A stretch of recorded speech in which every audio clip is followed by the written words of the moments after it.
The Assembly will hear an address by His Excellency Ralph Gonsalves, Prime Minister and Minister of National Security, Legal Affairs and Information of St. Vincent and the Grenadines. I request protocol to escort His Excellency. I have great pleasure in welcoming His Excellency Ralph Gonsalves, Prime Minister and Minister of National Security, Legal Affairs and Information of St. Vincent and the Grenadines, and I invite him to address the Assembly.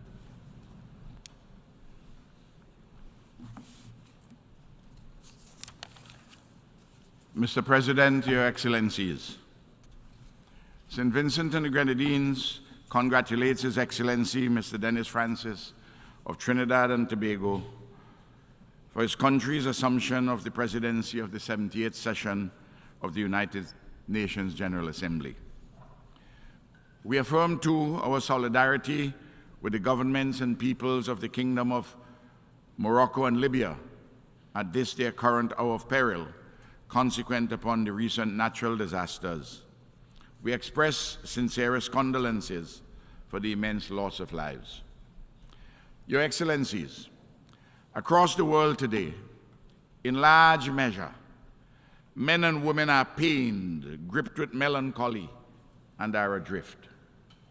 They are perplexed, even confused, at the complexities and challenges of our human condition, which is awash with multiple contradictions, from which arise a yearning for sustainable resolutions. Large numbers of people globally are possessed of an admixture of resignation, a sense of futility, a routinization of indifference, even cynicism. And yet, at the same time, there is resident in them, in us, an elemental hopefulness and a sense of social solidarity, a search for justice and goodness, a pursuance of equity and equality, and a quest for peace, security, and prosperity for all, not only for a privileged few in a handful of privileged nations. It is widely acknowledged that the global political economy is broken and needs fixing, not by tinkering here and there, but through fundamental restructuring of a kind that endures for the benefit of all humanity, especially those who are disadvantaged, dispossessed, or marginalized. It is widely accepted, too, that the vital Sustainable Development Goals will not be attained by 2030. Indeed, there will be a significant deficit for practically every developing country. Similarly, it is widely recognized that the climate change agenda is stalling, in some respects reversing, with dire consequences for humanity, practically in most of the vulnerable countries. At the same time, war and conflict rage senselessly across the globe. In at least one case, Ukraine, the principal adversaries may unwittingly open the gates to a nuclear Armageddon. Contemporary drivers of insecurity and conflict are all jostling in an invidious march to infamy and human misery. The expansive and expanding list includes racism and xenophobia, the continuing oppression of women under a patriarchy in too many countries, the seemingly uncontrollable chariots of artificial intelligence, the threatening pandemics and the anti-people consortia of Big Pharma, poverty and food insecurity, ignorance, miseducation, and disinformation, terrorism and its associated malcontents, the illegal trafficking in persons and narcotics, the subversion of participatory democracy and human rights, the failure and/or refusal of former colonial powers to entertain just and legitimate demands for reparations, to repair the contemporary legacies of underdevelopment caused by native genocide and the enslavement of African bodies, and the failure and/or refusal of the major emitters of greenhouse gases to cough up the requisite resources to the affected vulnerable countries for the required adaptation, mitigation, loss, and damage. And the list goes on. The heard melodies are troubling. Those unheard are damning. Excellencies, powerful countries and blocs of like-minded states are unwilling or unable to fashion inclusive and efficacious modalities through a genuine multilateralism to address the extant challenges facing humanity. They reflect actions in quest of a continuing imperium or an emergent hegemony are dressed up as self-serving calls for a new world order, all sauce and gall, but of little or no substance, difficult to swallow. From the rough trenches of the periphery, St. Vincent and the Grenadines poses yet again, in response, three haunting questions. What's new? Which world? And who gives the orders? In this context, the urgency of genuine reform of the United Nations Security Council is to be embraced after decades of futile bickering and foot-dragging. Surely it is long overdue for sensible compromises on this matter, reflective of the contemporary condition of our world. In these troubled and uncertain times, enveloped in limitations and weaknesses, there are nevertheless possibilities and strengths. The wise and mature leadership of this collective, the United Nations, is immediately required in this great endeavor to put things right for humanity. We gathered here as representatives of national or regional interests are not and cannot reasonably be agents of purely impersonal forces driving humanity inexorably to further peril and even damnation. Notwithstanding the imperfections of a multilateral system grounded in international law and civilized norms, we at this assembly, in concert with each other and our peoples, can be the fresh hope, the beacon, the light, not merely to inspire, but to draw out of each other and our respective peoples a goodness, a high quality and a nobility, which oftentimes we may not even know as yet that we possess. In the process, let us clear certain ideational cobwebs from our brains. It is, for example, wholly unhelpful to frame the central contradictions of our troubled times as revolving around a struggle between autocracies and democracies. St. Vincent and the Grenadines, a strong liberal democracy, rejects this wrong-headed thesis. It is evident to all right-thinking persons, devoid of self-serving hypocrisy, that the struggle today between the dominant powers is centered upon the control, ownership, and distribution of the world's resources. The struggle has been and is about who gets what, when, where, and how. Civilized life and living now demands fairness, justice, peace, security, and prosperity for all.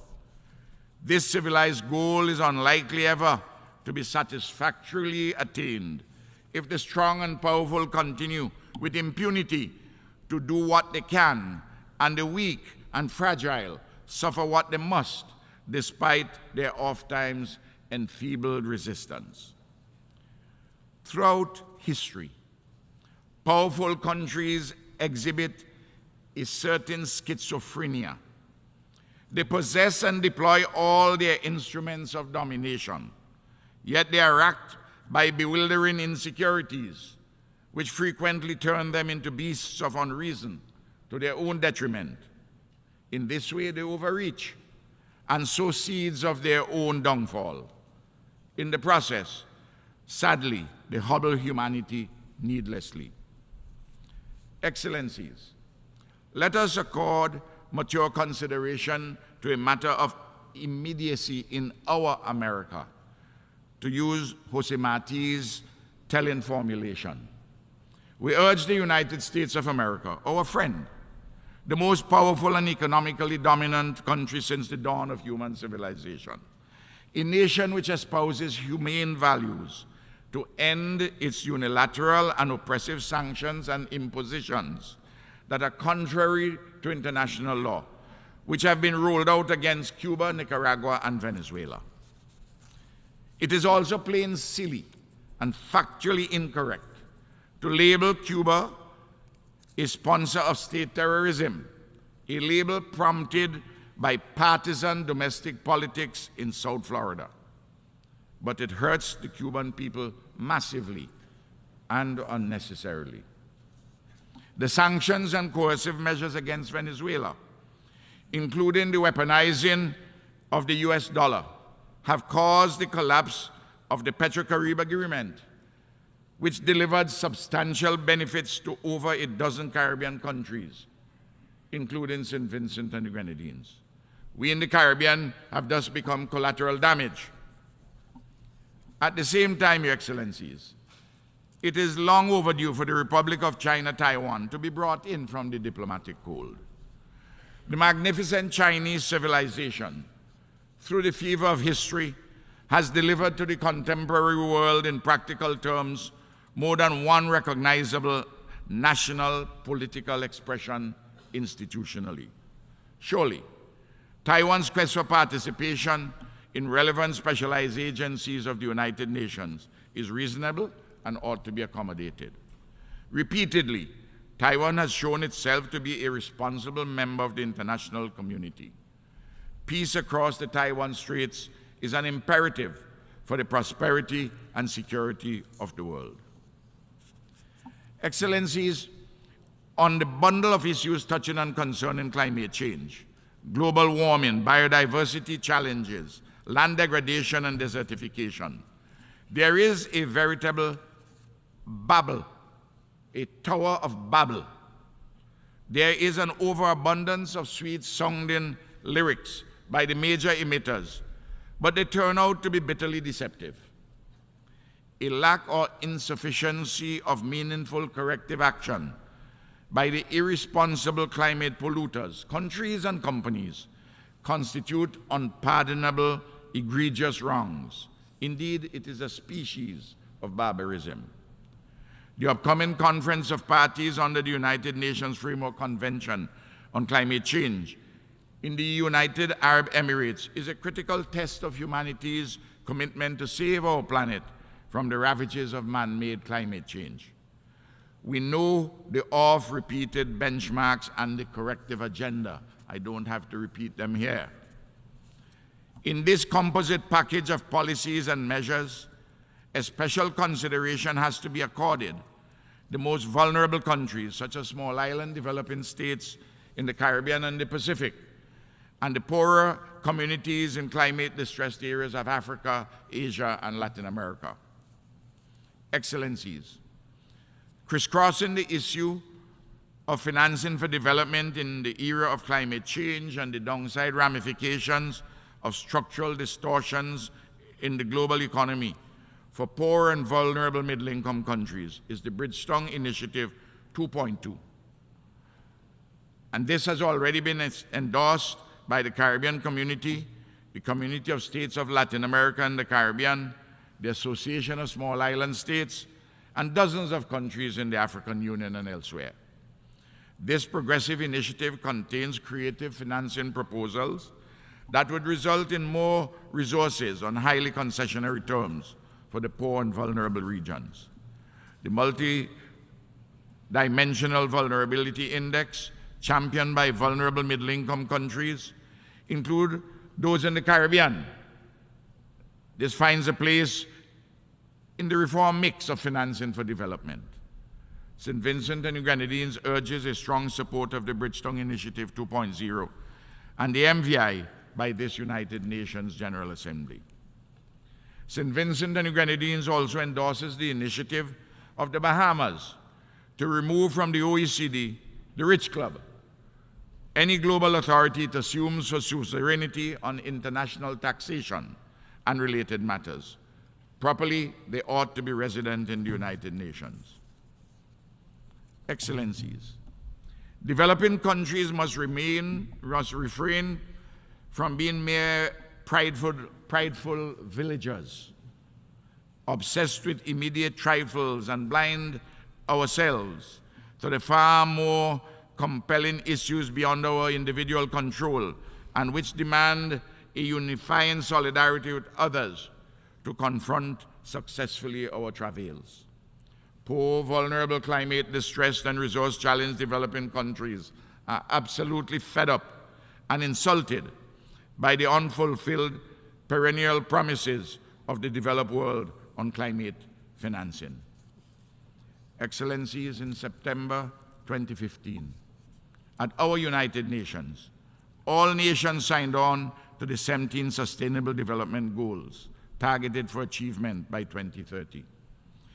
Earlier this week, the bundle of issues centered on the SDGs were accorded a special consideration, and admirably, a refreshing of them has been canvassed. But the critical issue of a sufficiency of financing for development, including climate financing and reparations, remains the proverbial elephant in the room to be effectively harnessed to serve the deserving. Here again, agreed commitments entered into must be translated into real actions. St. Vincent and the Grenadines has been insisting as part of the conversation on the SDGs that there must be a special carve-out for reparations from European countries for the legacies of underdevelopment engendered by native genocide and the enslavement of African bodies, horrendous crimes against humanity. In this matrix, a special focus is required for Haiti. The case for reparatory justice within the framework of the SDGs is compelling and unanswerably strong. The time for reparations has come. This demand will not go away. Africa, the Caribbean, and our diaspora, and others who hanker for a just world insist on it. Excellencies, in our Caribbean community, one of our member states, Haiti, continues to be confronted by multiple existential challenges of immediacy, lodged in the political, security, social, humanitarian, and environmental domains. CARICOM is seeking to facilitate a political solution by engaging the widest cross-sections of stakeholders to fashion a government of national unity to replace that which is bedeviled by a lack of legitimacy and effectiveness, and to prepare the way for democratic elections in a suitable time frame. The United Nations Security Council cannot reasonably stand askance from this process in circumstances in which the criminal gangs, inclusive of those with links to the government and the national police, are essentially in control of the capital city. Security supports, not an imperial invasion, are required to accompany the political consensus so as to bolster humanitarian assistance, economic development, and a more orderly way of life and living. The situation is dire and growing worse by the day. We must not allow ourselves the luxury of Haiti fatigue. Indeed, the guns and bullets in the hands of the Haitian gangs are also in the bosoms of assorted criminals across the Caribbean and Latin America, and sourced mainly from the USA. The US, the Caribbean, and Latin American governments must work together more earnestly to stop this massive flow of guns and bullets.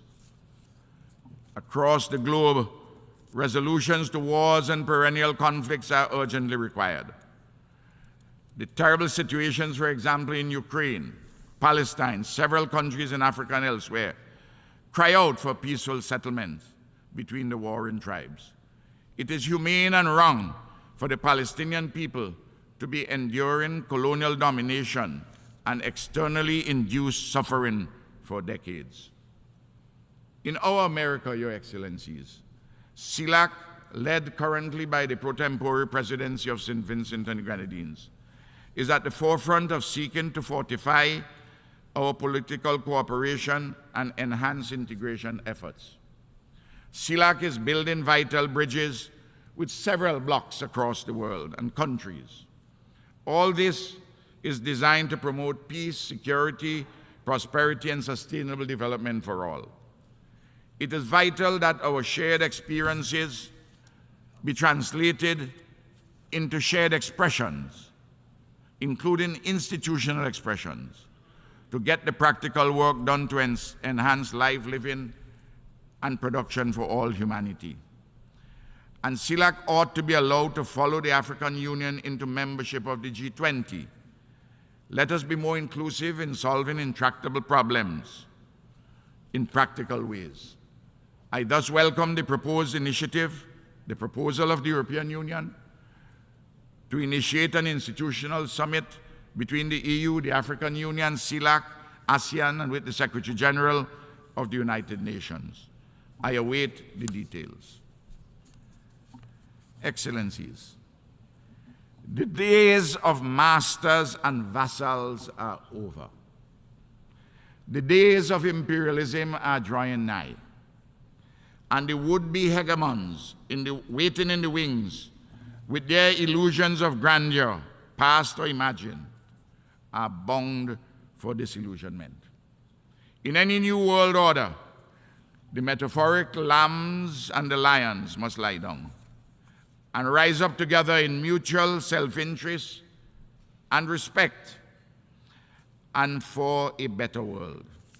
This world of 8 billion people deserves better. We in the developing world reject the crumbs. There is a loaf to be shared reasonably, with equity, and we must be at the deciding and the eating tables. Those who think that we speak with our heads in the clouds are profoundly mistaken. We know that in the great cathedral of the sky, there is a sun for steeple.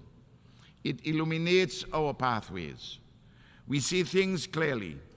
Men and women who see things clearly will never give up in the pursuit of peace, goodness, equity, and justice. We do so with urgency, yet with a patience and a calm, knowing that even now the greener leaves explode, sun brightens stone, and all the river burns. As I conclude, a summation from one of my country's poets, Daniel Williams, is apt. We are all time. Only the future is ours to desecrate. The present is the past, and the past our fathers' mischiefs. In order to avoid the desecration of the future, we must be serious about the challenges at hand and work assiduously in solidarity to address them satisfactorily.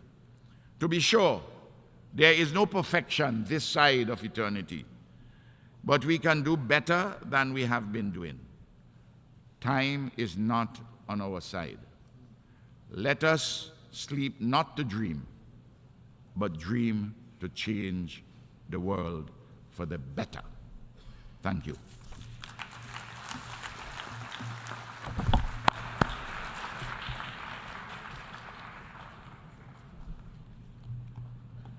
On behalf of the Assembly, I wish to thank the Prime Minister and Minister of National Security, Legal Affairs and Information of St. Vincent and the Grenadines for the statement made, and I request protocol to escort His Excellency. The Assembly will hear an address by Her Excellency Fiamē Naomi Mata Afa, the Prime Minister and Minister of Foreign Affairs and Trade of the independent state of Samoa. I request protocol to escort Her Excellency.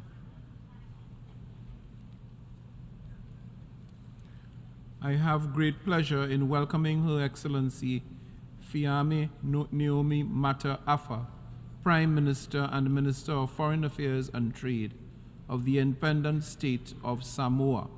I invite Her Excellency to address the Assembly.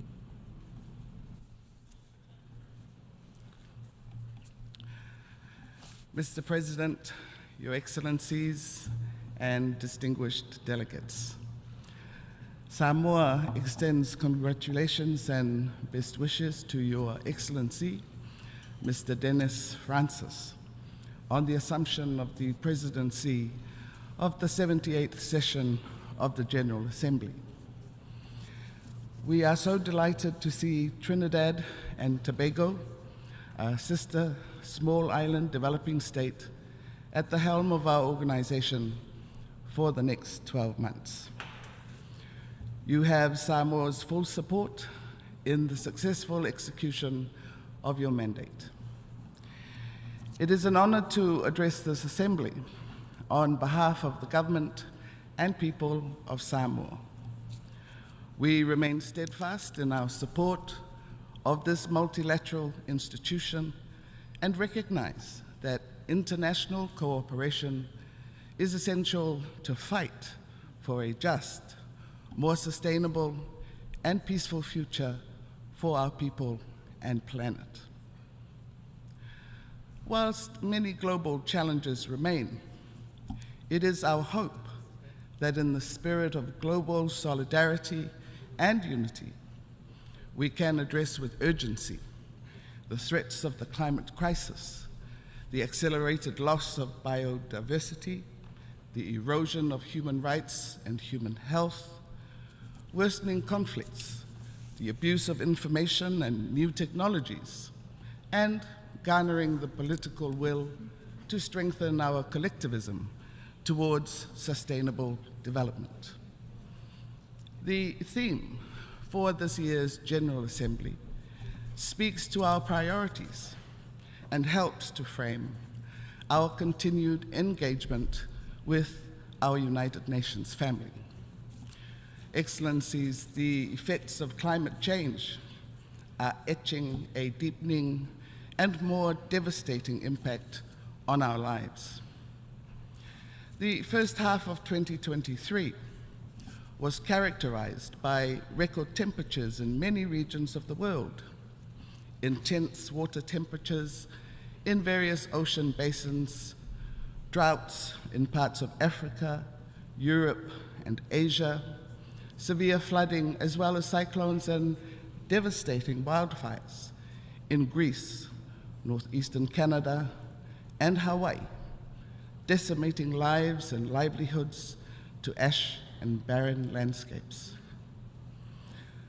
I extend Samoa's deep condolences to the people of Lahaina, Maui, families and friends who have been lost in one of the worst wildfires to have ever affected a Pacific island community. Indeed, our sympathies go out to all those affected by these devastating disasters. But our sympathies will only take us so far, and we will continually face these ever-worsening disasters if we continue to deny addressing their root causes.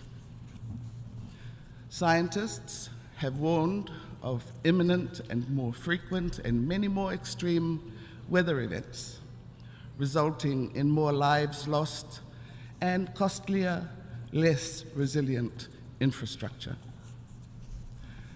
Excellencies, June of 2023 is remembered for the warmest ever recorded global average temperatures, up by more than 1.2 Celsius compared to pre-industrial levels. Efforts to reduce global emissions, such as investing in clean and affordable energy, moving towards green, resilient economies, tackling deforestation, reducing the reliance on fossil fuels and protecting nature must be everyone's priority for the sake of humanity. Targeted solutions must be complemented by ensuring climate finance for frontline countries and utilizing the best available science and technology. Our expectations for the upcoming COP28 in UAE include crystallized commitments to bring about our envisioned reality. In particular, we wish to highlight the importance of operationalizing the Loss and Damage Fund as quickly as possible. For all AOSIS members, maintaining global temperatures below the 1.5 degrees Celsius is a point of no return. Crossing this threshold spells the end of many of our island societies.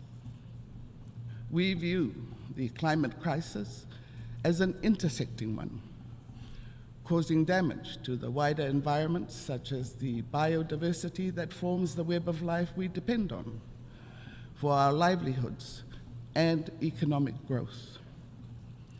More than 1 billion people rely on forests for their livelihoods, and land and the ocean absorb more than half of all carbon emissions.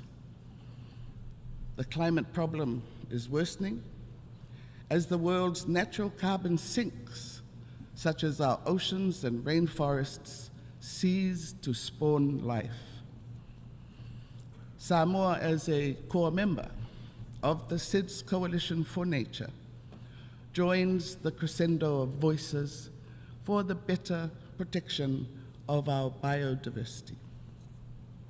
Excellencies, the ocean is a vital resource for food and livelihoods, and hence requires responsible stewardship that is integral in maintaining our Pacific identity, as the ocean is in us and we are the ocean.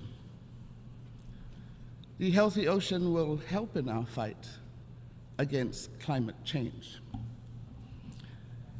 As the Blue Pacific continent, we must ensure that our oceans can still provide for us as we sustainably manage our marine resources, ecosystems, and biodiversity.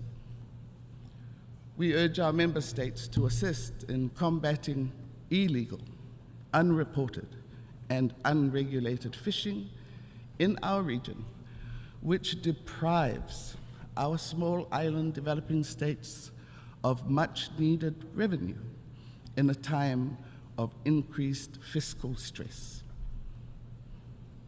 We believe in the interconnectedness of our responsibilities to our people and planet as reflected in the collective stewardship of our ocean and the goodwill that resulted in the adoption of the new treaty protecting biodiversity on the high seas. This is an important milestone in the path to sustainably managing the high seas and our ocean resources. So let us all sign the treaty for a timely ratification. Similarly, we are engaged in the ongoing negotiations on a treaty to end plastic pollution. The need to address the global plastic pollution problem, especially in the marine environment, is a priority as this is a threat to our ecosystems and health. Excellencies, non-communicable diseases are a priority area for Samoa and our Blue Continent. Currently, chronic NCDs are overtaking communicable diseases as the dominant health problem and are the leading causes of mortality, morbidity, and disability. At the national level, NCDs account for almost half of the deaths, premature deaths, in fact, in Samoa. We have one of the highest obesity rates, particularly among children. Current data, however, shows some positive trends in the falling prevalence rates of alcohol drinkers and increase in the prevalence of people who are physically active. These statistics are catalysts for programs to promote healthier lifestyles. The government of Samoa has made people-centered health services and NCD control a priority in its pathway for the development of Samoa of 2019 to 2025, and has also issued the National NCD Policy of 2019 to 2023. With support from its development partners, the Samoa government launched a comprehensive program in May 2020 with the aim to build people-centered and systematic NCD service provision to strengthen primary health care, empower communities, promote early detection and effective referral of NCDs, and increase population awareness of NCD risk factors. Samoa remains committed to the global fight against NCDs through scaled-up capacity building of all stakeholders, quality-assured data collection, and statistics for informed and forward-looking policy decisions, as well as strategic partnerships to mobilize resources and support. To help address the rising burden of non-communicable diseases, we believe that access to a balanced and nutritional diet is a national priority. It's important to return to locally produced, quality, fresh foods with less reliance on processed, imported foods. Nutrition and exercise in combination with other lifestyle changes will do more to curb NCDs, but these efforts must be enhanced by financial support for advocacy and capacity building of our health and educational professionals. We learned from the COVID pandemic experience that in the event of a global crisis, supply chain issues will disproportionately affect small island states in favor of larger markets.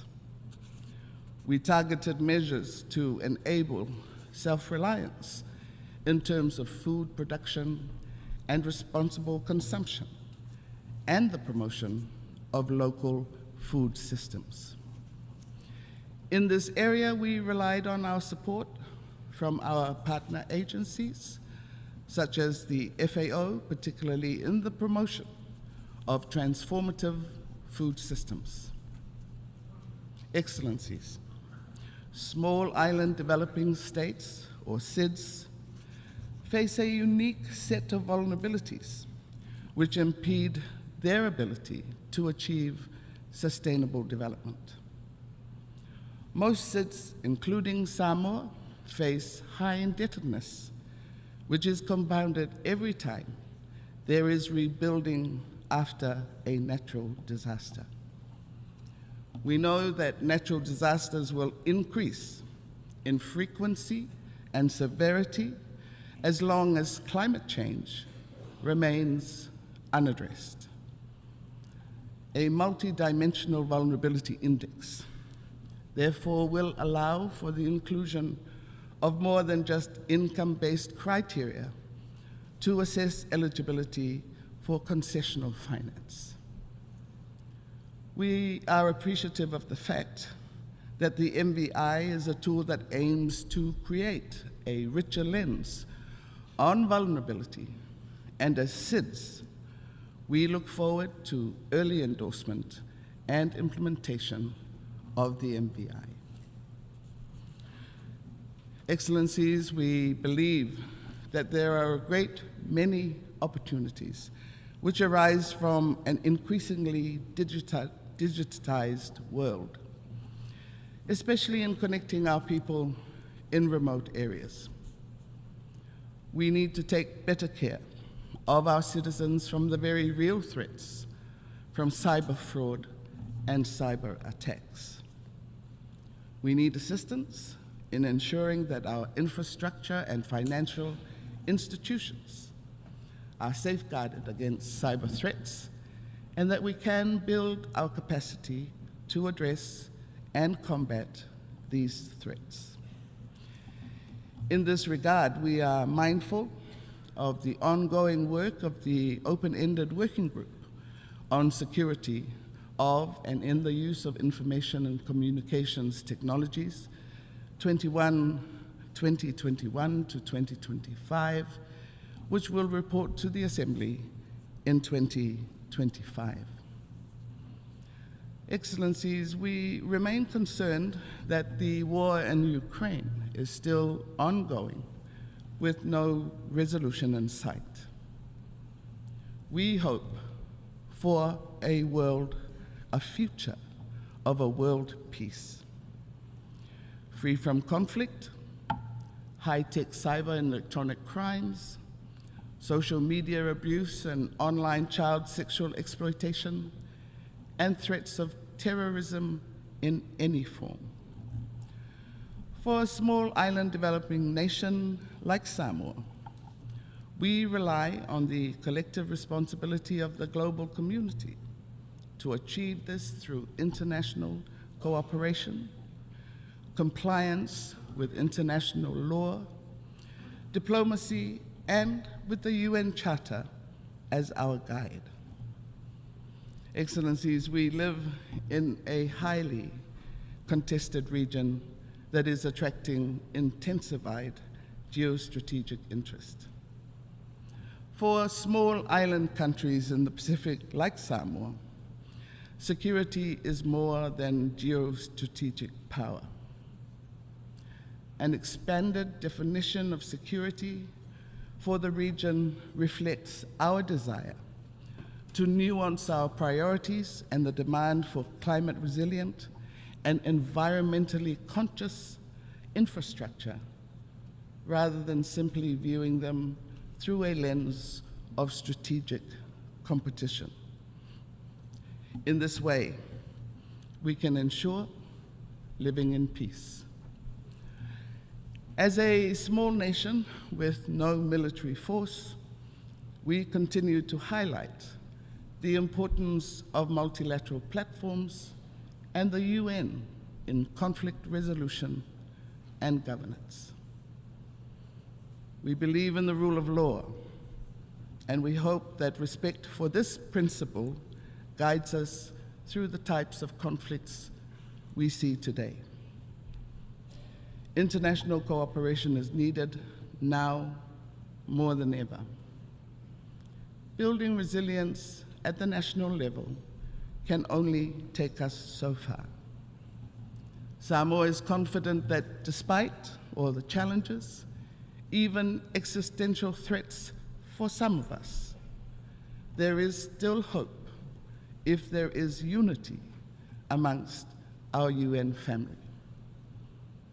We have a moral obligation to change our world for the better and leave hope for our future generations. In closing, let me reaffirm Samoa's commitment to the United Nations and our conviction that it remains the foremost forum to address all issues that transcend national boundaries. We reiterate our call to the United Nations through its multiplicity of agencies to better understand our unique cultures, respect our diversity, and embrace our differences to help build a future we want through mutual and sustainable partnerships. Mr. President and Your Excellencies, I wish you all a successful 78th session of the United Nations Assembly, and I thank you again for this opportunity to address the Assembly.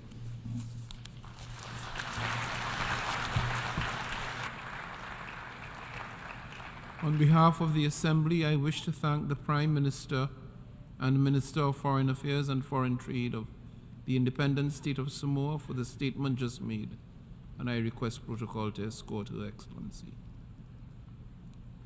The Assembly will now hear an address by His Excellency Terrance Michael Drew, Prime Minister and Minister of Finance, National Security and Immigration, Health and Social Security of St. Kitts and Nevis. I request protocol to escort His Excellency.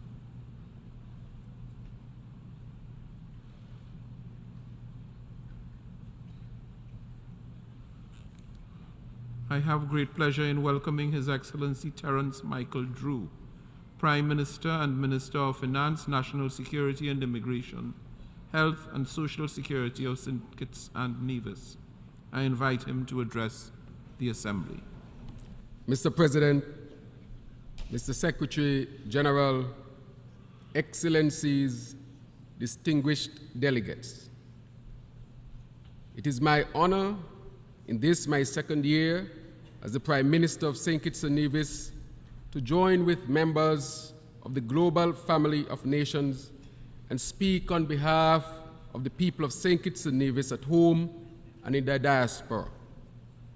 I must first extend, however, condolences to people across the world who in a summer of scorching heat, the hottest in recorded human history, suffered every disaster known to humanity: fires, floods, droughts, earthquakes, hurricanes, tornadoes, and with them untold personal, social, and economic tragedies. I especially extend the heartfelt pain of the people of St. Kitts and Nevis at the recent disasters in Libya and Morocco. We in St. Kitts and Nevis are suffering the worst drought of our history, resulting in severe water shortage. Of course, we have not escaped. Mr. President, I extend sincere congratulations to you on your elections as President of this 78th session of the General Assembly. Your election has given pride and satisfaction to St. Kitts and Nevis, and indeed the Caribbean community, and it stands as further testimony to the fact that small island developing states can contribute to positions of global leadership. Your term comes at a time of international complexity and conflict, of great global tensions and even greater global aspirations, of new geopolitical dynamics and even newer technologies which are transforming every aspect of life as we know it. These are times of great divide in income and well-being, combined with such growing insularity and loss of trust that it shouts the need for what Secretary General Guterres has rightly identified as the centrality of prevention, coordination, and partnership. St. Kitts and Nevis shares the view that this must be a period of prevention of the greatest downslide, socially, economically, environmentally, and of security for the people of the world. Mr. President, there exists an alarming lack of trust the world over. Lack of trust in state and global organizations, lack of trust in traditional media and what some regard as its management and manipulation of information, and Mr. President, a lack of trust in the political class. In a world of distrust, the United Nations and its member states must show a sense of caring, inclusion, respect for the dignity of all to ensure we, the peoples, is a statement of unity and a clarion call for the word common to be truly reflected in how we view global commons and how we together achieve the agenda of the common good. If we are to rebuild trust and reignite global solidarity, leaders, particularly those in wealthier countries, must mean what they say and say what they mean. Developing countries are groaning under the weight of burgeoning challenges, not of their own making, and I would dare say some of which were inherited as a result of colonialization and transatlantic slave trade. Millions of Africans were uprooted from their homelands and transported across the Atlantic in the hulls of ships to be enslaved on plantations. This was the largest forced migration in human history, and it resulted in great wealth for some at the expense of the lives and dehumanization of African peoples. It must be noted that compensation was paid to plantation owners, while the survivors of this crime against humanity were left in suffering and were hindered in their socio-economic development. Thus, it is past time for reparatory justice. I therefore encourage all to work together constructively as partners in the pursuit of and respect for justice, for as Martin Luther King said, the arc of the moral universe is long, but it bends towards justice. The climate challenge must continue to be highlighted. The industrial behemoth countries and companies push SIDS and others to the front lines of climate change. They accept little responsibility for financing the adaptation and mitigation measures necessary for the survival of developing countries, which suffer the consequences of the lifestyles and industries of others. Consequently, countries like mine, which are unable to access concessionary funding, are forced to fix the climate crisis by obtaining loans at exorbitant rates from the very countries where the problem originated. Our carbon footprint as a country is very small, yet we face the existential threat of climate change. This is unjust. We therefore call for climate justice. Mr. President, Your Excellencies, there's an urgent need for the international community to address the gaps and shortfalls of the current international financial architecture, with a view to strengthening support for SIDS, in particular through a multilateral sovereign debt mechanism, meaningful reform of the governance of the international financial institutions, and enhanced access to financial resources. I congratulate the World Bank on recent steps in the right direction. However, there is still much ground to cover if states like mine are not to fail and our economies and societies are to remain viable. I commend the Bridgetown initiative of my sister, Prime Minister Mia Mottley, as having the potential to effect the kind of changes that are essential to ensure equitable growth and sustainable development. Mr. President, I see as an outcome to addressing the issue of access to capital the development of a relevant and effective MVI, Multidimensional Vulnerability Index. I would like to caution, however, that to be effective, debt must be part of the metrics used for assessment and ranking of countries. Further, the risk and cost of wipe-out environmental events, those which in a single event or series of events literally wipe out 5% of GDP or more, as well as the capacity to recover from such events, are all important metrics if the MVI is to work. Mr. President, at the national level, our government has commenced efforts to further ensure the holistic and resilient development of our communities. This undertaking is articulated in our vision to transform our country into a sustainable island state by 2040 and demonstrates the determination with which we take ownership of our own destiny and pursue our sustainable development aspirations. Our vision is buttressed by the 7 pillars: food security, green energy transition, economic diversification, sustainable industries, the orange economy, COVID-19 recovery, and social protection. These overarching areas include environmental sustainability, sustainable lives and livelihoods, health and wellness, and fiscal and debt resilience. To this end, we have made strides towards geothermal energy production and utilized loans from the CDB for this national development project, along with collaboration with groups such as the Atlantic Council and the PAC 30 initiative. Healthcare delivery and management have been strengthened. We have learned the lessons of the pandemic and are now better prepared for the crisis in health, even though the work continues.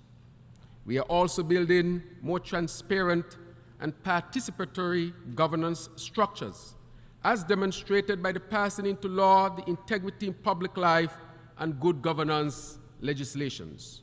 We have also developed programs for the most vulnerable and marginalized, specifically women, youth, the elderly, the disabled, and the Rastafari community. We want to ensure that St. Kitts and Nevis leaves no one behind. Mr. President, we aspire to create a society where our people can live in safety and security.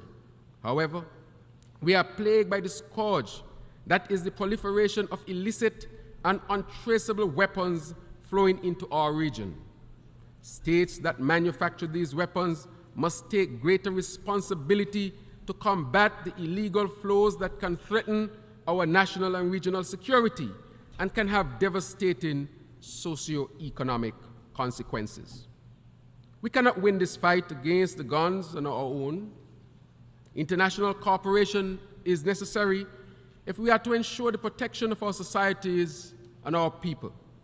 To this end, we thank the United States for increasing its collaboration with the region, with my own country, to deal with the illicit transshipment of guns and to buttress our overall national security apparatus.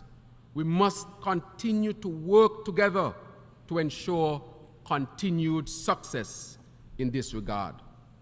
Mr. President, it is of great concern that glaring global inequities persist and are growing wider despite sustained calls for global solidarity, action, and cooperation.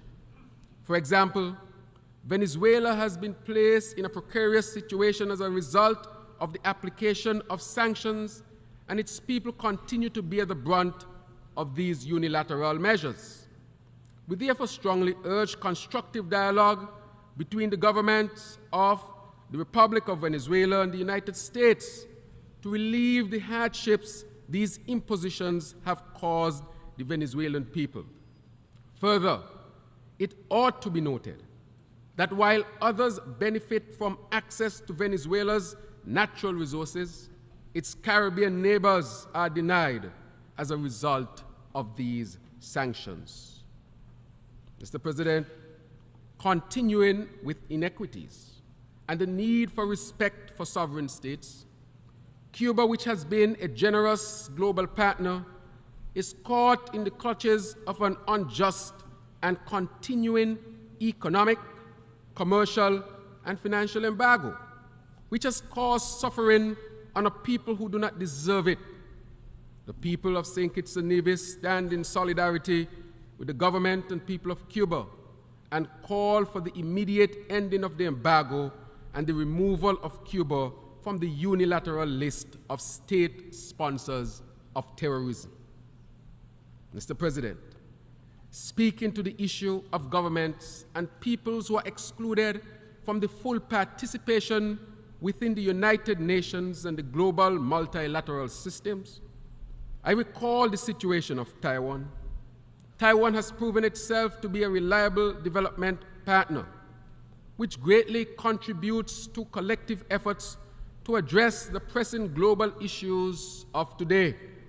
It is our firm belief that Taiwan should be able to make its contribution to the work and budget of multilateral institutions such as the United Nations and the World Health Assembly in furtherance of the common global goals. And it is a hope that the right of its 23 million people to adequate representation can be realized. Moreover, we urge for peace in that region of the world, as war would result in severe consequences for all of us. Mr. President, closer home, the ongoing dire situation in our sister nation, Haiti, demands the sustained attention and support of the international community. Haiti, the first black republic in the Western Hemisphere, continues to grapple with unimaginable scale of human suffering. A political resolution is urgently needed, while also recognizing that appropriate measures must be taken to reverse Haiti's legacy of underdevelopment. We cannot move forward on the acceleration of the Agenda 2030 if we continue to knowingly and deliberately leave some people behind.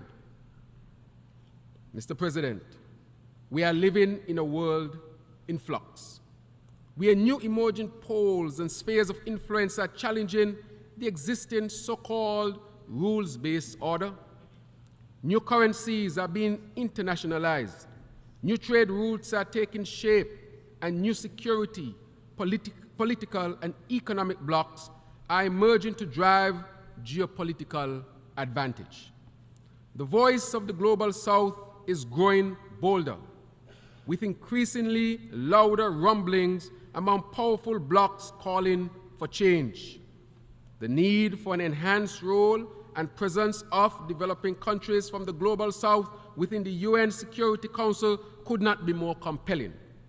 And we are convinced that in the face of these complex changes, the reform of the Security Council is necessary to better reflect contemporary geopolitical realities and enhance its effectiveness.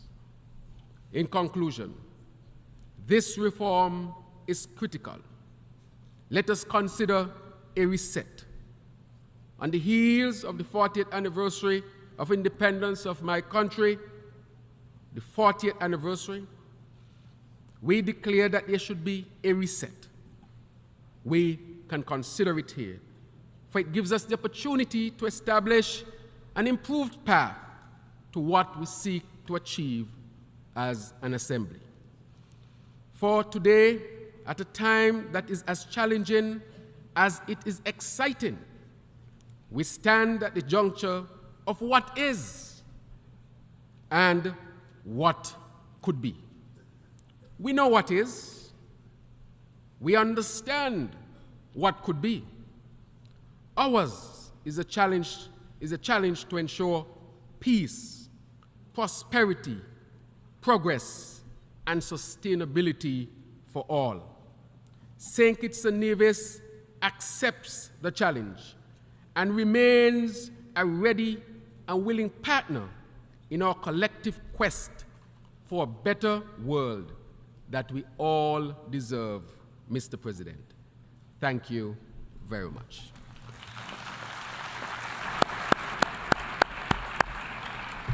On behalf of the Assembly, I wish to thank the Prime Minister and Minister of Finance, National Security, Immigration, Health and Social Security of St. Kitts and Nevis for the statement just made, and I request protocol to escort His Excellency.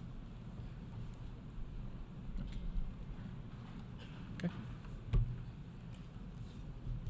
The Assembly will hear an address by His Excellency José Ulisses Correia y Silva, the Prime Minister and Minister of Reform of the Republic of Cabo Verde.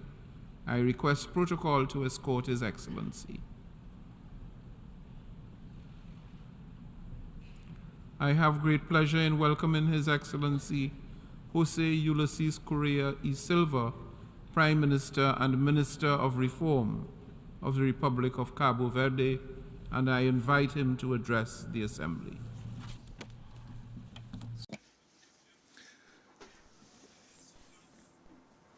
Mr. President, I would like to greet you on the behalf of the people of Cabo Verde. We have engaged in this session's general debate with a view to accelerating action on Agenda 2030 and its sustainable development goals. The theme of the general debate must indeed mobilize nations toward peace, prosperity, progress, and sustainability for all. Excellencies, the world has experienced periods of intense crisis. We have observed a resurgence of populism and extremism, as well as attacks on democracy. There have been successive coups d'etats in African countries. In these difficult times of war in Ukraine, Cabo Verde is on the side of values and principles of freedom and respect for the sovereignty and territorial integrity of peoples and nations. Based on these principles and values, we condemn the Russian invasion of Ukraine. In these challenging times caused by instability and successive coups d'etats in African countries, Cabo Verde is on the side of principles and values of constitutional liberal democracy. Based on these principles, we condemn coups d'etats as a means to achieve power. A recent survey conducted by Afrobarometro shows that 2/3 of Africans prefer democracy over any other form of government, but only 38% are satisfied with how democracy works in their countries. If on the one hand there is a disconnect between the citizens and political power with respect to the workings of democracy, on the other hand there is an opportunity. Citizens' preference for democracy is an opportunity for more and better democracy, good governance, more citizen empowerment, fighting corruption, fiscal, financial, and political transparency, and policies based on results that generally impact people's lives and create trust and hope. Credible and trustworthy electoral and judicial systems, freedom of the press, promoting pluralism, and strong institutions are fundamental for political actors and citizens' trust in the rules of democracy. They prevent serious crises and extreme conflicts and strengthen democracy. These are issues of a political nature that merit engagement and discussion with a sense of urgency by political leaders to allow stability and trust to drive peace, progress, prosperity, and sustainability. With a spirit of collaboration and resoluteness, Cabo Verde is committed to working side by side with all member states of the United Nations to address insecurity in the West African region and in the rest of the world. Together, nations united can convert this challenge into an opportunity to build a safer world where peace, stability, and prosperity are accessible to all peoples. The world is increasingly interlinked. The COVID-19 pandemic was an intense and grave example of how no one is safe when insecurity spreads and respects no borders. Partnerships among nations is key to overcome threats to world security. And we are referring to security in a broad and global sense.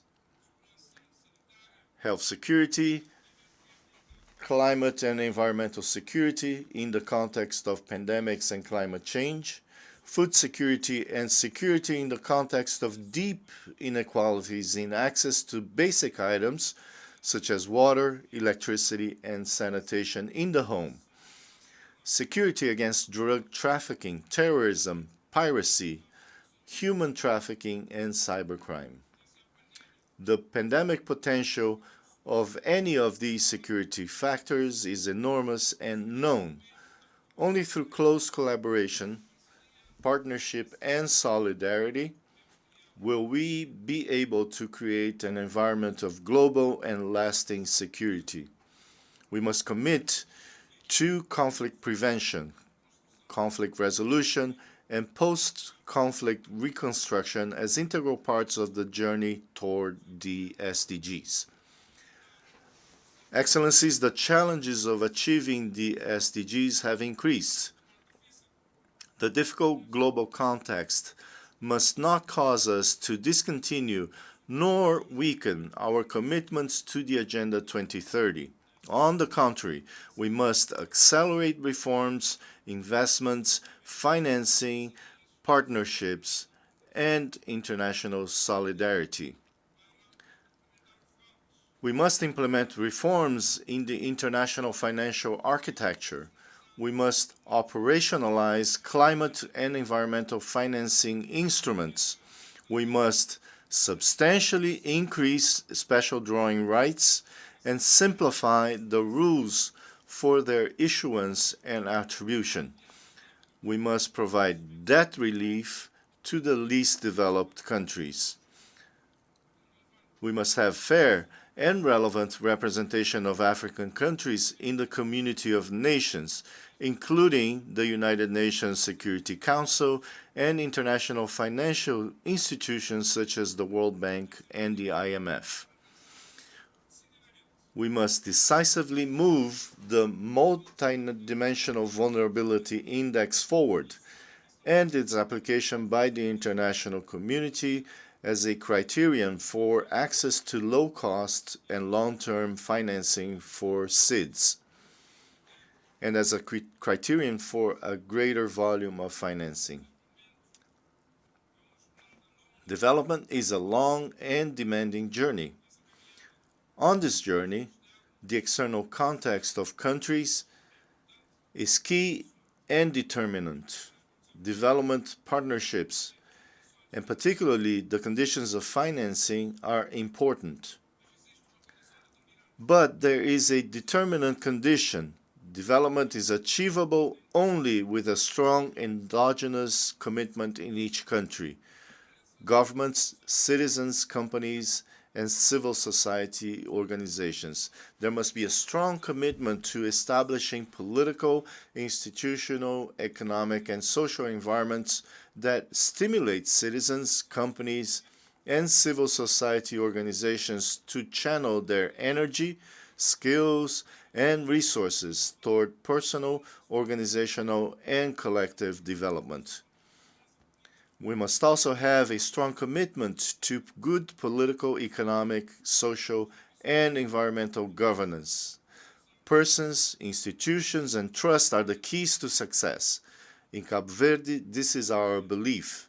Mr. President, Africa must grow more and be better integrated into the world economy in order to produce, export, create well-paid jobs, eradicate extreme poverty, and ensure happiness for our peoples. Africa needs structural transformations in the profile of many economies based on commodities with low added value to diversify their economies, better integrate them into value chains, and increase their competitiveness. We need transformations at the level of reducing vulnerabilities, increasing resilience, and responding to external economic, financial, energy, climate, and pandemic shocks. We need structural transformations in connectivity, which is a major constraint upon African economic integration. Africa needs to decisively, consistently, and effectively bet on human capital, quality education for all, health for all, access to basic needs such as water, electricity, and sanitation in the home of each family. Long-term transformative investments require concessional funding, predictability, scale-up effects, and adequate execution time in order to produce significant impacts. The weight of foreign debt, the levels of sovereign risks, and the financing conditions for African countries and companies are grave matters that block the paths toward development. They require structured and consistent solutions. We need mechanisms that create virtuous cycles. The conversion of debt into climate and environmental financing is one such mechanism. These transformations can free up resources for investments that increase in resilience, reduce exposure to external shocks, lower carbon emissions, protect biodiversity, create investment opportunities for the private sector, and create skilled job opportunities for youth. Cabo Verde and Portugal recently signed an agreement to convert bilateral debt into climate and environmental financing to achieve these goals. More partner contributions will increase the size of transformative investments and accelerate their impacts. Cabo Verde remains firm in our commitment to achieve the SDGs with integrated policies. Our goal is to eradicate extreme poverty by 2026. We will leave no one behind in education. We are accelerating energy transition. We are investing in reducing dependence on underground water sources for agriculture. We wish to transform Cabo Verde into a digital nation and diversify our economy. We embrace the United Nations Agenda 2030 as our path toward progress. Our second Sustainable Development Plan is geared toward this commitment. We reaffirm our firm resolve to implement the commitments to which we have just agreed during the SDG Summit, which are vital for this decade of action. We are called to design intelligent actions toward international peace and security, and thus accelerate prosperity, progress, and sustainability for all, leaving no one behind. Thank you very much for your attention. God bless. On behalf of the Assembly, I wish to thank the Prime Minister and the Minister of Reform of the Republic of Cabo Verde for the statement just made, and I request protocol to escort His Excellency. The Assembly will now hear an address by His Excellency Hamza Abdi Barre, Prime Minister of the Federal Republic of Somalia. I request protocol to escort His Excellency.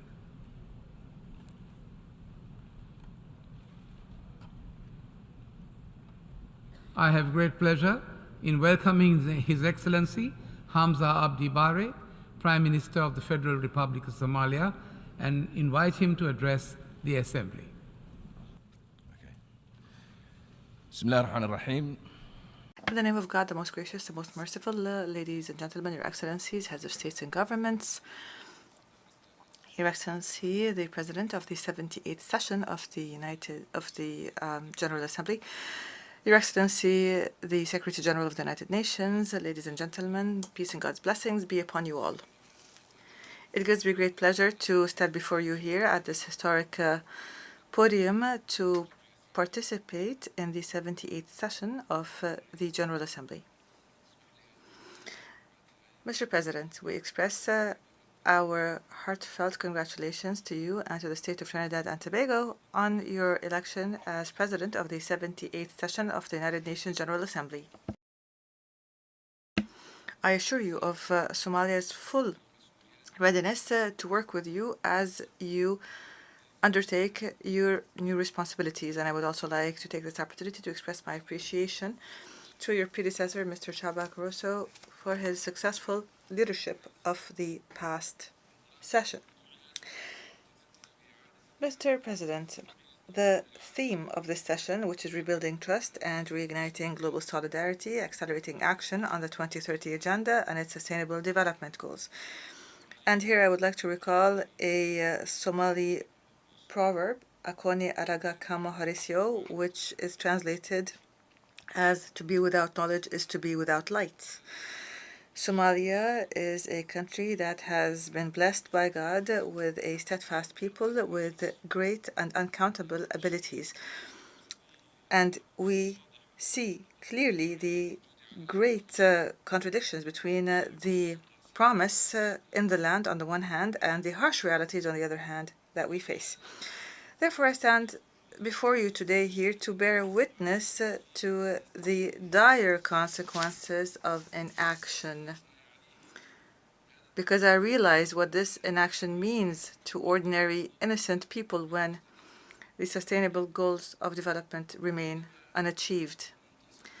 And while we are at the midpoint in the implementation of the SDGs, we must be able to renew and accelerate our actions as the time for complacency has passed. Future generations are looking to us as leaders and as states and as establishments to enhance efforts so that we would arrive at innovative solutions to our problems and our crises, and to create effective partnerships to transform promises to policies and to transform commitments to tangible measures. We must honor our moral responsibility not to leave anyone behind. And this is the best way to ensure that everyone lives in peace and prosperity and development and progress sustainably. Mr. President, the COVID-19 pandemic has exposed the fragility of our interconnected world, but it has also showed the power of solidarity and cooperation during difficult times. This painful experience has exposed gaps in our ability to mobilize resources and in the mechanisms of preparedness and pandemic prevention, and the need to respond quickly to international emergencies. Therefore, we must adopt a policy that includes the entire society. Therefore, we call for establishing platforms to coordinate policies at the global and regional levels, and to collect resources and expertise to enhance protection measures to protect against pandemics and maintain readiness. And we must do this on a basis of equality and the SDGs as basic principles to enhance our collective capabilities to detect these shocks, respond to them, recover from them, and enhance our global solidarity.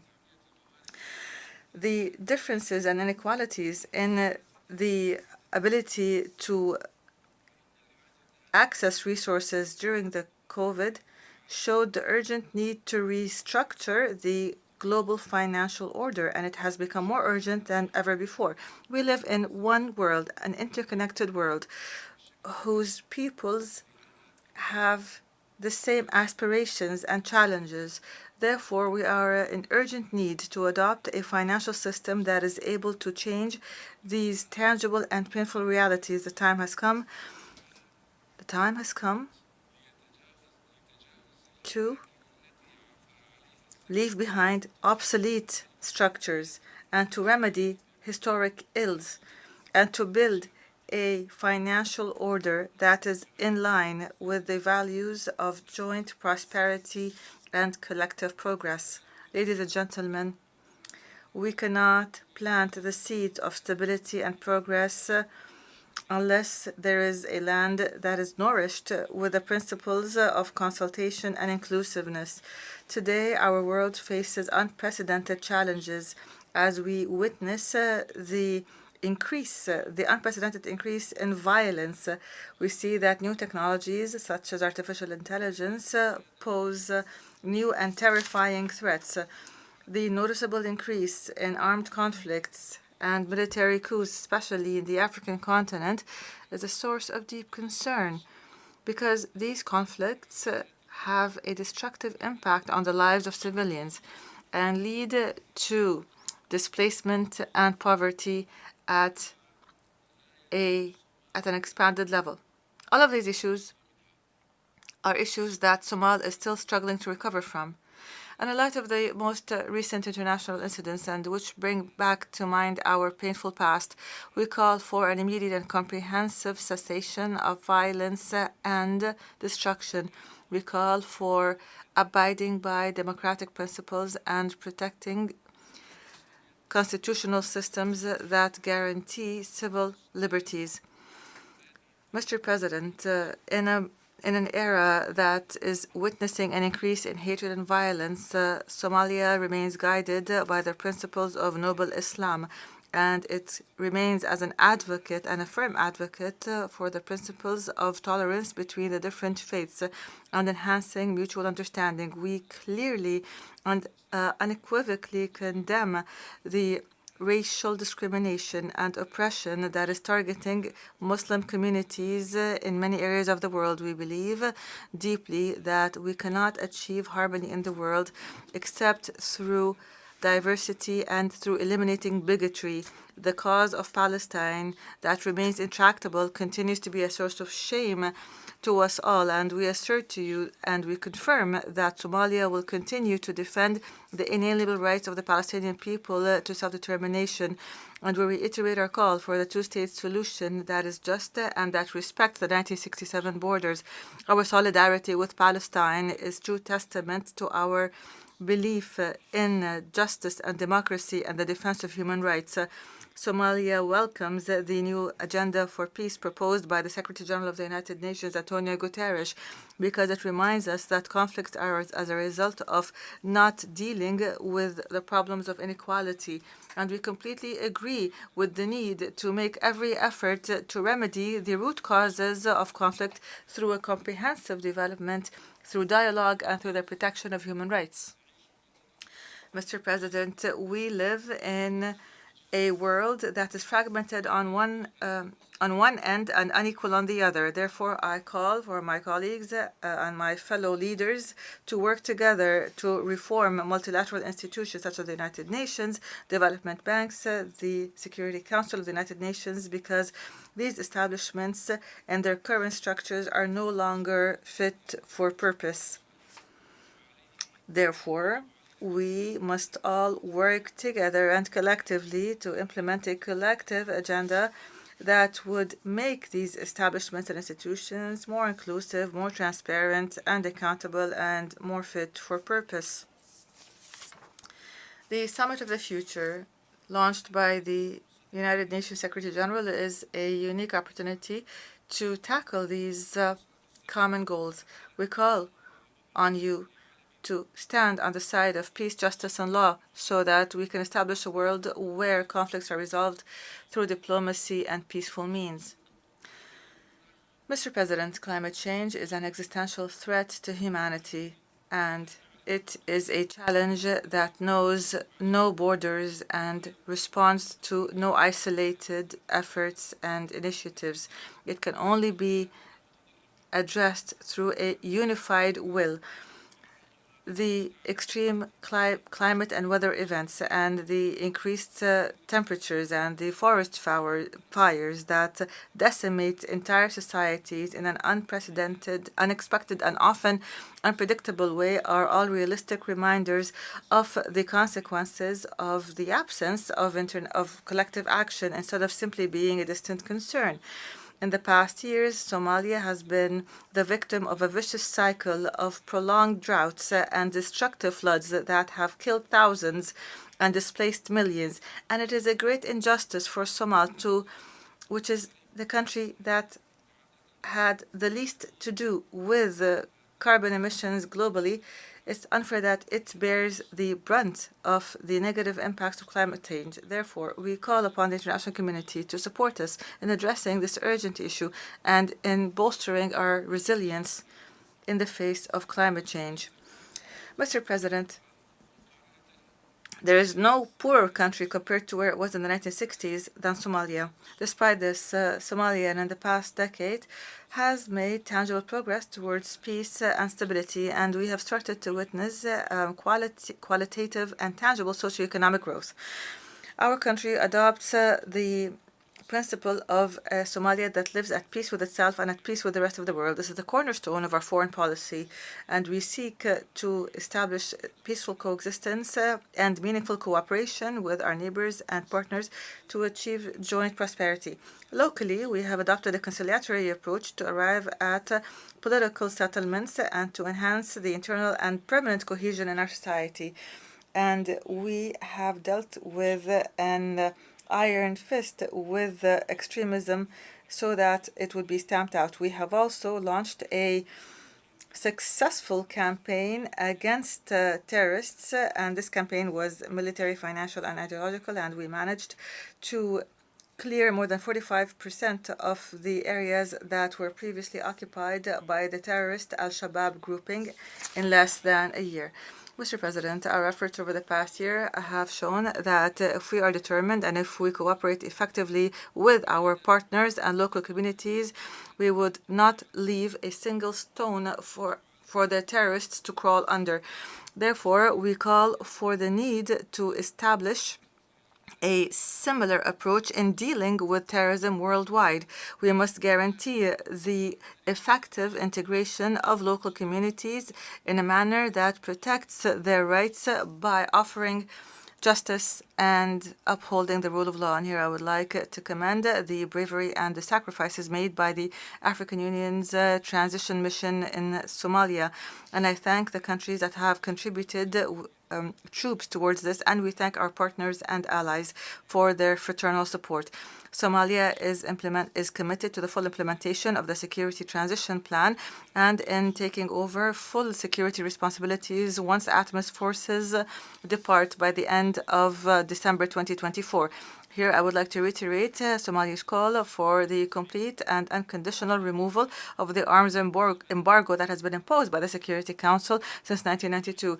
It is the longest lasting and the widest and most comprehensive arms embargo in the world, keeping in mind that Somalia today has the necessary administrative systems that are strict in controlling the possession, use, and storage of firearms. Lifting this embargo would allow us to combat terrorism more effectively and build a peaceful and prosperous future for our people. Ladies and gentlemen, Somalia looks forward to a bright and prosperous future as we grow closer towards three important milestones. The first one is achieving or meeting the requirements of the Heavily Indebted Poor Countries Initiative. We have reached the point of decision in this initiative, and we expect to reach the point of completion by the end of this year in a manner that would pave the way to providing debt relief for Somalia and unchaining the vital resources in Somalia that would allow it to achieve self-development. The second milestone is the post-terrorism stage once the Al-Shabaab or the outlaws group is eliminated. As we continue our campaign to stamp out terrorism, we are optimistic about our chances of achieving socio-economic progress in a country that is free of security threats. The third milestone is the post-ATMIS phase. Once the foreign forces depart our country and Somalia takes over full responsibility for security. This is an important step to enhance our sovereignty and to renew our social contract with our citizens and to bolster a peaceful and coherent and cohesive society. And we are ready to rejoin the international community as an active and productive partner. We call upon the international community to join us on this journey and to be part of our success. Mr. President, ladies and gentlemen, in closing, Somalia is a beautiful country. It is rich in natural and human resources. Our doors are wide open to all offers of cooperation to invest in our capacities and to bring shared responsibility to all. Invest in Somalia, invest in the future. Peace and God's blessings be upon you.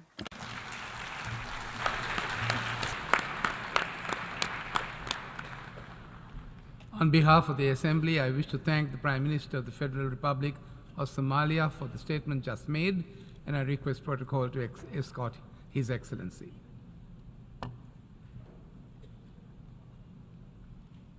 I now give the floor to His Excellency Saleumxay Kommasith, Deputy Prime Minister and Minister for Foreign Affairs of the Lao People's Democratic Republic.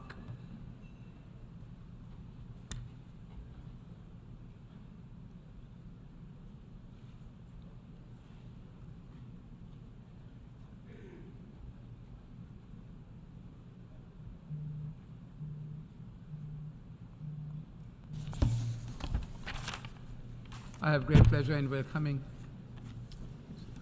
Mr. President. At the outset, I would like to extend my profound congratulations to His Excellency Dennis Francis on his election as President of the 78th session of the United Nations General Assembly, and I wish him a very successful presidency. Today, the international community is facing a multiple crisis at a level we had never experienced before.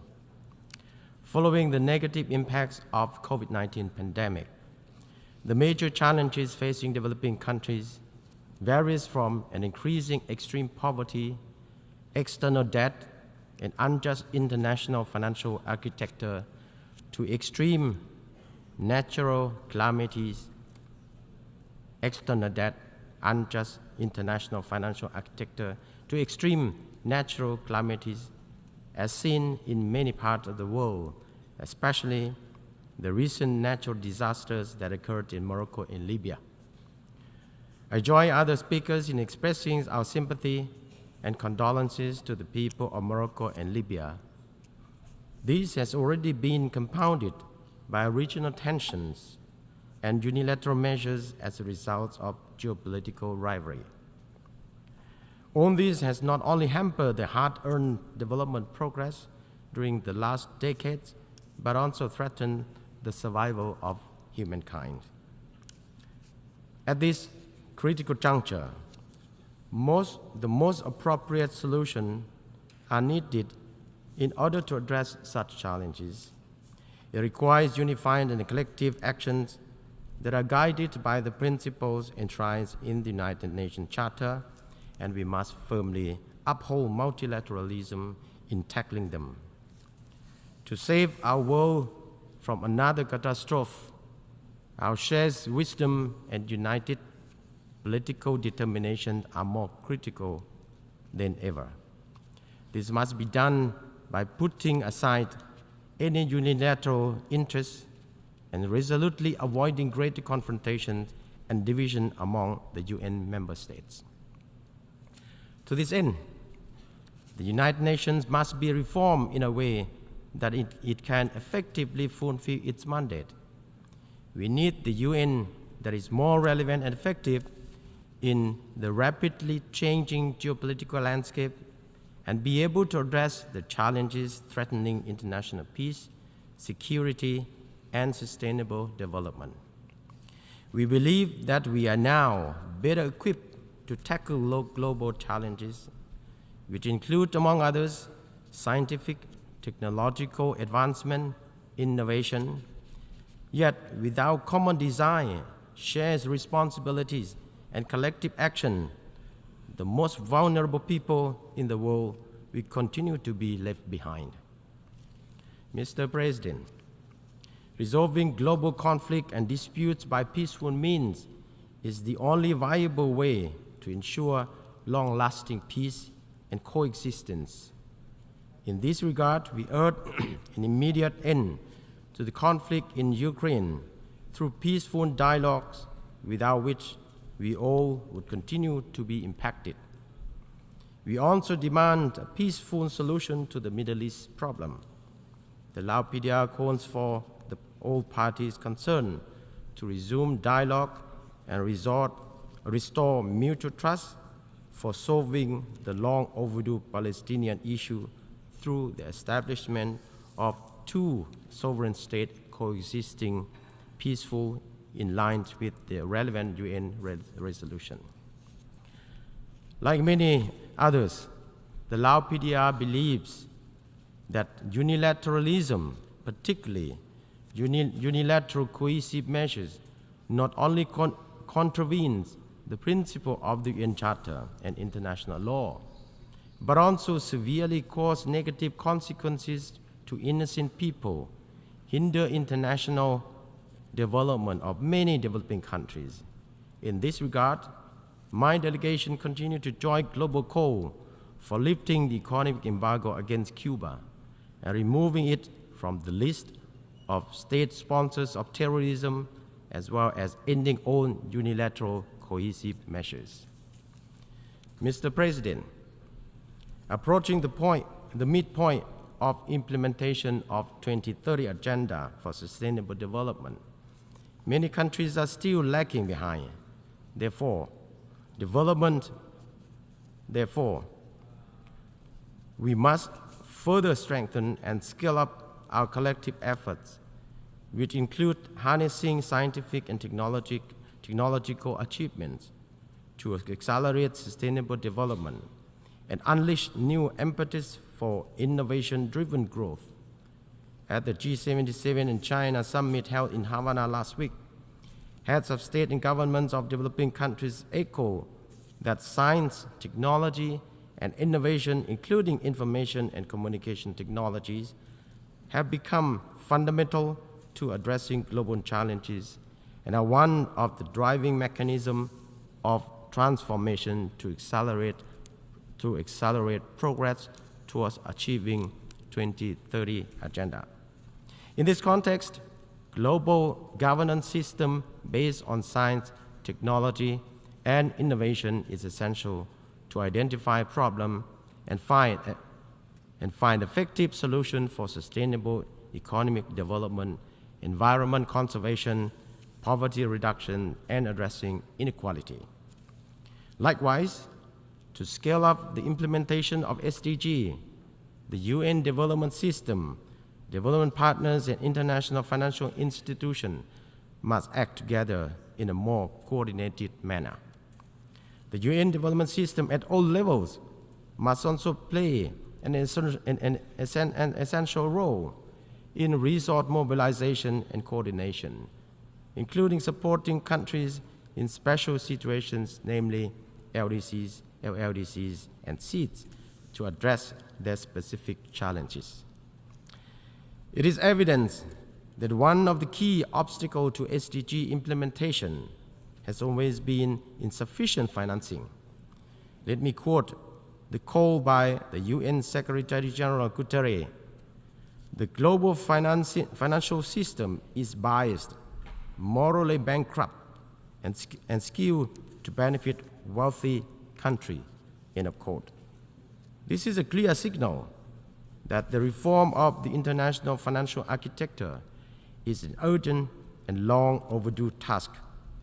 And this cannot be done without strengthening the participation of developing countries in international economic decision-making, norm setting, and global economic governance in order to adapt to the challenging global economic landscape. Mr. President, the SDG is not just a global development goal, but for the Lao PDR, it is a national commitment.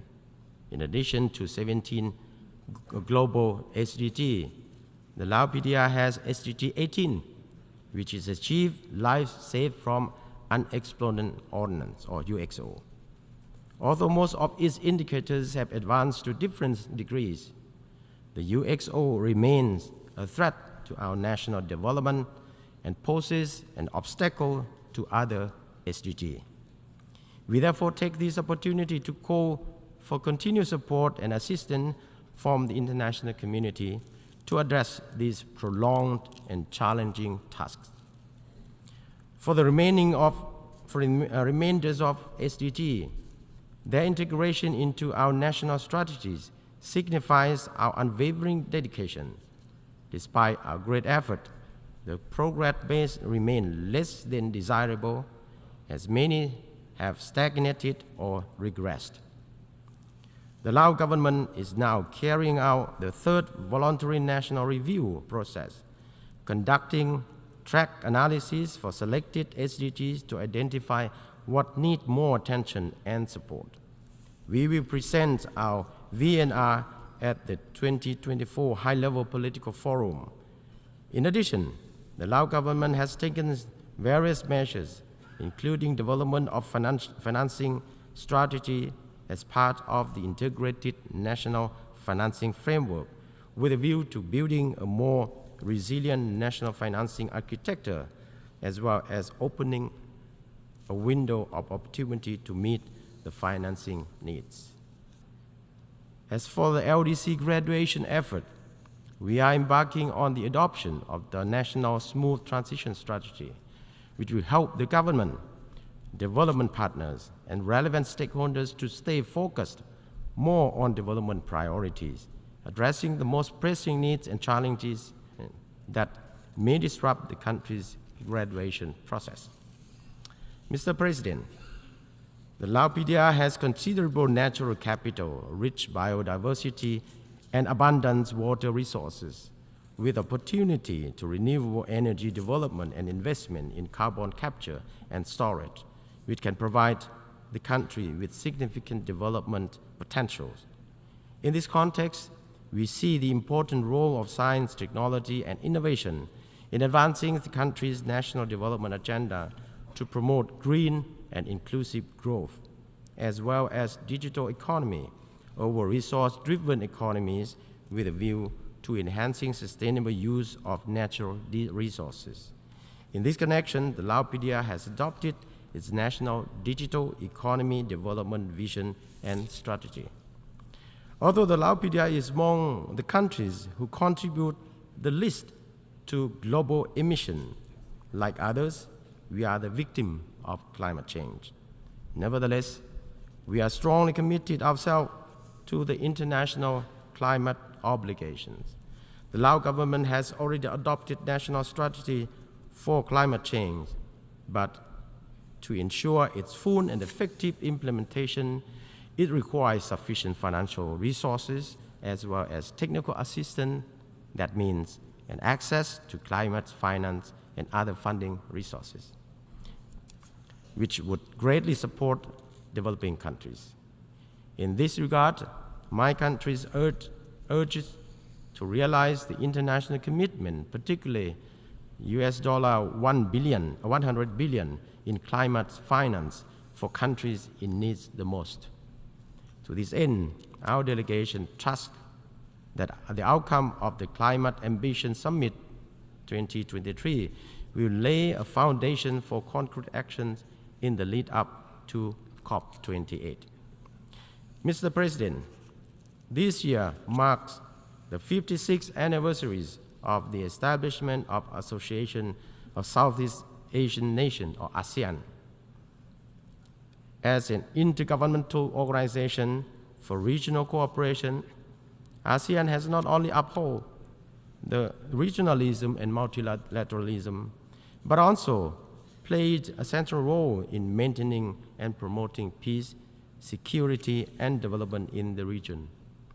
We in ASEAN are committed to further strengthen the ASEAN community, as well as enhancing ASEAN unity and centrality in our engagement with external partners, including through ASEAN-led mechanism, in order to promote an enabling environment for peace, stability, and prosperity in the region and beyond. In 2024, the Lao PDR will assume the ASEAN chairmanship with the theme ASEAN Enhancing Connectivity and Resilience. The Lao PDR will continue to build upon the past achievement of ASEAN in strengthening the ASEAN community and enhancing ASEAN external relations with our partners for more connected and resilient ASEAN. In conclusion, I would like to reiterate the Lao PDR's commitment to multilateralism with the United Nations at the core, as well as the firm determination to advancing the implementation of the three pillars of sustainable development: economic, social, and environmental, so no one is left behind. I thank you, Mr. President. I thank the Deputy Prime Minister and Minister for Foreign Affairs of the Lao People's Democratic Republic. I now give the floor to His Excellency Demeke Mekonnen Hassen, Deputy Prime Minister, Minister for Foreign Affairs of Ethiopia.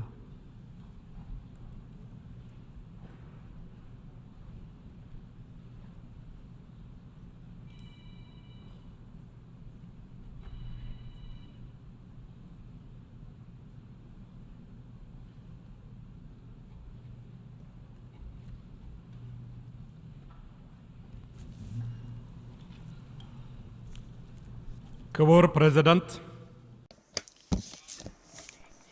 Mr. President, Excellencies, Heads of State and Government, Excellency Secretary General of the United Nations, distinguished delegates, ladies and gentlemen.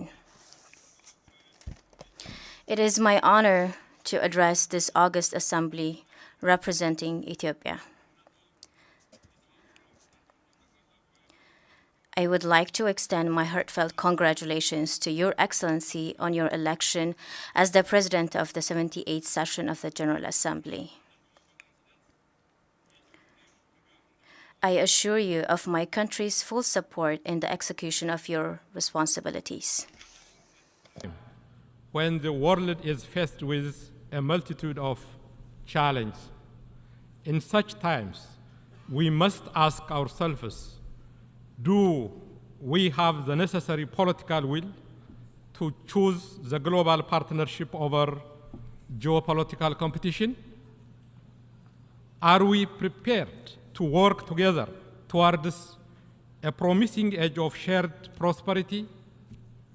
Are we also committed to working together to serve our planet and to meet the aspiration of over 8 billion people? The uncomfortable truth is that we are increasingly witnessing policy choices that escalate tensions, threatening the peace and stability of the world. Poverty and hunger are rising. The progress towards achieving the Sustainable Development Goals of track, pushing the objective of eliminating extreme poverty by 2030 even further behind. The global inflation and the rise in cost of living are undermining development gains, further worsening the challenges of the most vulnerable communities. Investment in human capital and skills development remain critical for developing countries. Climate change continues to cause devastating impacts across the globe. Africa and other climate vulnerable regions are enduring disproportionate adverse effects. The target of mobilizing $100 billion by 2030 to support mitigation and adaptation efforts of developing countries has not been achieved. The upcoming COP28 climate change conference to be held in the United Arab Emirates should thus be seized as an opportune moment to take bold actions. The threat of nuclear weapons is another source of grave concern for humanity. The international community needs to prioritize dialogue to de-escalate tensions and prevent the threat of nuclear weapons. We should also ensure that new technologies such as artificial intelligence are used responsibly in a manner that benefits humanity. The global community can address these challenges through meaningful cooperation. The letter and spirit of the United Nations Charter demands that we come together to tackle this challenge with the highest sense of urgency and partnership. Ethiopia calls on all member states to recommit the Charter of the United Nations. Maintaining the status quo will not advance our shared interest of ensuring peace and prosperity. We should collectively work for an inclusive multilateral system to renew our global solidarity. Mr. President, a new global collective security system that respects the sovereignty of member states and prevents conflict is vital. As a long-time champion and active participant in the UN mandated peacekeeping operations across the globe, Ethiopia underscores that reforming the UN Security Council is not a choice, but absolute necessity.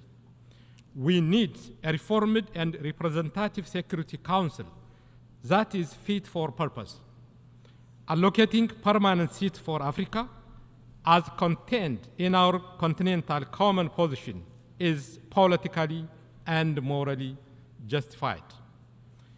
Ethiopia commends the effort of the UN Secretary General for the financing of the African Union peace support operations from assessed contributions. National ownership of security responsibilities is imperative. For peacekeeping operations to achieve their objectives, robust capacity building support should be provided to national law enforcement structures. Unilateral sanctions and coercive economic measures violate the UN principles and international law. Ethiopia opposes such measures imposed on developing countries and calls for their unconditional removal. We wish to underline that diplomatic dialogue among sovereign nations should be the primary tool to resolve differences.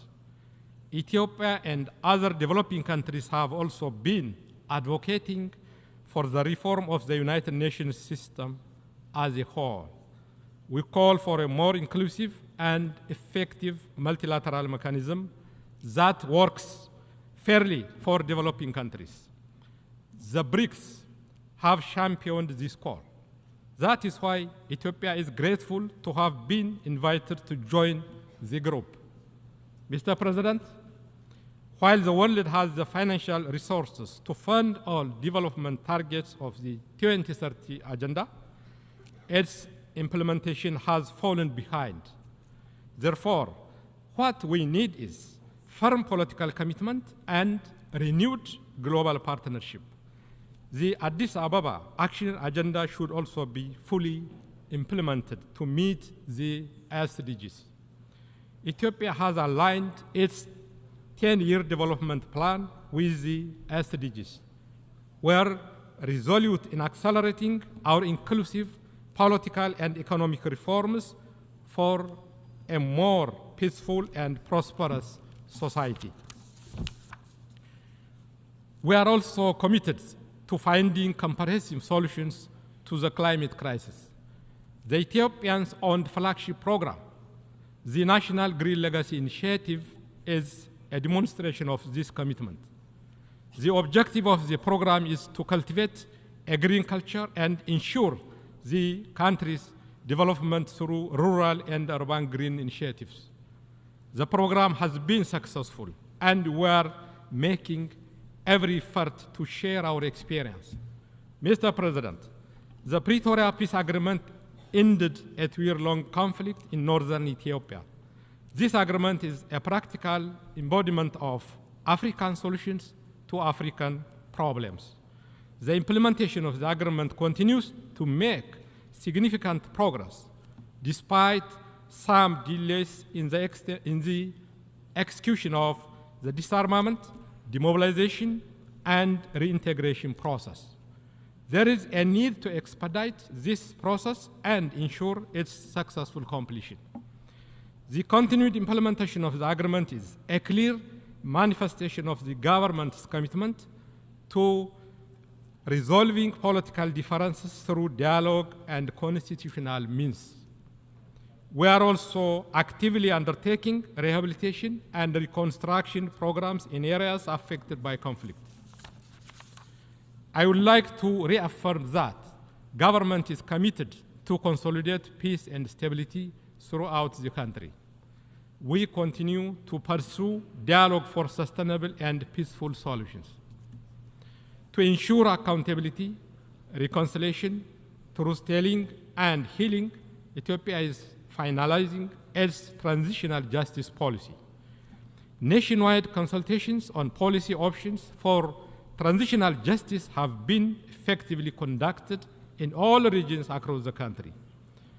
Through the National Dialogue Commission, Ethiopia has also embarked on inclusive dialogue to address past and present societal concerns.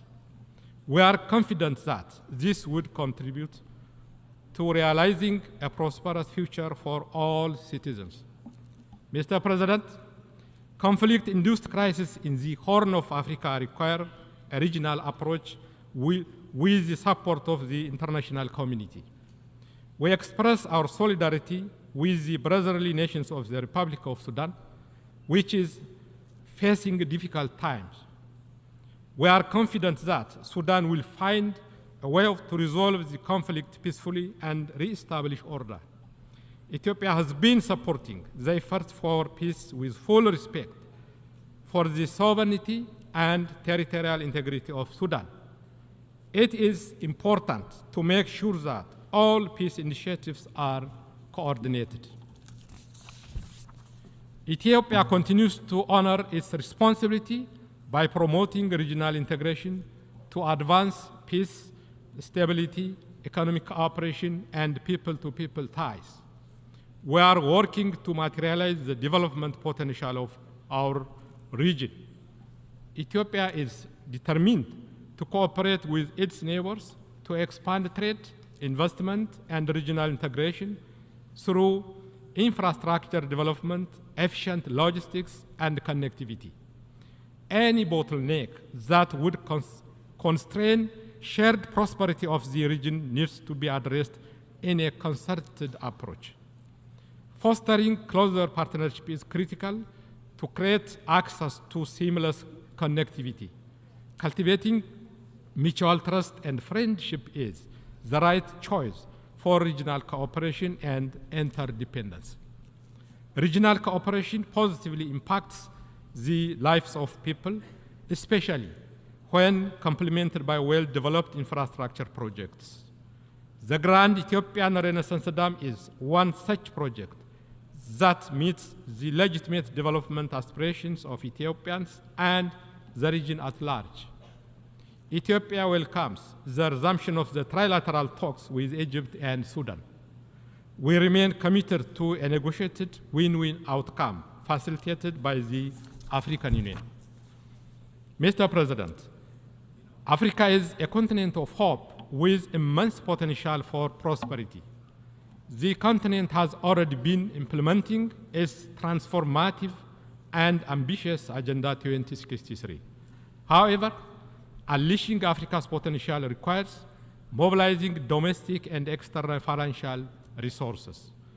The international financial architecture should be reformed with a special consideration for Africa's needs and priorities. A fast-tracked resolution of Africa's debt crisis and the provision of additional development finance should be top on our agenda. Ethiopia advocates for an inclusive international order that recognizes the contribution of all countries. The very survival of humanity, the safety of our planet, the peace and security of the world is at stake. Therefore, hope, justice, and equality for all should indeed define the fundamental agenda of this assembly. Beyond the rhetoric, this august body has a responsibility to promote global consensus and translate ideas proposed in this very hall into concrete actions. As I conclude, I would like to emphasize we are at a critical juncture where humanity must come together with a unity of purpose for peace and prosperity. With full awareness that our time to serve is limited, each of us gathered here today should reflect on the legacy we wish to leave behind for future generations. I thank you. I thank you. I thank you, the Deputy Prime Minister Minister for Foreign Affairs of Ethiopia. I now give the floor to His Excellency John Rousseau, Deputy Prime Minister, Minister for Immigration, Lands and Physical Planning of Papua New Guinea.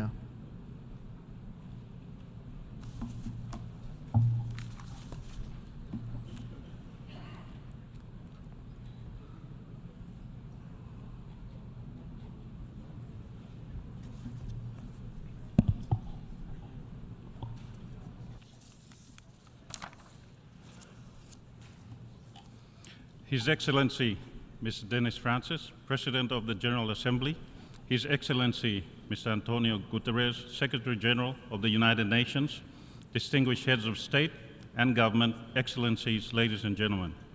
It is my honor and privilege to address this august hall for the first time as Deputy Prime Minister of Papua New Guinea, and on behalf of my Prime Minister, the Honorable James Marape, and the government and people of Papua New Guinea. I congratulate you, Mr. President, and the government and people of Trinidad and Tobago on your successful election to preside over the new term of the General Assembly's work.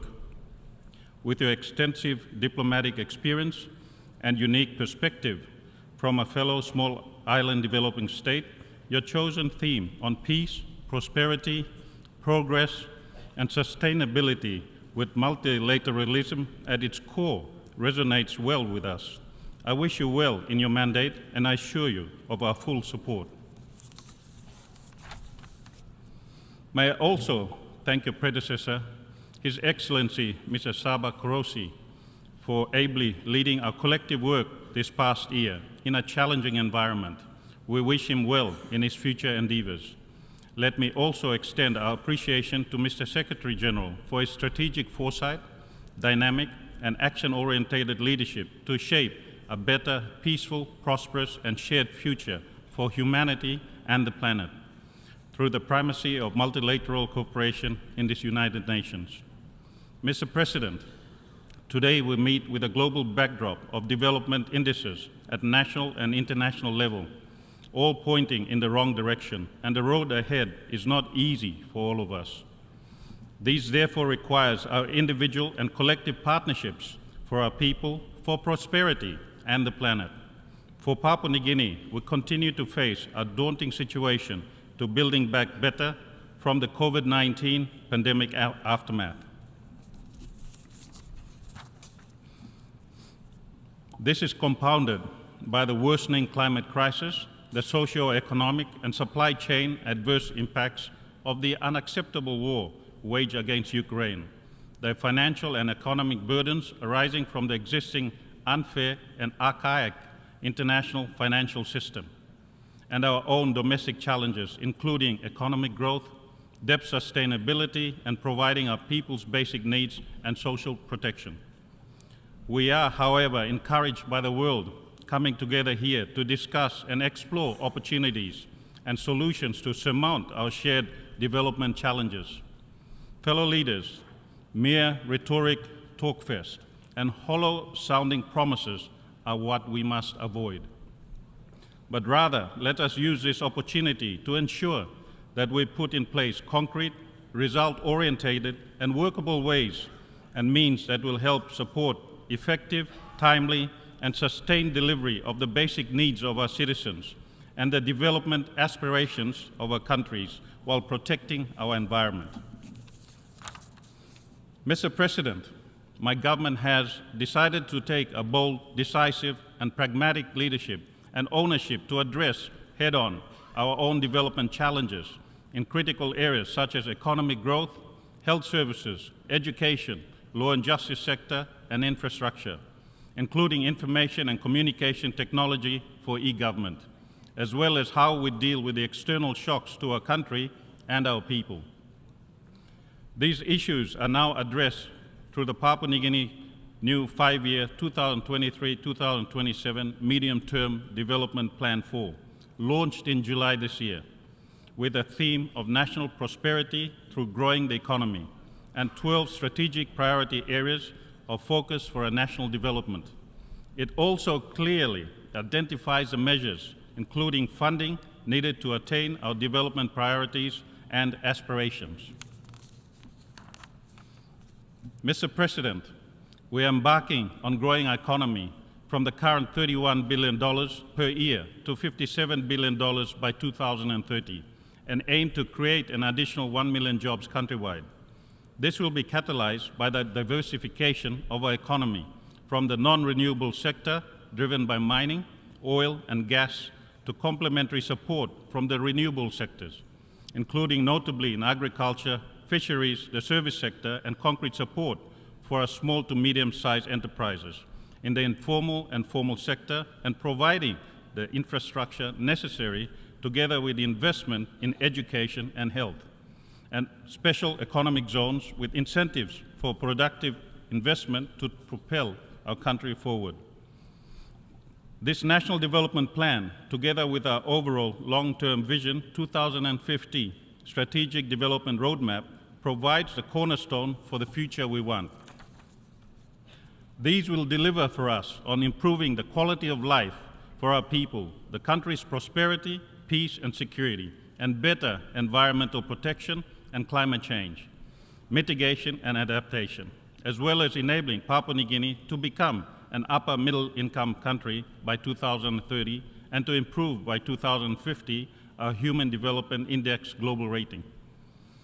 Our Medium-Term Development Plan 4 also integrates and reaffirms my country's strong commitment to accelerate and deliver on the 2030 Agenda for Sustainable Development, which at present remains a serious concern for us because of the global polycrisis impact domestically and our own national challenges.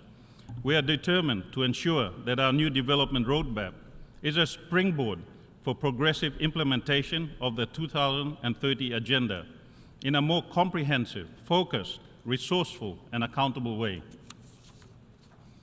Mr. President, Papua New Guinea has prioritized health as a core national development agenda, as spelled out in our new fourth Medium-Term Development Plan and the National Health Plan 2021 to 2030, supported by relevant policies. It underlines our commitment to universal health coverage and quality and affordable health care by focusing on people and the environment, engaging with social partners and sectors, and increasing access to quality and affordable health services. This followed our 2020 National Review of the Health System that highlighted the need for review and reform of policies and laws on health issues in the country, and for a stronger health system to cater for our people's basic health needs, and to achieve universal health coverage by 2030. It underscored the importance of multi-stakeholder approach to strengthening existing partnerships and building new ones, to mobilize resources, appropriate technologies, and financial support, including capacity building and training opportunities to deliver the health outcomes we need for our people and our country. The necessity to ensure effective governance and accountability in the health sector, including transparency and proper oversight in procurement procedures and processes and delivery mechanisms, which are vital, including for eliminating overhead costs and malpractices in the health sector. For us, major health challenges remain in the prevention and control of communicable diseases and non-communicable diseases, and on reproductive, maternal, newborn, and child health. Tuberculosis also remains a serious concern in our country, and we continue to witness increasing lifestyle and cancer-related deaths in recent years. However, the health review and reforms and strategic privatization has made positive impacts, including in transforming our national health system and focus on training more medical staff, including doctors and nurses. But much more work remains to be done. We therefore welcome development partnership in the health sector, which is crucial for us given the limited health-related experts, institutional and systemic capacity and resources that continue to challenge the effective delivery of healthcare and services to our people, especially the rural majority. We look forward to harnessing the outcomes of the just concluded 3 health-related high-level meetings to support a recovery from the pandemic and to deliver on SDG 3 in the country. Mr. President, the importance of partnerships for national development, including on the SDGs, especially in a challenging global situation such as today, cannot be overstated. We therefore welcome genuine and durable partnerships from all stakeholders at all levels in supporting our development priorities and aspirations, including for the SDGs. In our view, however, development partnerships should be based on an equal footing rather than a donor-recipient lens that undervalues recipient countries' contributions. This will help build trust, confidence, and enhance effective development partnerships. For Papua New Guinea, strategic development partnership is recognized in Pillar 12 of our new medium-term development Plan 4. We call on all our development partners to ensure that their official development assistance to Papua New Guinea is aligned under this framework with our own national development agenda priorities that averts unnecessary parallel efforts and for cost-effective partnerships for mutually beneficial outcomes to be achieved. Let me also use this occasion to acknowledge and thank all our valued development partners for their constructive partnerships and support for my country's development efforts. We look forward to further strengthening the cooperative relations going forward. Mr. President, financing for development remains a serious challenge for us, as it is for many other developing countries, including from the pandemic aftermath. The growing divide between countries that can access affordable financing for development and those that cannot is a serious concern that must be addressed swiftly if we are genuine about leaving no one behind. We also note the outcomes of the high-level meeting on financing for development and the SDG summit held at leaders level earlier this week, and that strongly support the call by the United Nations Secretary General for a US $500 billion annual SDG stimulus to support developing countries. This is a most timely and relevant given the challenging development circumstances the world is currently facing. If realized, accessing such funding support to developing states should be at speed, scale, and be less onerous. Mr. President, for my country, we need around $26 billion in the next 5 years to grow our national economy to reach our development aspirations of $57 billion per year economy, to take us progressively into the future, including delivering on our SDG commitment.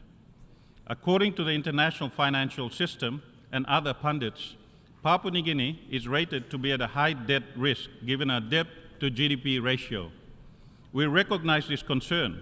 However, we need to fund our development framework and its effective implementation to cater for our growing population demands. We are taking leadership and ownership of our domestic resource mobilization, including financing our development priorities through measures such as tax reforms and enhanced internal revenue collection, strengthening governance laws and policies to tide illicit financial flows, addressing systemic issues on foreign exchange, reviewing and revising our domestic laws and policies to ensure that our natural resources development in the extractive industry is on fair, just, and equitable terms, incentivizing public service partnership and supporting SMSEs in the formal and informal sectors. This has enabled us to provide a core funding for development, which is complemented by a small fraction of external financial support from our development partners. We are also working with the IMF and other bilateral development partners to move from a deficit budget to a more balanced one to cushion the impact of debt servicing on the delivery of our development needs.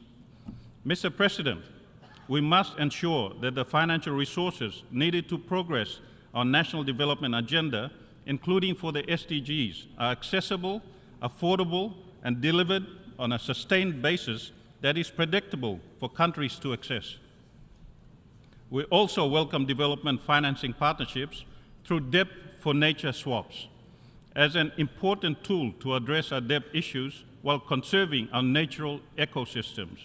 We cannot afford to sacrifice our people's development needs by merely conserving our natural resources without appropriate incentives to cater for their needs. Let me also underscore that it is not enough to demand countries to fix their domestic systems to support their development financing.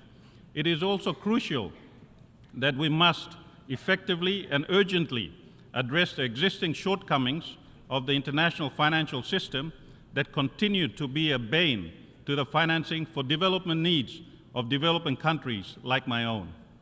We therefore join other countries and the Secretary General to call for the urgent and comprehensive reform of the international financial architecture to address the economic and financial challenges facing developing nations, especially small island developing states just like mine. Mr. President, Papua New Guinea further calls on the international financial institutions and development partners to use the final report and recommendations of the high-level panel of the Multidimensional Vulnerability Index as a tool to adequately account for the key factors of vulnerability, such as the adverse impacts of climate change and natural disasters, into their decision-making, rather than relying on the GDP, GNI per capita as the sole measure of a country's development. We also strongly support the Bridgetown Initiative as a part of the reform of the global financial system to improve the response to the climate crisis and the particular development challenges, including access to affordable financing and debt relief. Mr. President, an ongoing concern for my country in the context of financing for development is the unintended consequences arising from anti-money laundering laws from the international perspective. As a small economy that is primarily rural and cash-based, anti-money laundering laws impede development growth in my country. We need to ensure that the application of one-size-fits-all money laundering laws does not continue to be a hindrance to the economic growth and sustainable developments of small developing countries like ours. This, however, does not imply our derogation of duties in upholding the rule of law, but rather to ensure the financing we need for national development does not become a victim of these such laws. Mr. President, the ongoing extreme and increasingly tragic weather and slow onset events multiplied across the world, which Secretary General Guterres aptly called the era of global boiling has arrived, emphasizes to all of us the critical need to confront and address the climate crisis swiftly. From our highlands region to the coastal lowlands and offshore in our island communities, the ravages of the climate crisis, as seen in natural disasters, droughts, sea level rise, and food insecurity, and also the impact on our economy, continues unabated despite our negligible greenhouse gas emissions. This provided the backdrop to our own second National Climate Summit held last week in our capital with our development partners on what we must do nationally and with other stakeholders going forward. We applaud the United Nations Secretary General's strong and dedicated leadership on climate change, including for the Climate Ambition Summit held earlier this week. We also commend United Arab Emirates and Egypt as incoming and outgoing COP presidents, respectively, for the ministerial meeting on loss and damage, and look forward to further engage on it at COP28. Mr. President, for Papua New Guinea, like many of our fellow Pacific Island countries, let me reiterate our position that climate change is a key priority for us, as this remains the single greatest existential threat to the lives and livelihoods, security, and well-being of our people. The critical importance and urgency to limit global warming to 1.5 degrees through rapid, deep, and sustained reductions in greenhouse gas emissions cannot be overstated enough. This is critical to the survival of our smaller island nations in the Pacific. That is why Papua New Guinea strongly supported our Melanesian neighbor Vanuatu's landmark General Assembly resolution adopted last March on an advisory opinion from the International Court of Justice on climate change and look forward to its outcome. As host to 7% of the world's biodiversity, Papua New Guinea has an important role, and our evolving national plans, policies, legislations, and partnerships on climate change underscores this strong commitment. This is reflected yet again in our new medium-term development plan 4, Strategic Priority Area 10 on climate change and natural environment protection. Mr. President, Papua New Guinea is indeed pleased to note that we have made much national progress on the climate change front, which we take pride in, given our efforts so far as implementing our targets under the nationally determined contributions.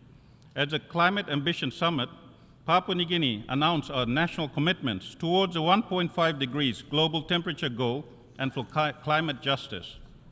In brief, these included, inter alia, our milestone achievement in June 2022 of our 2050 net zero target, the completion and launching early in the year our 2022-2030 National Adaptation Plan on climate resilient agriculture, infrastructure and transport and health sector responsiveness to climate sensitive diseases, and the political commitments to use our marine and terrestrial natural resources to address climate change, including for just transition to renewable energy. Mr. President, we therefore call again on firstly, high carbon emitting nations and developed country economies to do better, much more better. Secondly, developed countries must urgently deliver on the climate finance commitment of USD 100 billion per year and ensure that the distribution of these funds is equitable, accessible, and timely. Thirdly, for international financial institutions and development partners, including the Green Climate Fund, to ensure that countries like mine have timely access to climate finance for mitigation, adaptation, and loss and damage in order to accomplish just transition and ensure resilience against the effects of climate change. Fourthly, we welcome international support for investments in downstream processing of our natural resources to make the transformation we need to further support our enhanced climate ambition for the global temperature goal and for climate justice. At the Pacific regional level, Papua New Guinea urges the international community to contribute to the Pacific Resilience Facility, a regional financing facility set up to address disasters and climate change threats in our blue Pacific continent, and thank our development partners who have contributed to it. As a maritime nation, Papua New Guinea's commitment to protecting and sustainably using the ocean and seas and its resources remains steadfast. Our medium-term development plan for Strategic Priority Areas 10 on climate change and natural environment protection underscores this point. Not only does the ocean serve as a vital source for carbon sink, but it is also our main source for economic benefits, revenue generation, and daily sustenance of food and income for our people and our communities. As an example, our water supply 18% of the global tuna catch and 15% of the global tuna trade. We therefore strongly support and welcome the milestone adoption in June this year of the new global treaty on the conservation and sustainable use of marine biological diversity of areas beyond natural jurisdiction. We are pleased to have contributed to ensuring important areas for us were accounted for in the treaty, such as high seas pockets, extended continental shelf, rights to fisheries and capacity building, and transfer of marine technology. Mr. President, the BBNJ Treaty also complements our own National Protected Areas Policy and National Oceans Policy, as well as our Pacific Regional 2050 Strategy for the Blue Pacific Continent. We thank Singapore for their strategic and able leadership as president of the process and commend also the international community rallying to support the BBNJ Treaty. successfully after nearly 2 decades of intensive negotiations. We look forward to the treaty's early implementation. We are therefore encouraged and impressed by the high number of countries that signed the BBNJ Treaty 4 days ago at the UN Treaty event. We commend and congratulate those countries. Papua New Guinea will sign the new BBNJ Treaty once our own domestic procedural and legal processes are completed. Mr. President, Papua New Guinea also supports the convening of the next UN conference on SDG 14 on ocean and seas, led by France and Costa Rica. We are also supportive of the global efforts for a new binding global instrument on plastic pollution to further protect our marine ecosystem, and will do our part to see this to a successful conclusion and eventual implementation. Also, as an integral part of our stewardship of the ocean and seas, my government hosted the biennial 8 Pacific Tuna Forum 16 days ago, supported by our fellow Pacific countries, including our regional and sub-regional organizations, the private sector, and academia, where the current status of the tuna industry in our region and its sustainability was discussed. Papua New Guinea, like many other small island developing states, is increasingly concerned with the rising sea levels related to climate change that is threatening the lives and livelihoods of not just our coastal communities and the country's land territories and consequent economic and other losses, but more fundamentally, the human rights of our people affected by sea level rising. Existing international law does not address this serious concern. We welcome the ongoing important work of the International Law Commission on this issue, and we are committed to contributing further to it. In view of this, Papua New Guinea, together with our fellow Pacific Island Forum members, are progressing efforts for another landmark forum leaders' declaration on statehood and protection of persons in the face of climate change-related sea level rise. We look forward to its adoption later this year by our forum leaders. We call on our development partners to work closely with us in equal partnership in further strengthening the protection and sustainable use of the oceans and the seas. Mr. President, at a time of challenging global and national circumstances, given the evolving multiple crises, the protection and promotion of human rights, particularly for women and girls and those in vulnerable situations, must remain central for the international community. For Papua New Guinea, we have a strong commitment to this important issue. This is aptly demonstrated most recently by our Medium-Term Development Plan 4, under Strategic Priority Area 11 on population, youth, and women's empowerment. These entails increasing the gender parity index for females in education, employment, and business, combating incidences of gender-based violence, and to quadruple the number of women in leadership. These priority activities will require an investment of about $50 million to deliver the much-needed results by 2027. We are also continuing to work through our bipartisan parliamentary committee on gender-based violence, led by 7 members of parliament, with the welcome and valued support and partnership of the European Union and the UN system, particularly UN Women, UNFPA, and UNDP, under the Spotlight Initiative, which was launched in March 2020.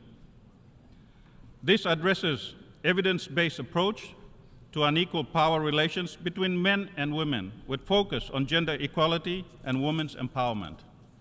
We have made good progress in areas including reforms in laws and policies and justice, health and community sector services, policing, medical and socio-psychological services, accessing legal support services, and shelters for gender-based violence survivors.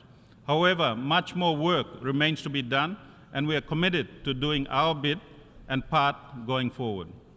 We are also working with the UN Human Rights Treaty bodies on our outstanding report on the Convention on the Elimination of Discrimination Against Women. We thank our valued development partners in these efforts, and also welcome others to join us to strengthening human rights in general, and more specifically for our women and girls. Mr. President, The urgency and the need for a new agenda for peace, as called by the UN Secretary General in his Our Common Agenda, is timely, and its importance for the peace and security of the world cannot be overstated. Papua New Guinea strongly supports the Secretary General's call. This has given the sobering and increasingly worrisome disrespect for international law, including the UN Charter by certain states, the geopolitical tensions and divide, simmering and unresolved conflicts, associated human rights violations, escalating nuclear weapons threats, and mistrust between and within countries. Without peace and security, our development aspirations under the 2030 Agenda and our respective development frameworks will be that much more difficult to achieve. This is a recipe for catastrophic outcomes that none of us would want. Mr. President, never again must we repeat the horrors of the two world wars. We are seriously concerned about moves by certain countries for the use of nuclear weapons. Such threats are unacceptable and therefore condemned in the strongest possible terms. It is incumbent on all of us to rally together in peaceful dialogue as common humanity under the banner of the United Nations to responsibly address all these issues. For my country, peace and security issues are a priority, and this is addressed through the law and justice sector under our medium-term development plan, strategic priority areas 5 and 6. Our strong commitment to peace and security has enabled us to increase funding and investment for capacity building and training in our country on our law and justice sector. For us, our founding foreign policy of friends to all and enemies to none continues to be a guide in our foreign relations conduct. Our national interests are economic, trade, and friendly relations with all nations. We are not interested in taking sides. Papua New Guinea has also learned from our own internal situations the importance of peace by peaceful means. It is in this spirit that we continue to engage in our Bougainville peace process, which remains a high priority for our country. It continues to be addressed under the parameters of our Constitution and the mutually agreed peace process roadmap that can deliver for us peaceful and lasting political solutions. We are grateful for the continuing valued and constructive support of the UN system, including the Secretary General's Peace Building Fund and other development partners in the Bougainville peace process, and also for the other new initiatives in 2 other parts of our country. On UN reforms, we are supportive of efforts towards meaningful reform of the United Nations to address today's realities and to account better for the greater good of everyone, such as that in the General Assembly, revitalization, and the intergovernmental negotiations process to reform the Security Council. We, however, cannot afford to have lengthy and inconclusive reform processes such as that of the IGN on Security Council reforms. This must do better, much better. Mr. President, before I conclude, as a SIDS member, we recognize the important efforts towards a SIDS-specific program of action for the next decade and the convening of the 4th International Conference on SIDS in Antigua and Barbuda next May. We join other SIDS in calling on development partners and the international community, including for funding to support SIDS, chart the pathway forward for resilient prosperity and the future we want. Finally, I reaffirm Papua New Guinea's commitment to doing our part in upholding the principles and purposes of the Charter of the United Nations as sovereign equal with other nations. May God bless us all and the United Nations. I thank you, Mr. President.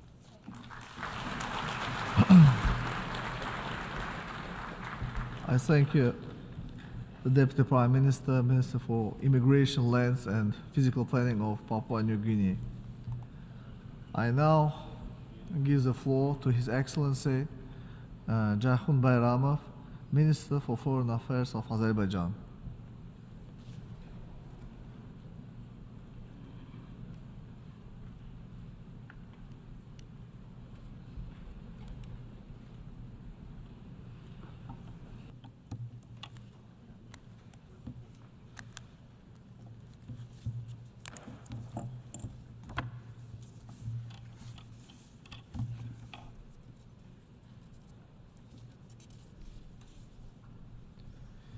Mr. President, Mr. Secretary General, Excellencies, ladies and gentlemen, I congratulate His Excellency Mr. Denis Francis on assuming the presidency of the 78th session of the General Assembly, and thank the ongoing President, His Excellency Mr. Csaba Kőrösi, for his hard work over the past year. Ladies and gentlemen, the world continues to face a multitude of challenges that transcend boundaries. From exacerbating climate change trends to rooted poverty, rising tensions, and ravaging pandemics, these challenges plague us all, regardless of our background or location, and require bold and concerted actions. The current state of international politics is becoming increasingly fragmented, leading to division and erosion of multilateralism. The growing trend of intolerance and discrimination, in particular Islamophobia, and alarming surge in hate speech are disturbing.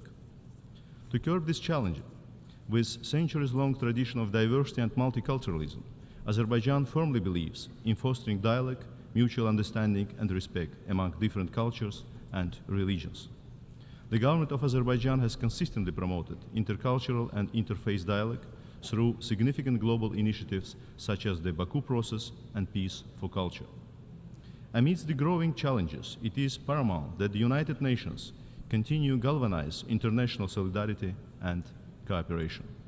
The UN has a mandate to ensure that every nation has an equal voice and is treated on the same footing. The UN Charter principles and purposes are binding worldwide and must be applied consistently, not selectively. Azerbaijan advocates for a reinvigorated and reformed multilateral system with the UN as at its core, underpinned by strict adherence to and non-selective application of the norms and principles of international law. We look forward to the summit of the future as an opportunity to reinvigorate global action and reflect on collective commitment to the UN Charter and multilateralism. Excellencies, in its national capacity and as the chair of the non-aligned movement, Azerbaijan continues contributing to peace, security, and global sustainable development agenda, and spares no effort to promote international solidarity and multilateralism. Since the outbreak of the COVID-19 pandemic, Azerbaijan has been at the forefront, putting forward several global initiatives to fight this challenge. The lingering effects of the pandemic create a pressing need to redouble our efforts for global cooperation and solidarity, anchored in high-level political engagement and collaboration involving all vital stakeholders. International cooperation and political engagement require involvement of different stakeholders, including women and youth. Azerbaijan made this a key focus point of its NAM chairmanship through the foundation of the NAM Youth Organization with a permanent secretariat in Baku under the Shusha Accord and initiation of the establishment of the NAM Women Platform. Azerbaijan also spearheaded the foundation of the NAM Parliamentary Network. We must strengthen joint effort in tackling the pandemic's consequences and consolidate efforts for global recovery from COVID-19. In light of this, the President of Azerbaijan initiated establishing a UN high-level panel on post-pandemic global recovery. In March 2023, we hosted the NAM Contact Group Summit in response to COVID-19, where the President of Azerbaijan, in his capacity as the NAM chair, declared 2 global calls to support the post-pandemic recovery of Africa and small island developing states. Azerbaijan announced allocation to each of these calls as the first donor. Since 2020, Azerbaijan provided humanitarian, economic, and technical assistance worth of $300 million to over 130 nations. Ladies and gentlemen, as we approach the midterm of the 2030 Agenda for Sustainable Development, many parts of the world struggle to achieve our shared vision of future. It is imperative that we concertedly confront these challenges. Since their adoption, Azerbaijan has been a passionate supporter of promoting and implementing the SDGs universally. We have been pursuing transformational changes in remodeling our economy, focusing on sustainability, inclusive growth, social justice, and clean energy. Azerbaijan's GDP has tripled in less than 2-decade span. Poverty went down from 49% to 5%. The external public debt is expected to be some 10% of the GDP for 2023, one of the lowest globally. The clean environment and green growth became one of the 5 priority areas of our new national development strategy.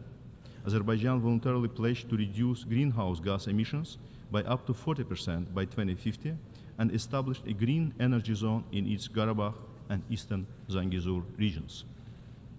Azerbaijan's roles in global energy security has further expanded from traditional crude oil supplier into a reliable natural gas provider.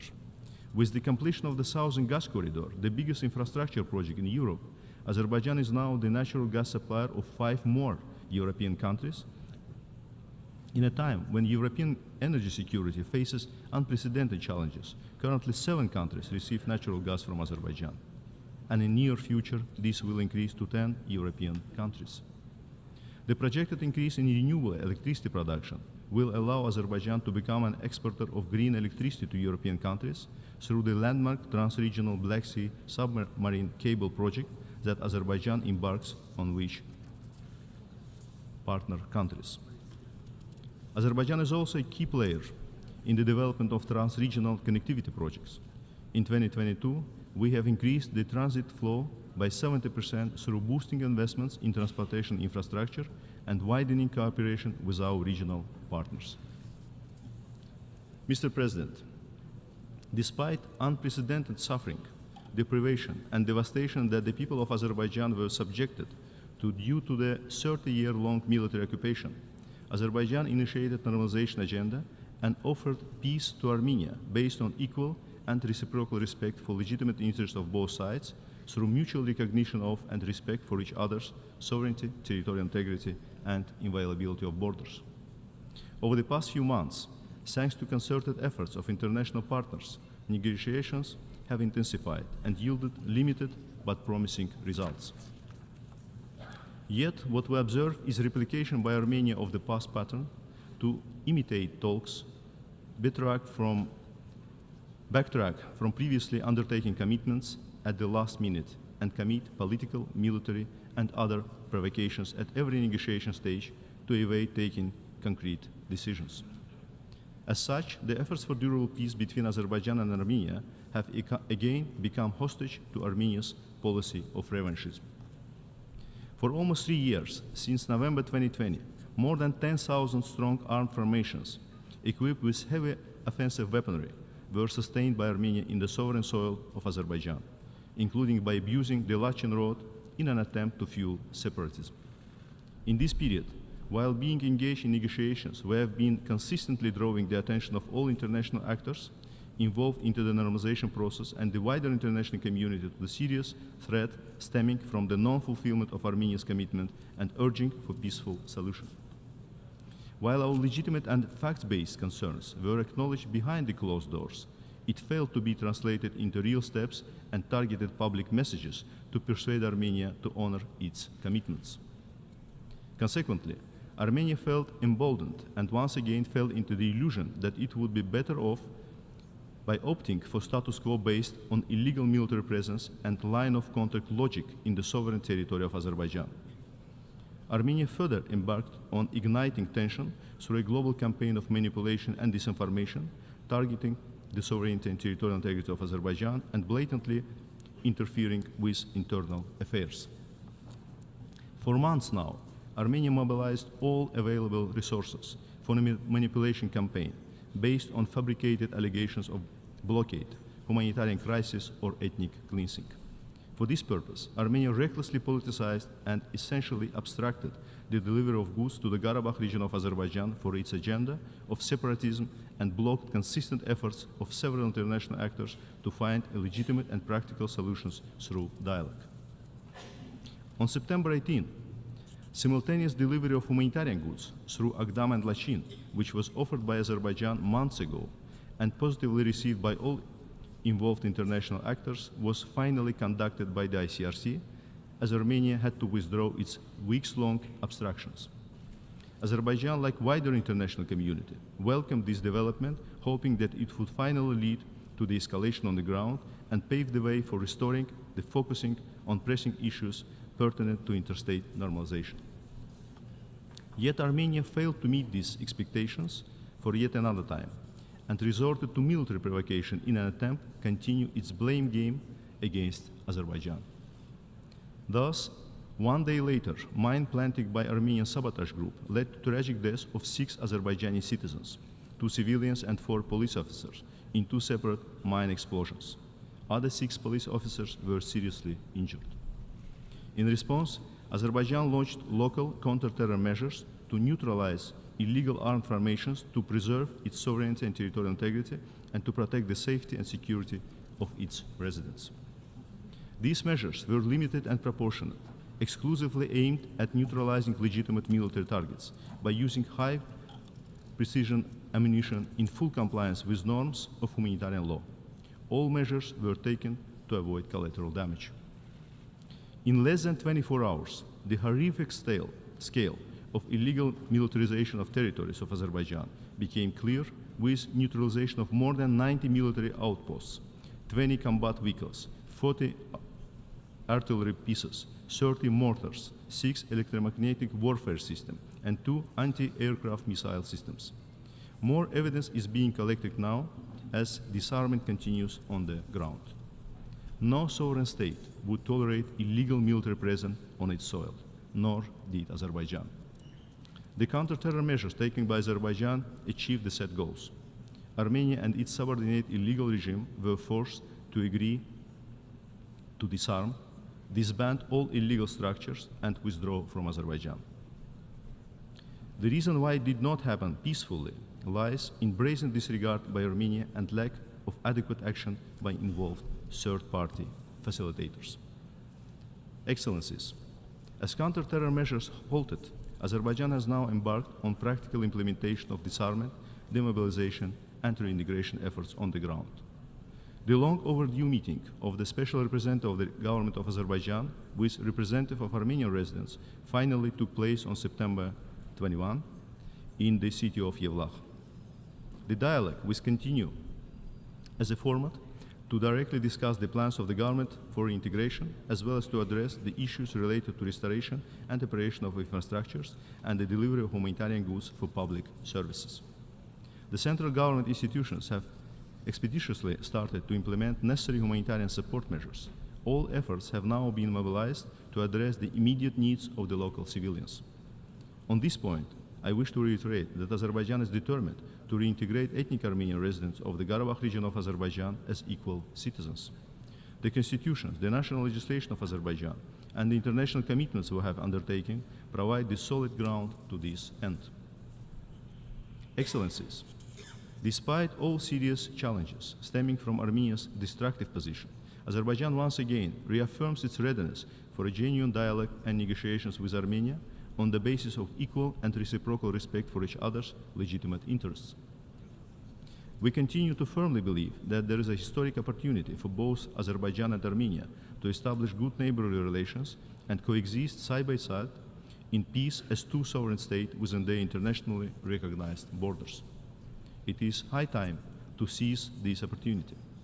For that, it is necessary for Armenia to finally realize that rejecting the offer for just and equal peace in expectation of better conditions in the future to achieve revanchist purposes is not viable and has no chance to succeed. Verbal statements by the leadership of Armenia on recognizing the sovereignty and territorial integrity of Azerbaijan, including the Karabakh region, must be transformed into tangible steps. Meaningful engagement by international actors that are able and willing to support Azerbaijan and Armenia in this hour in a fair, impartial, and unbiased manner is critical. It is equally important for all those who are unable to be an honest broker to refrain from projecting their short-sighted agendas into this process. All efforts need to be mobilized to build upon the already achieved progress and finalize the normalization process without further delay. Azerbaijan is determined and steadfast to promote the normalization agenda. Mr. President, along with the interstate process of normalization with Armenia, Azerbaijan launched a large-scale rehabilitation and reconstruction efforts to eliminate the harsh consequences of the 30-year-long military occupation of our territories. These activities aim at ensuring the right of hundreds of thousands of Azerbaijanis to eventually exercise their violated right to safe and dignified return. Thanks to the tireless efforts taken by the government, life now returns to the territories that have experienced unprecedented vandalism in 30 years of Armenia's military occupation. The first groups of displaced families have already returned to their places of origin. Regretfully, the massive contamination of territories of Azerbaijan with landmines and other explosive devices remains a significant obstacle to smooth progress of rehabilitation and reconstruction. This contamination is posing a threat to those returning home after being displaced for 3 decades. The refusal of Armenia to share all maps of mined areas and the continued planting of landmines, installation of booby traps and other explosives, even after the declaration of cessation of all military activities, further aggravates the situation and increases the human toll. Since November 2020, 315 individuals have fallen victim to landmines planted by Armenia. Some mines were transferred to the territory of Azerbaijan and planted therein after the signing of the trilateral statement. Given the ongoing landmine problem in Azerbaijan and the challenges national agencies face in addressing it, there is an urgent need for increased international support to strengthen Azerbaijan's humanitarian mine action capacity. Such support would not only aid in the mining effort but also contribute to the global campaign against landmines and demonstrate a commitment to peace and cooperation in the region. Dear colleagues, ensuring justice concerning serious war crimes and crimes against humanity is vital in healing the wounds of the past conflict. While accountability and redress ensure the rights and interests of the victims, they are also critical prerequisites on the path to genuine post-conflict normalization and reconciliation. Over more than 30 years of aggression and occupation, Armenia subjected Azerbaijani cultural heritage to desecration and destruction. This included numerous monuments of world and national importance: mosques, temples, mausoleums, museums, art galleries, archaeological sites, and libraries. The fate of almost 4,000 citizens of Azerbaijan, including 719 civilians who went missing during the conflict. Although several mass graves were discovered in the liberated territories, shedding light on the willful killing of Azerbaijani civilians and other persons protected under international humanitarian law, Armenia refuses to clarify the whereabouts of missing persons.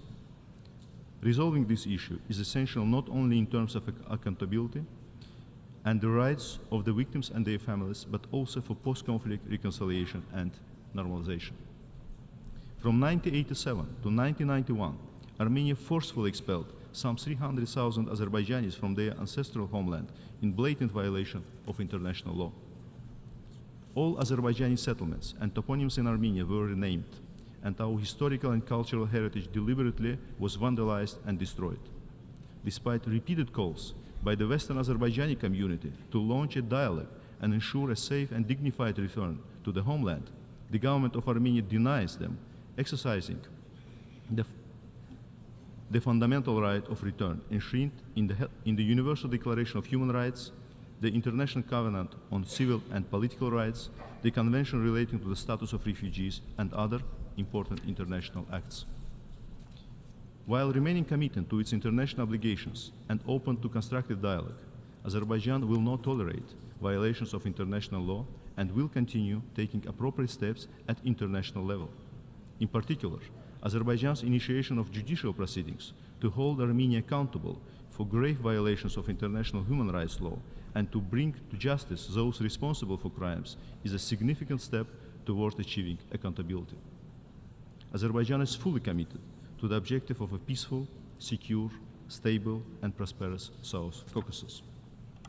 We will continue the efforts towards advancing post-conflict peace-building, reintegration, and peaceful coexistence, while, as a responsible actor, sparing no effort in all relevant domains, be it post-COVID recovery, global development agenda, or energy security. The challenges we face today require a new commitment to international cooperation and solidarity. It is only through joint efforts that we can overcome present and future complex challenges to build a brighter future for ourselves and coming generations. I thank you, Mr. President.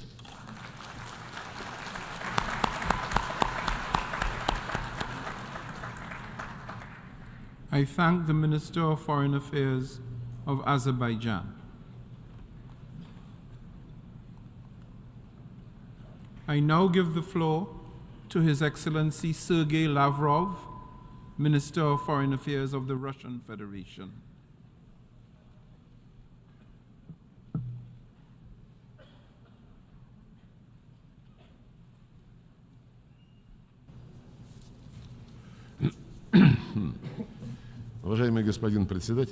Mr. President, ladies and gentlemen, in the statements of many previous speakers, the idea that our shared planet is experiencing irreversible changes was mentioned right in front of our eyes. There is a new world order being born. Our future is being shaped by a struggle between the global majority in favor of a fairer distribution of global benefits and civilized diversity, and between the few who wield neo-colonial methods of subjugation in order to maintain their domination, which is slipping through their hands. The collective West has a calling card, and it has long been to reject the principle of equality and their total inability to reach agreement. Being used to looking down at the rest of the world, Americans and Europeans make all sorts of promises, and they take on commitments inter alia, written ones and legally binding ones, and then they just don't fulfill them. As President Putin pointed out, the West is one that is truly an empire of lies. Russia, like many countries, knows about this firsthand. In 1945, when we, along with Washington and London, together were vanquishing the enemy on the front in the Second World War, our allies in the anti-Hitler coalition were already making plans for a unthinkable military operation. That's what it was called, against the Soviet Union.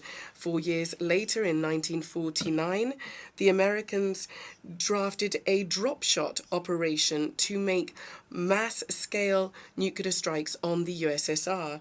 These ghastly, senseless ideas did remain on paper. The USSR created its own weaponized retaliation. It took the Cuban Missile Crisis of 1962, when the world was on the brink of nuclear war, for the idea of deploying it, and the illusion of victory stopped being the basis of the military planning strategy of the US. At the end of this Cold War, the Soviet Union plays a decisive role in reuniting Germany and agreed upon parameters for the new security architecture in Europe. Furthermore, the Soviet and then the Russian leadership was given concrete political assurances regarding the non-expansion of the NATO military alliance to the east. The relevant records of these negotiations are both in our and Western archives, and they're in open access. But these assurances by Western leaders were just deception. They in no way intended to uphold them. Furthermore, they were never bothered by the fact that by expanding NATO towards Russia's borders, they violated official commitments that were made at the highest level in the OSCE. Commitments not to strengthen their own security to the detriment of the security of others, and not to permit a military political domination in Europe of any country, group of countries, or organization. In 2021, our proposals to conclude treaties on mutual security guarantees in Europe were rudely rejected without any change to the status of Ukraine being outside the alliance.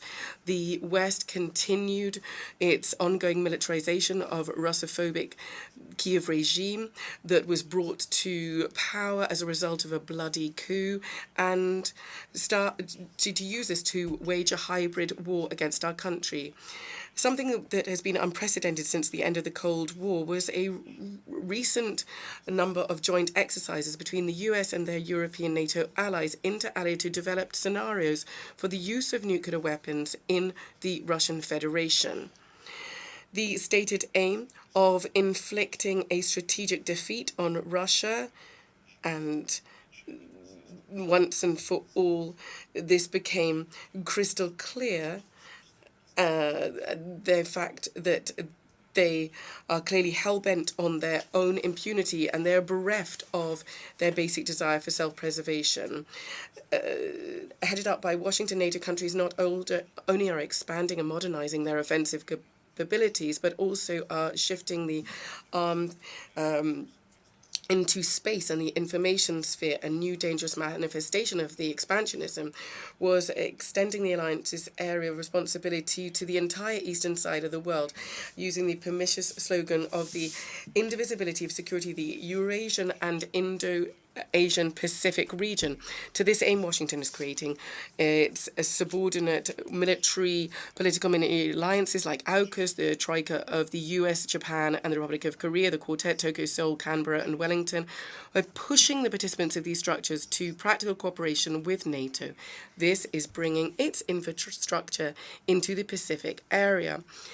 It is obvious that such efforts are targeted against Russia and China and on the collapse of the inclusive regional architecture of ASEAN. This runs the risk of creating new explosive hotbeds of geopolitical tension, in addition to that which is hotting up very significantly around Europe. One certainly has the impression that the US and the Western collective that is fully subordinate to it have decided to turn the Monroe Doctrine into a global one. These ideas are totally illusory, they're extreme, but the Pax Americana will not stop it. The global minority is doing all it can to put the brakes on the acceleration of the natural course of events. The Vilnius Declaration of NATO on strengthening partnership between Russia and China has been characterized as a threat to NATO. Speaking to his ambassadors abroad, President Macron said he was really concerned about the expansion of BRICS, deeming that this shows that it, quote, complicates the situation in the international sphere in order to runs the risk of weakening the West, in particular Europe. A review of the world order is underway, as is of its principles, and is undermining the way that the West is working. This is the end of that quote. So here's a revelation. If anybody wants to meet without us, become closer without us, or without our consent, then that poses a threat. The pushing of NATO into the Asia-Pacific region is something good, but the expansion of BRICS is dangerous. However, this logic is inexorable. The main trend has become for the global majority to strengthen their national interests, their sovereignty, their traditions, their culture, and their way of life. They don't want to live under anybody's yoke anymore. They want to make friends between themselves, solely on an equal footing and for mutual benefit. And such organizations such as BRICS and the Shanghai Cooperation Organization are on the rise, and they are defending their rightful role in forming objectively our multipolar architecture. Perhaps for the first time since 1945, when the UN was established, there is now a chance for genuine democratization of global affairs. This inspires optimism for all those who believe in the rule of law internationally and who want to see the revival of the UN as a central coordinating body for global politics. A body where decisions are made about how to reach decisions together, having a fair balance of interests. For Russia, it is clear that there's no other option. However, the US and its subordinate Western collective are continuing to fuel conflicts, which artificially divide humanity into hostile blocs and hamper the achievement of overall aims. They're doing everything they can to prevent the formation of a genuine multipolar, fair world order. They are trying to force the world to play according to their own self-centered rules. I would like to urge Western politicians and diplomats once again to carefully reread the UN Charter. The cornerstone of the world order, established at the end of the Second World War, is the democratic principle of the sovereign equality of states, large and small, irrespective of their form of government, of their domestic, political, and socio-economic structures. However, the West still believes that it is superior to everybody else. In light of what was said, the pernicious statement by the EU head of diplomacy, Mr. Borrell, namely that Europe is a blossoming garden and the rest is a jungle. He's not bothered by the fact that in the garden there's rampant Islamophobia and other forms of intolerance to traditional values of all world religions, burnings of the Quran,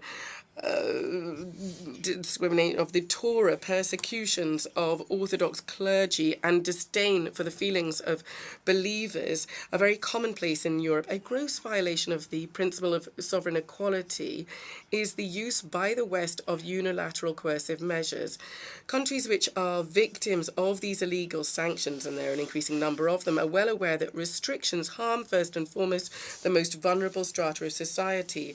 They provoke crises in the food and energy markets.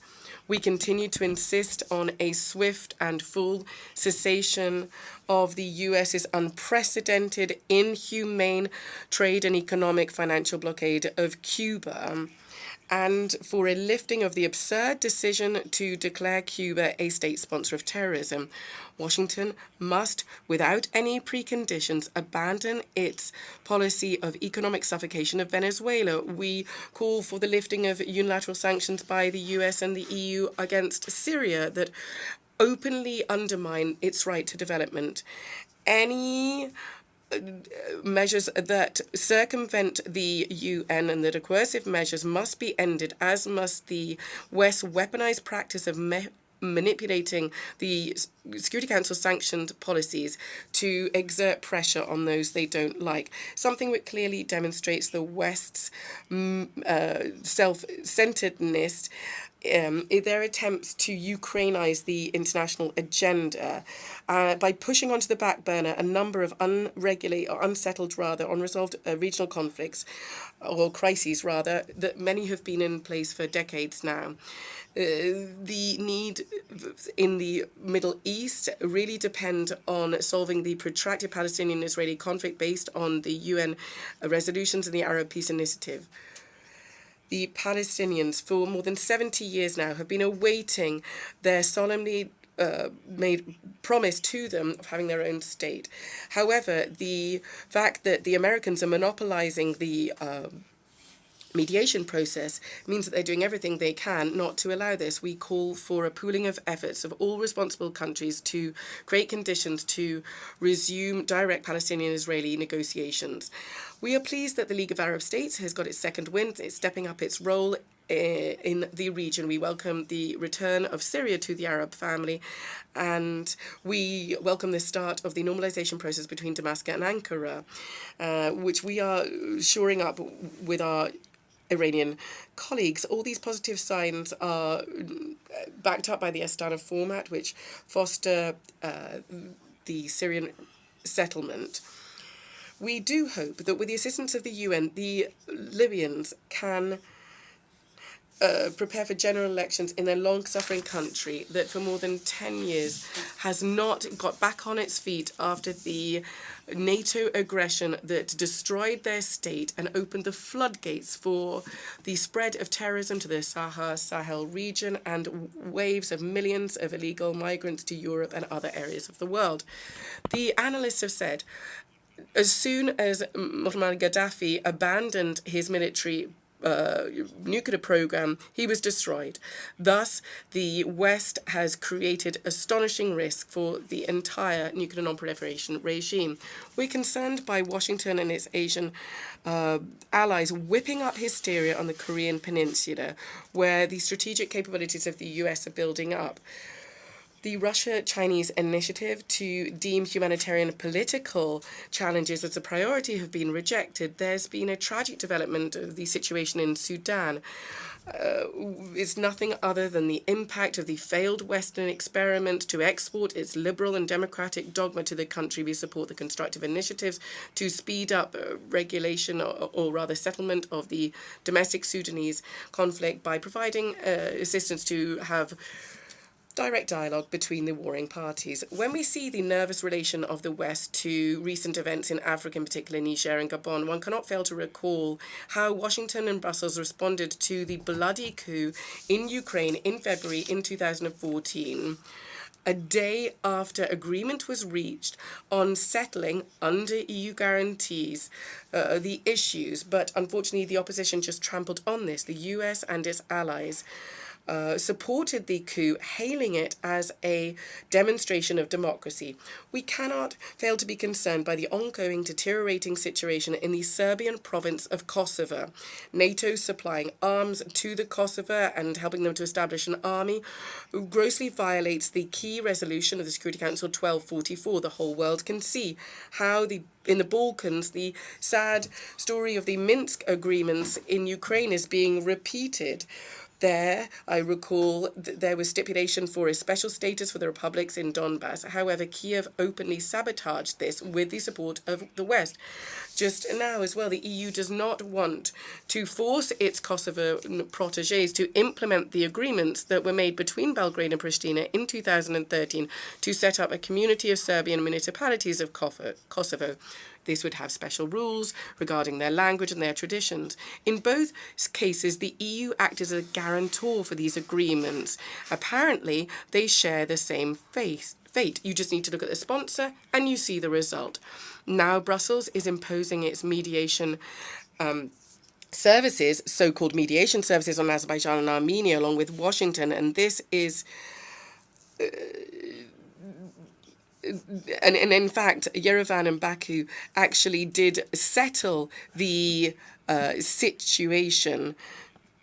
So the time has come for mutual trust building. There are Russian troops who will certainly help this. Now, talking about decisions of the international community that remain on paper, we call for a completion once and for all of the process of decolonization.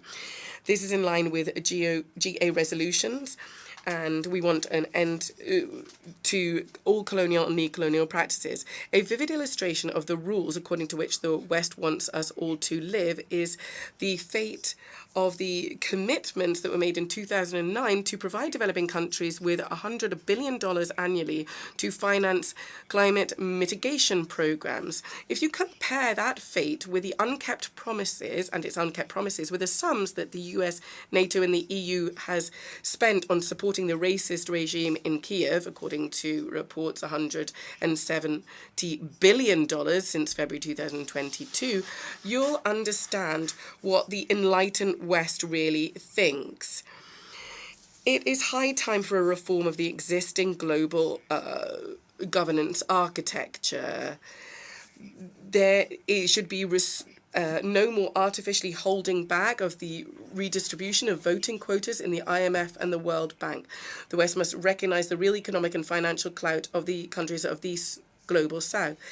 It's important also to unblock the work of the WTA disputes body. There's an increasing need to expand the composition of the Security Council solely through eradicating underrepresentation in the composition from the global majority, so countries from Asia, Africa, and Latin America. It's important that the new members of the Security Council, both permanent and non-permanent, are able to use their authority in their own regions as well, and in global organizations such as the Non-Aligned Movement, the G77, and the OIC. It is high time to look at fairer ways of making up the UN Secretariat.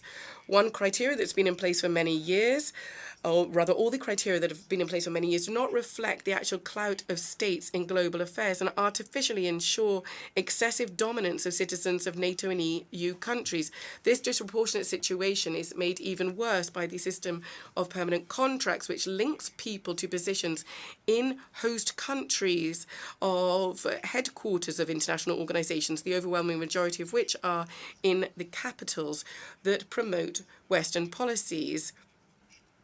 A new type of UN reform is needed, where there are no leaders and followers or teachers and students, but when all questions are resolved based on consensus, reflecting of balance and of interest. For example, this is really borne by the BRICS, which has expanded its authority, in particular following the Johannesburg summit.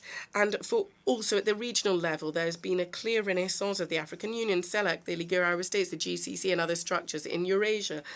A harmonization of integration processes is underway as part of the Shanghai Cooperation Organization, ASEAN, the CSTO. the Eurasian Economic Community, and the CIS, the Chinese Belt and Road Project. Natural formations for a greater Eurasian partnership is underway as well. This is open to all associations and countries of our shared continent without exception.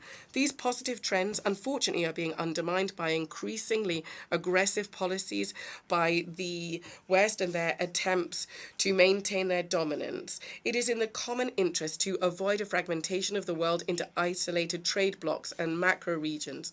But if the US and its allies do not want to negotiate on making global processes free or fair rather and equal, the rest will have to draw their own conclusions and will have to make their own socio-economic and technological development not dependent on their neo-colonial instincts of their former neo-colonial powers. The main problem lies with the West because developing countries are prepared to negotiate. For example, in the G20, and we see clearly that the G20 must and should avoid politicization. It should be able to be engaged in methods to develop mutually acceptable ways of governing the world economy and finances. It's important to have dialogue, and we mustn't miss this opportunity. All these trends must fully be borne in mind by the UN Secretariat. Its statutory aim is to seek consent from all member states within the UN and not on the sidelines thereof. The UN was founded following the Second World War, and any attempts to revise this would undermine the foundations of the UN as the representative of a country that made a significant contribution to defeating fascism and the Japanese militarism. I would like to draw attention to the egregious phenomenon of rehabilitating Nazis and collaborators in Europe, in particular in Ukraine and the Baltics. A particularly concerning fact is for the first time last year there was a GA resolution to combat the glorification of Nazism, but for the first time this was voted against by Germany, Italy and Japan. This regrettable fact calls into question the true repentance of these states for the mass crimes carried out against humanity by them during World War II. It also runs counter to the conditions under which they were accepted into the UN as fully fledged members. We strongly urge you to pay particular attention to this metamorphose that runs counter to the position of the global majority and to the principles of the UN Charter. Mr. President, today humanity, as it has done in the past, is at the crossroads. It is entirely up to us how history will play out. It is in our shared interest to prevent a downward spiral into large-scale war and to prevent the final collapse of the mechanisms for international cooperation that were put in place by our predecessors. The SG put forward an initiative next year to hold a summit of the future. This can only be successful by having a fair balance of interests of all member states with the respect of the intergovernmental character of our organisation.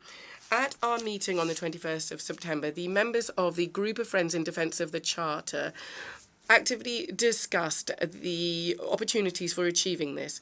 As Antonio Guterres said at the press conference on the eve of this session, and I quote, "If we want peace and prosperity based on equality and solidarity, then leaders have a particular responsibility to achieve compromise when designing our common future for our common good." End of quote. This is an excellent response to those who divide the world up into democracies and autocracies and dictate their neocolonial rules to others. Thank you very much. I thank the Minister of Foreign Affairs of the Russian Federation. I now give the floor to Her Excellency Retno Lestari Prisansari Madusi, Minister of Foreign Affairs of Indonesia.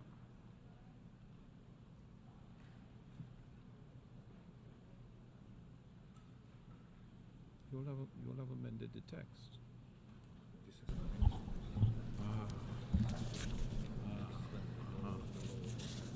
Yeah.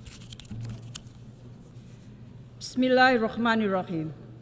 Excellencies, dear colleagues, today I'm wearing a traditional fabric from East Nusa Tenggara, Indonesia, while my delegation are wearing different traditional fabric representing the diversity of over 1,000 ethnicities in Indonesia. We are diverse, but we are one. Mr. President, the world now is at strategic crossroads. Global solidarity and collective responsibility are the only answer to address trust deficit and global inequality. This is the main essence transpired by the Bandung Conference or Asia-Africa Conference in 1955. Through the 10 principles of Bandung, we call for respect toward human rights and the UN Charter, sovereignty and territorial integrity, equality of all races and all nations, peaceful settlement of dispute, and promotion of mutual interest and cooperation.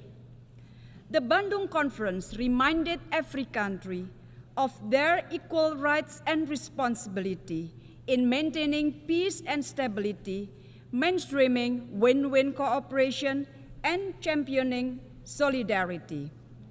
Indonesia bring along the Bandung spirit when we presided the G20 last year, chairmanship of ASEAN this year, during President Jokowi's visit to Africa last month, and we will bring this spirit everywhere we go, including to this UNGA. The Bandung spirit enables Indonesia to listen and become part of solution.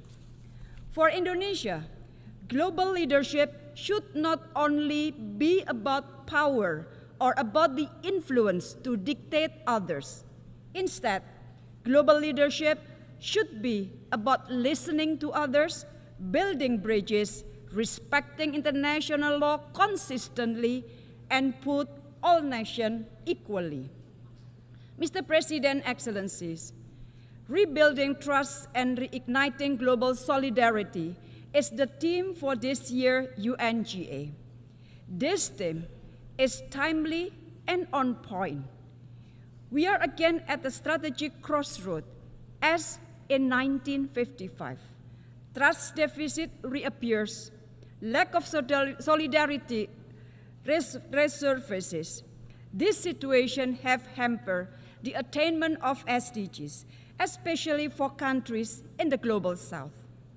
The question is, do we really have the commitment to rebuild trust, to reignite global solidarity, to attain the SDGs target together? Will our presence today at the UNGA really bring commitment and show readiness toward a global unity and collective responsibility?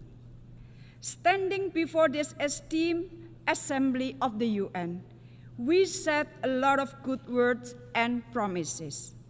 Let us now be honest with ourselves. Do we do what we said we would do? If all of us are committed to do what we said and say what we do, I'm sure the current world situation will not be like what we see right now, where trust deficit is running deep, where differences are soaring high and sharp, where wars and conflict are tearing us apart. The problem is that we do differently than what we said. We say differently about what we did. We do not walk the talk. Mr. President, Excellencies, against this backdrop, I would like to share some thought on how we can rebuild trust and reignite global solidarity in line with what we envision through the Bandung spirit. First, forging collective global leadership. The fate of the world cannot be defined by the mighty few. A peaceful, stable, and prosperous world is a collective right and responsibility of all countries, big and small, north and south, developed and developing. We all must do our part and work together toward this common goal.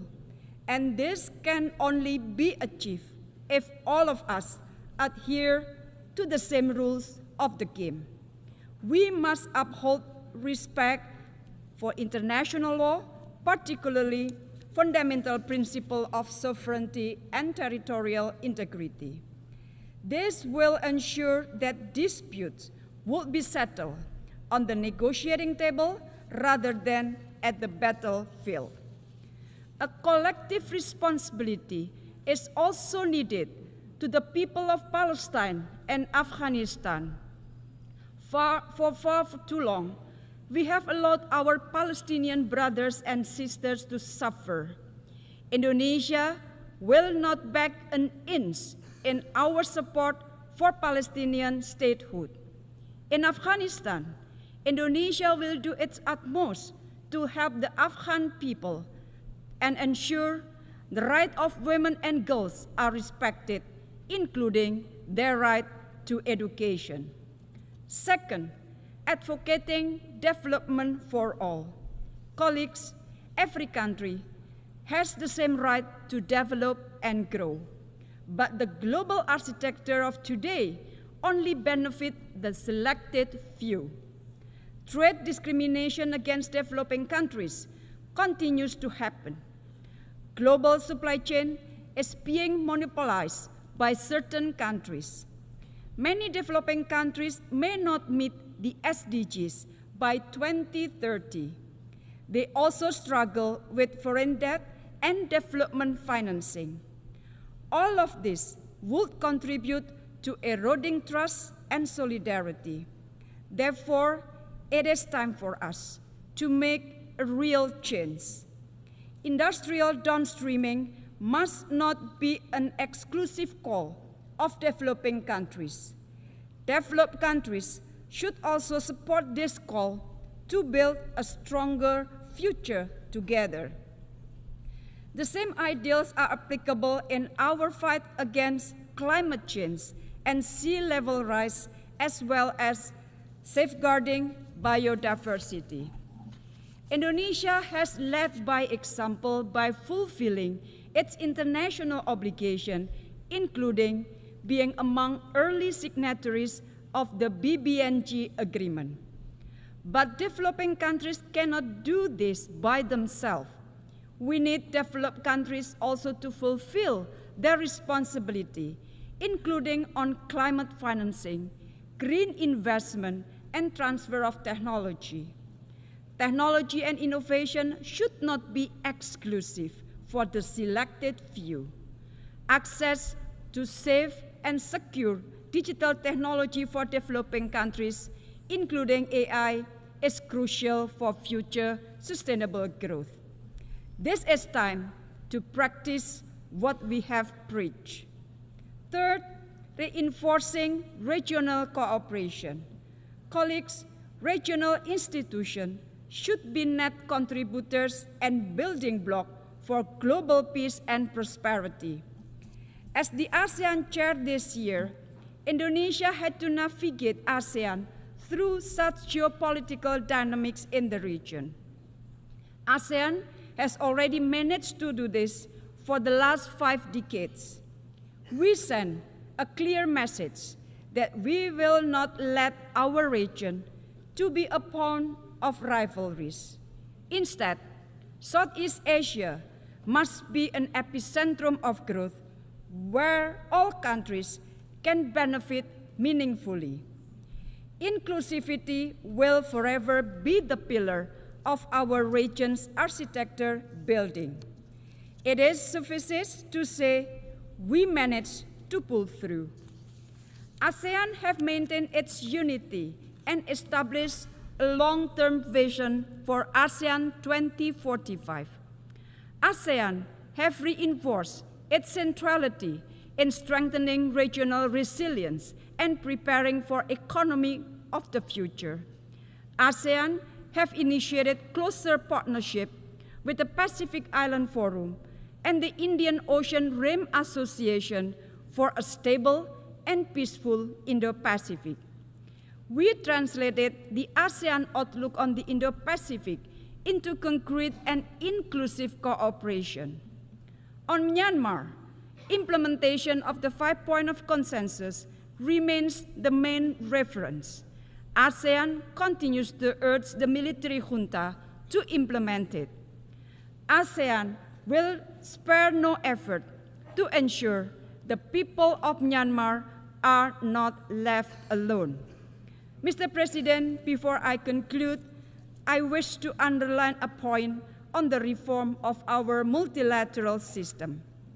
Many proposals have been produced throughout the years, but we are still far from getting anywhere.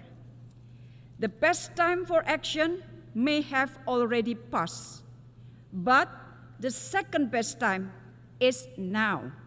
Let us translate our commitment into action. The 2024 Summit of the Future cannot fail.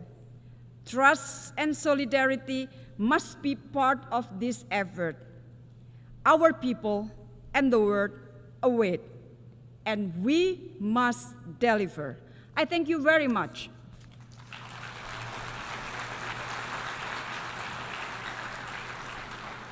I thank the Minister of Foreign Affairs of Indonesia. I now give the floor to Her Excellency Alicia Bárcena Ibarra, Minister of Foreign Affairs of Mexico.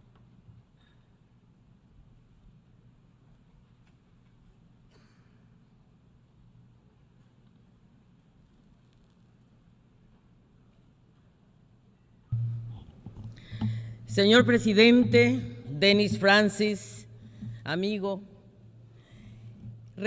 Mr. President Denis Francis, friend, please receive from Mexico our brotherly congratulations on your election to the presidency. Latin America and the Caribbean feel fully represented under your presidency. That presidency is a demonstration of our region's commitment to the purposes of this wonderful organization. Mr. President, heads of state and government, colleagues, ministers, excellencies, ladies and gentlemen, today the United Nations has before it a challenge of colossal proportions to discharge the very essence of its mandate, sparing humankind from the scourge of war, promoting and protecting all human rights, ensuring adherence to international law, and promoting the well-being of people underpinned by environmental sustainability. I am deeply moved to return to the headquarters of this United Nations organization. I served this organization with pride for decades, and I'm moved to return now representing the government of my country, Mexico, a country that is a deep honor. Mexico is a country which today is in the midst of wholesale and progressive transformations. I am delighted to represent Mexico before the world and let its voice ring out before you. Please receive the warm greetings of our President Andrés Manuel López Obrador. Our people are facing grave threats to international peace and security. We have more than 50 armed conflicts raging, and we're seeing the proliferation of nuclear weapons, the worsening of myriad crises ranging from humanitarian to climate crises. There is the forced migration of millions of people. We're seeing the highest spike ever in inequality and poverty, with 165 million new people falling into poverty in 3 years. There is the health posed by and the risk of new pandemics. Against this backdrop, incidentally, growing numbers of people are calling into question the relevance of multilateralism and its institutions. However, there is no doubt whatsoever that our international action loses legitimacy when our resolutions do not translate into concrete benefits for people, for the planet, for prosperity. Agenda 2030 requires urgent action to rescue it. To use the words of the Secretary General Antonio Guterres himself, the pandemic hampered our progress towards fulfilling the Sustainable Development Goals.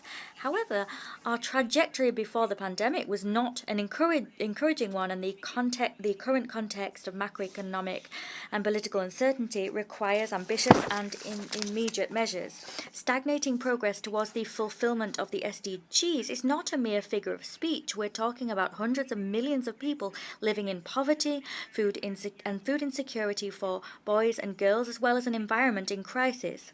The future of people and the planet is not in the hands of fate. Rather, it depends on the political decisions and actions that we take, guided by Agenda 2030. And here, inequality is the major challenge, because it's not sufficient to reduce poverty. We need a shift in our development paradigm towards one which redistributes power and wealth, and one which narrows the unacceptable gaps and asymmetries between the rich and the poor and between countries. Equality is not simply a matter of being the subject of rights. Inequality is inefficient from an economic perspective, and therefore we need to become equal to grow, and we need to grow to become equal, because we're no longer in a time of change.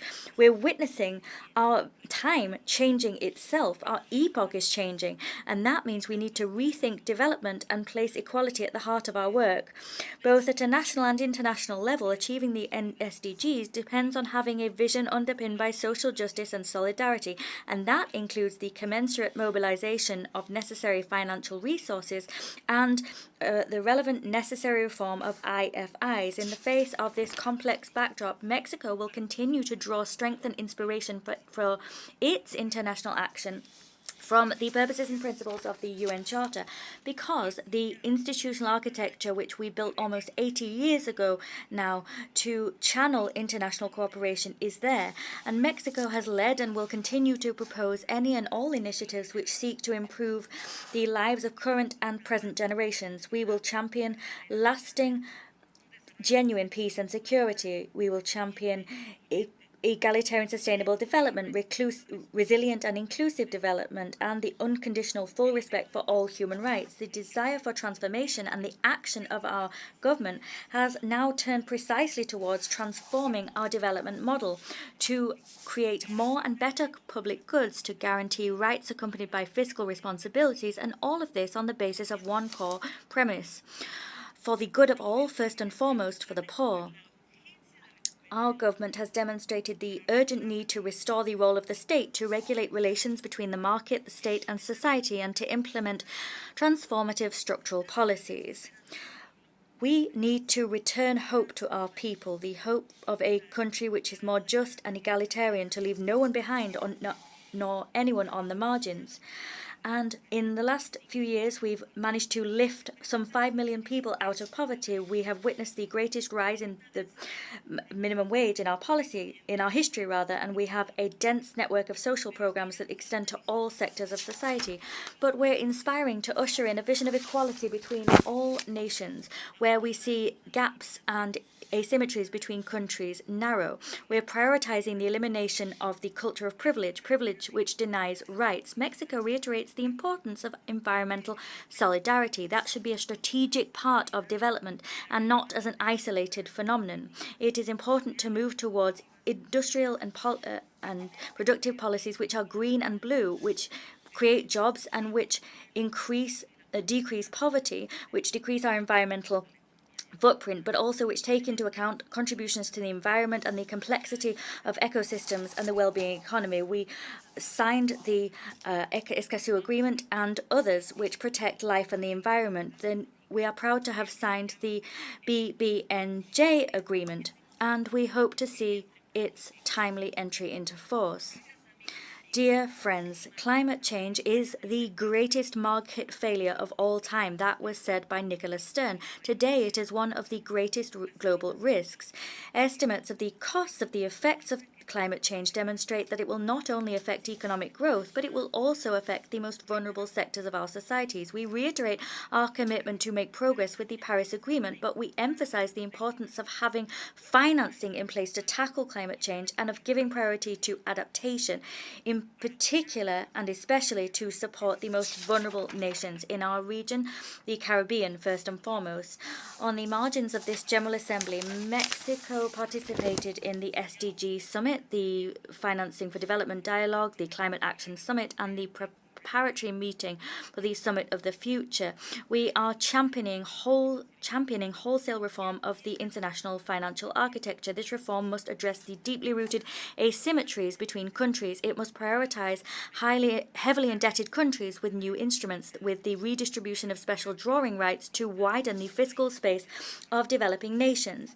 It should also prioritize debt relief in exchange for environmental services, debt for climate swaps. We endorse the Bridgetown 2.0 initiative proposed by Barbados. Latin America and the Caribbean learned a very tough lesson during the pandemic because there was a lack of global solidarity, and we saw the prevailing urgent need that we today have to, from within CELAC, champion initiatives such as the Plan for Health Self-Sufficiency, the Regional Medicines Agency, and the Climate Adaptation Fund.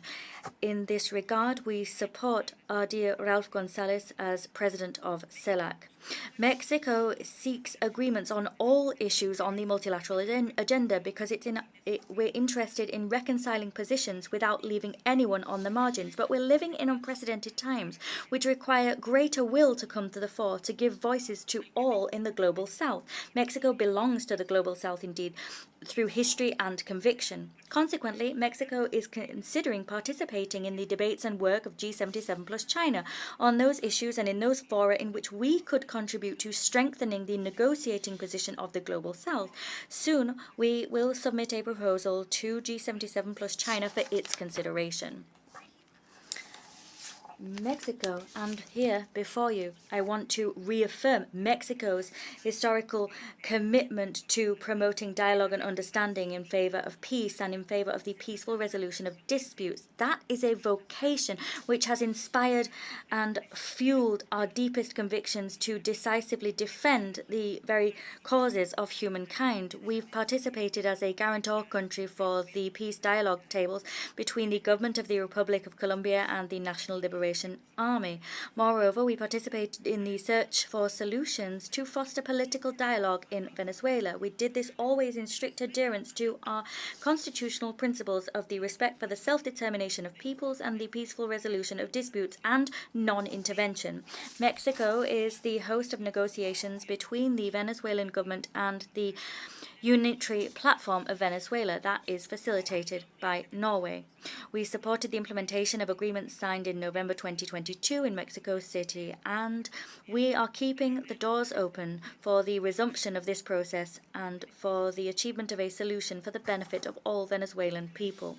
Turning now to the conflict between Ukraine and Russia, our stance is entirely devoid of ambiguity. We condemn Russia's invasion of Ukraine because it violates the United Nations Charter and international law, and because of the unspeakable suffering it has wrought on millions of people, especially girls and boys.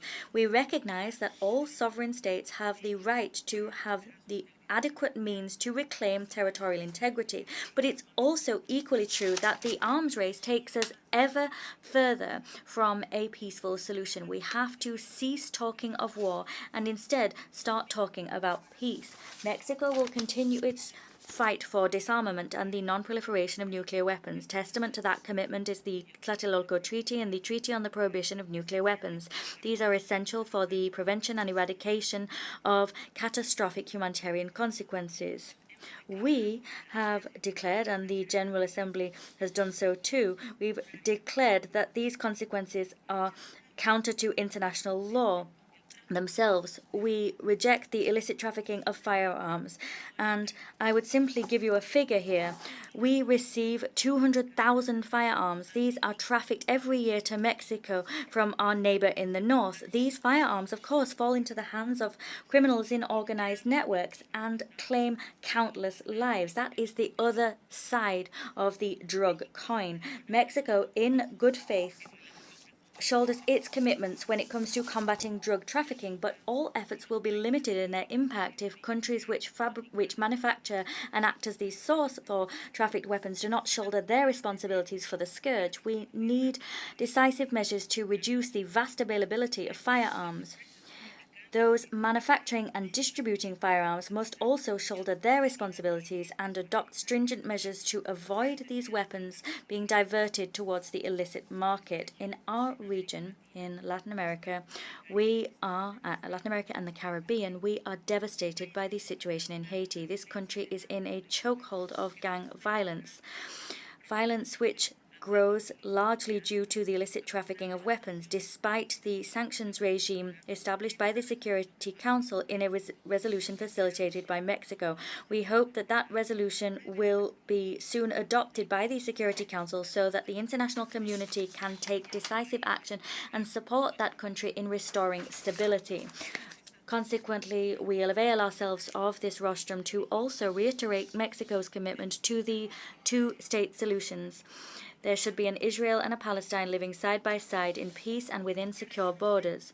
We wish to recognize the rights of the people of Israel, but not to the detriment of those of Palestine.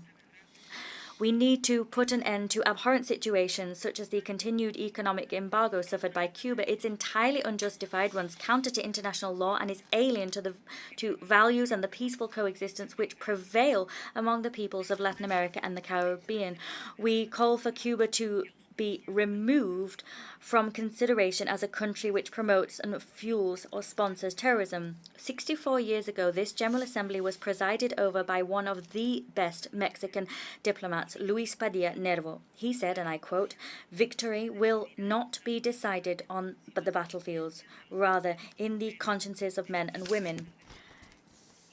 Given the nature of this fight, the best weapons that democracies have are moral principles, the scrupulous respect for treaties, and the principle that difficulties and controversies between people must not be resolved by weapons, but rather through negotiations.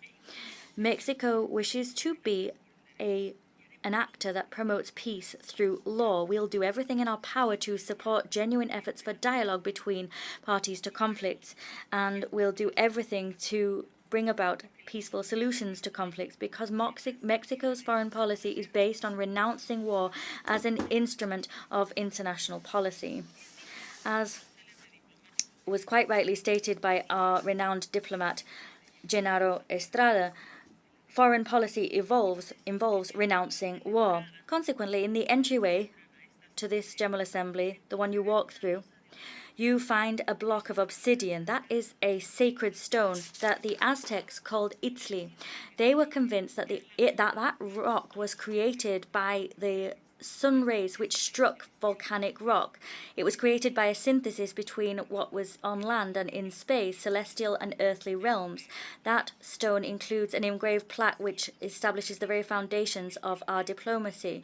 156 years ago, the first indigenous president in Latin America said the following: "Between individuals as with between nations, respecting the rights of others is peace." With this humanist vision, Mexico is addressing the major challenge of human mobility. Geography has placed us squarely, and through no fault of our own, at a very complicated juncture, but Mexico has a very clear guiding principle, that is humanizing migration, because migration must be an option and not an obligation, because when a person migrates, he or she must do so safely, orderly, and in a regular fashion, because the unprecedented migratory phenomenon that we're seeing concerns everyone in the international community. As such, Mexico insists that there is an urgent need to invest in addressing the structural, deep causes of migration. We reaffirm the importance of supporting communities of origin and for there to be more will and resources to do that. All countries need to support this endeavour and contribute, especially those that receive migrants and benefit from the work and contributions of migrants. In the United States, for example, our migrants contribute more than $500 billion in tax. Consequently, it's vital to move towards models to manage migration, which offer spaces for integration into labour and financial markets, which are safe and formal, models which facilitate integration into host societies, models which protect protect the human rights of those migrating across and throughout the migration cycle, because as was clearly indicated by the Secretary General, 75 years after the adoption of the Universal Declaration of Human Rights, the time has come to put an end to the persecution and demonization of migrants. We reject, incidentally, and in that connection, any attempt to call into question the progressive nature of international standards on gender equality. Sexual diversity should not be called into question either. Standards on both of these have been very hard won. There needs to be progress in gender equality, and we need to avoid backslides through decisive, innovative actions. Nothing about us without us. Mexico was the first country of the South to proclaim a feminist foreign policy because we are striving to ensure that structures change, those that hamper the advancement of women and the full enjoyment of their rights and autonomy. Doing that involves promoting the substantive participation of women in decision-making processes. It also involves streamlining a gender perspective into all spaces, fora, and organizations and international agreements, because every time we break the glass roof, civilization makes progress. The topic of this 78th General Assembly is relevant and clear: rebuilding trust and reigniting global solidarity. This must be the very thrust of our collective endeavors. The majestic arena in which we're today meeting must not allow us to forget the crisis of trust being faced by international institutions, and particularly by the United Nations.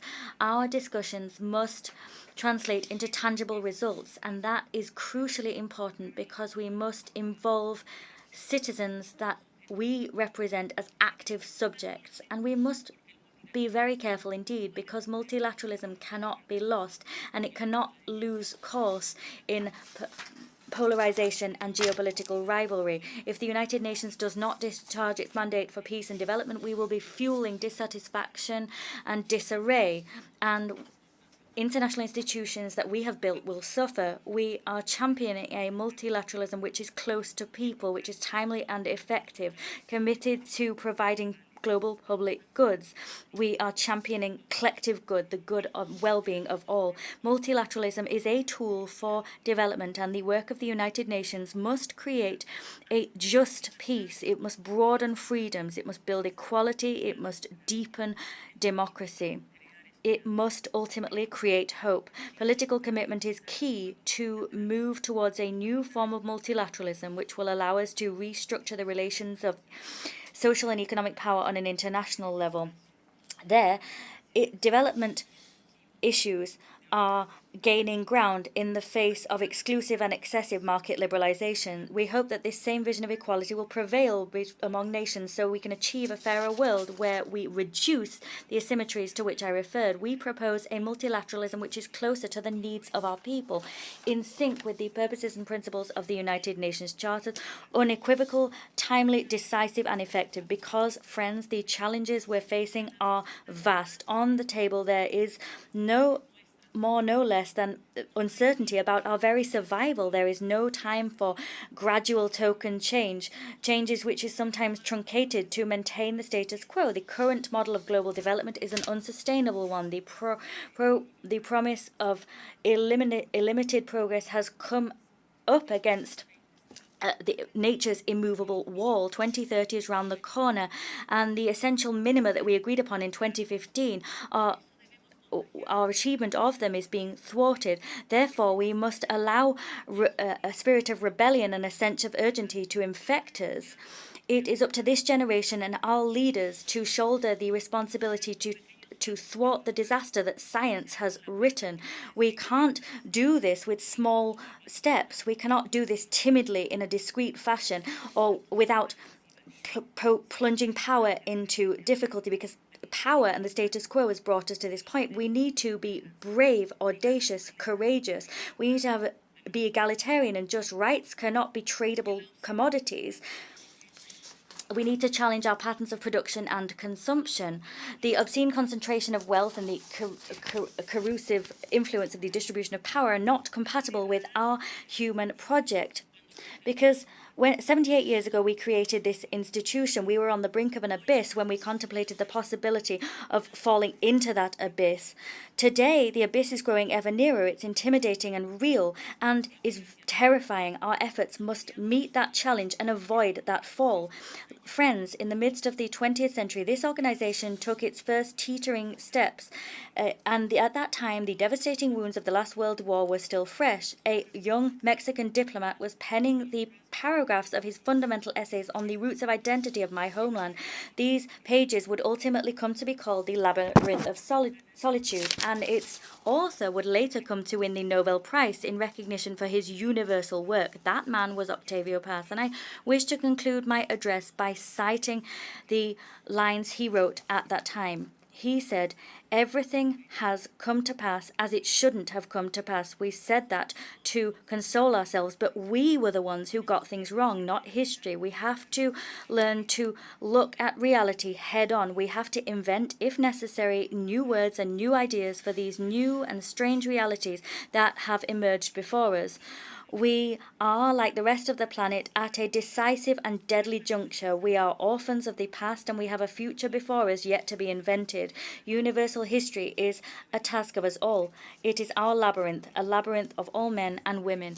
And for this task, guaranteeing new generations a world of possibilities, we need to do that and emerge together from this labyrinth. And to do that, you will always be able to count upon the commitment of Mexico." Thank you. I thank the Minister of Foreign Affairs of Mexico.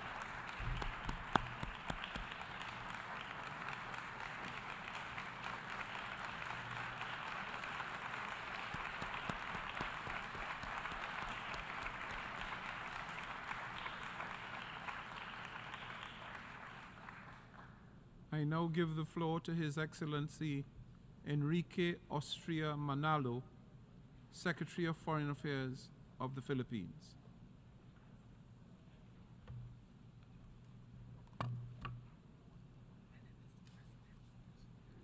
I thank the Secretary. Thank you.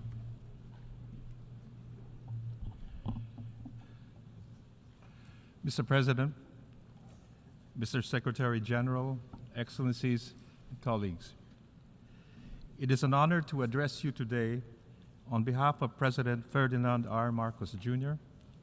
and reaffirm the Philippines' solidarity with the United Nations. As a founding member of the UN, our commitment to multilateralism, with the UN Charter as its bedrock, is unwavering. The UN has bound our nations in common purpose to uplift our shared humanity. Through the ravages of World War II, conflicts, and regional and global pandemics, by establishing the universality of human rights and human dignity, and with a rules-based order underpinned by international law that guarantees the flourishing in peace of free and equal nations. With the UN at the center, amidst tides of challenge and change, multilateralism must rise to the occasion. The UN spirit calls upon us to respond decisively to existential threats such as global warming, degrading ecosystems, diseases, and food insecurity, and to reclaim the power of dialogue and diplomacy as we manage new complexions of conflict and strategic competition. We must configure our work to the realities of our time, placing people and communities at the heart of our agenda, refocusing consensus through differences, and recognizing the agency of many voices, not only the powerful few, in shaping our shared future. The theme of this year's assembly frames a global conversation on solidarity and trust as essential enablers of global action. Greater solidarity and trust also arise as outcomes of shared triumphs. They thrive more when multilateralism works. They weaken when our global institutions fail in delivering dividends benefiting all. The preservation of a rules-based global order is our collective responsibility.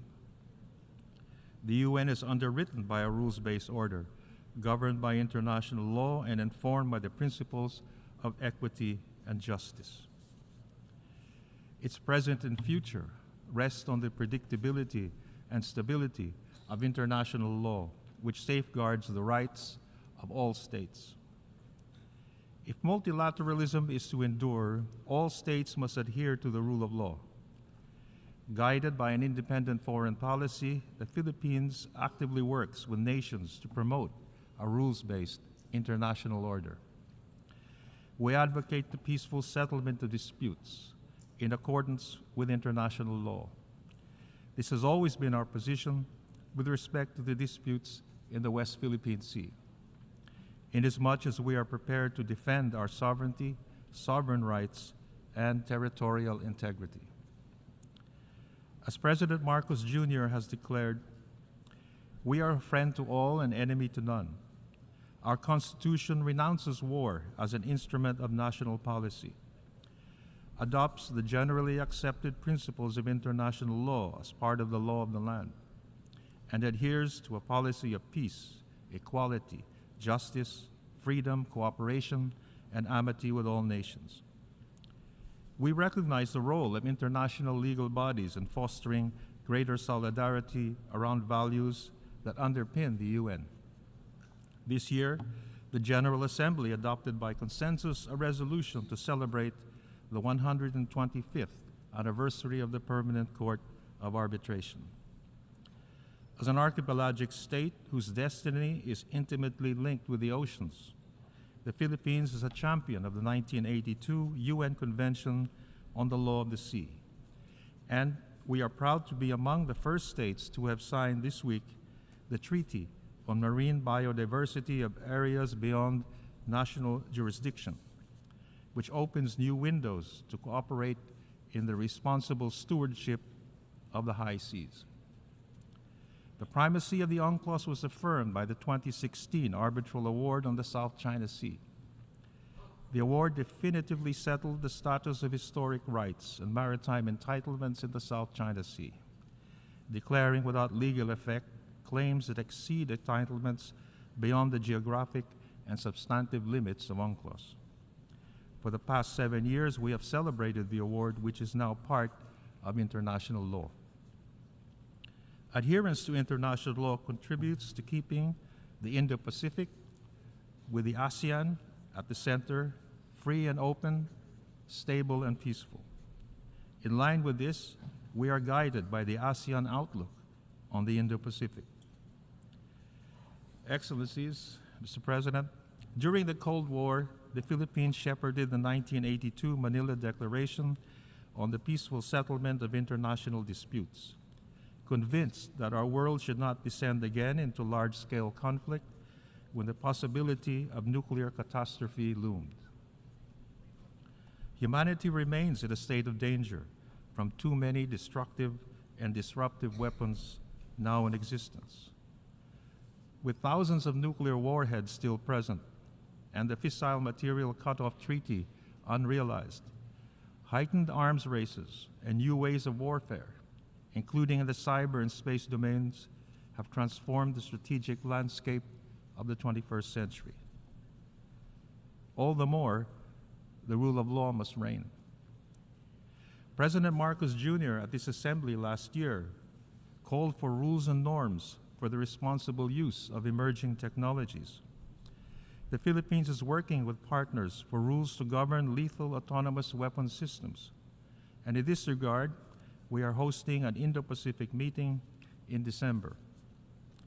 We advocate the peaceful uses of outer space, the elaboration of the principle of due regard in space domain, and greater responsibility among states to reduce space threats, including debris from rocket launches. We call for UN partnerships that guarantee that new technologies are not weaponized or misused in any way to subvert democracy and freedom, to challenge international humanitarian law, and to exploit the vulnerable and violate human rights and human dignity. Mr. President, we are profoundly concerned over how extreme weather events have caused too much human suffering across the globe, reminding us of three realities. One, climate change is evolving into a full crisis. Number two, the fight against global warming and sea level rise is a race against time. And number three, effective climate action requires stronger multilateral cooperation. We need decisive, responsible, just and sustainable solutions that look after populations and protect persons that have contributed the least to global warming, but have the highest vulnerability by their geography. This is the meaning of solidarity on climate action. More than a decade ago, the Philippines pioneered a resolution in the Human Rights Council that drew attention to the impact of climate change on human rights. And though we are heartened that the link is now acknowledged, much more remains to be done. We join the call for industrialized countries to abide by their obligations under the UNFCCC and the Paris Agreement. And we look forward to COP28, adopting decisions on the Loss and Damage Fund and other climate financing mechanisms.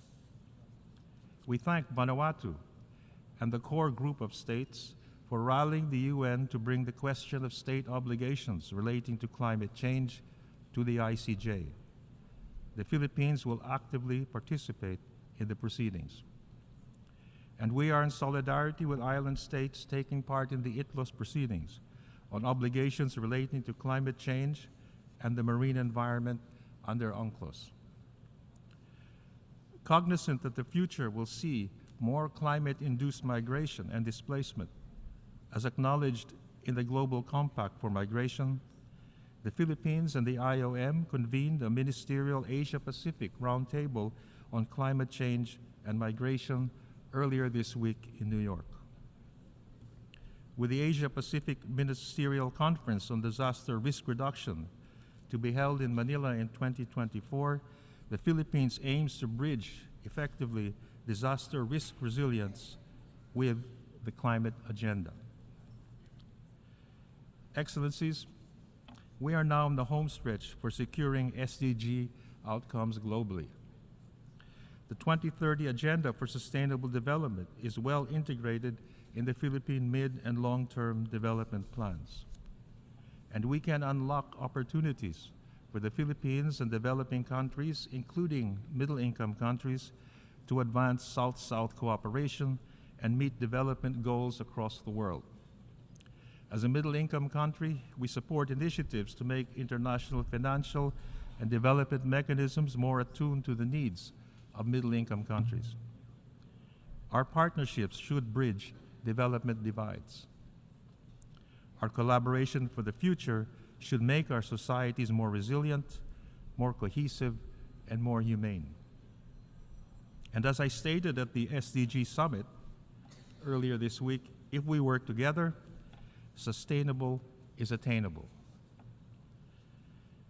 Mr. President, the continued reform of the UN development system is key to ensuring that the UN delivers transformative development outcomes. The UN and its specialized agencies and funds have the duty of providing efficient, coherent, and accountable support to host states, with the latter's consent and in accordance with their national development priorities. Solidarity sets the ground for international cooperation as we reinforce the global health security system following the lessons of the COVID-19 pandemic. The Philippines, together with like-minded states, has called for equity in the provision of vaccines and resilient health services in the negotiations on the Global Pandemic Treaty. We must never again witness a global emergency of such scale wherein those most in need will be provided for last. The Philippines supports the Contingency Fund for Emergencies, the COVAX facility, and other mechanisms that harness the power of partnerships to address persistent health challenges and emergencies. We affirm that health is primordial to our human development agenda. And we are all indebted to Filipino healthcare workers at the front lines of the pandemic throughout the world. We honor the many who lost their lives in the service of our common humanity. The pandemic compelled the international community, especially countries of destination, to recognize the contributions of migrants to their societies and to protect their rights. The Global Compact is the roadmap for this. Mr. President, Excellencies, this year marks the 75th anniversary of the Universal Declaration on Human Rights. The Philippines was an active member of the first UN Commission on Human Rights that drafted this seminal document, represented by the late General Carlos P. Romulo, a former president of this assembly. Following the Universal Declaration, the Philippines assumed a leading role in the drafting of the Convention on the Elimination of Discrimination Against Women and framing of instruments such as the UN Declaration on the Rights of Indigenous Peoples and the Convention on the Rights of Migrant Workers and their families. To date, the Philippines is party to 8 core human rights instruments. Recognizing human rights as an unfinished business in all parts of the world, we are a dedicated advocate for the human rights of vulnerable groups, especially women, children, indigenous peoples, migrants, persons with disabilities, refugees, and older persons. But human rights is first and foremost about people. To foster trust and engagement, dialogue on human rights must be genuine, based on evidence, and depoliticized. When constructive and carried out in good faith and with full respect for the agencies of states, collaboration on human rights can achieve concrete impact. I have echoed for the call of solidarity in fostering and advancing a multilateral architecture that promotes the rule of law and meets the pressing challenges of our century. Such an architecture demands that we invest wisely in sound, inclusive, and far-sighted multilateral institutions.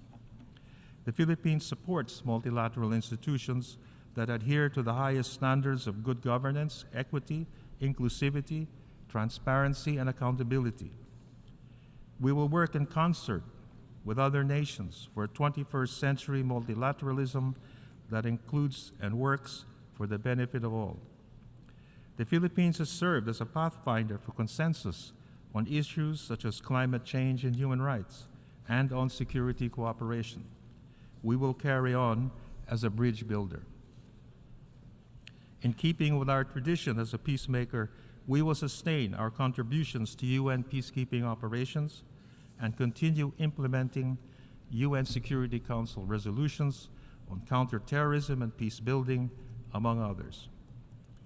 The Bangsamoro Autonomous Region in Muslim Mindanao manifests the vision of the Philippines for people-focused peace building. The Philippine candidature for a non-permanent seat on the UN Security Council for the term 2027 to 2028 manifests our strong desire to offer the best of the Philippine diplomatic tradition, and we count on the support of all UN member states in this regard. Mr. President, Excellencies, fully living up to the purposes and principles of the UN Charter and the aspirations of the Universal Declaration on Human Rights are unfinished projects, and their realization is in our hands. That is our challenge. Through solidarity, we can foster a constructive multilateralism that embraces this challenge with courage and perseveres in hope and common purpose. I thank you.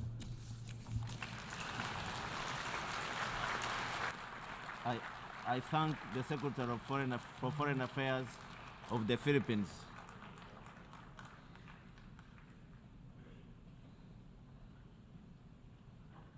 I now give the floor to Her Excellency Nainai Mahuta, Minister of Foreign Affairs and Local Government of New Zealand.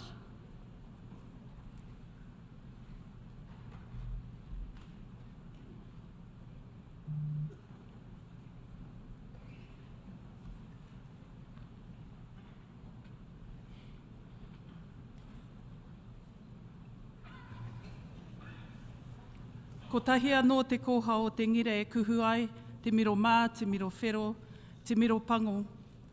Kia mau ki te ture, te whakapono, ko te mea nui, kia mau ki te aroha. There's only one eye of the needle through which the white, the red and the black threads must pass. Hold fast to the law, faith and above all else, love. These opening words taken from my ancestor remind me that no matter where we are from around the world, we are bound by a shared spirit of humanity. Can I acknowledge the Lenape people on whose tribal lands we stand? Tēnā koutou katoa. I've been encouraged by the commitment I've witnessed in this great hall to find transformative solutions to the interlocking challenges we face. At the same time, I'm deeply concerned that the sum of our collective efforts to meet these challenges is falling well short of what is required. We meet at a time of sharply increasing danger for the people and planet.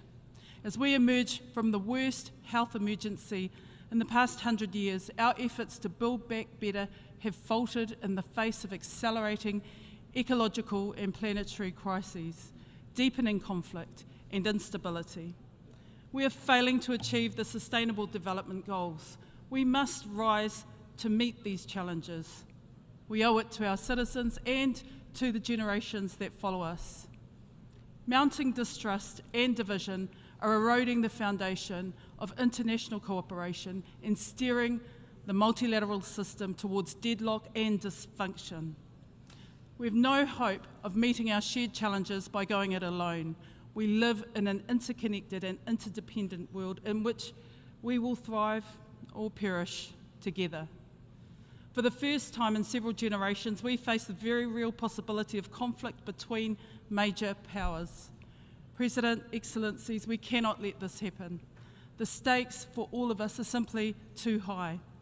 The international rule of law and the UN Charter must mean something to a growing generation that are becoming more sceptical. We are not on track to keep global warming at 1.5 degrees. Conflict and crises continue to impact most harshly on women and children. The fabric of democratic principles are challenged and weakened by mis- and disinformation, and the list continues. Russia's illegal invasion of Ukraine last year was a direct attack on the sovereignty and territorial integrity of a UN member state. But it was much more than this. To witness a permanent member of the UN Security Council launch an unprovoked attack on a sovereign state, attempting to annex its territory and waging war on its civilian population was and remains shocking. Russia's actions violate the most fundamental tenets of international law. How can younger generations have confidence in the UN when a permanent member of the Security Council acts in a manner so fundamentally contrary to the UN Charter? The consequences of Russia's ongoing war of aggression are stark. The suffering of Ukrainians is immense. Ukraine's neighbours are bearing a heavy burden, and sadly, we are seeing children being weaponised in this unjust war. This is wrong in every way. Aotearoa New Zealand strongly supports efforts to hold Russia to account in both the International Court of Justice and the International Criminal Court. This war has highlighted geostrategic tensions and heightened nuclear risks. Nuclear weapons must never be used. We must be unequivocal in our determination to reduce nuclear threats and do so immediately. The dangers of nuclear weapons and their toxic legacy, which are visible in our own Blue Pacific region, have been with us for decades. Other newer technological developments also pose profound challenges in balancing the potential of their peaceful use with the threat of catastrophic harm if their development and military use is left unchecked. We must commit to international rules and limits on autonomous weapons systems and establish clear norms to address responsible use of other new and emerging technologies, including AI, as well as the continued peaceful use of outer space.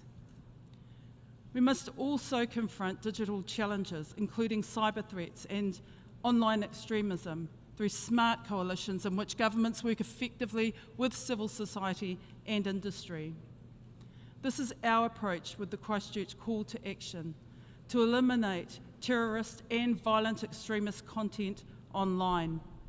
The Christchurch call is a global multi-stakeholder coalition that extends beyond traditional statecraft and governmental institutions. It has successfully galvanised significant policy change, improved tech companies' crisis readiness, and built strong collaborative relationships across sectors.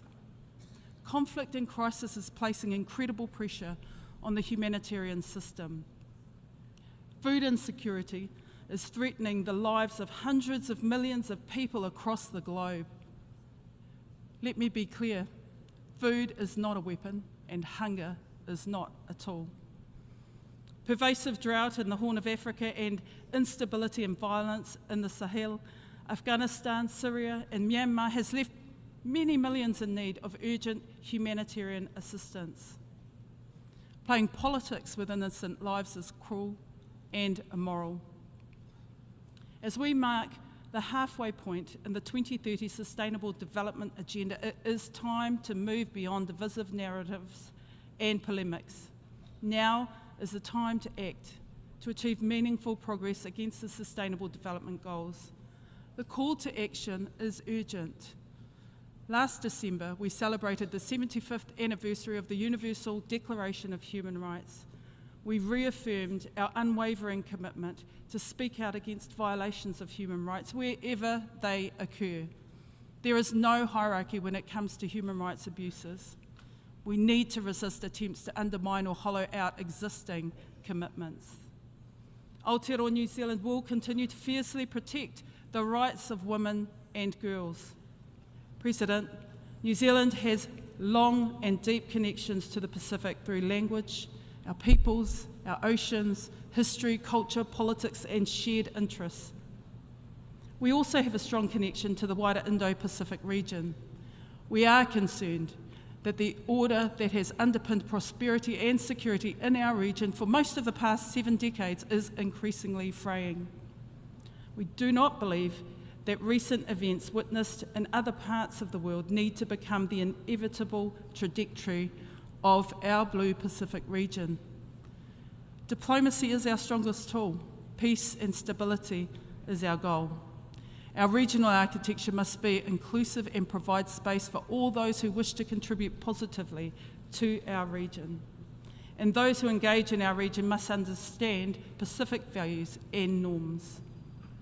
We're committed to promoting the centrality of the Pacific Islands Forum, addressing regional challenges, and through the 2050 Blue Pacific Strategy, that is our roadmap.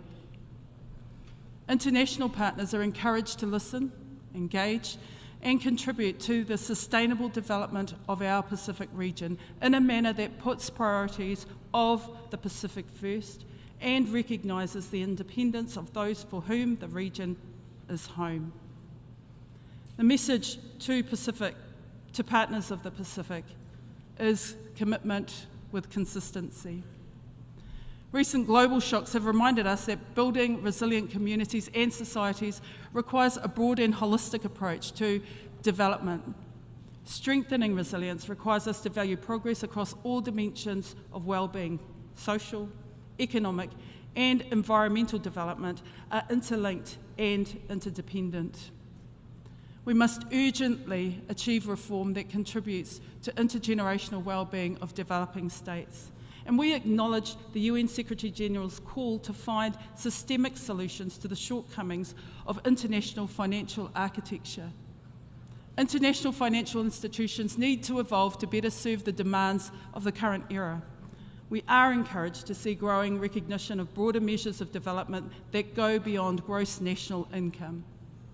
Tools such as the development of multidimensional vulnerability index offer opportunities to respond to the realities of those who are most vulnerable to external shocks, such as small island developing states.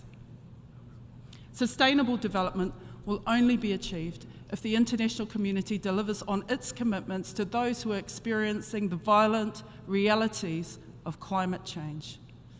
Climate change is the greatest existential threat facing the planet, our planet. A stable climate is essential to a stable future. New Zealand is committed to playing its part in global efforts to combat the triple planetary crisis of climate change, pollution, and biodiversity loss. No country is immune to the impacts of climate change, which are real and happening now. The countries of the Pacific are on the front line and are already experiencing irreversible loss and damage. The Intergovernmental Panel on Climate Change has sent a very clear message that the world is not on track to meet the goals of the Paris Agreement. With the first global stocktake of the Paris Agreement, COP28 later this year, is an opportunity for course correction. Limiting warming to 1.5 degrees is vital to achieve our shared development goals. Every increment of a degree and every tonne of emissions matters. We have a narrow and rapidly closing window to secure a sustainable and livable future for all of us and our children. We call on all countries, especially major emitters, to align their actions with limiting the temperature increase to 1.5 degrees, and this means committing to a global phase-out of fossil fuels. Aotearoa New Zealand is taking ambitious action to support the transition to low-emissions economies, to climate-resilient agriculture, and to sustainable trade policies. Domestically, we are transitioning to a low-emissions and climate-resilient future and working to meet our 1.5 degrees-aligned, nationally determined contribution. We have committed to reducing our emissions by 50% below 2005 levels by 2030. Our first emissions reduction plan sets out the actions we will take to achieve our first emissions budgets on a pathway to our 2050 target. We're investing in Pacific resilience, mobilising climate finance, and supporting Pacific partners to prepare and respond to climate-driven events. At least half of our $1.3 billion quadrupled climate finance commitment will go to the Pacific. At COP27, we stood with the Pacific on the priority issue of loss and damage. New Zealand supports Australia's bid to host COP31 in 2026 in partnership with the Pacific. We were delighted with the consensus adoption of the UNGA resolution requesting an advisory opinion from the International Court of Justice on the obligations of states with respect to climate change, and we acknowledge Vanuatu's leadership. New Zealand was a proud member of the core group that drove this initiative. It was an example of effective cross-regional multilateral diplomacy. And going forward, we will work with a diverse coalition to address the adverse impacts of sea level rise, including preserving the heritage, statehood and sovereignty of countries facing existential threats as a result of climate crisis. Aotearoa New Zealand welcomed the adoption of the Global Ocean Biodiversity Treaty, the BBNJ, in March, which represents the most significant upgrade of the UN Convention on the Law of the Sea framework in 40 years. We celebrate the fact that over 70 states have signed the BBNJ treaty just this week, and it reminds us of what we can achieve when we focus on our interests in the planet we share and work long and hard to bridge divides between states. We also applauded the UN Environment Assembly's agreement last year to launch negotiations on an international legally binding instrument to end plastic pollution. The Kunming-Montreal Global Biodiversity Framework agreed last year marked a welcome step forward in halting and reversing biodiversity loss. These significant successes show that the stakes are too high for us to leave the triple planetary crisis solely in the hands of government. We need Indigenous peoples, business, financial institutions, local governments, youth, communities, and individuals to play a role because it is crucial. Contemporising our multilateral institutions to ensure they are inclusive and fit for today's challenges must be a high priority. There's never been a greater need for innovation and creativity to secure the central place of the UN in addressing the collective challenges we all face. That is why New Zealand actively supports initiatives to revitalise and reform the United Nations, its organs, and the wider multilateral system. As a founding member of the United Nations and unwavering supporter of the international rules-based system, it is difficult to admit that our multilateral institutions are imperfect. They have and they will fail us. But Aotearoa New Zealand's response will always be to find ways to make them stronger. Fiercely independent but global in our outlook, we are driven by a strong sense of our responsibility for helping to uphold key tenets of the international rules-based system: respect for state sovereignty, respect for human rights and gender equality, and for achieving progress in climate change and nuclear weapons. President, it is clear that the norms and rules established by the UN Charter, including exercising tolerance and uniting in our strengths, are under considerable strain. Aotearoa acknowledges the legitimacy of distinct political systems, histories, and cultures. At home, we choose to embrace difference as a source of strength for resolving challenges rather than a wedge to divide. We hold on to the hope of our forebears and the promise of a sense of nationhood set out in our founding document, Te Tiriti o Waitangi, the Treaty of Waitangi. The people we serve deserve our vigilance to achieve this goal. This is an organisation made up of primarily small states. To deliver on the needs of small states and to achieve truly effective and inclusive multilateralism, we need to find ways to all pull in the same direction.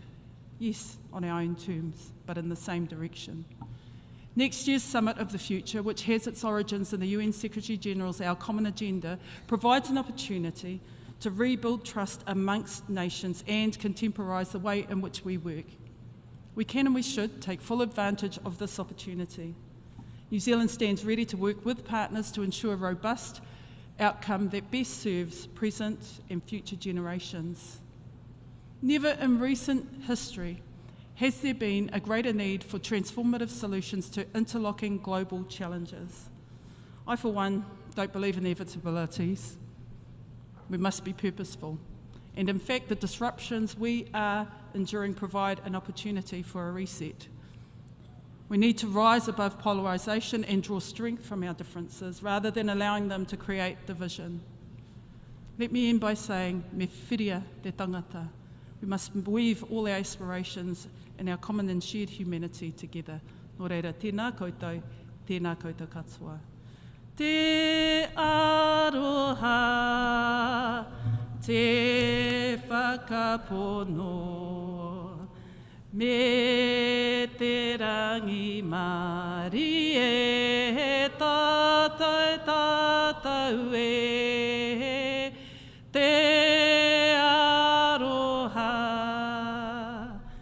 te whakapono, me te rangi mari e tātou e. With love, faith and hope, we can all unite ourselves in a shared aspiration. Nō reira, tēnā koutou katoa. Kia ora.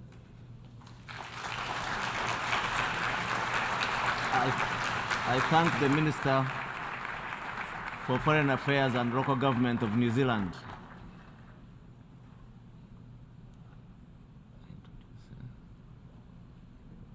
I now give the floor to His Excellency Nabil Amal, Minister of Foreign Affairs, Migration and Tunisia and Abroad of Tunisia. You have the floor.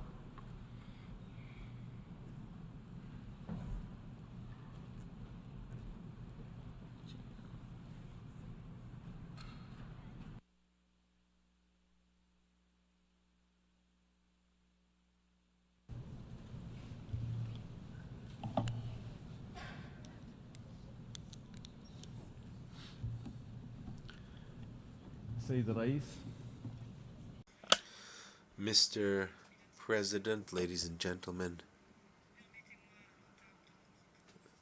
as I begin my statement, I would like to congratulate Mr. Denis Francis and through him the Republic of Trinidad and Tobago on his presidency of the General Assembly at the 78th session. I wish him every success in conducting our work, and I can assure him of our support for his vision, and that is prosperity, growth, and sustainability.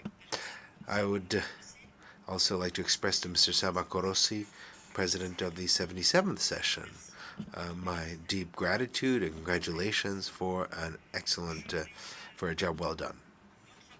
I would like to reiterate our support and acknowledgement for the efforts of the Secretary General, Mr. Antonio Guterres, and for his excellent initiative to promote multilateral action.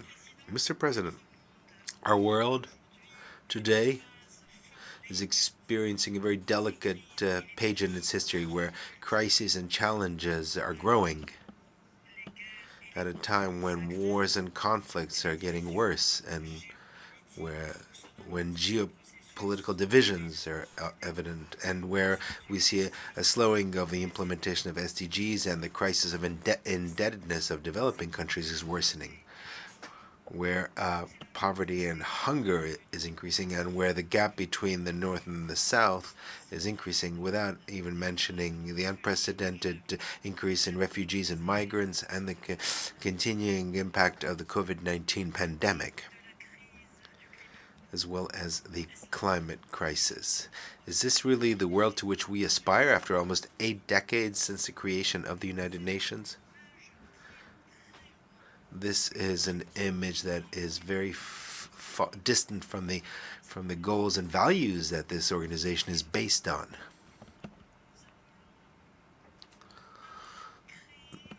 That being said, we call on the creation of new approaches and new means that are more effective to meet the challenges of today. We also call on strengthening cooperation and solidarity at the international level on the basis of common but shared responsibility. We would also like to reiterate the need to truly respect the UN Charter, international law, human rights, by everyone, without politicizing them. That is the way to bolster trust among states and to sustain multilateral action and to achieve security, peace, and development.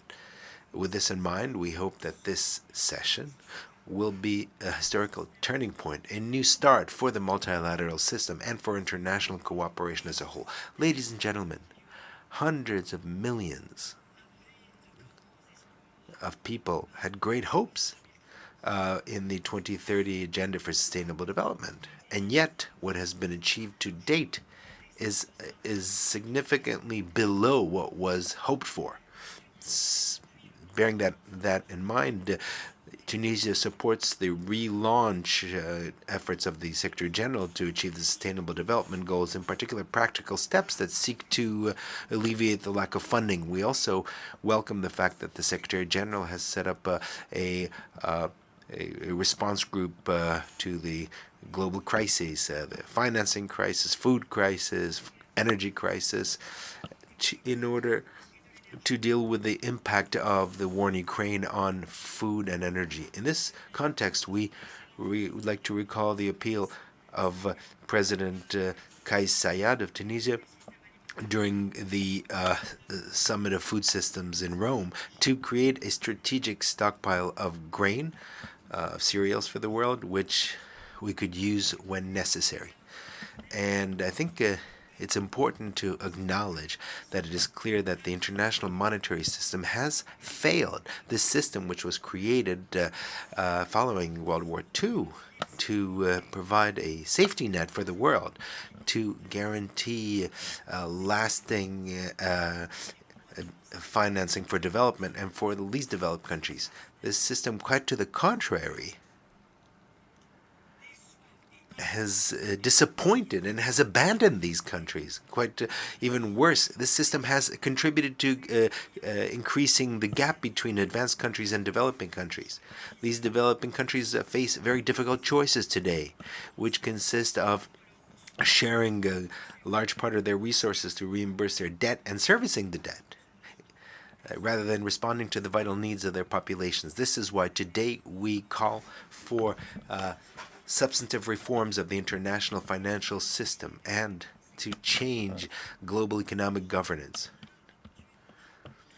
This is an essential priority to overcome current difficulties and to pave the way for a more fair system that invests in sustainable development and in future generations. Furthermore, we call on taking serious steps to ensure a recovery of funds looted abroad, to help countries that have been pillaged so that they can base their efforts on their own resources. It's also important to avoid this kind of violations in the future. Mr. President, what the world is experiencing today, impact of climate change, deterioration of ecosystems, a worsening of natural disasters, all of this forces all of us to confront these challenges urgently. That is the absolute priority for us today, and this in spite of the fact that our countries are not responsible for the current situation of our planet. With that in mind, Tunisia welcomes the initiative of the Secretary General, who called for holding of a summit for a climate ambitions action summit. And in this context, we reiterate the need to continue international efforts and step up these efforts to achieve the needed solutions. All responsible actors should assume their responsibility by providing climate funding to countries who are experiencing the worst damage from the climate crisis.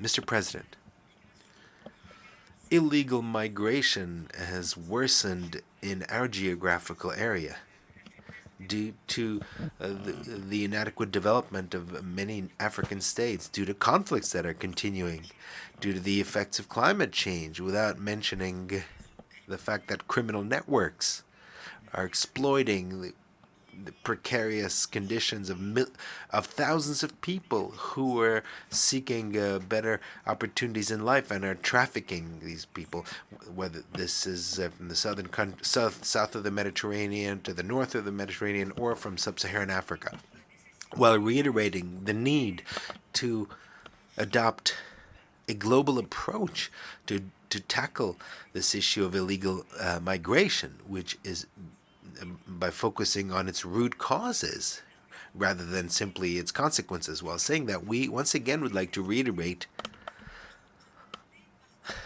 the need for all parties to assume their responsibility, origin countries, transit countries, and destination countries, as well as regional and international organizations. And in this context, we call on the continuation of the process of the International Conference on Development and Migration, which started in Rome, based on a Tunisian and Italian initiative. Tunisia has always dealt with this issue of illegal migration within its possibilities, and given its long standing attachment to human rights and in fulfilling its international obligations. And we can assure you that Tunisia will not accept the arrival of illegal immigrants, a concealed kind of arrival of illegal immigrants. Furthermore, we condemn all political exploitation or media exploitation that is irresponsible of the suffering of the victims of illegal migrants for political purposes. Mr. President, Tunisia has not been an exception to what the world has experienced and continues to experience in terms of challenges, economic challenges, social challenges, living conditions. And we, in spite of these current difficulties, we intend to overcome these difficulties, strengthen our resilience and sustainability in cooperation with our friends and partners, while respecting the principles and the guiding principles of our national policies and national destiny. We will continue tirelessly with the process of reform and strengthening good governance and combating corruption in order to strengthen and fine-tune our democracy, the performance of our state institutions, and to put an end to the irresponsible political manipulations that we've seen over the past 10 years. This is all in response to the aspirations of the Tunisian people, who very sincerely on the 25th of July of 2021 expressed their will. The people are attached to their aspirations until this process of reform is completed, in spite of challenges and pressure. We're also we intend to strengthen our resilience in the face of challenges, including regional and global challenges, lack of funding, the effects of climate change, the consequences of COVID-19, and our country, as part of a presidential initiative, was the first to call on strengthening international solidarity to combat COVID-19, and that led to the adoption by the Security Council of Resolution 2532, co-sponsored by France. We also will continue our efforts for the empowerment of women and young people to strengthen their participation in public life, in decision-making. We are also working on being successful in our transition to a green economy and blue economy, strengthening digital transformation while providing social protection for all our citizens, and to ensure a fair distribution of the fruits of economic growth. And during this very important period, Tunisia while it will count on its own resources, of course, at the same time we call on our partners to work together constructively as part of our process of reform and modernization, and to support our efforts aimed at economic recovery, based on the link between our common interests and common destinies, as well as based on our intelligent political assessment.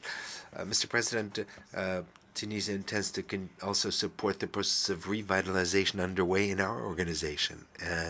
In that context, Tunisia has effectively taken part in implementing the Secretary General's report, Our Common Program, and we hope that the Summit of the Future will be an opportunity to reiterate the engagement of everyone to our common principles, to build a secure and lasting future for humankind. This also reflects our vision to create a new global order that is more balanced, where there's no hierarchy among states, because the more there's an absence of justice, the more poverty increases, the more terrorism worsens.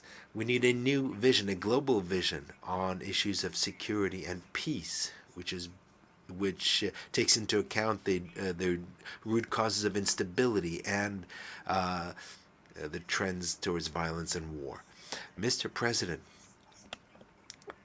the continuation of the historical justice and suffering imposed on the Palestinian people for over 7 decades of occupation, and its entourage of oppression and atrocities, this is unacceptable on a legal and a moral level and a human level. It's unacceptable. The same goes for the silence of the international community, even while the occupation authorities are intent on disregarding international law and its principles, and continue to carry out their policy of aggression and settlement building. It is for this reason that we once again call on the Security Council and the international community to assume its responsibility to force the occupation authorities to respect international law in order to achieve a just and peaceful solution based on agreed legal principles that will put an end to the suffering and occupation of the Palestinian people, and it will allow it to recover their legitimate rights, to create an independent, sovereign state that is contiguous geographically in borders of 4th of June 1967 with Jerusalem as its capital. We also call for Palestine to be a fully fledged member of the United Nations. Now, as far as our immediate neighborhood, Tunisia reiterates its commitment to provide all possible assistance to our Libyan neighbors to help them overcome its differences and achieve a political agreement based on an inter-Libyan dialogue with the help of the United Nations to preserve the unity and sovereignty of Libya. We reiterate our rejection of any military solutions and any form of interference into the internal affairs of Libya, whether this interference is direct or indirect. Now, along the same lines, we are in favor of seeing a convergence of UN and international efforts to achieve a political solution both in Syria and Yemen to put an end to the sufferings of these two brethren nations and to bring peace and security to them, to preserve their sovereignty, independence, and territorial integrity. Tunisia also calls on a cessation, an end of the escalation in Sudan, and to focus on dialogue to try to overcome this crisis. We call on the international community and the United Nations to help Africa to rid itself of crises, that constant crises for which this continent is only marginally responsible. We reiterate the need to endow a moral dimension both on economic efforts by taking into account the interests of African countries. In conclusion, Mr. President, allow me to remind us that we are at a crossroads.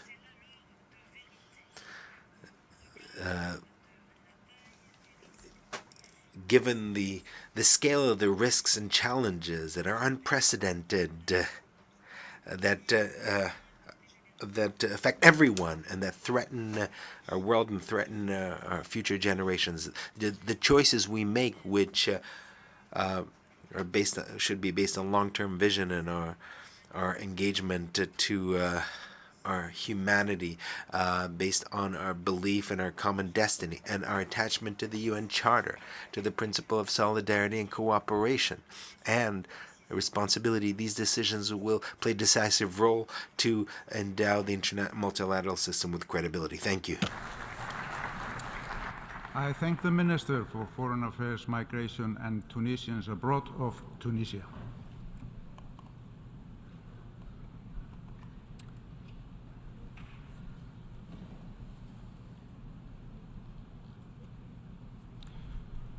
I now give the floor to Her Excellency Þórdís Kolbrún Reykfjörð Gylfadóttir, Minister for Foreign Affairs of Iceland.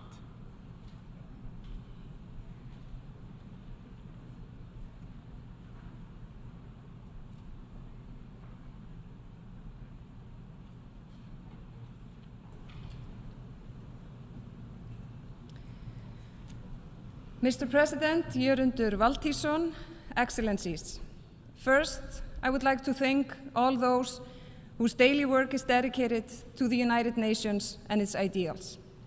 All across the globe, people work in the name of the United Nations, wearing the colors and emblems of this organization, giving their effort in the pursuit of making our world a better place. Thank you. Thank you also to those who are responsible for keeping the buildings and offices clean and ready for business. Thank you to those who make sure that technology runs smoothly, to the translators and security staff, to the diplomats of the member states and those who are entrusted with making decisions and bearing the responsibility of managing the day-to-day operations of the United Nations. In a large organization, each individual must do their part, and every task, no matter how mundane, is done in the name of our common cause and deserves to be done well. Everyone has a role to play, and all those roles are important. Mr. President, this week has been dominated by discussions of the many and serious problems that humankind faces. Most of these pressing problems do not respect national borders. We are now, more than ever in the history of humankind, in a state of mutual reliance and dependence. The problems created by some of us often have dire consequences for others. A disruption in production in one part of the world impacts the well-being of people in another. Hateful rhetoric that is used for political gain in one country can spread with the speed of light across borders and poison public discourse in another. But there are other and more uplifting parts of this reality. Solutions that are discovered in any distant region of the world can be transported and utilized across the globe in an instant. New ideas in culture, in science, and in political thought don't respect any national boundaries. Being interconnected also means that people are aware of each other's humanity. But sadly, at the same time, when we need it the most, multilateralism is in serious crisis. I believe that we are at a critical juncture, that when we look back at these times, 30 years from now, we will either look back with absolute sadness and horror to the catastrophe that could have been avoided, or these times will be considered a moment of strength when the international system showed that it could withstand its toughest test without breaking apart. We need to take the long view and contemplate how our actions today will look a few decades from now. How leaders act and how institutions respond will determine the difference between hope and despair. This means the United Nations, and this means us, the people who are entrusted with positions of leadership and service. In this regard, we all have a role to play, and each role is important. Mr. President, this year marks the halfway point for the ambitious Sustainable Development Goals set out in 2015. It is estimated that only 15% of the SDGs are currently on track for completion by 2030. Plainly speaking, it is half time, and we are down by a big margin. During this week, some positive steps have been taken at the SDG Summit, but it will be actions, not words, that count. Iceland presented its second voluntary national review in July. As with many others, we have a mixed story to tell. Some of our goals are on track, others are simply not. My government remains committed to the timely implementation of the Sustainable Development Goals and Agenda 2030. As for most of us, the second half will be decisive. The Paris Agreement is also in jeopardy. Over the past months, we have witnessed the increased intensity of climate change and natural disasters in the form of flooding, drought, and extreme weather patterns. Wildfires are battering every corner of the world. These have local and global ramifications, including increased food insecurity, poverty, and hunger. This is not just a threat to some in distant parts of the world. This is an existential threat to us all. And it is the most vulnerable, especially women and children and poorer communities, that bear the brunt of these events. There are the consequences of problems that they had no part in creating. Mr. President, where there is hope, it continues to be in cooperation and in a multilateral approach to solving problems. A recent example is the historic agreement reached earlier this year on marine biodiversity of areas beyond national jurisdiction under the auspices of UNCLOS, our Constitution of the Ocean. The BBNJ agreement is a testament to the importance and effectiveness of multilateralism, when it comes to tackling the triple planetary threat of climate change, biodiversity loss, and pollution. It was an important milestone that Iceland is proud to have contributed to. Mr. President, December marks the 75th anniversary of the adoption of the Universal Declaration of Human Rights. It is a milestone worth celebrating. The world has long since learned that when the rights of people are denied in one state, there is a real danger that the effect will be felt by others. Just as domestic violence is a societal problem, not a family matter, brutal treatment of citizens in one state of the UN is a matter that concerns us all. Earlier this month, Iceland formally presented its candidature to the United Nations Human Rights Council for the term 2025 till 27. Human rights are a key pillar of Iceland's foreign and development policy, based on the conviction that all human rights are universal, indivisible, interrelated, interdependent, and mutually reinforcing. Our candidature is endorsed by the other Nordic countries. Member states in the Human Rights Council do not have to be perfect. None of us are. We can all do better, and we should all aim to do better. Mr. President, we are seeing a serious degradation of human rights in many member states. Women and girls in Afghanistan can't go to school. Their basic freedoms are taken from them, and they live under cruel and violent suppression. I salute the bravery of the women within Afghanistan and outside who continue to bring the attention of the world to the horrors perpetrated by the Taliban. In Iran, the authorities continue to deny women freedom and punish those who dissent. We should all listen to the voices of people who put themselves in danger by openly fighting for human rights. We are seeing degradation in the rights of LGBTI+ communities in many places. Of all the things that people choose to worry about, I simply can never understand why people should not be allowed the freedom to love and be loved for who they are. Mr. President, the shocking treatment of women by many countries and the blatant inequalities in even more countries are not only a terrible, sad, and unfair situation for the women of those countries, because quite frankly, it simply does not make any sense. I come from a country that is considered to have a very strong record when it comes to gender equality. And Iceland is fortunate enough to be a society that has developed from being among the poorest in Europe to one of the most prosperous since we became an independent republic almost 80 years ago. The fact of our equality and the fact of our prosperity are strongly linked. We do not have gender equality in Iceland because it's a luxury that we can afford. It is gender equality that has simply made us strong. Mr. President, in Belarus, opponents of the regime are jailed and exiled while the rulers align themselves with Russia's war in Ukraine. All of those who dedicate themselves to ensuring human rights and freedoms for the people of Belarus deserve to be listened to and supported. And there are so many other places around the world where people are being punished for their opinions and for challenging authorities. Civil society, media, and freedom of speech are being undermined, not only in autocratic countries, but all over the world.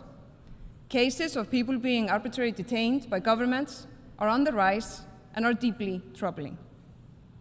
There is a trend in the direction of deterioration of democratic values and civil rights, often led by populist politicians who offer simplistic solutions to complex problems.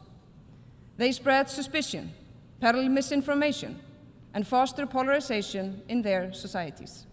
And this poses a dilemma. Those who undermine democratic norms do so under the protection of the same human rights that they are attacking. And while some of these rights are misused, it is also clear that we will need to rely on human-made solutions to our human-made problems. And this will rely on the creative and innovative thinking of individuals who have the freedom to express their thoughts, to challenge the status quo, and to test their ideas, services, and products in an open and competitive society. Artificial intelligence asks some serious questions that will demand close multilateral cooperation to avoid the very real risk of this technology becoming a tool of destruction rather than creation. And we must also bear in mind that the promise of human rights and freedom applies to individuals, but does not necessarily extend to state-sponsored propaganda or artificially generated misinformation that is intended to sow discord and disunity. Freedom of expression is for human beings, not for programmed bots that spread hate, lies, and fear. Because human rights are for human beings.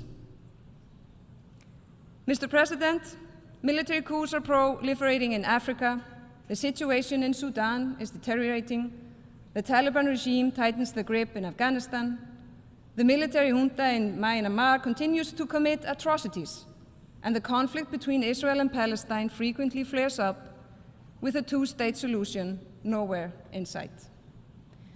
Russia's war of territorial aggression is not only a brutal assault on Ukraine and its people, it is also an unprecedented affront to the international system. This madness has been ongoing for over 18 months and is the sole responsibility of a permanent member of the Security Council, which should be acting on behalf of the UN membership as a guardian of international peace and security. But instead, the Russian Federation chooses to viciously attack a neighboring country in complete violation of the UN Charter and international law. Iceland is proud to have been at the helm when the Council of Europe decided last May to establish a register for damage incurred by the Russian invasion in Ukraine. This is an important step in seeking reparation after the war and holding perpetrators to account. Every country of the world and humankind as a whole stands to lose if the international community allows wars of neo-colonial conquest by large powers against its neighbors. There are many gray zones in world affairs, but this is not one of them. Russia is the aggressor and must be stopped. Ukraine is rightly defending its land and by extension our international system. And Ukraine must be supported. Mr. President, mankind does not only create problems. We also create solutions, and some of these solutions border on being miraculous. In fact, this very organization and the system of international and multilateral cooperation, of which is both the pinnacle and foundation, is an example of man-made solution to man-made problems. But maintaining relevance and importance throughout many decades is not an easy task. It falls to the organization itself, but more crucially, to its member states, to avoid the pitfalls that put in jeopardy all organizations as they age, that they can take on a life of their own, increasingly independent from their original aims.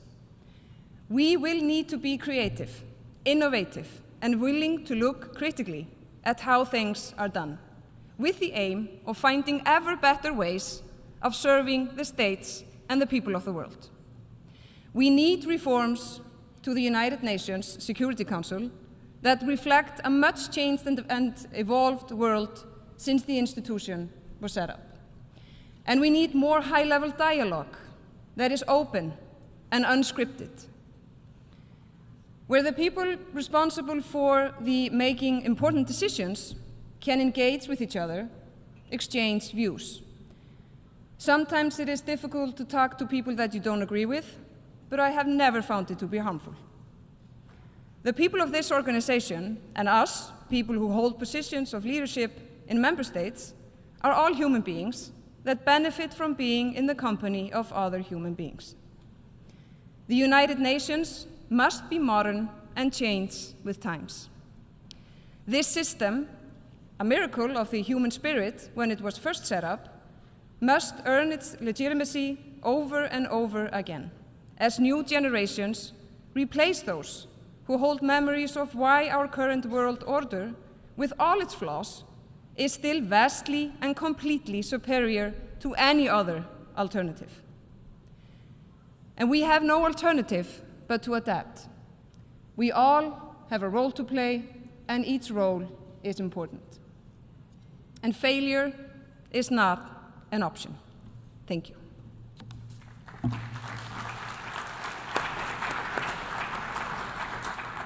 I thank the Minister for Foreign Affairs of Iceland.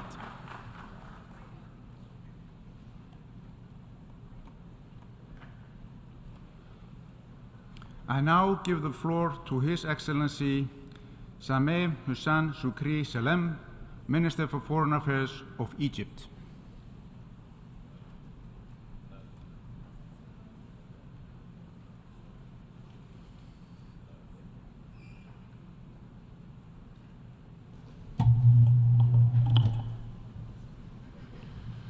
Bismillah ar-Rahman ar-Rahim.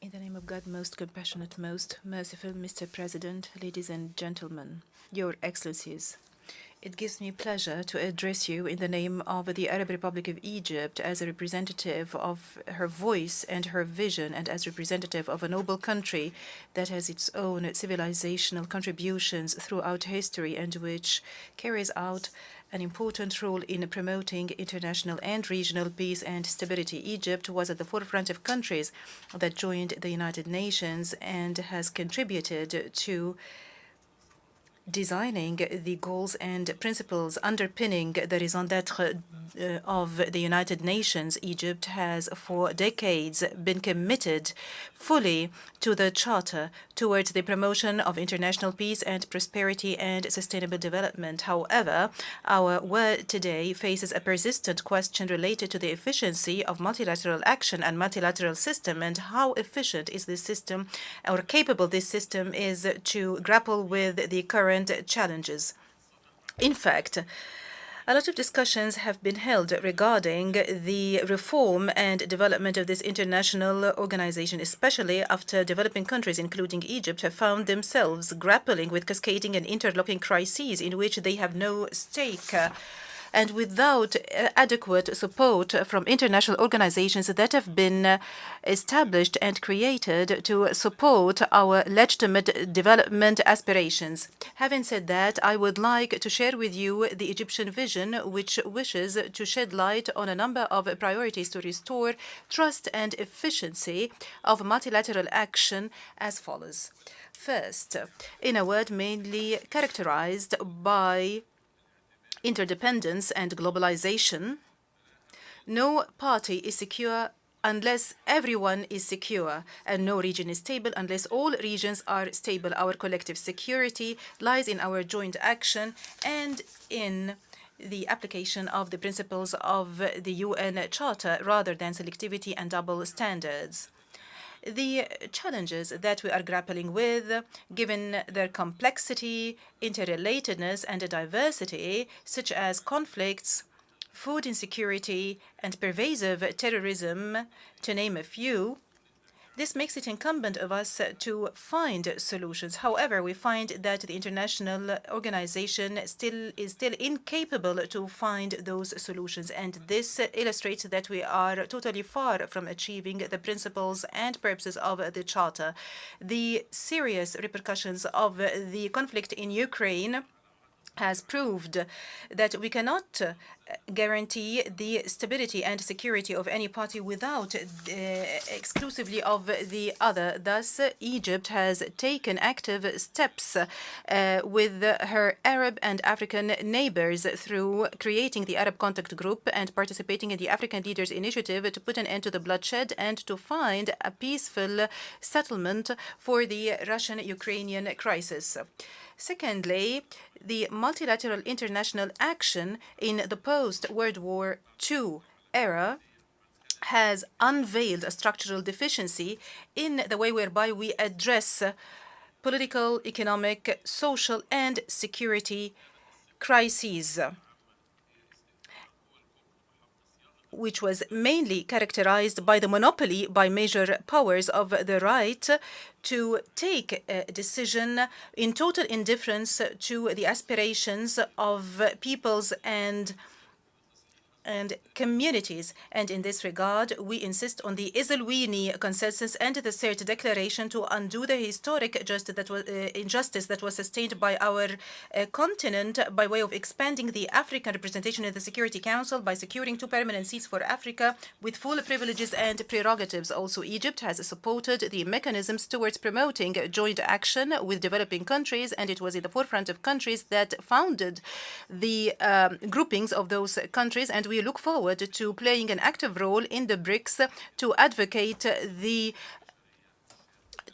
interests and aspirations of 30% of the global economy in the global south. Third, we are in dire need to restore trust in the economic tools of the global system to enable the same to address the urgent development aspirations of peoples and to take all the steps necessary to prevent conflicts. And this makes it incumbent of us to uphold the role of the international organization. And in this regard, it is very important for the international community to synergize its efforts and to take constructive steps in order to reform the international financial structure and to develop the international financial system to enable developing countries to regain and to go back on track of achieving the SDGs by way of promoting the financing tools, including the SDRs from the IMF. And this also calls upon us to look into the best ways of allocating those SDRs, in addition to the importance of shedding light and developing the practices of multilateral development banks by way of creating more financing tools such as concessional loans and grants, in addition to improving the access by developing countries to those banks according to their national priorities. It's high time we reformed the World Trade Organization on the basis of rules. Actually, if we are speaking about acceleration of the achievement of SDG, this should be coupled with looking into ways to relieve poor countries of their indebtedness. Otherwise, this will cause more economic crunch. Thus, we have to take immediate steps to address this crisis by way of creating a sustainable and comprehensive mechanism to look into the debts of low-income and middle-income countries, in addition to looking into the restructuring of the complex structure of debts, as well as the patterns of indebtedness, as well as swap of debts through development projects. This will eventually transform the challenges of debts into an opportunity towards just transition to green economy. Fourth, the world is grappling with an existential threat, namely climate change, as climate events has become part and parcel of our daily life, including floods, hurricanes, and drought.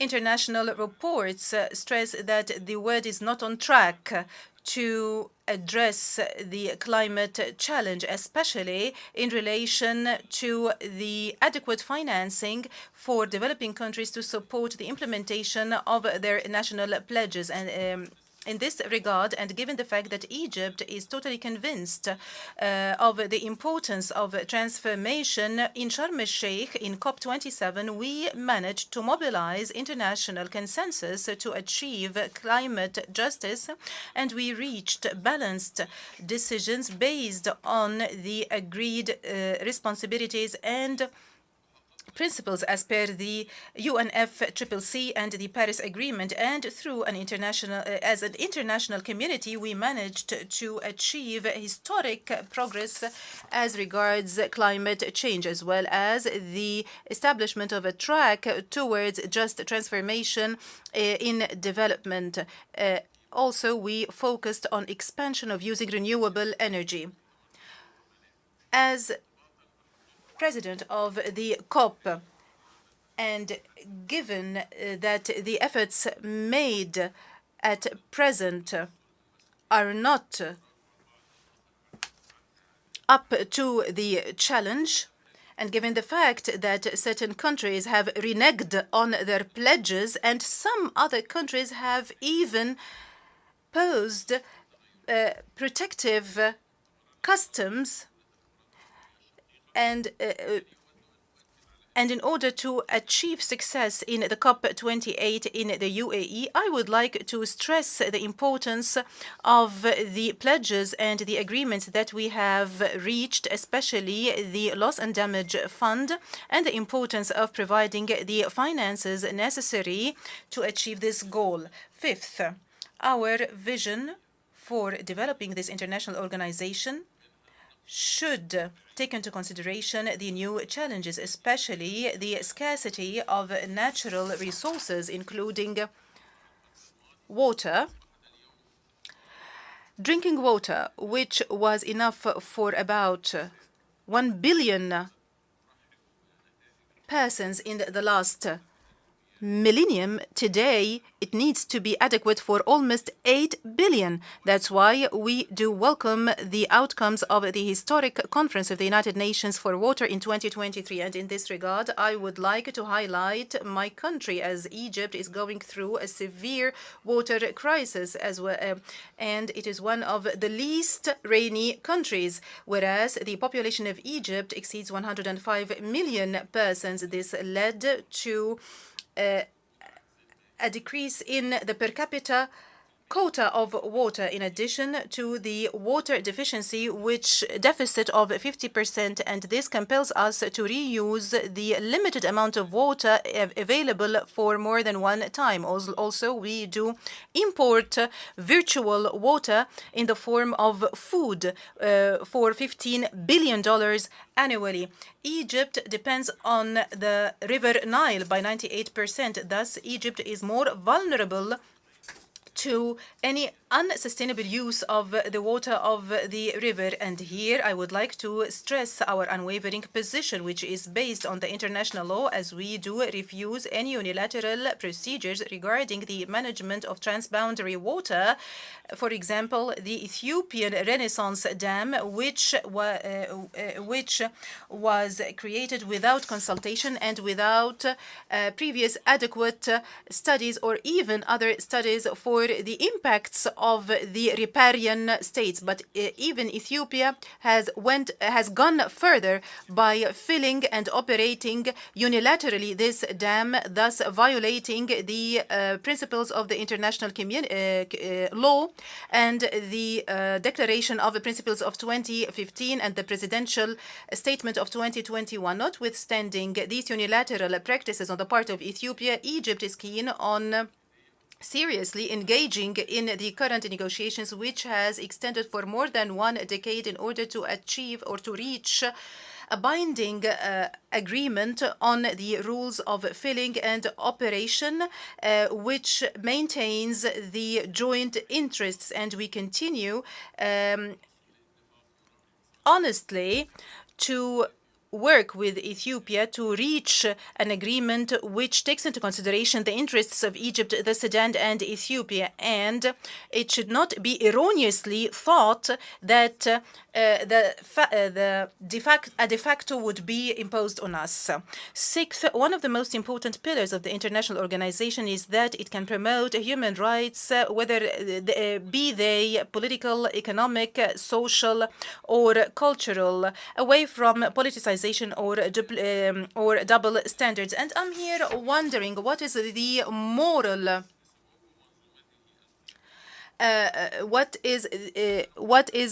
moral evidence of the sublimity of one system of values as compared to others. We do warn against the phenomena of discrimination and hatred, such as Islamophobia, and the manifestations thereof, including setting the Holy Quran on fire, as these events are very dangerous. And in this regard, we would like to commend the Danish initiative. We also believe in the responsibility of the state and its institutions and its communities to promote human rights. Thus, Egypt at the national level has taken strides in promoting the rights of her citizens, and it has launched the National Strategy for Human Rights and the Strategy for Enabling the Egyptian Woman, the strategy of fighting violence against women, and Egypt has taken steps to enable youth as well as the disabled. Egypt also gives priority to the principle of citizenship, fighting discrimination and protecting religious freedoms. Seventh, the United Nations have been created in order to spare and save the successive generations from the scourge of conflict. Notwithstanding the foregoing, the world has, through the last 78 years, witnessed wars and conflicts that have claimed the lives of millions of innocent people. However, this should not make us lose faith in the United Nations, and we do believe in the principles of the Charter. Thus, Egypt has for half a century been working to be a pillar of stability and security, and it was the first to make peace in the Middle East. And currently, we are very concerned regarding the practices of the occupation power in the Palestinian territories, the matter that might threaten the Aqaba and the Sharm el-Sheikh meetings and the outcomes thereof. And we do support the legitimate rights of the Palestinian people to establish their independent state on the borders of 4th of June 1967, with Eastern Jerusalem as its capital, according to the Security Council and the General Assembly resolutions. And we call upon all powers loving peace to take this opportunity to salvage the two-state solutions. Egypt is also working towards creating peace in the Sudan, Libya, Syria, and Yemen, according to the international law and the international legitimacy. And Egypt supports the efforts, the anti-terrorism efforts in Africa through our presidency of the Global Forum of Anti-Terrorism. Egypt has launched the summit for the neighboring countries of the Sudan in order to coordinate the efforts of all countries neighboring the Sudan to settle the current crisis and to mitigate the humanitarian repercussions thereof. We are also working towards a ceasefire and finding a sustainable political solution. Egypt also supports a Libyan political solution according to the principle of national ownership. Meanwhile, it's important to overcome the transitional period and to start and to conduct the presidential and parliamentary elections. Meanwhile, Egypt also stresses the importance of the withdrawal, the immediate and unconditional withdrawal of all foreign forces from Libya, as well as all the mercenaries from Libya. And we do renew our refusal and the categorical refusal and rejection of encroaching on the legitimate legislation role of the Libyan parliament. Ladies and gentlemen, in conclusion, that was our vision to restore trust in the multilateral organization by giving impetus to action according to the principles and purposes of the Charter of the United Nations and the rules of the international community, as well as capitalizing on the role of international organizations, chiefly amongst which the United Nations. Thank you.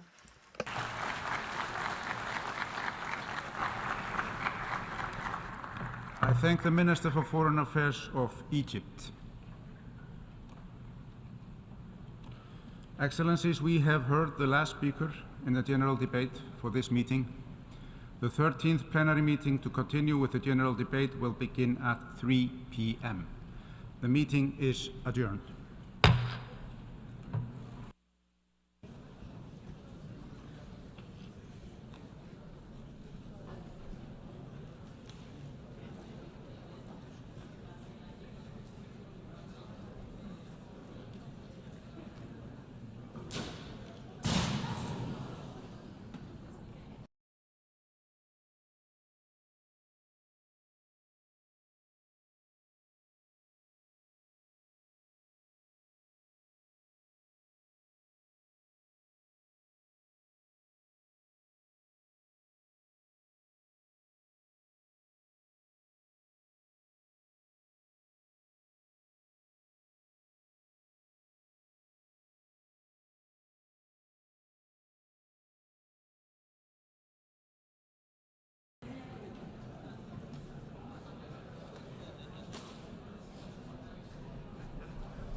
The 13th plenary meeting of the General Assembly is called to order.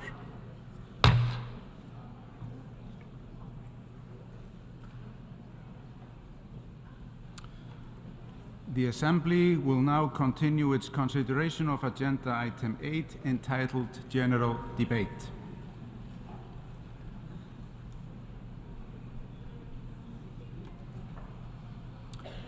I now give the floor to His Highness Faisal bin Farhan Al Furan Al Saud, Minister for Foreign Affairs of Saudi Arabia.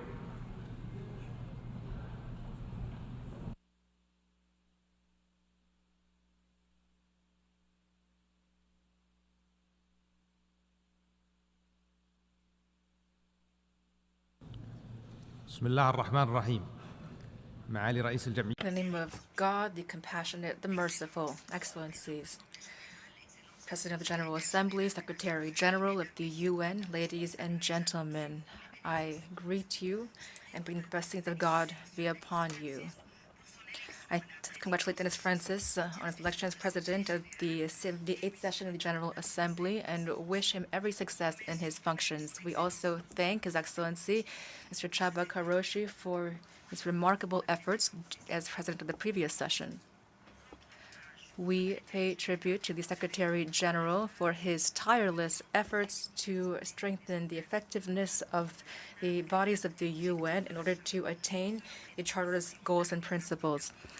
Saudi Arabia affirms that member states must be committed to respecting the UN Charter and the principle of international equality for a better future for humanity based on mutual respect for sovereignty, independence, and the values of member states, as well as the principle of non-interference in internal affairs, resolving conflicts through peaceful means and non-use of force or the threat of force. The vision of Saudi Arabia for 2030 promotes the efforts for construction and development to meet the needs of future generations and will help to empower women and young people by developing their creativity and innovative capacity to consolidate the values of openness, dialogue, tolerance, and coexistence.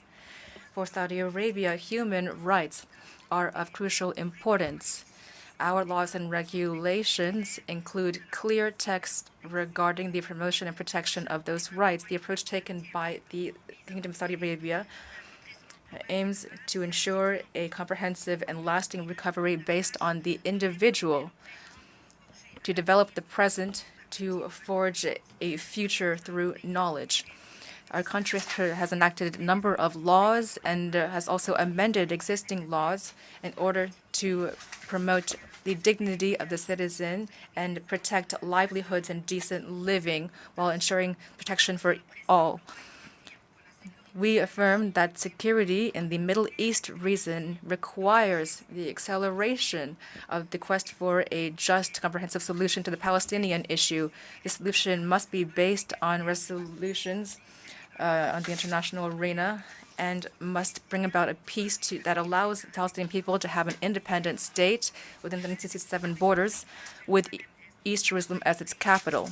We reaffirm our rejection and condemnation of all unilateral measures that are a flagrant violation of international law and undermines regional and international efforts by hindering the process of finding a political solution. The Kingdom strives to support all efforts to bolster security and stability and to focus on inclusive development, to create a favorable space for dialogue and to reduce tension, and to encourage the region states to avoid any escalation and to exchange benefits and interests in order to meet the aspirations of the region's people. Saudi Arabia is striving to implement the principle of collective action in order to build a better future for the region and for the entire world. Therefore, we have hosted many joint regional summits as part of the Gulf Cooperation Council and the Arab League, which we take active part in. And so do all of the states of the region, including Syria. We believe that resolving the Syrian conflict, a crisis, would contribute to stabilizing the region and the world. We would like to see stability return to the region. Therefore, we have led negotiations with Iran and Baghdad and Muscat, and this culminated in the Beijing Agreement on resuming diplomatic ties and direct communication between our two countries based on mutual respect, respect for sovereignty, independence, security, and non-interference, and while respecting the UN Charter and the Charter of the OIC. President, we strive to preserve peace and stability in Yemen, and therefore are taking measures to stop the crisis in the country and alleviate the suffering of our brotherly people of Yemen by working unwaveringly to find a political solution to reestablish peace and security in Yemen while preventing any threat against the region. When it comes to Lebanon, we are standing by the sides of the Lebanese people, our brothers, and call on all Lebanese parties to make political and economic reforms that are comprehensive and structural to allow Lebanon to overcome the current crisis.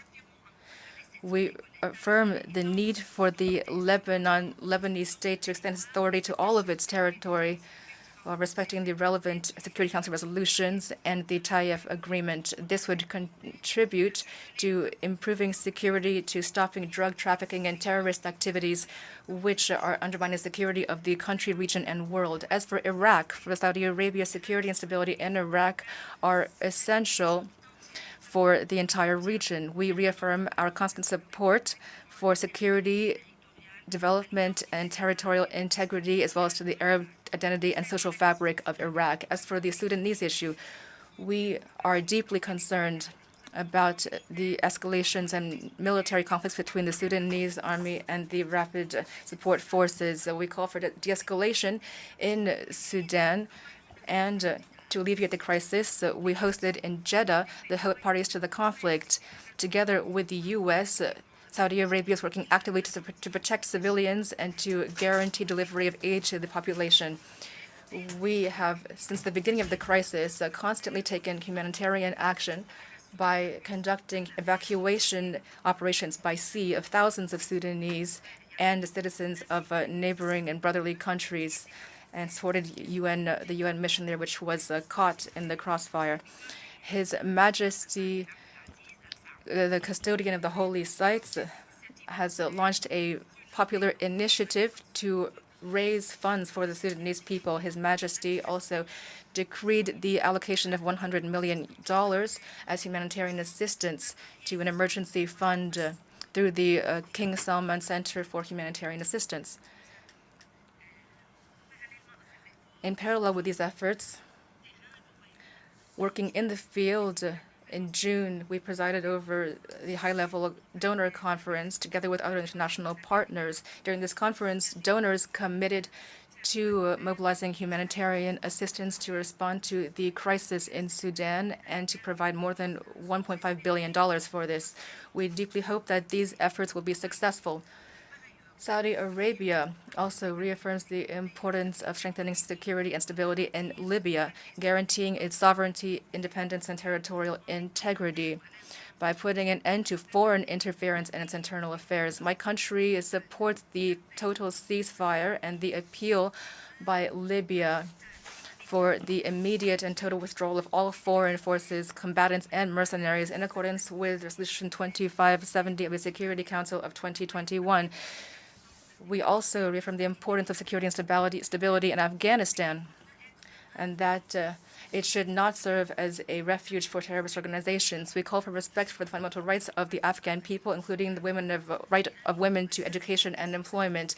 And we call for stepping up international and regional efforts to provide humanitarian and economic aid to alleviate the suffering of the Afghan people. As for the crisis between Russia and Ukraine, we once again call for an end to this crisis to reduce its impact, its negative impact on security and stability throughout the world. We should spare no effort toward this end in order to find a peaceful solution to these disagreements while respecting international law in order to protect the interests of all. We must continue humanitarian efforts, and to do so, the Prime Minister has made efforts with regard to the states concerned. When it comes to prisoner exchange for different nationalities. Also, Ukraine was invited to take part in an Arab summit in Jeddah.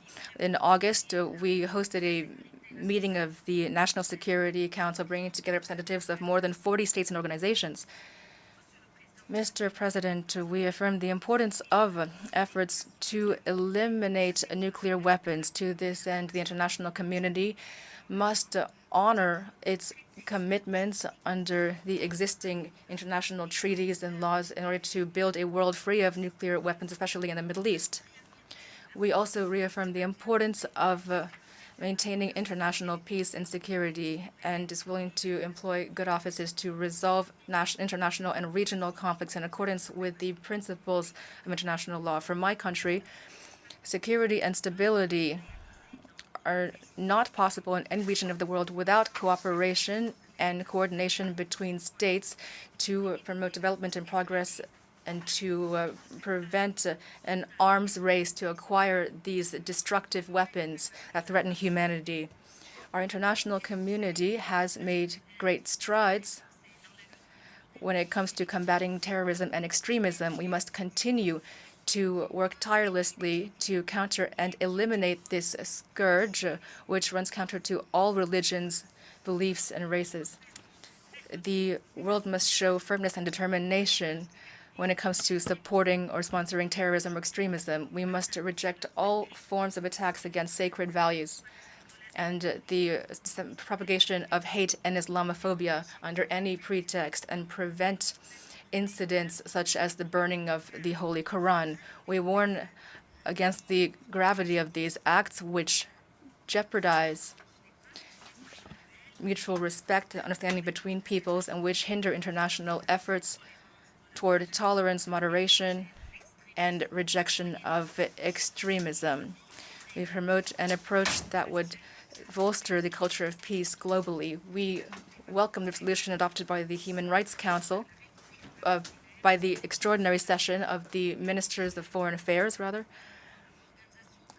of the OIC, in order to combat recent incidents of profaning the Quran. And we welcome the adoption by the Human Rights Council of the resolution entitled Combating Religious Hatred and Incitement to Hate Speech and Discrimination and Violence. We promote dialogue and cooperation between cultures and civilizations for peace and understanding throughout the world, while respecting the relevant international instruments pertaining to human rights. Mr. President, the stability of the global energy market is an important prerequisite for global economic growth. We are striving to preserve stability, reliability, sustainability, and security of the global oil markets, and to meet the needs of consumers, to guarantee a safe and beneficial economy for producers and consumers at a global level. We are constantly focusing on the importance of collective cooperation with OPEC and BLS in order to promote the reliability and stability of global crude oil markets. The OPEC-BLS group has taken an approach that helps to control the market through a preventive approach that thus contributes to market stability and balance. This clearly is illustrated by the stability of the oil market in 2022 compared to other energy markets such as that of natural gas and coal. Mr. President, we are aware of the need to address the challenge of climate change. Therefore, Saudi Arabia is very interested in reducing emissions and promoting adaptation measures. Here, we call for a gradual and responsible transition toward clean energy systems with low emissions, using all available sources of energy to ensure sustainability. And all efforts must be combined in order to attain the goals that we want, taking into account national and regional circumstances as well as socioeconomic circumstances for sustainable development. We know this is a massive challenge, and we'd like to consolidate our leading role throughout the world when it comes to sustainability. Therefore, we have launched two initiatives called a Green Saudi Arabia and a Green Middle East to protect the environment and to reduce carbon emissions, greenhouse gas emissions, and to promote living quality of life. We are working to increase the use of renewable energy and to reduce emissions for sustainable development.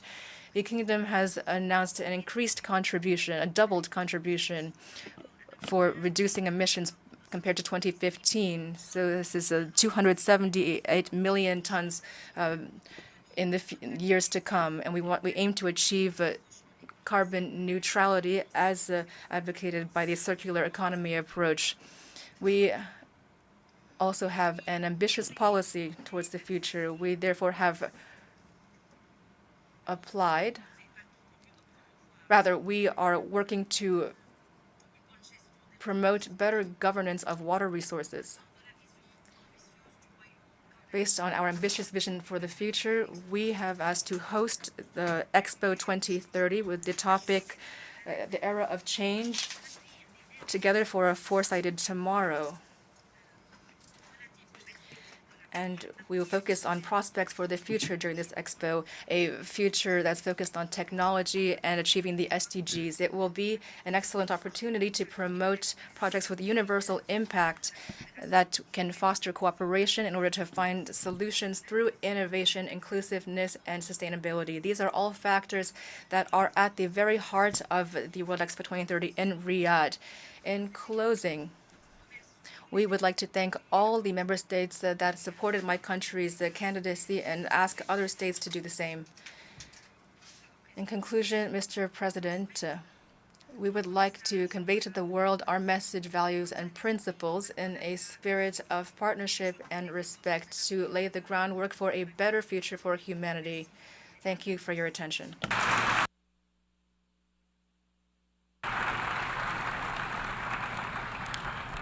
I thank the Minister for Foreign Affairs of Saudi Arabia. I now give the floor to His Excellency Mahmoud Ali Yusuf, Minister for Foreign Affairs and International Cooperation, Government Spokesperson of Djibouti.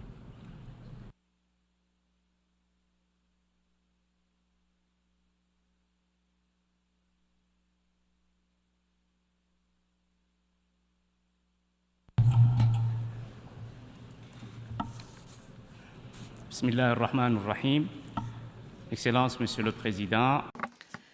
Excellencies, Mr. President, Mr. Secretary General, Excellencies, ladies and gentlemen, I'd like to first and foremost express my heartfelt congratulations to you on your election at the helm of the General Assembly and express to you our gratitude to your predecessor for their work. We meet at a time when the consequences of many crises, be they economic, security, or climate in nature, continue to hit our countries. Poverty persists and is worsening in some places in the world, and environmental disasters are proliferating, bringing innumerable victims in their wake. We would reiterate our condolences to the governments of our sister nations, Kingdom of Morocco and Libya, and we reaffirm to them our full solidarity. While we recognize the promise of technological innovation, at the same time, we have to also understand the fears, the legitimate fears, that they could be used in a destructive manner. And while we need to meet these challenges together, that requires more confidence, more international cooperation, and more solidarity, and accelerating action towards the Sustainable Development Goals of the Agenda 2030, peace, prosperity, progress, and sustainability for all. While this is a noble goal, we need to tacitly recognize here that the trajectory we're on right now is going in the opposite direction. The lack of trust and mutual suspicion are omnipresent and impact negatively international cooperation. The Secretary General called for inclusive multilateralism and integrated multilateralism, and what is opposing this is the tendency to group together in clubs. This is called mini-lateralism by some analysts, and this is eroding confidence, something that has not happened overnight. The result is slow deterioration and implacable resistance to change of world institutions that were created after the Second World War, due to inequality, which is deepening and fossilizing, as well as geopolitical competition, which is worsening in recent years. And in our view, however, this is not irreversible. It's imperative, therefore, that we invest massively in multilateral efforts to build confidence and solidarity among states. And at the very heart of this effort must be the United Nations. Together, we can imagine a multilateral system that would take into account geopolitical realities of the time, including proliferation of these groups, but not in one of institution, but rather reinforce complementarity, with close cooperation, without reserve or hesitation, where we could commit together to strengthening strong links of solidarity. We must learn to trust ourselves. We need to work together to build a reformed multilateral system that's more fair and representative, where everyone would find their place, the powerful and the less powerful alike. And together we must send a clear, unequivocal message that we are determined to build a robust organization together that would respond in a credible manner to the huge challenges of the moment. It's urgency must guide our action, and delays in implementing the SDGs is overwhelming for the credibility of the system. We're about halfway from where we need to be and far from reaching those objectives. And according to some estimations, at the current pace and with the current volume of finance, if that remains unchanged, it will take another 63 years to get to our goal. Many commitments have been undertaken since Addis Ababa and the adoption of the 2030 Agenda. And yet, unfortunately, many countries are in a worse situation now and have more needs now than they did in the past decade. And to that end, the IMF declared that a third of the world economies will be in recession this year. And for the first time, the UNDP noted that the Human Development Index is falling in 9 out of 10 countries. In this regard, our country remains fully committed to, and in a constructive manner, intergovernmental negotiations for the Summit of the Future that should accelerate the implementation of the 2030 Agenda and sustainable development. Moreover, it's important to underscore the vital importance of reforming the international financial architecture and implementing measures beyond the GDP so that we can fill the gaps in financing for development. The increasing vulnerability of countries that are developing in the area of debt requires additional urgent measures to reform the international debt architecture. Indeed, the high cost of loans combined with public revenues which are falling prevents a lot of developing countries and the least advanced from investing in SDGs and increases the risk of defaulting on their debt payments. We need to further mobilize with the view to achieving our objectives between now and 2030, and this plan represents hope for humanity. We must not give in to the temptation to give up. However, we are also aware of the difficulties before us, which are real, but they're not insurmountable. The means to achieve our goals have been clearly set forth in the SDG stimulus package of the Secretary General. Urgent action has been identified, such as improving sustainability of the debt, reform of multilateral and development banks, the support of which is crucial in order to increase financing for development objectives for sustainable development, and strengthening the world financial security net. Reducing systemic risk is also important and weighs on the financial stability system and the international monetary system, and strengthening world governance and consistency of policies are the very foundation of salvaging this SDGs. The Secretary General's salvaging plan has not been heard enough to date, but needs to be taken into account more in future discussions around reform of the international financial architecture. And in this regard, we are encouraged by statements made in support of this during the general debate. Reforming the international financial architecture, especially the IMF and the World Bank, cannot wait. We need to strengthen participation of developing countries, especially in taking decisions at the international economic level, and with regard to establishing a new norm so that we can adapt to the changes of the world economy. We also need to work together to accelerate the Bretton Woods moment that the Secretary General referred to earlier. The dialogue needs to be intensified around reforming the financial architecture and multilateral financial institutions. And of course, the United Nations plays a key role in the mandate of each organization. Mr. President and Secretary General, despite the deterioration of the world economic situation, Djibouti has worked unwaveringly to achieve the SDGs and has made notable progress in a number of areas, such as reducing malnutrition and undernutrition, and has effectively managed the pandemic. Djibouti integrated the SDGs in our national development plans and in our strategies, such as the 2035 Djibouti Vision. Also, our government took measures to align its policies and programs with the goals and indicators of the SDGs. We further identified priority areas that correspond to specific SDGs, such as poverty reduction, access to potable water and sanitation, as well as economic growth which is sustainable. Indeed, our country has confronted a number of challenges related to poverty, unemployment, and development of infrastructure, which are at the very heart of the SDGs. Moreover, we managed to work together with international organizations, donors, and other countries to mobilize resources and experts with a view to implementing the SDGs. And these partnerships contribute to strengthening support for achieving our goals. We have also worked to improve our infrastructure for data and to measure and take into account the SDG indicators. Our country is in a region which is vulnerable to climate change, and that's why we have undertaken significant efforts in the area of climate action in keeping with SDG 13, Action for Climate. These efforts include renewable energy projects and adaptation measures. In addition to the large-scale projects in the area of geothermal energy, Djibouti is proud to report to its friend nations that are present here today that we also inaugurated a wind park, the first one, which will provide 60 megawatts of clean energy. This project was made possible due to a public-private partnership, and additional capacity of 45 megawatts of renewable energy is expected through a consortium of investors with the participation of the Port Authority and tax-free zones and the Sovereign Fund of Djibouti.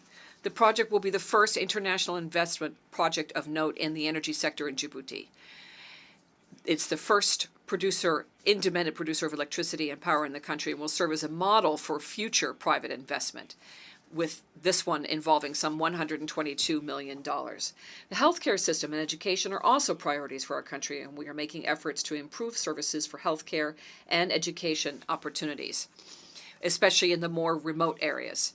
Development of infrastructure is also crucial for economic growth and durability, and Djibouti has invested in infrastructure for transport and to strengthen regional connectivity and trade with a view to becoming an international logistical and regional hub. Finally, in the area of peace and security, Djibouti has played a key role in peacekeeping and peace maintenance efforts regionally and seeks to maintain stability throughout the Horn of Africa. All of these commitments undertaken towards achieving the SDGs reflect our efforts and my country's efforts to meet pressing challenges and improve the well-being of our people while also contributing to sustainable development of the world. Sir, climate change remains an existential threat for our countries. It is particularly true in the Horn of Africa, but elsewhere in the world as well. The earthquake that led to the loss of several thousand lives in Morocco, as well as the enormous amount of desolation caused by Hurricane Daniel, are there as reminders for us all.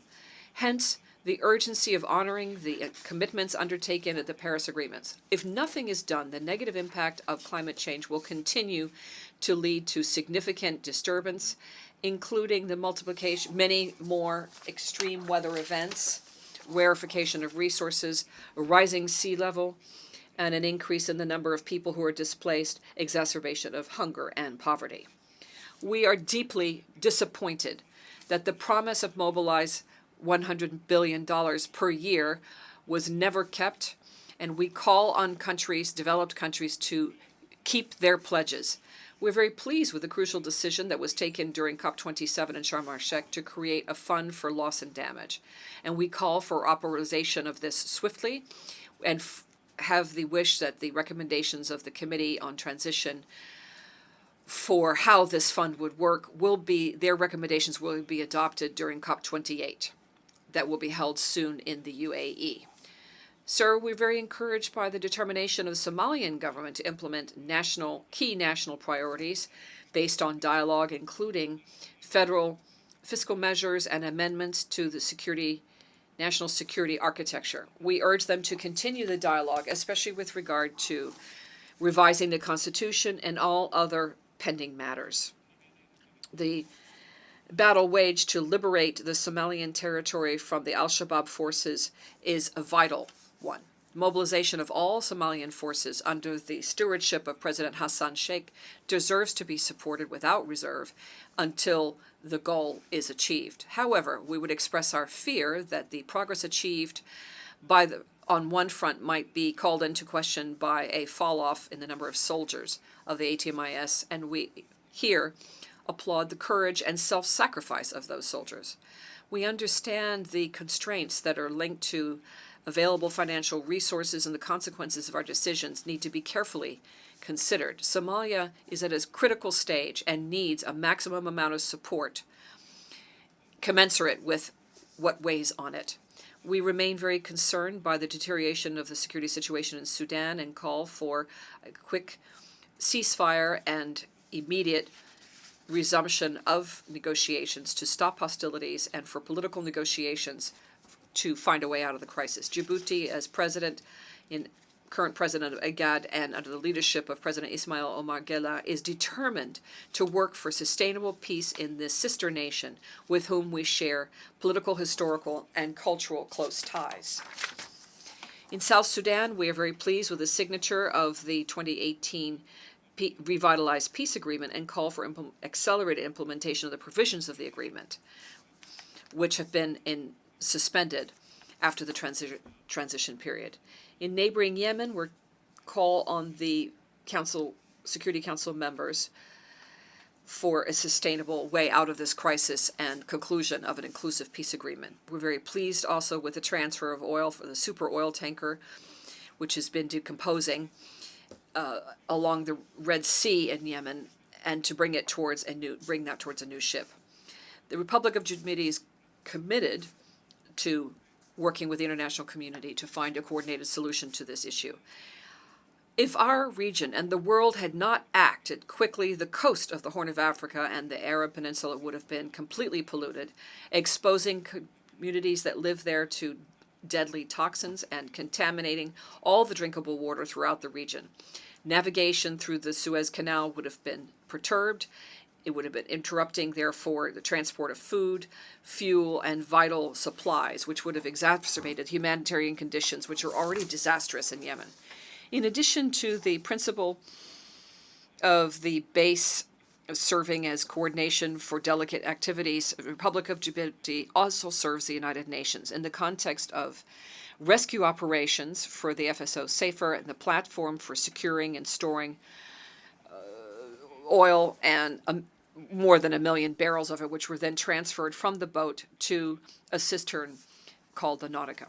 Through this cooperation, Djibouti and the United Nations spared the region an environmental disaster, which would have been very damaging to the environment, the economy, and the health of all the peoples that live along the Red Sea.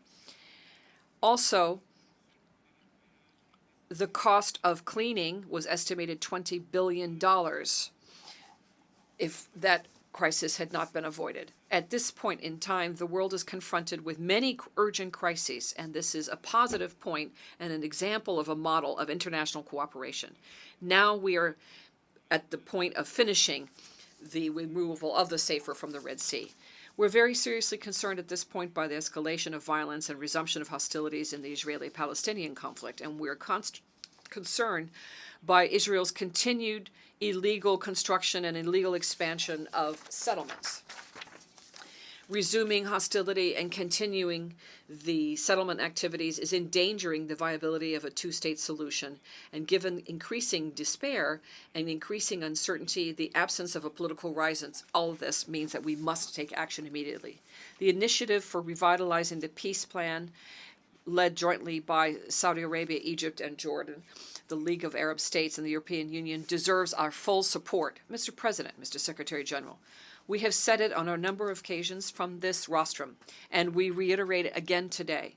We are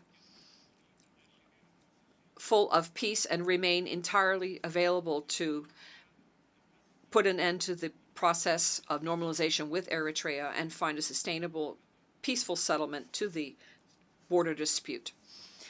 To conclude, I wish to once again urge member nations of the United Nations to build a more secure and prosperous future together, a future with more solidarity where war, hunger, and poverty are excluded. Thank you.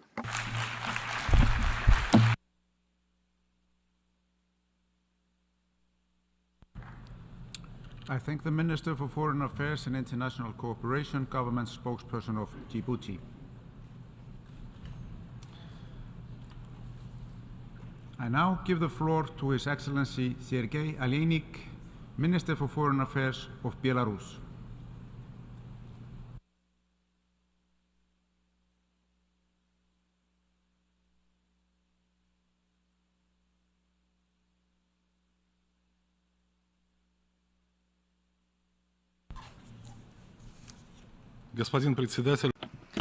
Mr. President, for decades, this lofty stage served an important purpose, that is to hold discussions on how to make life on this planet safer and better. Unfortunately, over the last decade, this discussion has not translated into concrete positive action. As a result, global politics has deteriorated. This trend has had a negative impact on all other areas of international relations. But what is the role of the UN in these processes? To serve merely as a stage for discussion? This is the role that many ascribe to it. It was no surprise that the UN is often reproached for its inaction and inability to stop the growing global chaos, to stop the triple crisis in terms of security, food, and energy that has engulfed the entire world. These reproaches, of course, are not entirely fair. The UN is all of us. The UN can only do what it is allowed to do by its member states. On one hand, this is perfectly logical. On the other hand, this logic is fraught with determinism. It implies that the UN is a hostage to external forces and can carry out its mandate effectively only when there are positive changes in its environment. Doesn't that sound familiar to you? This was the same attitude toward the League of Nations before the Second World War. Just a century ago, on the shores of Lake Geneva, many, like us, discussed the threats of their time. However, those discussions had little effect, and the world slid inexorably into the abyss. The League of Nations was consigned to oblivion due to its inutility. The same fate may befall the UN if it remains a passive observer. We believe that the vast majority of member states do not wish to see that outcome. If that is so, then the UN must not wait but act. The organization must work to produce positive changes in external circumstances and ensure peace, stability, and sustainable development on our planet. This is an immense task given the current toxic global politics. However, if we as member states and the reasonable global majority help our organization, then it can rise to that task. The eminent American diplomat George Kennan, when speaking of relations between Soviet Russia and the West a century ago, said, and I quote, "A certain degree of conflict and antagonism exists in any international relations. Therefore, some degree of compromise will always be needed if the communities are to live together on the same planet." End quote. Let us be guided by this sage advice, and despite the high degree of antagonism in the modern international system, seek compromise and agreement. And let us act within the UN. We see several key steps to take. First of all, we must stop the policy of ostracism in the UN. This practice runs counter to the very essence of the organization. After all, according to the UN Charter, all members are equal. Let's treat each other respectfully and equitably. No one should stoop to insults and disrespectful rhetoric, for example, using the word regime to describe legitimate governments of member states. Similarly, certain countries should refrain from trying to restrict the participation of other member states in the work of the UN. These actions are a direct violation of the UN Charter.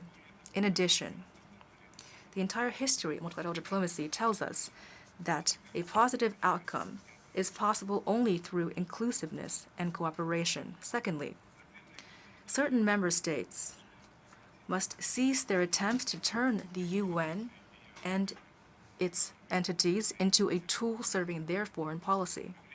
Politicizing the UN only discredits it in the eyes of ordinary people on our planet. After all, the UN was created for cooperation in the interests of people, not for settling scores between states.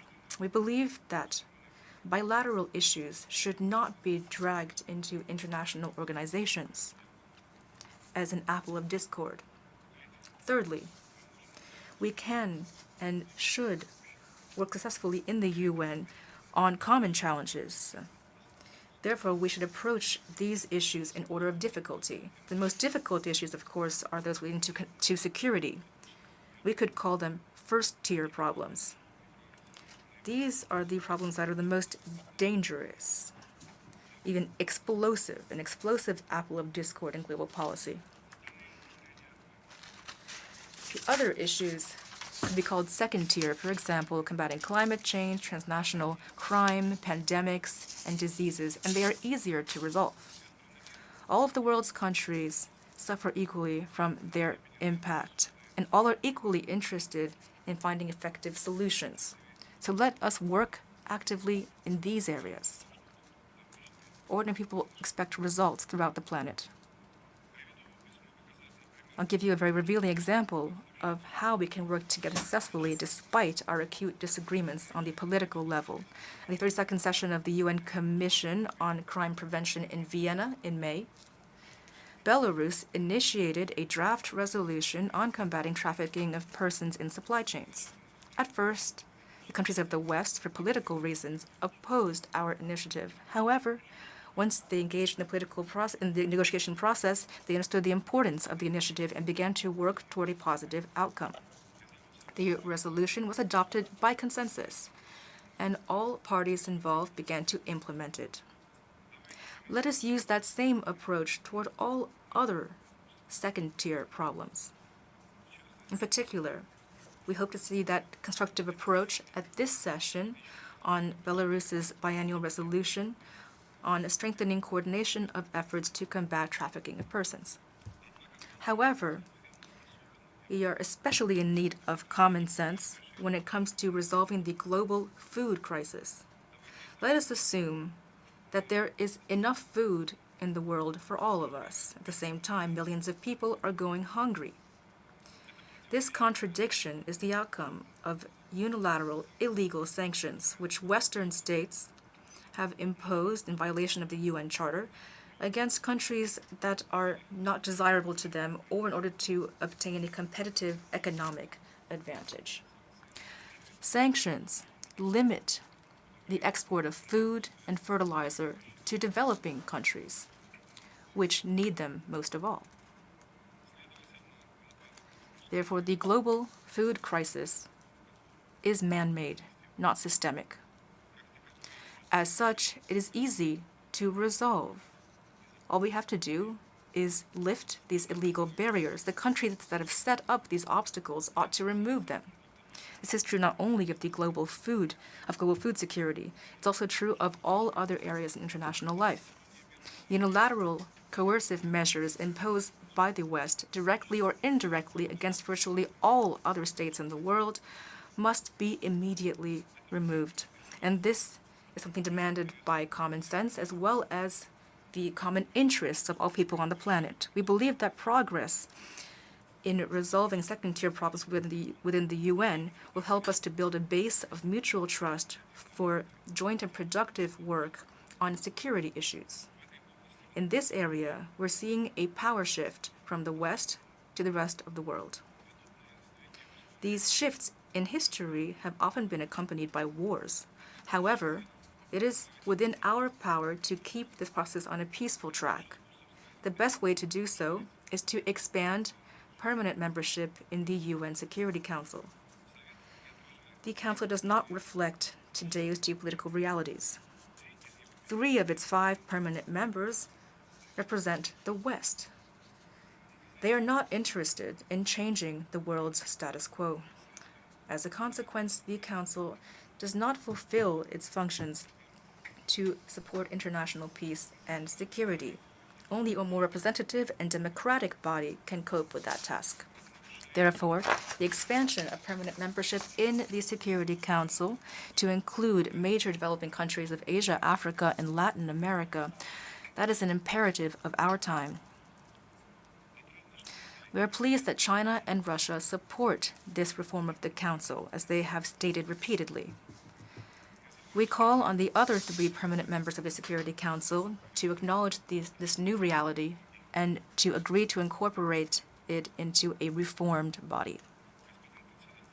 Mr. President, the President of Belarus, Alexander Lukashenko, in 2017 had initiated the launch of a global security dialogue.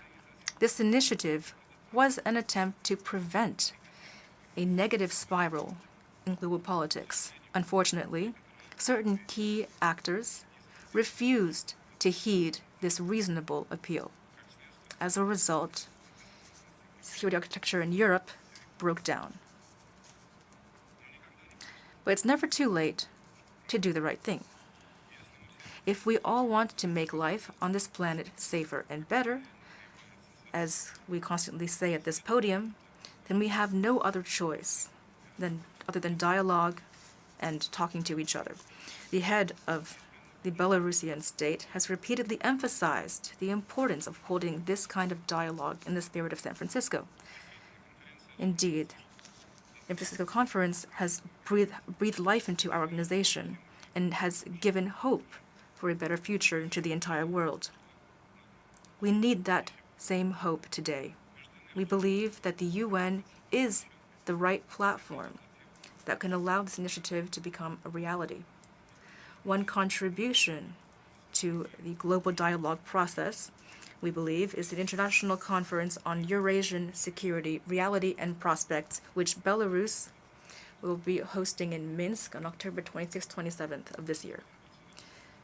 Mr. President, Belarus cannot fail to mention the topic of the conflict in the neighboring country of Ukraine. It's very painful for us to see how this people so close to us have been suffering for 1.5 years already. Unfortunately, Ukraine and its people have become a pawn in the great game of the West to preserve its own global hegemony.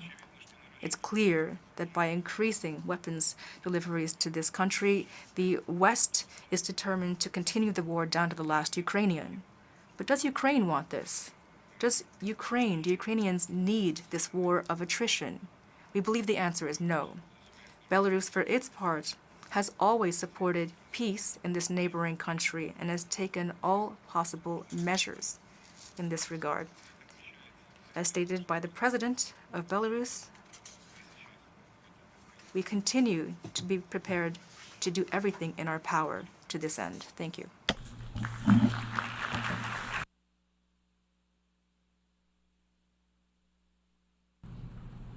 I thank the Minister for Foreign Affairs of Belarus.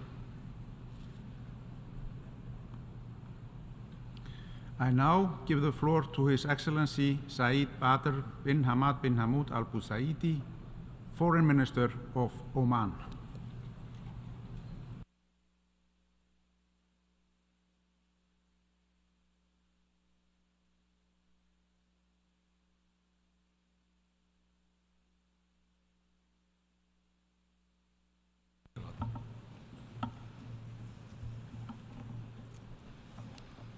بسم الله الرحمن الرحيم.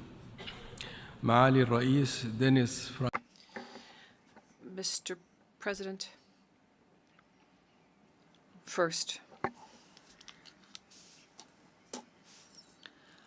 I'd like to congratulate you and your friendly country of Trinidad and Tobago on your election to the helm of the 78th session of the General Assembly of the United Nations.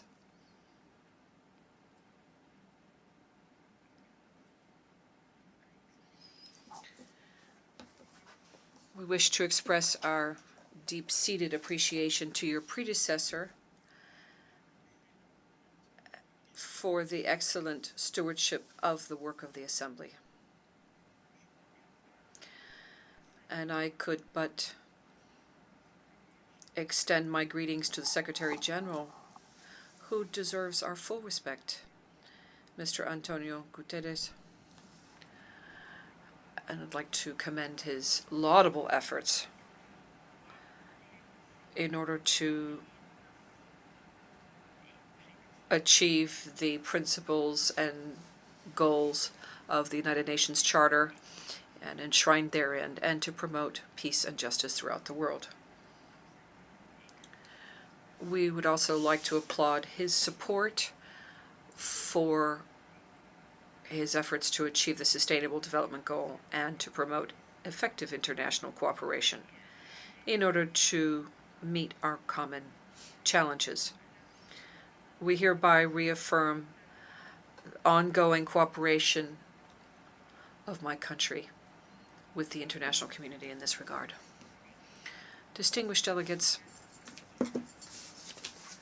dialogue is a basic principle, and it's an effective approach to the foreign policy of my country.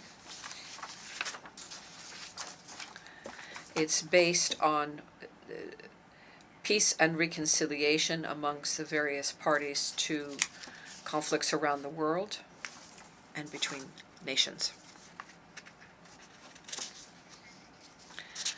We take this opportunity to reaffirm the Sultanate of Oman's deep attachment to commitment to the international community, and this with a view to establishing an international system of peace, one which is based on justice, equity, and respect to the United Nations Charter and international law, as well as respect of sovereignty of states and non-interference in internal affairs.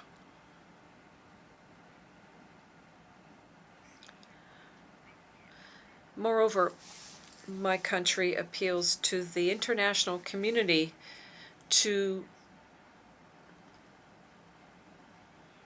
stay attached to the United Nations system in settling disputes and resolving conflict, and to resume dialogue as the ideal path towards peaceful solutions and as a path to negotiating towards a world that would have prosperity, peace, dignity, and security would prevail.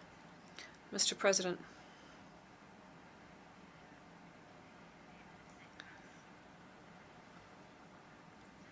these principles link us all and link us in the international community. And this is the path that brings us closer to meeting our goals and which is in support of our ethics. We will continue, through the grace of God, to support fair and just causes. The Palestinian cause is one of the causes which is at the forefront. It's an injustice which has lasted more than 70 years. The Palestinian people, however, stand firm in their conviction and determination vis-a-vis the brutal Israeli occupation, the embargo and abuses and violation of international law and Security Council resolutions. Moreover, my country, like all peaceful nations and communities, sees no other solution to this issue than the two-state solution and the path that was set forth in equality through the international community's effort and that of the Arab Peace Initiative. The United Nations have a duty. They have a moral and legal duty to find a fair and equitable solution to this issue. And they have a duty to put an end to the painful suffering of the Palestinian people and to restore their legitimate right to freedom and self-determination to the Palestinian people through the withdrawal of Israel from the occupied territory since 1967, and through the creation of an independent Palestinian state with the capital city of East Jerusalem. Mr. President,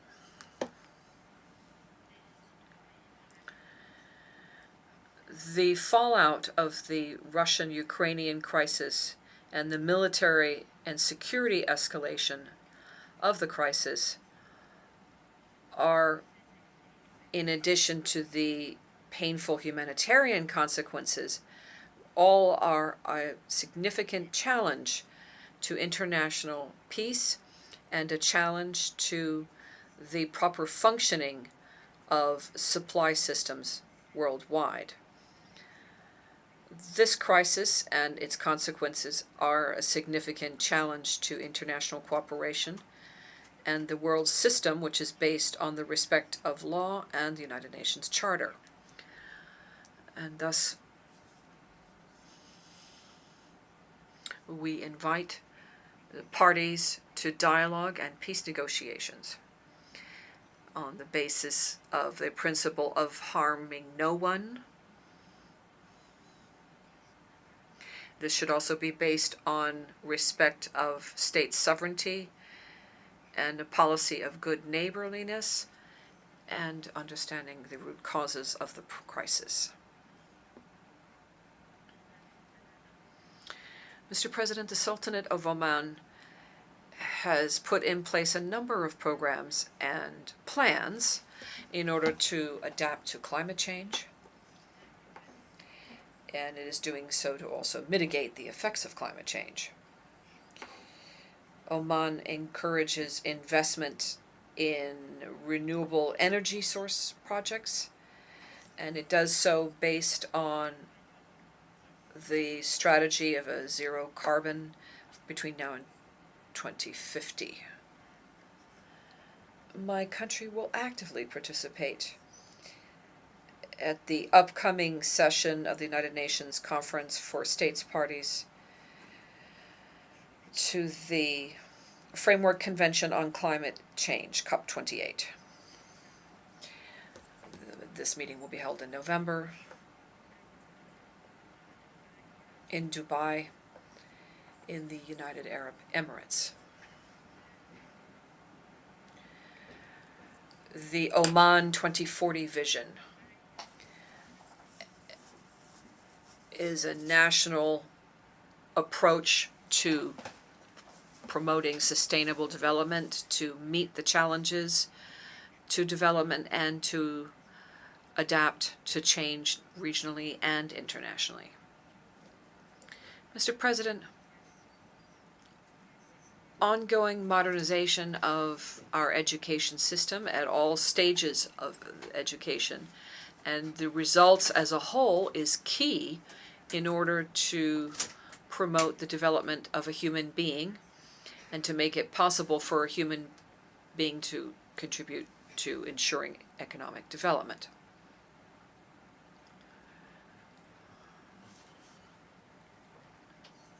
The COVID-19 pandemic brought lessons for all societies and states.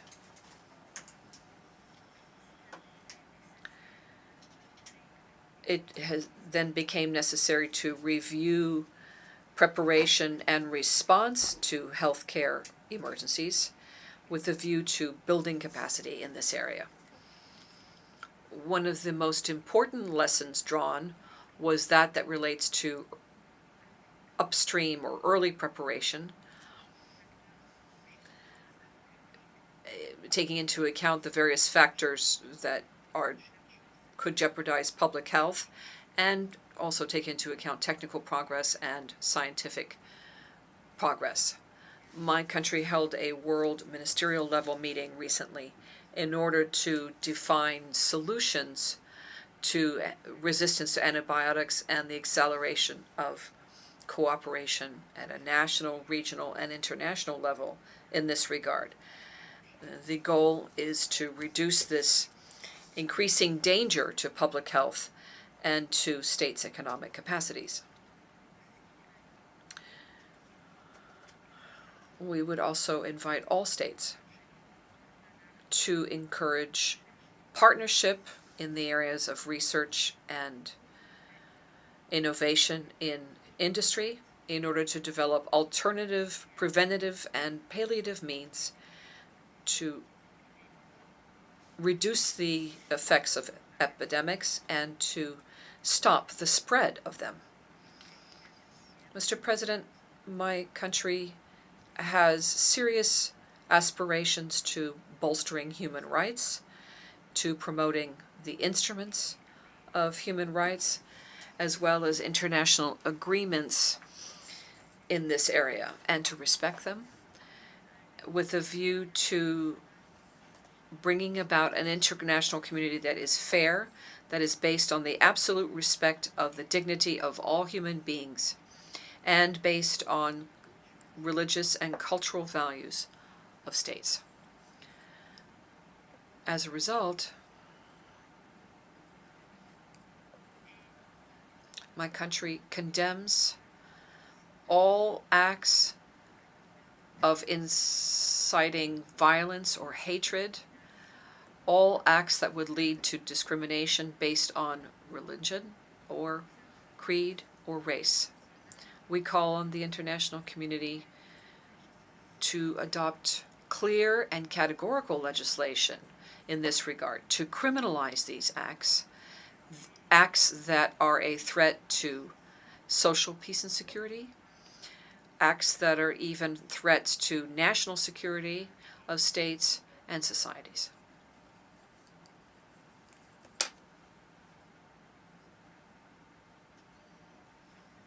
Mr. President, we are grappling with complex challenges worldwide.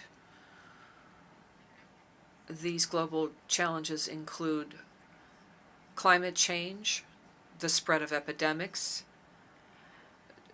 trafficking of drugs and human beings, and to that list we should add conflicts of various types. And as a result, we would invite the family of nations to uphold the principles of peace, justice, and to implement the principles of international law without any double standards, so that confidence can prevail and to build trust between states, and so that there will be prosperous partnerships between peoples. Lastly,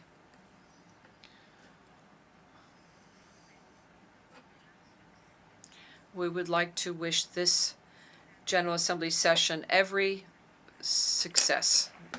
May God's mercy be with you. I thank the Foreign Minister of Oman.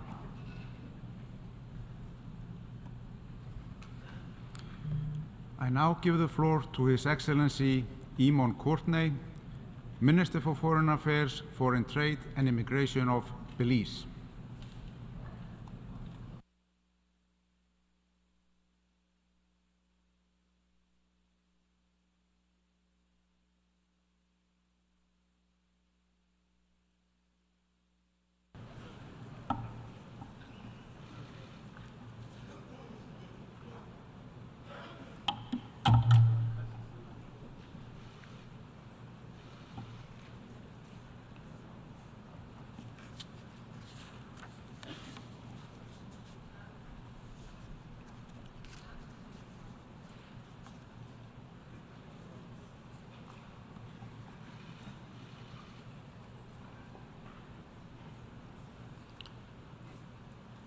Mr. President, it is with immense pride that Belize offers its heartiest congratulations to the President of this General Assembly. He is a CARICOM national who was unanimously elected to preside over the 78th session of this General Assembly. The theme for our general debate, Rebuilding Trust and Reigniting Global Solidarity, is timely. When we act in good faith, when we respect the rule of law, when we embrace our responsibility to act in the common interest of humankind, when we foster unity for a larger purpose, we manifest these principles. Trust and solidarity are foundational to multilateralism.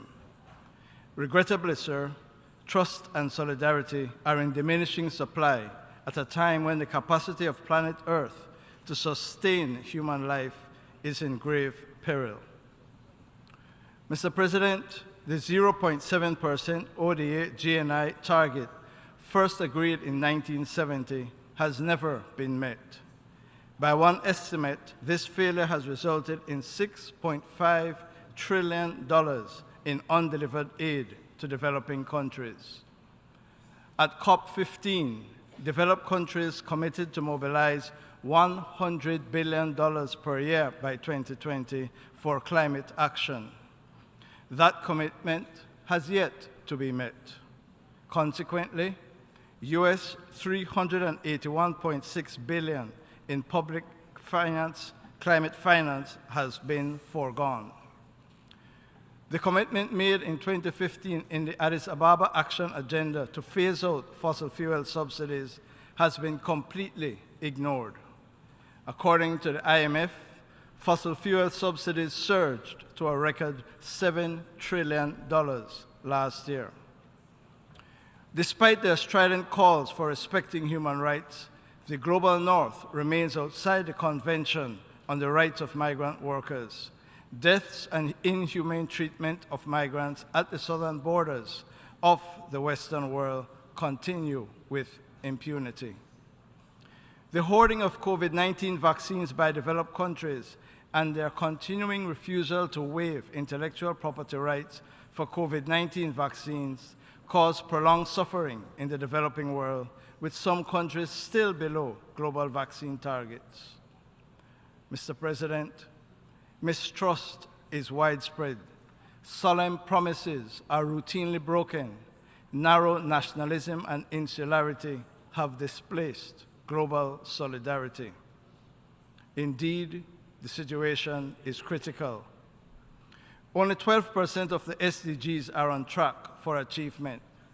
For the first time, the Human Development Index declines globally for 2 years in a row, placing greater burdens on the most vulnerable. Poverty and food insecurity are rising. Hunger is at a level not seen since 2005, a major regression. High inflation has returned. The global average temperatures for the last 3 months were the highest on record. Yet, G20 countries, who are responsible for 80% of greenhouse gas emissions, are failing in their duty to drastically curb their emissions. Keeping 1.5 alive is slipping from our grasp. The development financing gap is widening, putting development out of reach for low-income and vulnerable countries. Our governments face a callous choice between Scylla and Charybdis, expensive debt payments or acquiring even more debt to invest in development and resilience. More than half of the world's top 50 most climate vulnerable countries are home to 40% of people living in extreme poverty. But as they represent only 2.5% of the global economy, their debt distress falls through the global financial cracks. Paradoxically, accompanying the progressive erosion of trust and solidarity is the inclination to further dig in, to deny the science, to dismiss the perspectives of others, to retreat into like-minded spaces, and to stoke more division. The spaces for dialogue and cooperation are closing. Polarization and fragmentation are trending. Mr. President, too much is at stake. Our existence and our prosperity, our way of life and our future. In answer, Mr. President, Belize proposes 3 broad actions which are urgent and necessary to to restore trust and to foster solidarity. We are living now with the tragic consequences of 20th century multilateralism institutions and their governing mechanisms that are ill-suited for the crises of the 21st century. Urgent reform of the international financial architecture is imperative. The objectives and policies of international financial institutions must be better aligned with our climate and development goals. The eligibility criteria, which currently excludes some vulnerable countries from access to development finance, must be reformed to take account of vulnerabilities. The governance of IFIs must be broadened to include the voices of developing countries. Decisions for us cannot be made without us. The upcoming annual meetings in Marrakesh, the realization of the MDB vision emanating from the Paris Summit, the Bridgestone Initiative, and the prototype multidimensional vulnerability index are all real reforms that would reinvigorate genuine trust in the international financial system. We must all seize the day. Events of the last decades have shown how ineffective the United Nations Security Council is and the dangerous vacuum which arises therefrom. Threats to international peace and security demand an effective council, one that is inclusive with equitable representation that reflects today's global dynamics. Mr. President, the inability of the Council to act in the face of the illegal Russian invasion and the illegal Russian war against Ukraine exemplifies the Council's impotence. Reform of the current Council is urgent, and Belize calls for the commencement of text-based negotiations in this session. Unmet commitments, insufficient to meet growing needs, have contributed to the huge financing gap we face today, to the stalling of climate and development agendas, and to the deepening of current crises. By course correcting immediately, we can begin to restore the trust and solidarity and get us on track to achieve the Paris goals and the SDGs.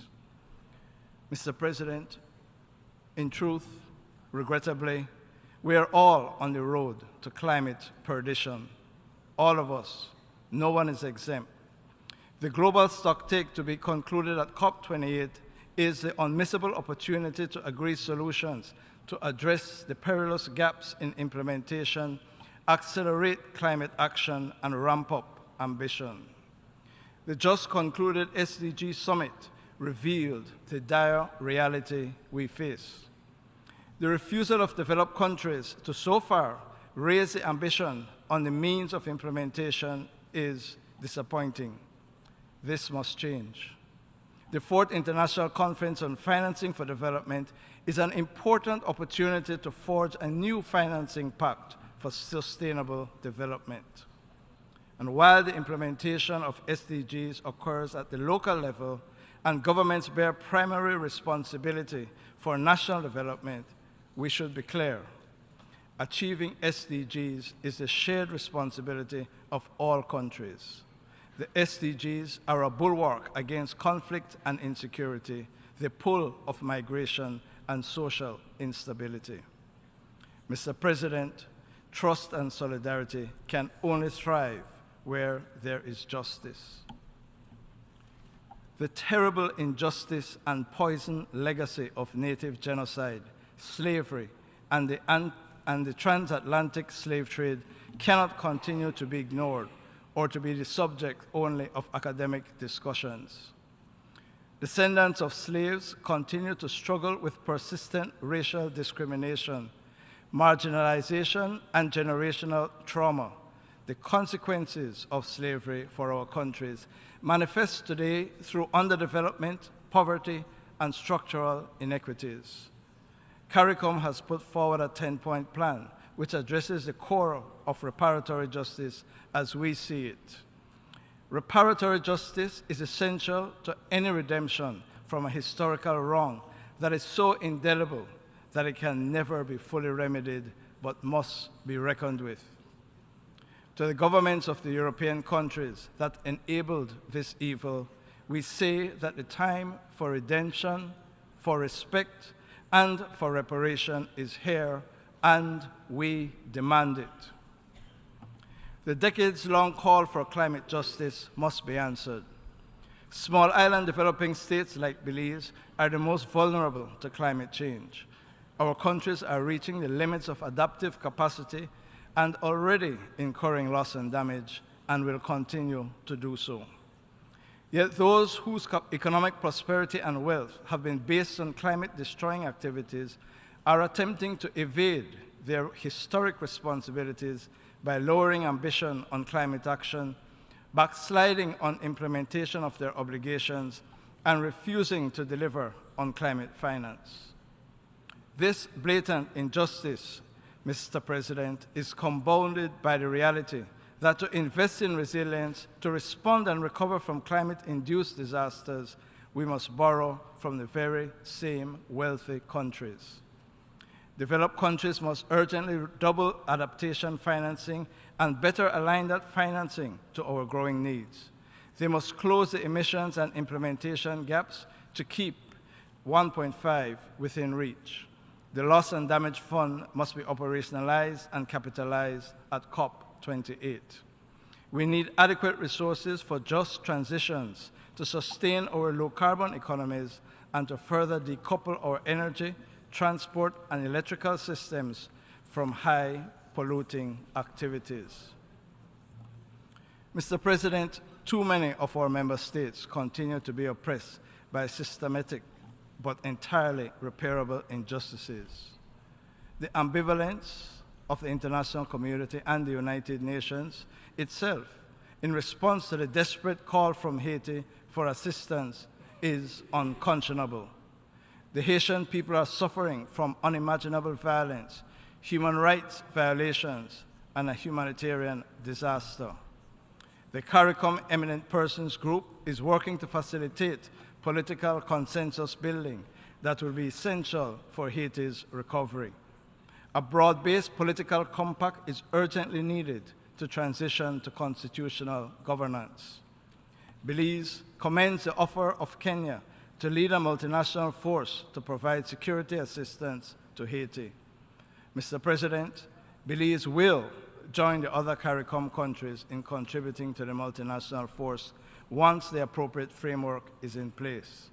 And we call for the full funding of the Haiti Humanitarian Response Plan and a strong Security Council resolution to support the mobilization of the multinational force. Time flies. Haiti can wait no longer. Belize repeats its call for the immediate lifting of the illegal, immoral, and unjust commercial, financial, and economic blockade imposed on Cuba. The designation of Cuba as a state sponsor of terrorism by the United States of America is evil and pernicious. We deplore it, we condemn it, and we call for its immediate removal. In the post-Cold War dispensation, the American policy has no other objective but to cruelly punish ordinary Cubans and stifle their sustainable development aspirations. Indeed, the increasing imposition of unilateral coercive measures against Venezuela and other developing countries is both illegal and a significant obstacle to development. Mr. President, for more than half a century, the international community and the United Nations have failed to deliver a peaceful and secure state for the Palestinian people. Consequently, the people of Palestine continue to suffer the indignities and illegal occupation and Israeli apartheid. I reiterate Belize's full support for the realization of an independent Palestinian state within its 1967 borders with all attendant rights, including the recognition of East Jerusalem as its capital and the right of return. The continued exclusion of Taiwan from the international community is inconsistent with the realities of today's world. Taiwan is a vibrant democratic country with the willingness and capacity to contribute to addressing global challenges. Belize calls for Taiwan's full inclusion in the international system. Regrettably, Russia's war against Ukraine continues with devastating effects, especially on civilians. We condemn the attempts to redraw international borders by force. Mr. President, this war must end. The price is too high. It is time for peace. The international community must urgently right the wrongs unceasingly and unnecessarily perpetrated against these countries. Doing so would serve immeasurably toward rebuilding trust and solidarity among our community of nations. Mr. President, as Belize and Guatemala continue to pursue the peaceful, just, and final resolution of Guatemala's claim to Belizean territory before the International Court of Justice, illegal incursions by Guatemalans continue. Recently, Guatemalan military forces illegally entered Belizean waters and unlawfully removed Belizean flags placed on Belizean soil. Deforestation, cattle ranching, and cultivation of illegal drugs by Guatemalans continue in remote and protected areas of Belize. These activities are contrary to international law and good neighborliness. Concluding a Sarsoon protocol to avoid unnecessary incidents in our southern and maritime space remains outstanding but necessary. Mr. President, solidarity originates from the Latin solidum, meaning to hold a debt together. All the member states of these United Nations hold a debt together. A debt to each other, a debt to our planet, a debt to leave a better world for future generations. By rebuilding trust and solidarity, we can advance the robust international cooperation that is indispensable for rescuing people and planet. Mr. President, let me close by quoting the words of the father of our Belizean nation, the Right Honorable George Price. He said, and I quote, "Creation was not finished at the dawn of this earth, but creation continues, and we have a lot to do to make the world a better place." End of quote. I thank you very much. I thank the Minister for Foreign Affairs, Foreign Trade and Immigration of Belize. I now give the floor to His Excellency Osama Saleh Mohammed, Minister for Foreign Affairs of Eritrea. Should I read the red one? No. Oh. That is only for your information. Only the black. Yes. And this is the phonetic pronunciation of all the names. Oh, Saleh. Okay. Saleh.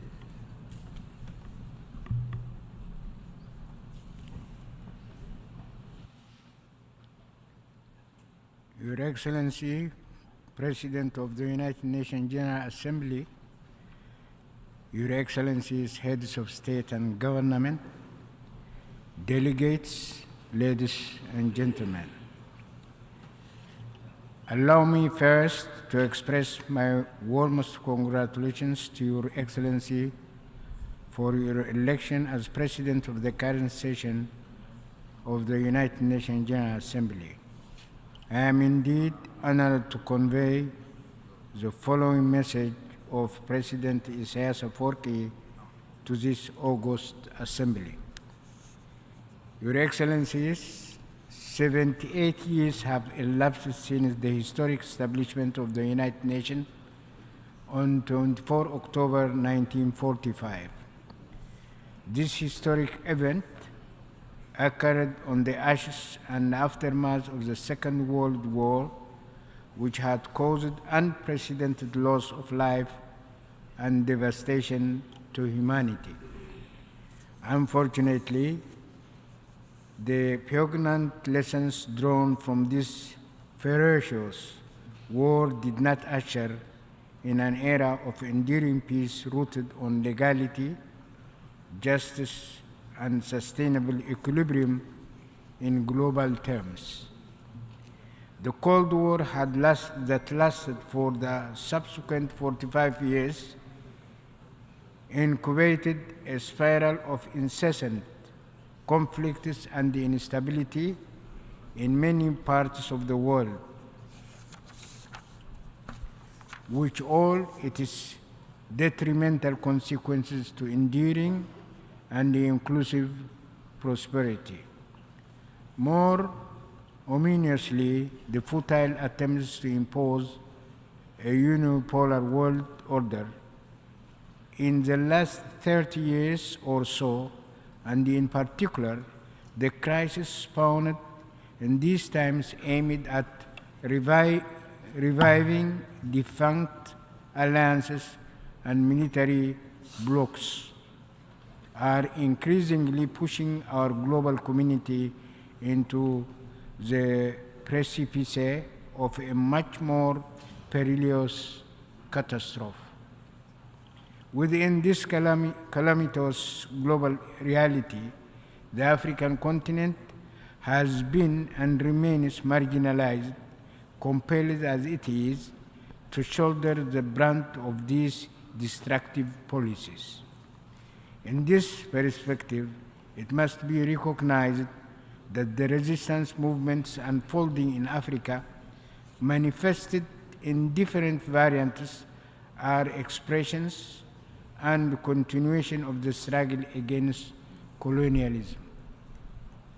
They are defiant reactions to modern slavery, unremitting plunder and domination. They are another dimension that is often glossed over is the fact that Al-Qaeda, Daesh, Al-Shabaab, as well as other offshoots and franchise terrorist groups are criminal enterprises propped up and funded by the same forces of domination for political ends. They are ruthlessly instrumentalized to foment crisis and provide plausible pretexts for military intervention. Excellencies, I have dwelt at some length on the legacy of the acts of destabilization unleashed by the forces of hegemony, because my country too has not been spared from its fallouts within the overall global context.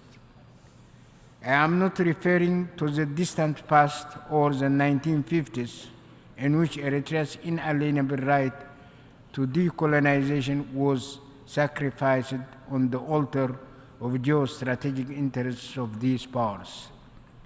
We must recognize that the sanctions imposed on Eritrea from 2009 until 2018 was another recent act of transgression and deceit, which requires full redress and accountability. Excellencies, vigorous and persistent resistance, even if amorphous, by the peoples of the world have deterred the emergence and prevalence of the intended unipolar world order for global domination and hegemony. The vibrant trend, the invigorated resistances that are mushrooming in different parts of the world indicate that we are on the cusp or threshold of a new reality, a historical crossroads that will augur a new world order. Obviously, this will not transpire tomorrow. Inexorable as it is, the path will not be easy or attainable in a short span of time, but there is no doubt whatsoever that the destiny will ultimately be reached. The new desired global order will have to be accompanied and cemented by far-reaching structural changes in the global governance architecture, as well as various international and regional organizations. Unavoidable pitfall in this indispensable collective effort would be a tendency for cosmetic and nominal measures that will only engender false hope and apathy on the peoples and countries of the world who seek and aspire for genuine changes for enduring peace, stability, and prosperity. In tandem with this, the United Nations will be impelled to undergo through the requisite structural changes and profound reforms. The desired changes will hopefully be commensurate to the aspirations for justice and the rule of law, the respect for national independence and sovereignty, the advent of a new epoch of genuine partnership and shared prosperity. As the principal international platform, the United Nations must indeed be elevated in terms of structure and mandate to a cherished umbrella organization that can fulfill its historic mandate with efficacy and potency. In this perspective, the much vaunted reform of the United Nations Security Council should not be perceived as nominal tampering that is merely limited to increasing the number and geographical representation of new members. The architecture of the veto power and other institutional distortions that incapacitate the United Nations Security Council from exercising its responsibilities on the basis of international law with impartiality and objectivity must be examined with the historical track record as a guiding template. As Your Excellencies will agree with me, political horse trading and the misuse of United Nations Security Council membership to advance narrow national interests are not compatible with the solemn responsibility that they are entrusted with, and that are extremely stipulated in the United Nations Charter. The criterion of membership should not be confined to and determined by mere political and economic clout, population size, etc. Membership in the United Nations Security Council must reflect the wide spectrum of member states in the United Nations. In this spirit, we hope that the deliberations of the United Nations General Assembly this year and in the period ahead will examine these and other associated complex parameters in all their dimensions and depths. I thank you. Thank the Minister for Foreign Affairs of Eritrea. I now give the floor to His Excellency Ararat Mirzoyan, Minister for Foreign Affairs of Armenia.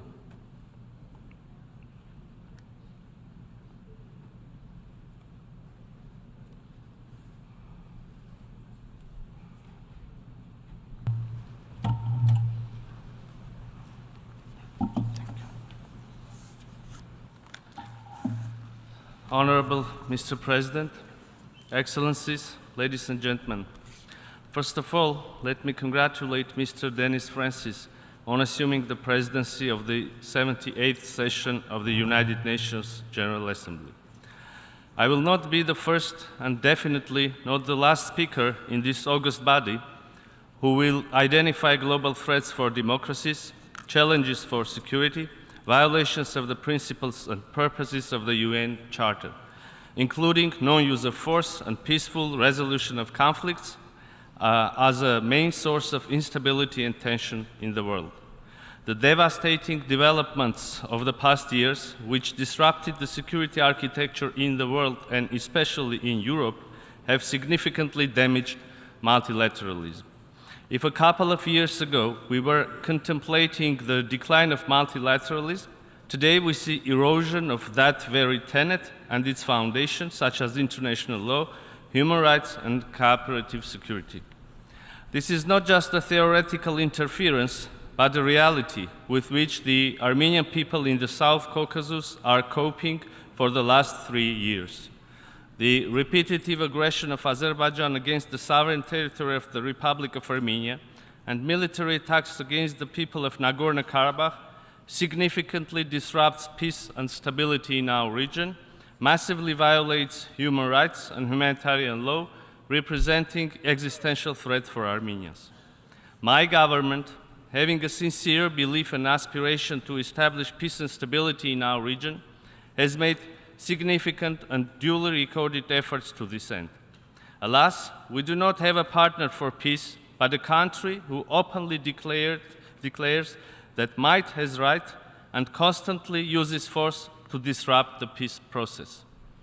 Literally a year ago, from this very stage, the Prime Minister of Armenia presented the fact of aggression and occupation of the Republic of Armenia's sovereign territories by neighboring Azerbaijan. Since then, the situation has deteriorated even more, and today I have to present yet another very recent act of large-scale offensive, this time against the indigenous people of Nagorno-Karabakh, in blatant violation of the international law and trilateral statement of November 9, 2020.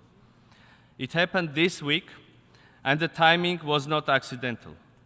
It shows open disregard and defiance of Azerbaijan against the international community who gathered here in New York. The message is clear.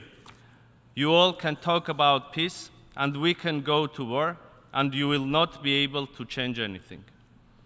The 120,000 people whose sole aspiration is to live and create in peace and dignity in their ancestral homeland, and who have already been suffering under the 9-month blockade and siege by Azerbaijan, were subjected to military attack by tens of thousands of troops.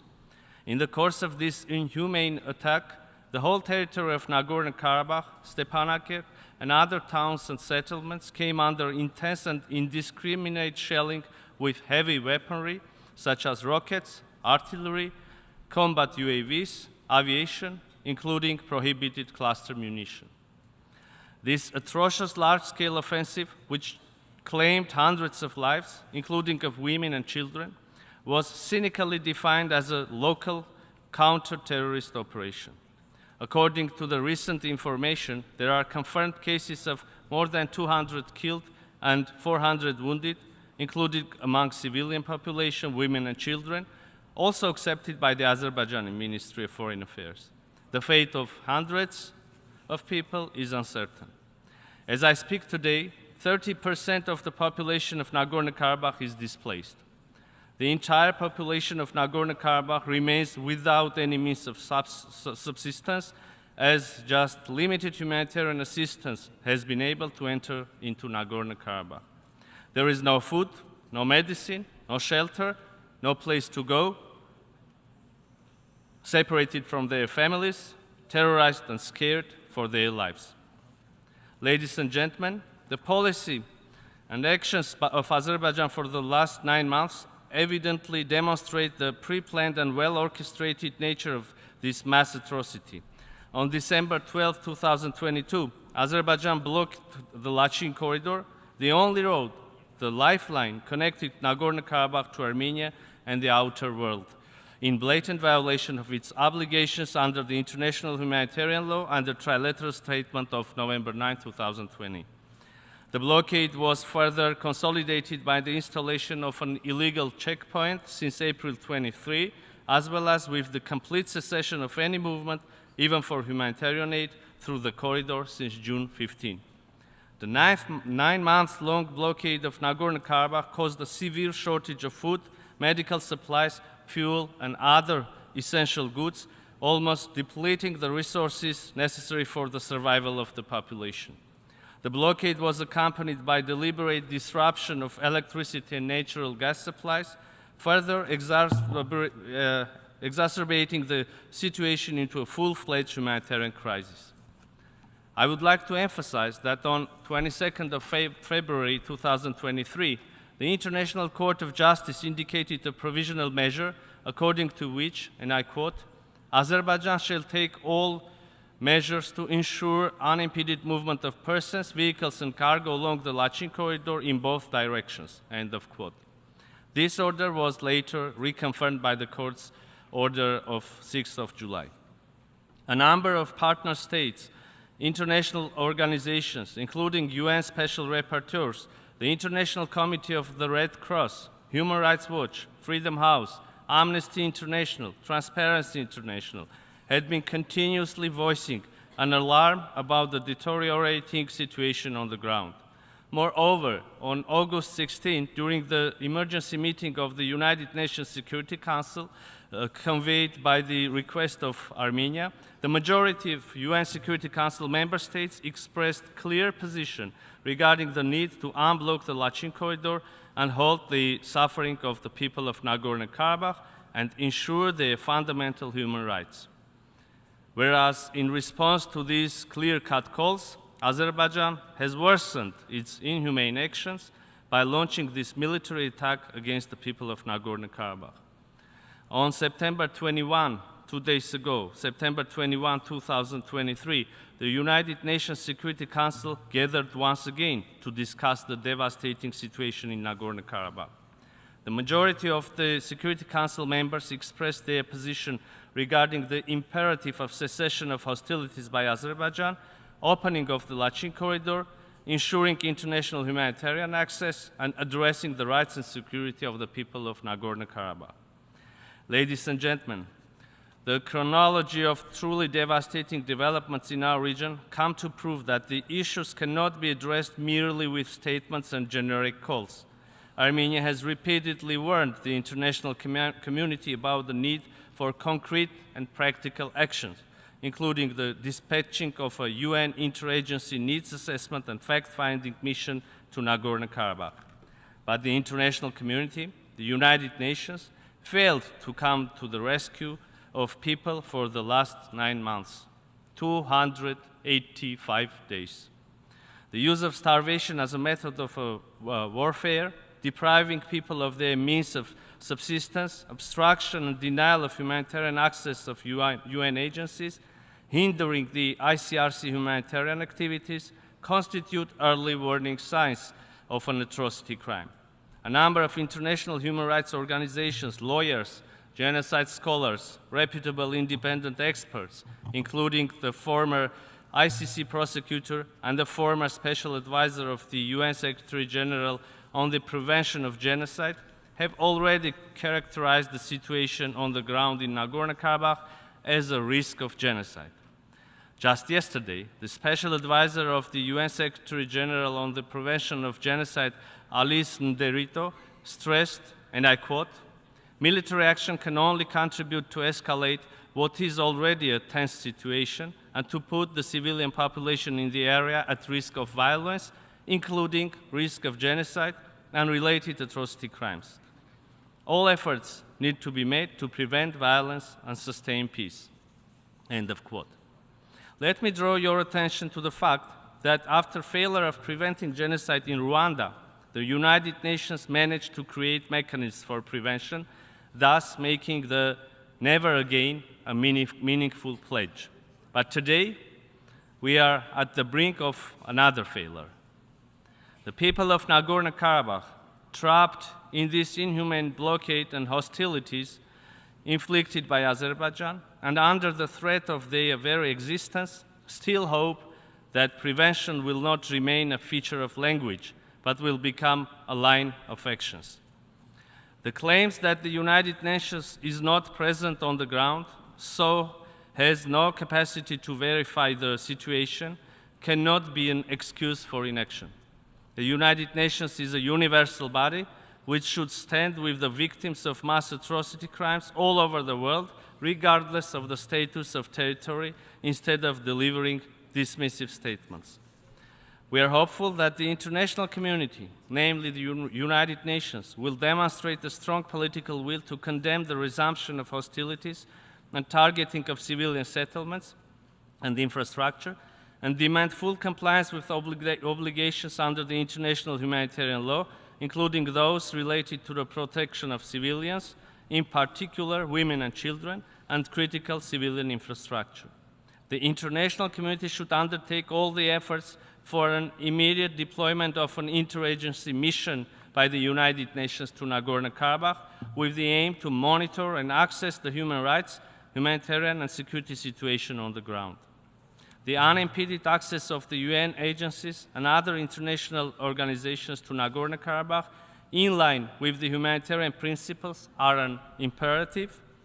In this regard, we also stress the need to ensure full cooperation of the parties in good faith with the International Committee of Red Cross to address the consequences of the military attack, including the removal and identification of the bodies, search and rescue of missing personnel and civilians, release of prisoners of war, safe and unimpeded delivery of humanitarian assistance in strict compliance with the international humanitarian law.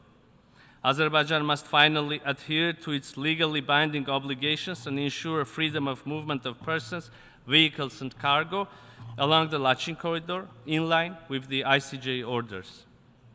We firmly believe that relevant mechanisms must be introduced to ensure the return of persons displaced in the course of the recent military attack, as well as persons and refugees displaced as a result of 2020's war to their homes in the territory of Nagorno-Karabakh and adjacent regions under the monitoring and control of the UN relevant agencies, as it was foreseen in the trilateral statement of November 9, 2020.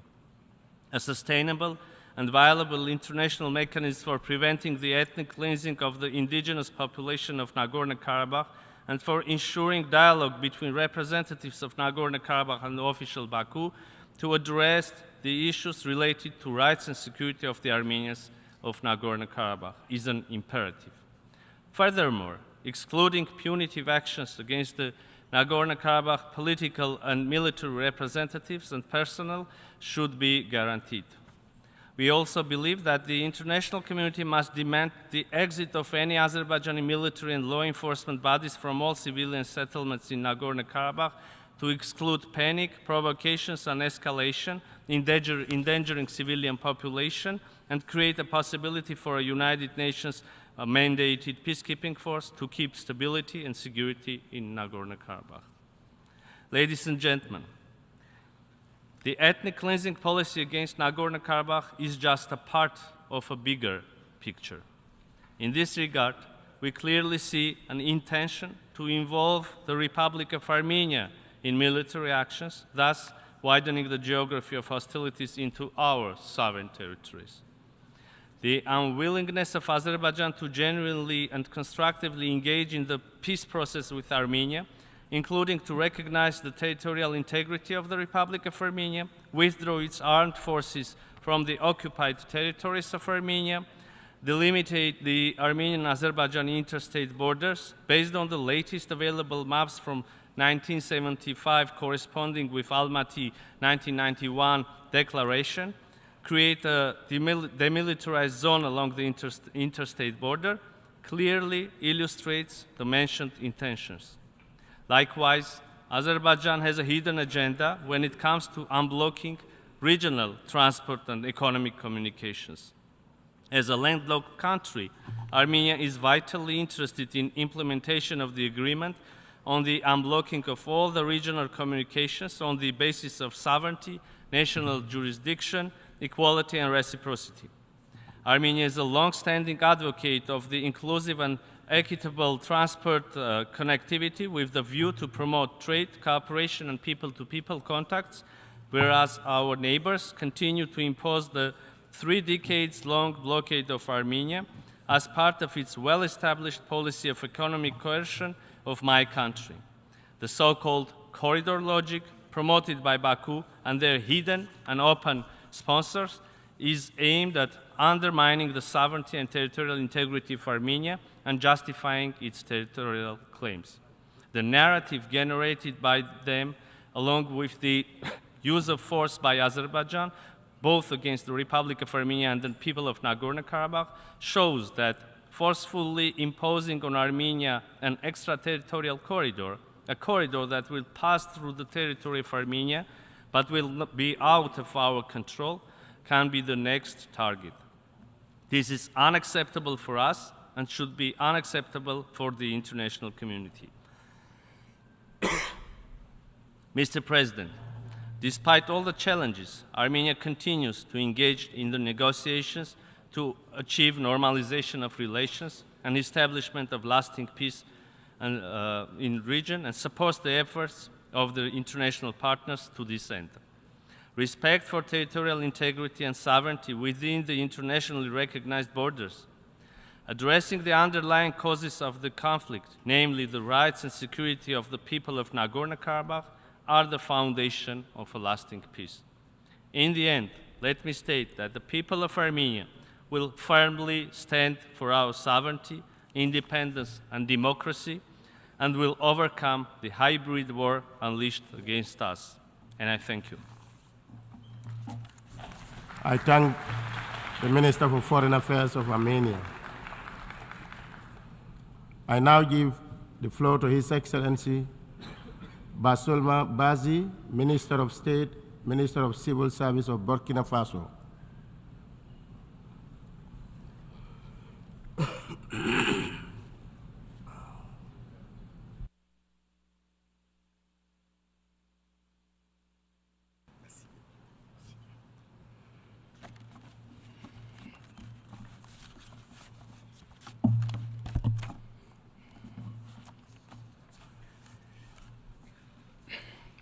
Excellence. Excellency, distinguished President of the 78th session of the UN General Assembly, distinguished Secretary General of the United Nations, distinguished participants, on behalf of His Excellency Captain Ibrahim Traoré, President of the Transition Head of State, I convey to you the warm greetings of the people and government of Burkina Faso. On behalf of the Burkinabe people, I pay a humble tribute to the memory of those great world leaders who embodied the hopes and dreams for a just and equitable world through their commitment, determination, and sacrifice. I'm thinking in particular of Fidel Castro of Cuba, Patrice Emery Lumumba of Congo, Modibo Keïta of Mali, Ruben Nyobe and Félix Moumié of Cameroon, Sylvanus Olympio of Togo, Che Guevara of Argentina, Martin Luther King, and Malcolm X of the USA, Nelson Mandela of South Africa, Jomo Kenyatta of Kenya, Amilcar Cabral of Guinea-Bissau and Cabo Verde, Marian Mugabe of the Republic of Congo, Captain Noel Isidore Thomas Sankara of Burkina Faso, and others. These leaders were largely executed violently. Others were assassinated. They died in prisons or from poisoning. Their only crime in each case was embodying the dreams, ambitions, and hopes of the peoples that have been killed, raped, trampled, and pillaged. Mr. President, my presence at this august podium before the UN on behalf of Burkina Faso, country of upstanding men, is not to beat my breast in lamentation. And I am not here either to make a flowery speech. I was sent here to tell you that the lies of states, diplomatic hypocrisy, the thirst for power, the frenetic quest for profit, the diabolical spirit of domination and exploitation of man by man, these are the true wounds that poison our coexistence and drive all societies toward perdition, including our organization, the UN. His Excellency, Mr. Antonio Guterres, Secretary General of the UN, His Excellency, Mr. Joe Biden, President of the United States, His Excellency Dennis Francis, Representative of Trinidad and Tobago to the UN, elected President of the 78th session of the General Assembly, His Excellency Luis Inácio Lula da Silva, President of the Republic of Brazil. Allow me to here cite excerpts from your respective statements delivered at this very podium at the opening of this 78th session. First of all, and I quote, "We are living in an upside-down world. Bodies litter the beaches where billionaires bask."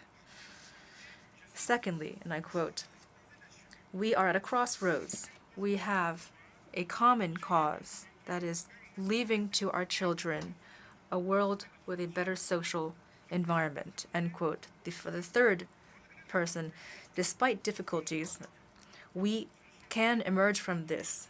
What we lack is not ability, but political will. Otherwise, we'd be able to provide progress and peace for all, end quote. And for the fourth personage I'm citing, quote, "There's a dissonance between rhetoric and practice, the facts. The UN Security Council is paralyzed. The UN must shoulder its responsibilities in a world of solidarity and justice as laid out in the UN Charter, and this requires it to have the courage to fight inequality," end quote. The quintessence of these statements by these four august personages clearly shows that inequality throughout the world is deliberate. Otherwise, with a modicum of courage and political will, we would be able, if not to eradicate them, at least to minimize them. Indeed, every year we hear so many speeches as well as promises and commitments, but the proof of dissonance between rhetoric and facts on these issues relating to principles in the UN Charter, including justice, equality, dignity, integrity, self-determination, the sovereignty of states, the inviolability of territory, and respect for international law, the proof of this dissonance lies in what's happening in Libya, in the Sahel, especially in Niger, and the crisis between Russia and Ukraine. First of all, in Libya, after the catastrophic flooding, thousands of people lost their lives. To assuage our consciences, every nation rushed to provide their condolences and solidarity. This was, of course, to give the impression that we're living in a society and that we defend these values. Intellectual honesty requires, and the history of our conscience tells us, that we ought to sincerely apologize to the people, the Libyan people, for collectively and individually being complicit, whether through passiveness or active complicity, for supporting those butchers who caused the first man-made disaster in Libya. It was this disaster that brought Libya to its knees by looting it and by killing its guide before the flooding plunged it into further sorrow. And unfortunately, this human disaster was led by the UN under Resolution 1970, as well as the guilty silence and the complicity of ECOWAS and the African Union. This macabre intervention, with Nicolas Sarkozy's France spearheading the effort, killed the Libyan guide Colonel Muammar Gaddafi on October 20th, 2011. If our condolences to the Libyan people had the slightest bit of common sense and were not hypocritical, then this murderous diplomacy would never have taken place. And now Niger is en route to becoming a second Libya. Next, international relations are tainted by great diplomatic diplomacy with no conscience or morals, dignity or integrity, justice nor peace. And this is proven because there is a clear hunger for devouring prey. Today, we unfortunately must see that, contrary to the good faith statements made at this UN podium, which call for respect for the UN Charter and international law, leaders representing the people of Niger, this brotherly people, were essentially forbidden from accessing the UN headquarters. Burkina Faso strongly condemns this underhanded maneuver, which seems to belong to the practices of the past. And this can only be explained by a loss of essential values needed for any harmonious life in society. The UN should never be used as an instrument in the hands of any country. Pan-Africanist leaders who fought for African unity, our grandparents who fell in dignity shot by the colonialists, these great sons of Africa who sacrificed themselves for the honor of their continent, who fought fiercely against the slave trade and neocolonialism. All of them have had their eternal rest disturbed when they heard that a handful of exiles, African exiles, are holding Niger hostage. Yes, dear African continent, just a handful of your children have decided to humiliate you through the shameless lies of a state, starting with Niger. And therefore, I issue a sincere and solemn appeal to the people of Senegal, Benin, Niger, Ghana, Chad, Cote d'Ivoire, Guinea-Bissau, and all the people of Africa to stand up in fraternity and solidarity in Africa in order to prevent the imperialists from setting fire to Niger as they did in Libya. President, Secretary General, distinguished participants, at this podium in the UN and before the entire world, I insist that ECOWAS, the African Union, and the UN must become true organizations of peoples instead of structures used by a minority of heads of state. They cannot be used and instrumentalized to destabilize brotherly countries by killing their leaders. This is the only way the UN Charter and international law could have any meaning. And lastly, speaking of the UN Charter and international law, the conflict between Russia and Ukraine is underway and is even desired by certain powers. And several Western countries, especially the US and the European Union, have provided all forms of military support to this conflict. The Ukrainian civilian population are used as volunteers, and some of them are piloting tanks. They're traded as patriots in this war. Mali, Niger, and Burkina Faso are dealing with a war that was imposed upon them by imperialism under the pretext of terrorists. And these are sowing terror and destruction, despite the UN Charter with its principles of equality, justice on one hand, and on the other hand, international law, which has been often cited here at the UN. There is a massive chasm in the treatment of these different issues. For example, take Burkina Faso. Civilian populations are dealing with lethal incursions, monstrous attacks by terrorists, and they've decided to mobilize alongside the defense and security forces. These populations have been trained by the FDS, and they are called volunteers for the defense of the homeland. In Burkina Faso, we have 58,000 such volunteers, of which 42,000 are communal volunteers and 16,000 are national volunteers, and they are fighting alongside the defense and security forces, the FDS, and they were trained and are guided by them. They only act under the orders and the oversight of the FDS in accordance with regulations to protect their lives and their property. These are the patriots that certain heads of state of ECOWAS and the African Union, exploited by capitalist imperialist forces, are trying to describe to the international community as militias, and that is the shameless state-sponsored lie. Mr. President, if the international community were honest and sincere in its commitment to fight terrorism, it would have no problem with civilian populations training themselves to defend themselves. There is a clear lack of honesty in the international community. Here are a few examples. First of all, when Mali, Burkina Faso, Niger, and other countries organized along their common borders by pooling their forces to combat terrorism, France came out of nowhere to impose its instrument, that is G5 Sahel. Today, ECOWAS suddenly has established an intervention force to reestablish democracies. It announced a contribution of $2 billion. But from the creation of this G5 Sahel until its dissolution, ECOWAS was only able to allocate $25 million.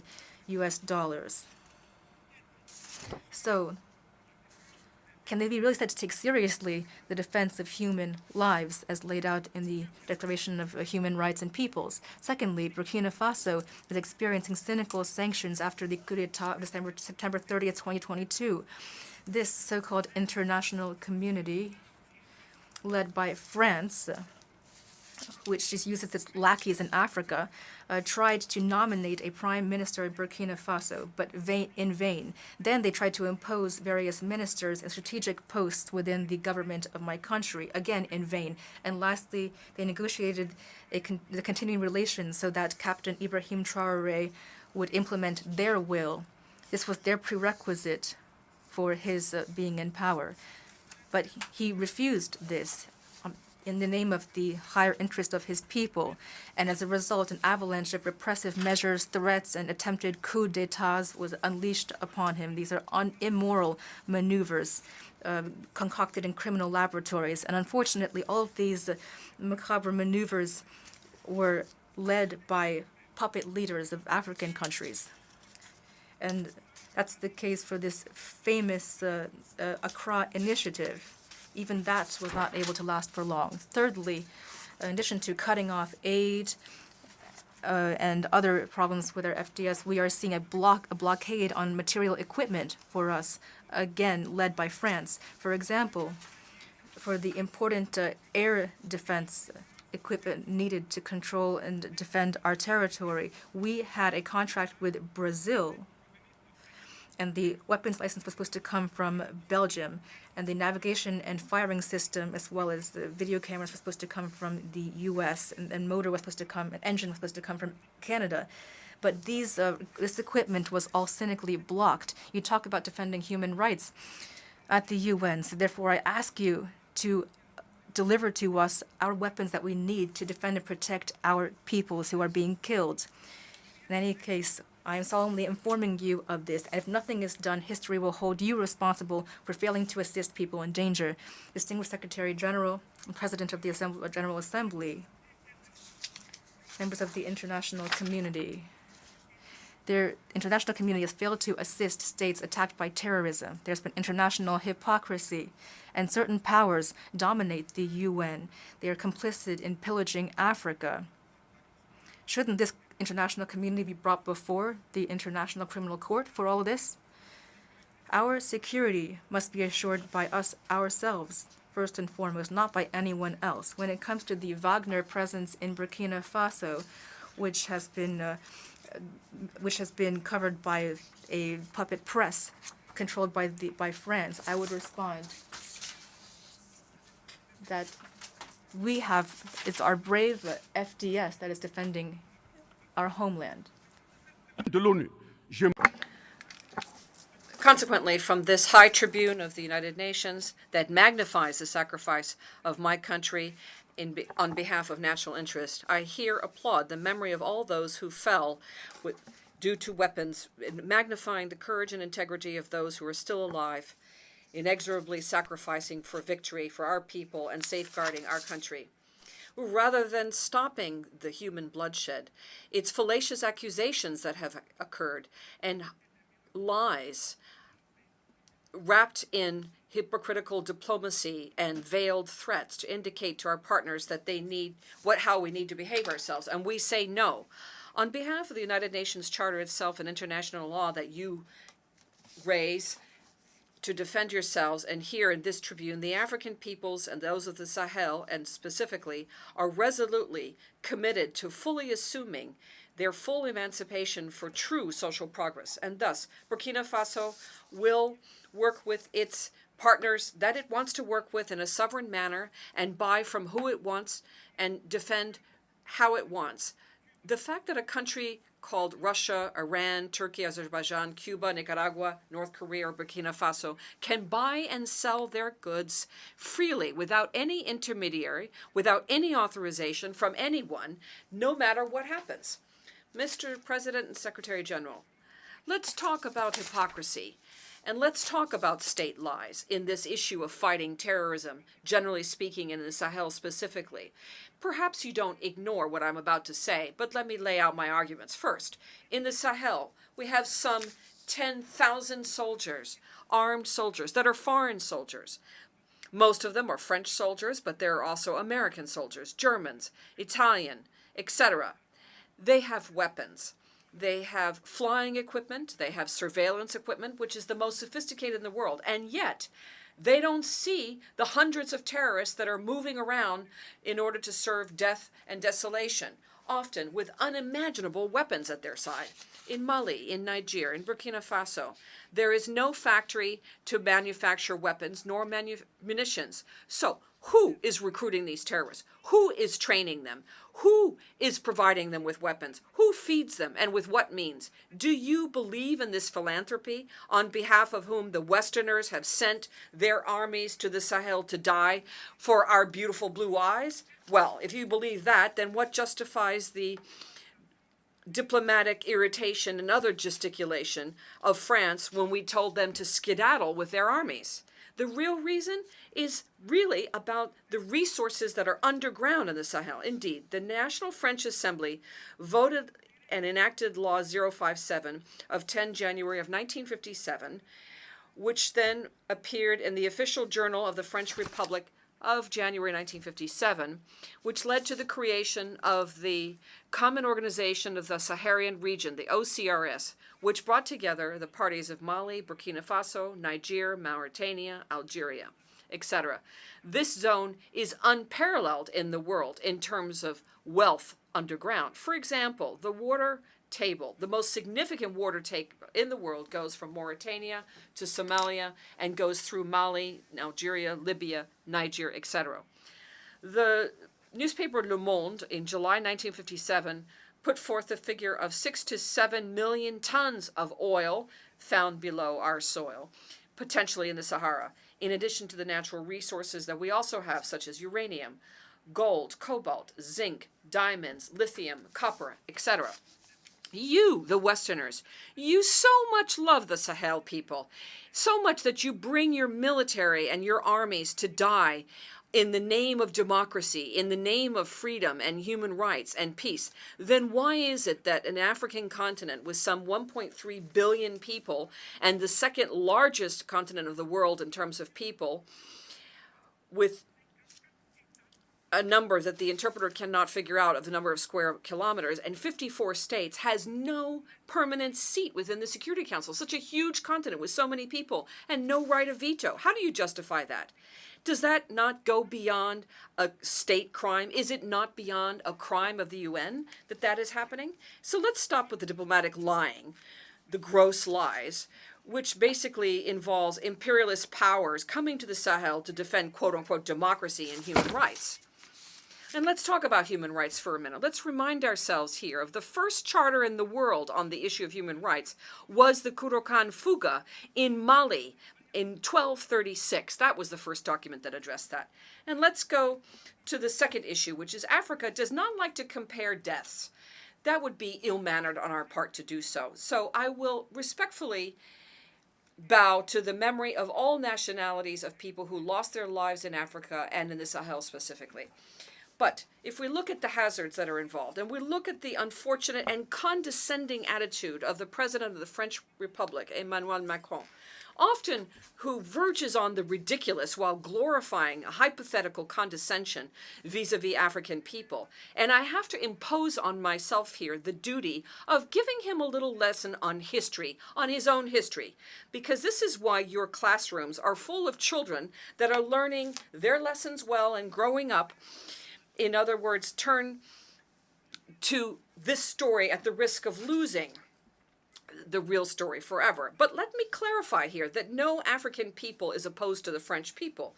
There's no anti-French sentiment in Africa, nor is there any issue with our legendary hospitality and our love of our neighbors. Rather, the African people refuse the condescendence, the arrogance, the insolence, the sufficiency, the paternal attitude, the looting of our resources, and organized crime. That's our problem. Indeed, for your memory, Mr. Emmanuel Macron, first, let me remind you here that through the BBC in England on the 14th of June, 1940, an appeal was launched by your own grandfather, General de Gaulle, to Africa to come and save France from the grip of the Nazis. Let me remind you, 17,000 Malians died during the two world wars. This is a blood debt that France has hidden. And if we look at the book of Bakary Kamian, the professor of the University of Sorbonne in France, says, and in that same document, in page 345, there's a table that looks at the war and the loss of lives in the two wars. People from Mali, Burkina Faso, and Niger, over 82,000 fallen soldiers from those countries in those wars, and over 154,000 soldiers. And this is from a French source, a book by Henri Léger, Report on the End of the AOF Mission from 1950. It was published. And this is in the archives of Senegal. Please see Annex 5. Now, moving on to the next argument. The 17th November 1986, François Mitterrand, the French president at the time, in response to Captain Sankara said, and I quote, "Africa was looted, and here I'm talking about raw materials. I should have talked about people. For centuries, we exploited you at a human level. We stole your men, your women, your children. We used you. I understand your refusal. I understand your revolt, and I approve of your fight. You are right to refuse to be a sacrifice continent. The time has come for you to develop your own economies based on your own goods and people. And the duty of these countries who abusively used you and used African labor, their duty is to restore to Africa what was taken from them over the last few centuries." End of quote. Indeed, Africa was always openly looted and pillaged, but still there is a great deal of wealth in our continent, of people and mineral resources. By way of proof, let's talk about mineral resources. Africa has 30% of the worldwide mineral reserves, 40% of gold reserves, 33% of diamond reserve, 80% of coltan reserve used for telephones, 60% of cobalt reserves for batteries, 55% of uranium reserves. So it's for the defense of this Africa that the young people of Africa stand more than ever. Mr. Macron, do you still need a little bit of history in order to remember? Finally, before the regrettable exit and the unfortunate exit of Emmanuel Macron, the French president, he was attacked by so many other politicians and compatriots who live in the African bosom. But let me remind you here, despite that, Germans have some 83 million inhabitants with a land surface of 340,000 square kilometers, compared to Congo with 95 million inhabitants and over 2,345,000 square kilometers. Belgium has 11 million inhabitants and over 30,000 square kilometers, compared to Gabon with 2.5 million inhabitants and 267,000 square kilometers. France now has 68 million inhabitants and over 672,000 square kilometers, compared to Namibia with 2.5 million inhabitants and 825,000 square kilometers. So all of this clearly shows, and I quote, "Peace to his soul. Africa is the only continent in the world where the people sing and dance and applaud those who impoverish them, who starve them, and who torture them. The misfortune of Africa is to have met France." End of quote. It's true that the West was violent with Africa, raped it, and stole from Africa. So what is our share of the responsibility in all of this as African leaders? Is it not us, the African leaders, who have abandoned our identity? Our names have disappeared in order to make way for other names that do not match our realities. We need to reconquer our own culture and take ownership. And that's why today people try to make us believe that our values and our attitudes are not natural and are not part of freedom, and that there will never be a question of homosexuality for us. Let me repeat that. Homosexuality will not take root in our countries. Mr. President, now what's just been described are very unfortunate labels used by the UN that can be summed up as follows. 1.2 million people who are in the depths of poverty. $2.2 billion of the United States money invested in weapons, 20 times the budget of the United Nations invested into nuclear. And all of these should be compared to issues of development. Africa gets from the IMF and the World Bank $34 billion, vis-a-vis $160 billion invested in the West. The paralysis of the Security Council, the paralysis of the World Trade Organization, increasing tensions due to geostrategic repositioning, the World Health Organization, which is increasingly dominated by Western pharmaceutical companies and trade interests. We see this, for example, with the priority attached in terms of trade to vaccines against COVID-19. The United Nations is more and more in the shadows of its own attempts of being taken hostage by a conglomerate of international powers. Now, by consequent of all this, the African people, generally speaking, and in the Sahel specifically, will fight tooth and nail so that ECOWAS and the African Union and even the United Nations become service institutions truly in the service of the peoples of the world, for the profound emancipation of these peoples and true social progress. Because the lack of these organizations, their inefficiency, their lack of sincerity, their client-based decisions in variable geometry, their crimes, the promotion of bad governance, looting, social disorganization, and corruption all lead unfailingly to coups d'etats, which are then just consequences of all the aforementioned. So let's look at the root causes, which will disappear. If we continue with this, putting our heads in the sand like the ostrich, with this hypocritical form of diplomacy, with state-sponsored crimes and organized crime, state-sponsored lies, constitutional lies, and the making heads of state for Africa, even the United Nations will not be spared this coup d'etat. In this regard, and in order to take our destiny in our own hands, Mali, Niger, and Burkina Faso signed the Partnership of the States of the Sahel, which is abbreviated as the AES. The AES is an architecture that was set up to secure our countries by a treaty with revised authority for development, including the region of Lipto-Gourma, taking into account the security situation and the lack of a partnership. What's at stake here is our own resources and working together in order to eradicate discontinuity in operational maneuvering. Mr. President, I say here with force and firmly, in an intelligible and highly spoken voice, the following. First, we African peoples are profoundly democratic. By way of proof, our attachment to human dignity goes beyond democracy. It transcends it. What we refuse is the lesser democracy, this trap of democracy, which has been extended. Electoral-based democracy, which turned out to be a way of controlling our states through playing musical chairs with the leaders, who are often imposters and corrupt, who steal and rape. Second, we Africans are today recognized in our dignity as people, in the sense of one person is equal to one person. The answer is no. Above and beyond circumstances that have been set forth to put us to sleep, but rather to serve us. Sad is the African and Black continent, which is scientifically recognized as the very cradle of humanity and civilization that has been placed under control and domination.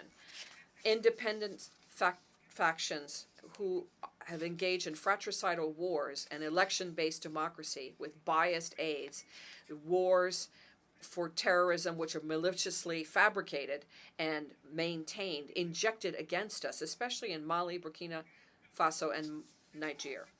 Dominating us, that's what it's all about. Stepping on our necks, as was the case of the unfortunate George Floyd in the United States. Is that democracy? These are partisans of a special kind of liberty that is intellectually justified to justify barbarism against our peoples, fighting supposedly for dignity and sovereignty. And that's why we have decided to say no. No to all these so-called friends who want our so-called good or who threaten us with war, to impose their friendship. That's why we don't want the democracy sold to us by wolves in sheep's clothing. We need to provide adequate leadership for our people so they can seek their own happiness, for the full emancipation and true social progress for our people, be it economic, social, cultural, or security development. Third, the African people, generally speaking, and in the Sahel specifically, have discovered the chains of economic, security, social, cultural alienation that have materialized in secret agreements with France, where they committed to break their true emancipation. This includes, amongst others, the colonial debt. We will not turn a blind eye to this and pay it while allowing our people to die of hunger or thirst or disease. Second, the issue of the currency, the franc CFA. This is called the franc of the French African colonies. This is not African property. Legally speaking, property is the right to be able to dispose of something in the most absolute way, according to Article 544 of the French Civil Code. A patent is therefore held by France on the currency, the French CFA, and therefore it is the property, but it's the property of the African Francophone states. And what's amusing here is that the bills are produced by France for West Africa, and they're different from those of Central Africa, even though it's supposedly the same currency. The same document recognizes the French CFA by Decree 45 of the 26th December 1945, and it was signed, this legislation was signed by Charles de Gaulle, President of the temporary French government, René Pleven, Ministry of Finance, and Jacques Sousnel, the Minister of Colonies at the time. Next, the priority and interest for French companies in bids for public procurement and public offers.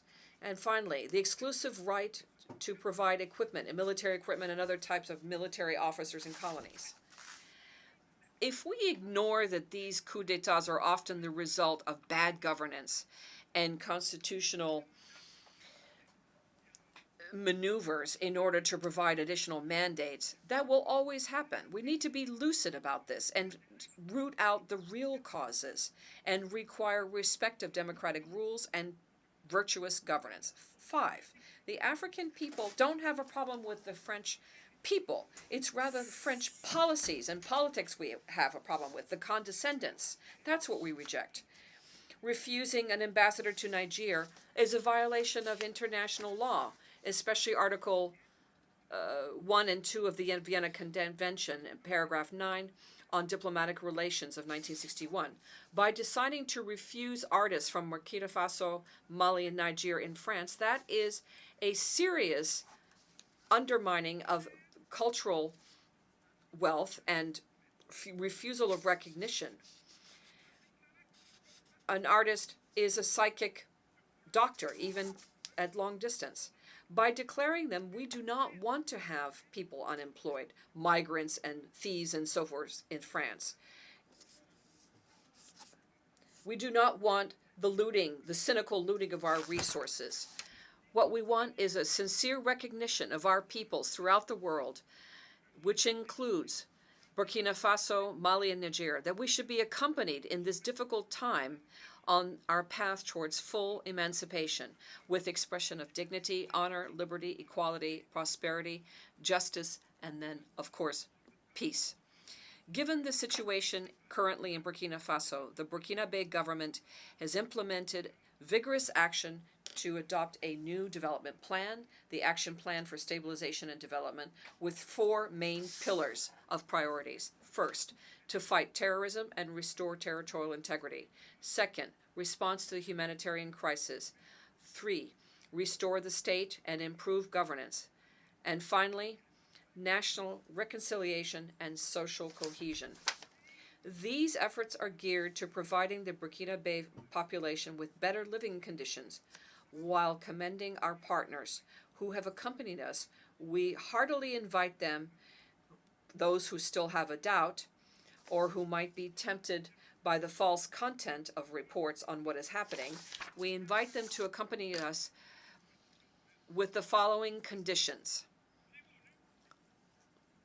Long live the United Nations, long live this 78th session of the General Assembly, long live the people who fight, long live solidarity, long live free Africa, long live the states of the Sahel, long live until victory. The Minister of State, Minister of Civil Service of Burkina Faso. I now give the floor to His Excellency Datu Erwan Pehbi Yusuf, Second Minister of Foreign Affairs of Brunei Darussalam.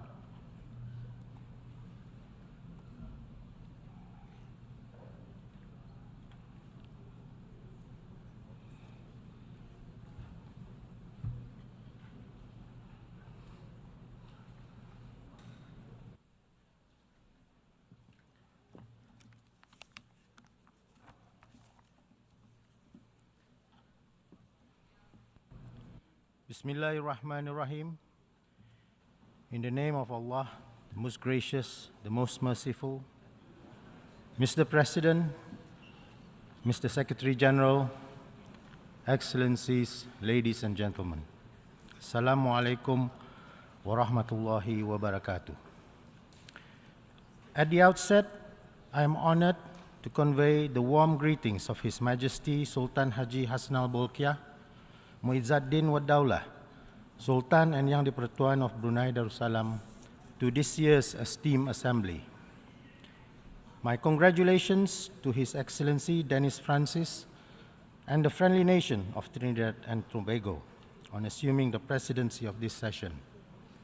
I wish His Excellency a successful year.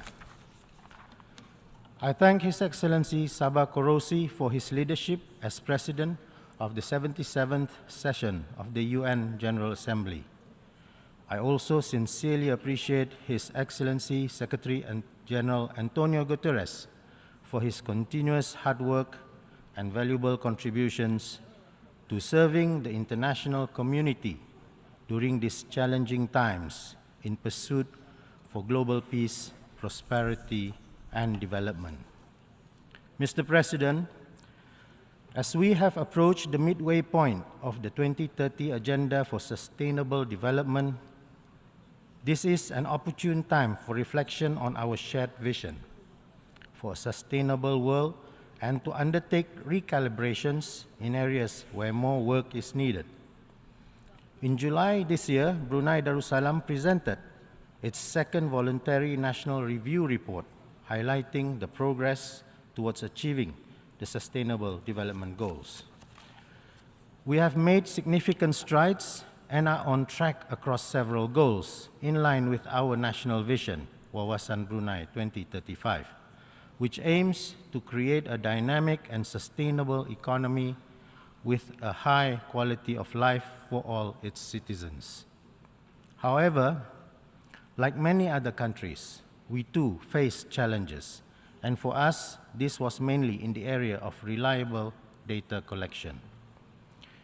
It has hindered monitoring and evaluating accurately the progress towards achieving the SDGs. Nonetheless, our country is actively working towards addressing this issue, including by working together more closely through our regional mechanisms, namely ASEAN. For example, ASEAN recently signed an agreement to officially launch the ASEAN Center for Climate Change in Brunei Darussalam. It will facilitate and assist in collecting data towards addressing the challenges of climate action and serve as a regional hub and research facility that aims to enhance capacity in our efforts to mitigate and combat climate change. This center will be operational by the end of the year, and we would welcome any support from interested member states or international organizations to this regional effort. Mr. President, the United Nations has always been and continues to play a central role in fostering collaboration, mobilizing resources, and coordinating international efforts to bring peace, development, and prosperity to all member states. As we move towards a new global order in a multipolar world, small states like Brunei Darussalam recognize and appreciates the importance of the UN in maintaining international peace and security through a rules-based order. We will continue to uphold the very principles this organization was founded on almost 8 decades ago. In particular, respect for sovereign equality, territorial integrity, and political independence of all states. Therefore, Brunei Darussalam is ready to forge a new global consensus that preserves these values while addressing emerging issues and resolving existing challenges. We look forward to next year's Summit of the Future and the continued discussions between member states on the future of global cooperation, including the Secretary General's proposed vision under our common agenda. Mr. President, this year's theme, Rebuilding Trust and Reigniting Global Solidarity, builds upon the Secretary General's vision for the future of multilateralism, which better responds and delivers for the people and the planet, and to get the world back on track with the SDGs. Nevertheless, in our increasingly interconnected modern world, trust and solidarity can only be achieved with tolerance and respect.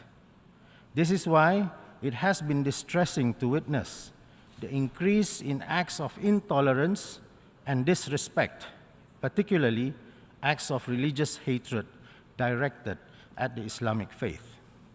Such deliberate actions, like the burning of the Holy Quran, the very center of the Islamic faith, provokes disharmony, erodes trust, undermines efforts towards sustainable peace, and threatens unity. In this regard, Brunei Darussalam joins the Organization of Islamic Cooperation, the United Nations Alliance of Civilizations, and those member states that have called for increased actions against religious hatred, especially Islamophobia and anti-Islam sentiments. Justifying religious hatred even under the pretext of freedom of expression is unacceptable. Our pursuit for peace will only be worthwhile if we address the root causes of such acts, especially those promoting discord, intolerance, incitement, and hatred. Mr. President, no nation represents our collective failure more evidently than the state of Palestine. It has continuously been denied of its fundamental freedoms, safeguarded under the UN Charter. The 75th anniversary of the Nakba earlier this year served as a reminder of how long and intolerable it has been for the Palestinian people to be deprived of their rights to self-rule, self-determination, and peace. For most, they have spent their entire lives under occupation.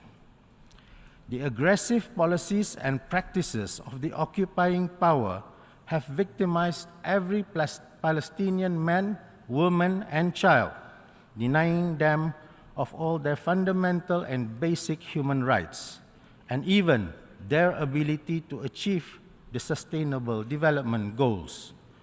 Brunei Darussalam strongly condemns actions that blatantly violate the rights and dignity of the Palestinian people.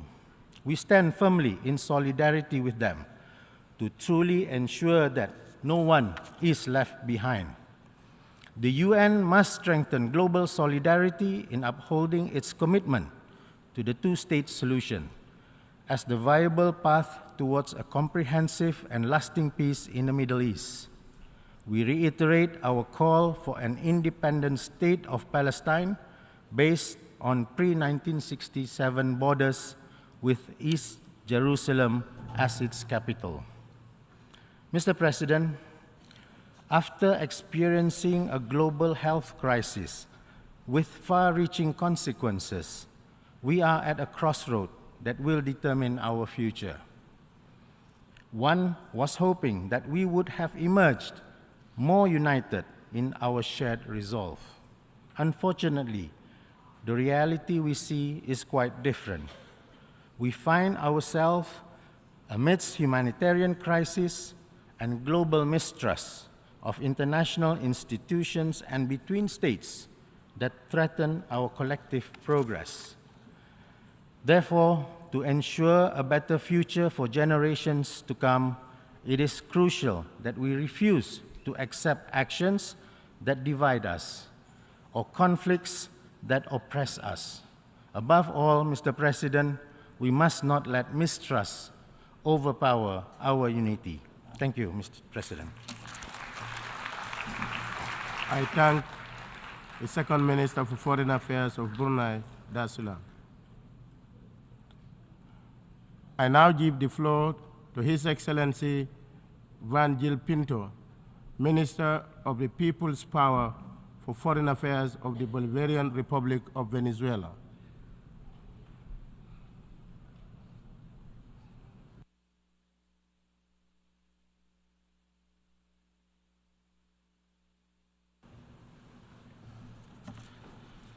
Excelentísimo señor Excellency Denis Francis, President of the General Assembly.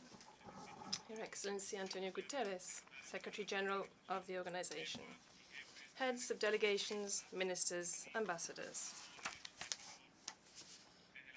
From the homeland of the liberator Simón Bolívar and Commander Hugo Chavez, we convey warm regards on behalf of the constitutional president of the Bolivarian Republic of Venezuela, Nicolás Maduro Moros, and the entire Venezuelan people. Allow us to congratulate you, Mr. President, on your election. We wish to express our solidarity with the sister nations of Libya and Morocco for the recent and painful loss of life due to natural disasters. President, 78 years ago, at that historic moment when humanity, having defeated fascism and Nazism, envisioned the creation of a space where dialogue among all states would prevail, from which we could build global stability and cooperation on the pillars of peace and security, human rights, and sustainable development. 18 years ago, our commander Hugo Chavez stated on this stage, I quote, "The United Nations has exhausted its model and is not simply a matter of reform. The 21st century demands profound changes that can only be achieved through a restructuring of this organization." End of quote.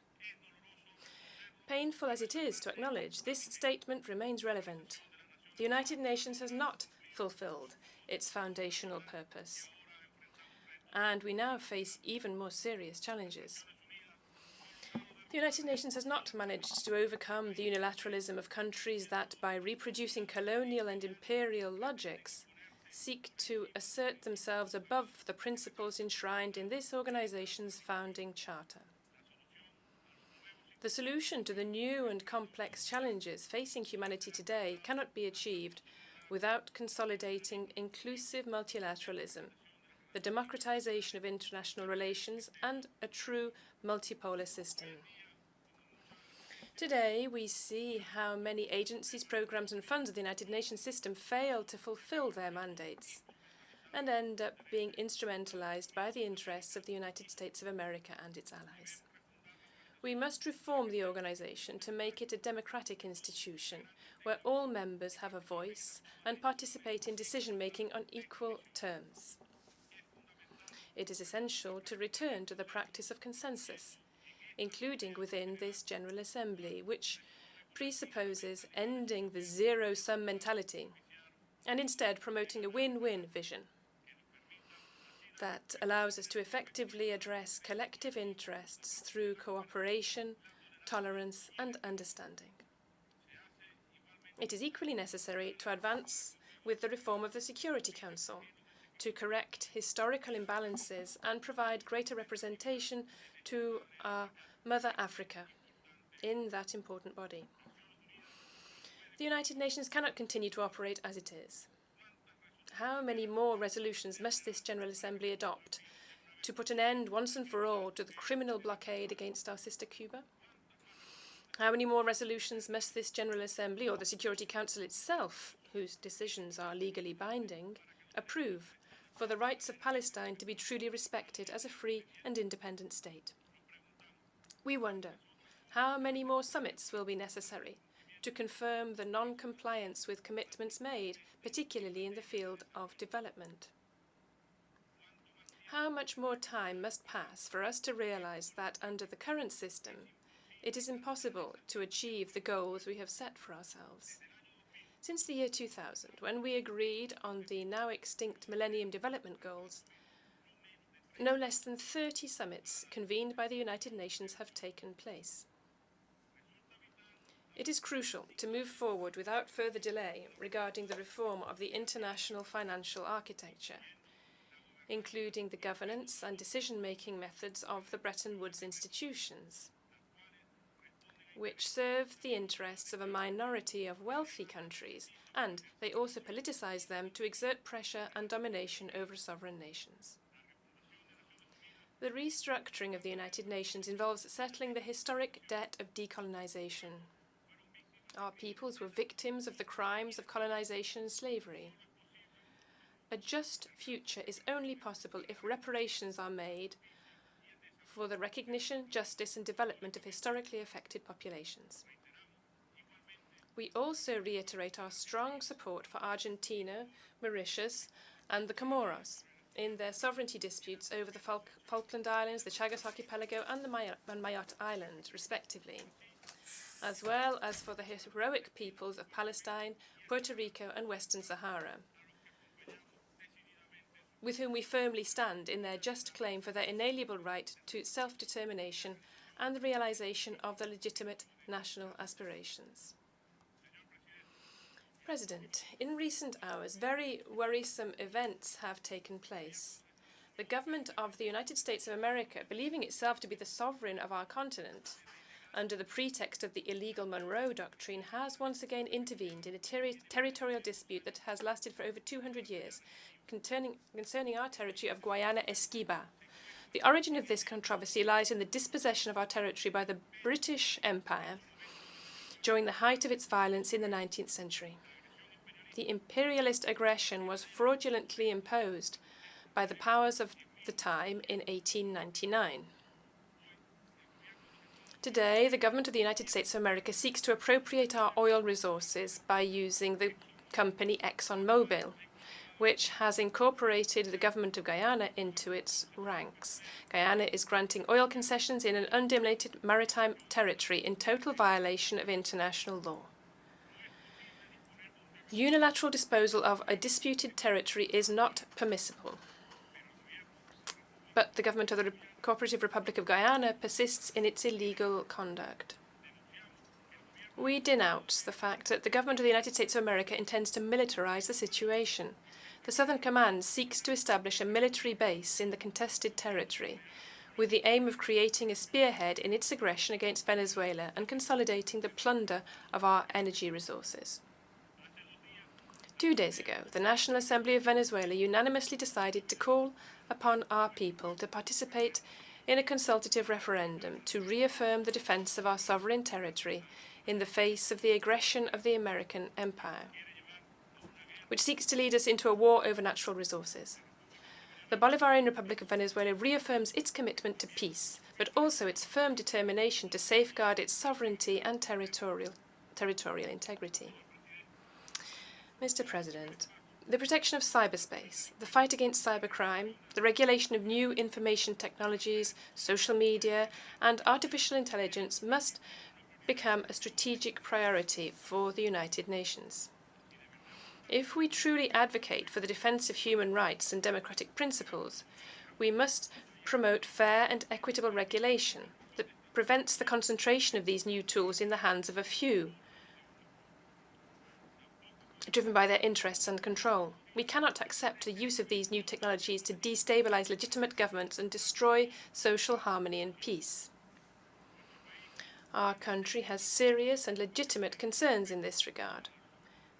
Given the destabilization, espionage, sabotage, and cyber attacks that have been carried out in recent years against the banking sector, the electrical system, the oil industry, and national healthcare systems. To reclaim the founding spirit of the United Nations, hate speech and practices must be mitigated, and attempts by some sectors to promote racist, discriminatory, and xenophobic trends must be unequivocally rejected. these trends seek to revive and even glorify ideologies we thought we were overcome, such as fascism, Nazism, neo-Nazism, white supremacism, and nationalist radicalisms. Whilst these phenomena have their main manifestations in Europe and the United States of America, our own region of Latin America and the Caribbean has not been exempt from such episodes. 50 years ago, a just man who dared to speak great truths from this very podium and called on us to work for a fairer international economic order, the martyr President Salvador Allende, was assassinated by fascists acting on behalf of transnational capital interests. In more recent times, political extremism and the culture of hatred driven by similar interests promoted an attack on our head of state and government in 2018, a failed attack, as well as an assassination attempt on our colleague Cristina Fernández de Kirchner, Vice President of the Republic of Argentina. This is added to attempts to disregard the democratic will of the Brazilian people earlier this year and the recent developments in the sister Republic of Ecuador. With double standards, those who claim to defend freedoms become persecutors. Those who claim to defend democracy activate mechanisms of political persecution to reverse democratic processes or to restrict freedom of expression, as in the case of Julian Assange, who remains a political target of those who cannot forgive him for revealing the true nature of imperialist interventionism. We also reject the persecution of diplomats, a clear violation of the Vienna Convention, as in the case of our diplomat Alex Saab, who was illegally kidnapped by the government of the United States of America. We demand his immediate release. This type of persecution jeopardizes the security and integrity of all diplomatic envoys worldwide, regardless of their nationality. From the UN, we call on all countries to reject this nefarious practice. President, the current crisis of global leadership, including within this very organization, coupled with the polarization prevailing in our world, exacerbates the current global crisis and threatens to solidify a Cold War mentality in international relations based on confrontation, deepening of divisions, and the imposition of divergent visions and agendas. An example of this is the irresponsible provocations by the most powerful military force in the world, which, by dividing the world into power blocks, exacerbates conflicts, leading humanity into an arms race that can only result in the destruction of life on the planet. Let us measure how much has been invested in armaments and how much in promoting spaces for diplomacy and dialogue, and we will painfully realize how many opportunities to save lives have been lost. We express our concern at the rapid increase in military spending in recent months, reaching levels unseen in recent generations. This is then a new and alarming arms race that diverts resources that would have greater benefits for humanity if they were used not only in financing development agendas or fighting poverty, but also in addressing the food crisis and the climate crisis that currently threaten the world. We support the proposal of Colombian President Gustavo Petro to convene a World Conference for Peace in Ukraine and in Palestine. We call for addressing these issues in a balanced and cautious manner, reducing tensions and promoting confidence-building measures, not only in the Eastern European region, but also on the Korean Peninsula and in Western Asia. We are confident that this will create a conducive environment for the success of diplomatic efforts for peace. Venezuela is committed to the declaration of Latin America and the Caribbean as a zone of peace. We actively participate in the reconciliation process in the Republic of Colombia, convinced that the achievement of total peace for our sisters and brothers will contribute to the consolidation of regional peace.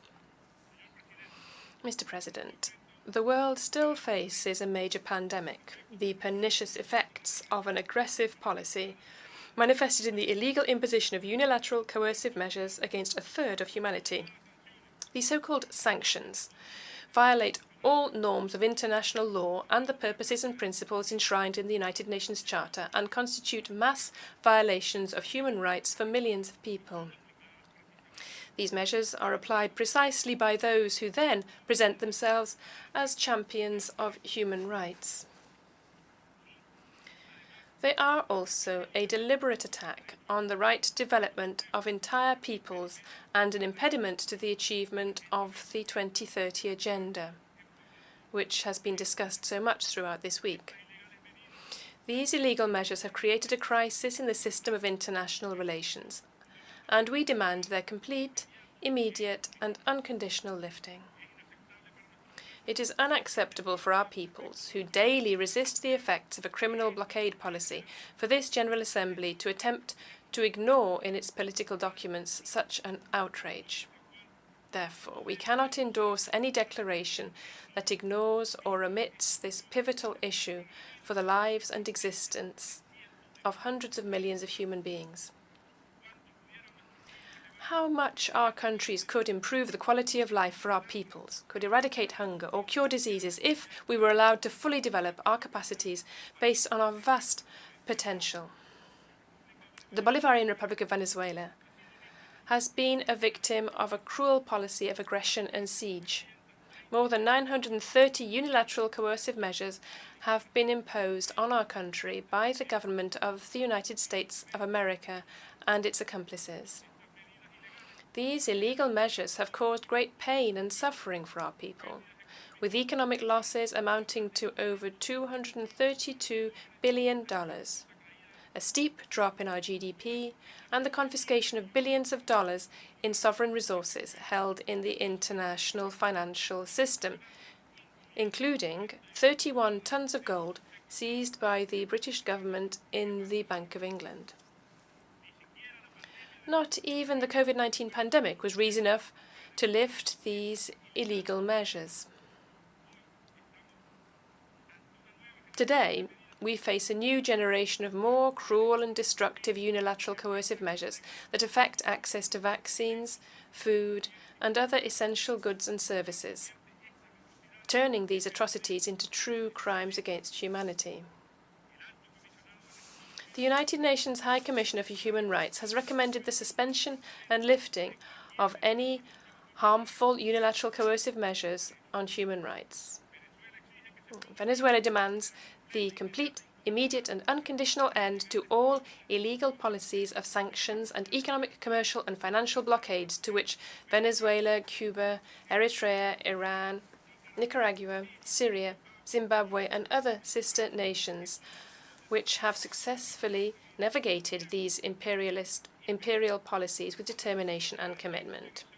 We thank all the peoples of this world and so many sister nations that have called for the lifting of sanctions from platforms such as the Community of Latin American and Caribbean States, the Bolivarian Alliance for the Peoples of Our America, People's Trade Treaty, the Caribbean Community, the Southern African Development Community, and each of the countries in this very chamber that have demanded the lifting of sanctions.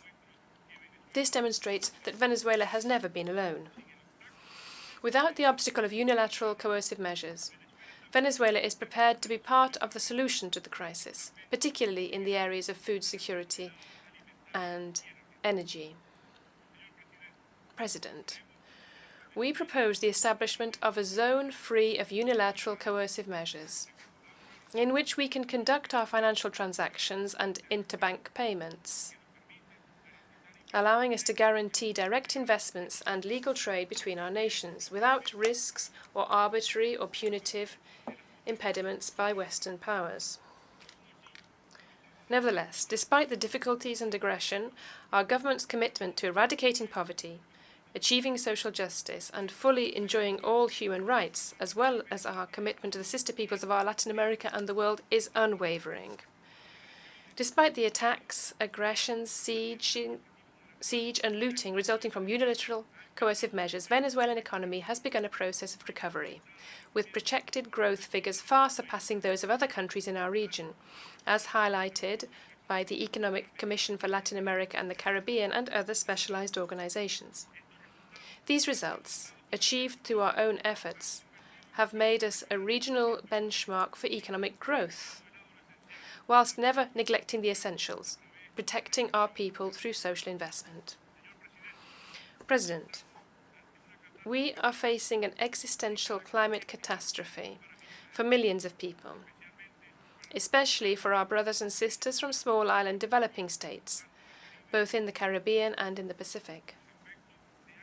The effects of years of climate injustice, marked by unsustainable patterns of consumption and production, have accelerated in recent years. Libya has been one of the most recent victims of the impacts of climate change, which has also affected our country with floods and record temperatures in recent months. In renewing our firm commitment to the United Nations Framework Convention on Climate Change and the Paris Agreement, we insist on the need to ensure adequate funding for the Loss and Damage Fund, always bearing in mind the principles of common but differentiated responsibilities and equity. We know that the resources exist, where they are, and who has them.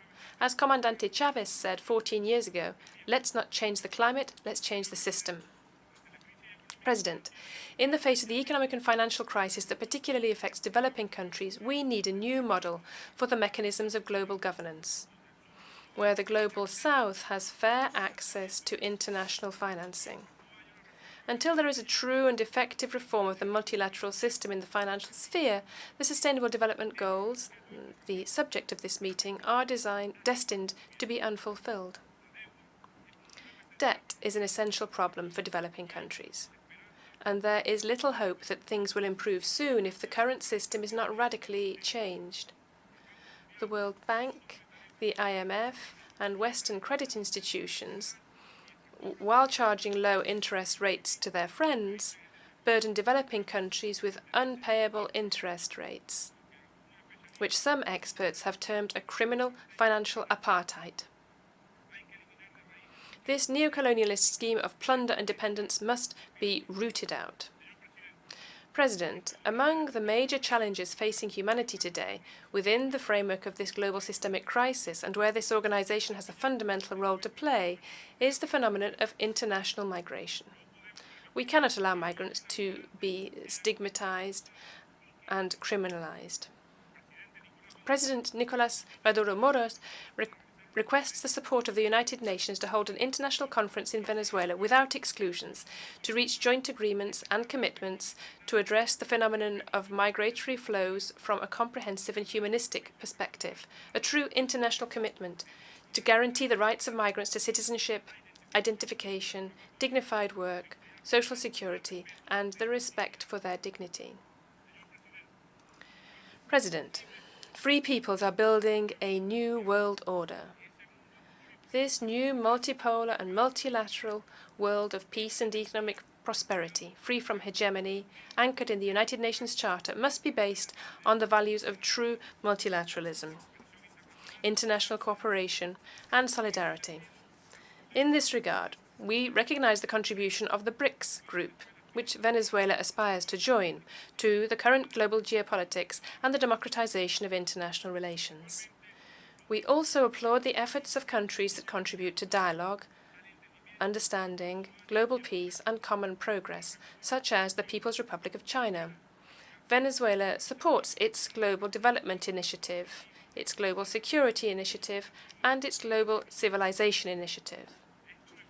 It is through common efforts, with the spirit of complementarity, solidarity, and cooperation, that we can change the course towards a common destiny of prosperity and stability for all of humanity. It is up to us to save the system of international relations from the threats that currently loom over it. It is up to us to preserve the principles of the United Nations Charter, on which international law is based. And it is up to us to make the dreams of peace and security, sustainable development, and human rights for our peoples a reality.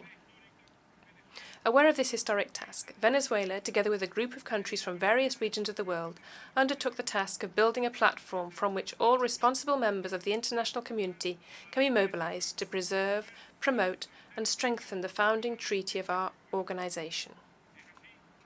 Thus, 2 years ago, the Group of Friends in Defense of the United Nations Charter was born. It has now positioned itself as a key actor in various intergovernmental processes taking place in this multilateral forum. As our President Nicolás Maduro said a few weeks ago at the BRICS Plus summit, Definitively, unity is what makes strength, and that united strength promotes a new global relationship paradigm and promotes a new 21st century global geopolitics." End of quote. Let us work together so that the United Nations also becomes an organization that responds to the needs of peoples for this century. Much has been said about Venezuela in recent years.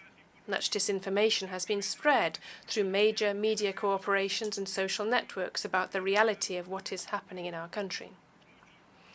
Many attempts have been made to sow a media matrix through so-called fake news, with the aim of deploying humanitarian intervention in our country in flagrant violation of our sovereignty.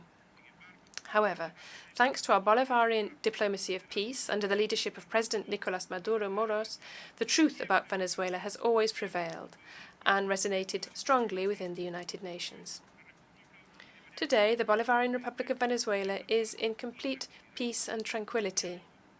Dialogue has been a permanent policy of the Bolivarian Revolution and has prevailed as the only option on the table to resolve differences within our nation without foreign interference or tutelage of any kind, all within the framework of our national constitution. We have been, are, and will always be a country open to respectful debate among equals.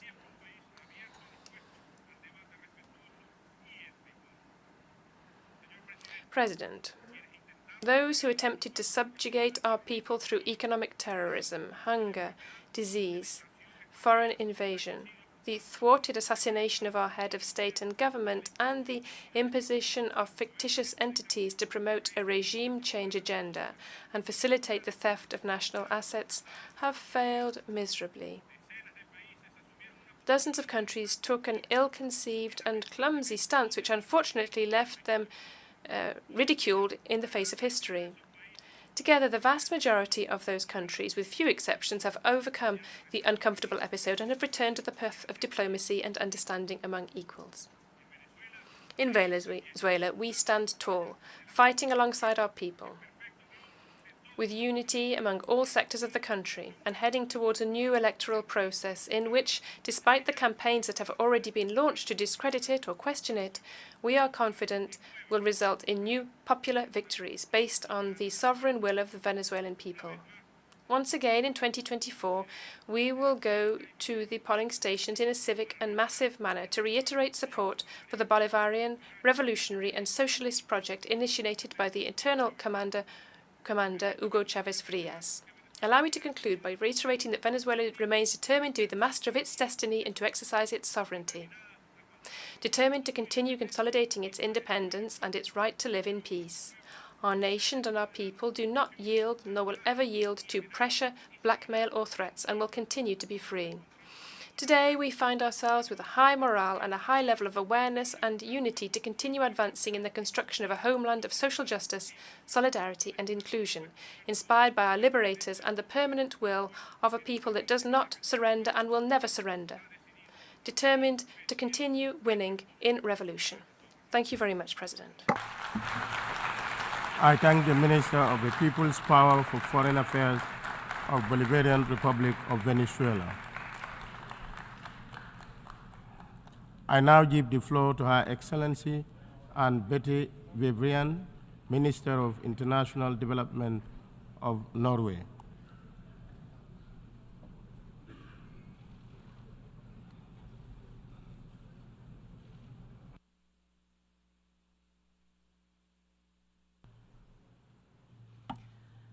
President, Secretary General, Excellencies, the United Nations was founded on a simple yet paradigmatic vision: a world governed by law, a world coming together to promote social progress, better standards of life, a world respecting the dignity and worth of every human being, a world where problems are solved through international cooperation. The generation articulating this vision had just endured the Second World War. They had, in the words of the UN Charter, experienced untold sorrow, death and destruction on an unprecedented scale. As we consider the multitude of challenges facing our generation, we can find inspiration in the visionary perspectives that led to the establishment of this organization, the pursuit of a better future, and the commitment to seek it together.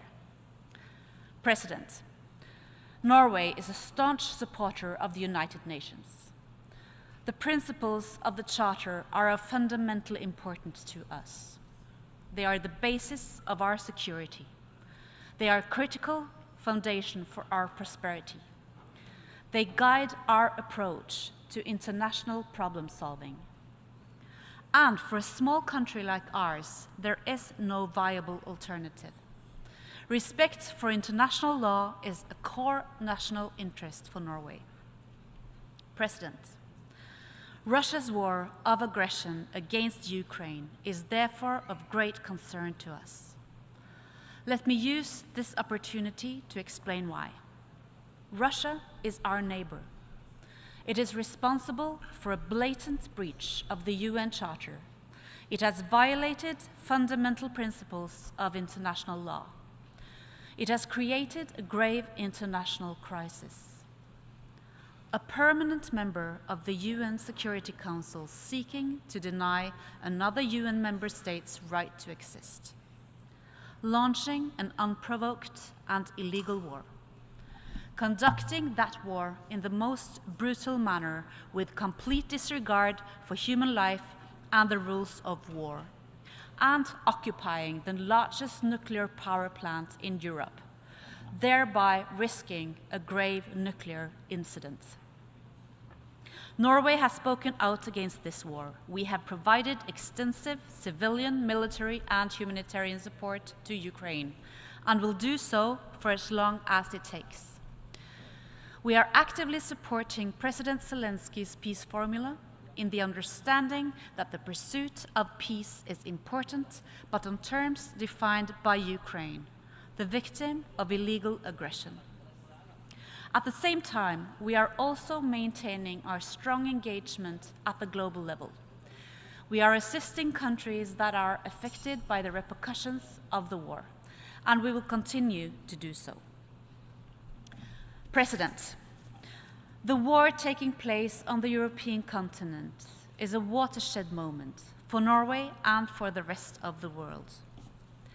It is an attack on the basic principles of the UN Charter, with global ramifications.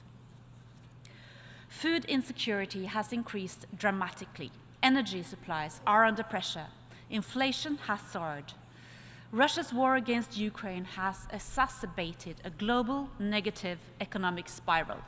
It is jeopardizing the 2030 agenda while also diverting attention from other pressing issues. This is deeply concerning. This decade is of critical importance to humanity, our environment, and our planet. We simply cannot fail to achieve the SDGs and the Paris Agreement targets. We cannot afford to let the window of opportunity close. We must act now. Norway is doing its part. We have enhanced our climate target and will cut emissions by at least 55% by 2030 compared to 1990 levels. We are increasing carbon taxes. We are expanding the uptake of zero-emission technologies in the transport sector. And we are investing heavily in offshore wind, carbon capture and storage, and a green industrial future. We are participating actively in the climate negotiations and will go to COP28 in Dubai with an aim to keep the 1.5-degree target alive. In Glasgow, we announced that we would double our climate finance by 2026, and I am pleased to report that we have already achieved this. Over the last 15 years, Norway has provided more than $5 billion in support to tropical forest countries. We will continue to provide a high level of funding under this initiative through 2030. On Thursday this week, my Prime Minister co-chaired a meeting of the Global Leadership Council for the Global Energy Alliance for People and Planet, GEAP. Together with philanthropists, multilateral development banks, and other partners, we will work to unlock renewable energy access in emerging economies. creating an energy system for the future, reducing emissions, facilitating job creation, and not least, improving energy access for the 3.6 billion people currently living in energy poverty. Through GIEP, but also Norway's Climate Investment Fund, we have mobilized significant investments. And in 2024, we will launch a dedicated guarantee instrument for developing countries to encourage further private investments in renewable energy. President, food security is part and parcel of the climate agenda and a defining challenge of our time. Achieving food security is essential to achieving the SDGs. Too many people lack access to sufficient, safe, and nutritious food. In response, Norway has geared up its effort to combat food insecurity by providing $500 million this year for developing countries to offset the global ramifications of the war in Ukraine, and by placing food security at the heart of our development policy.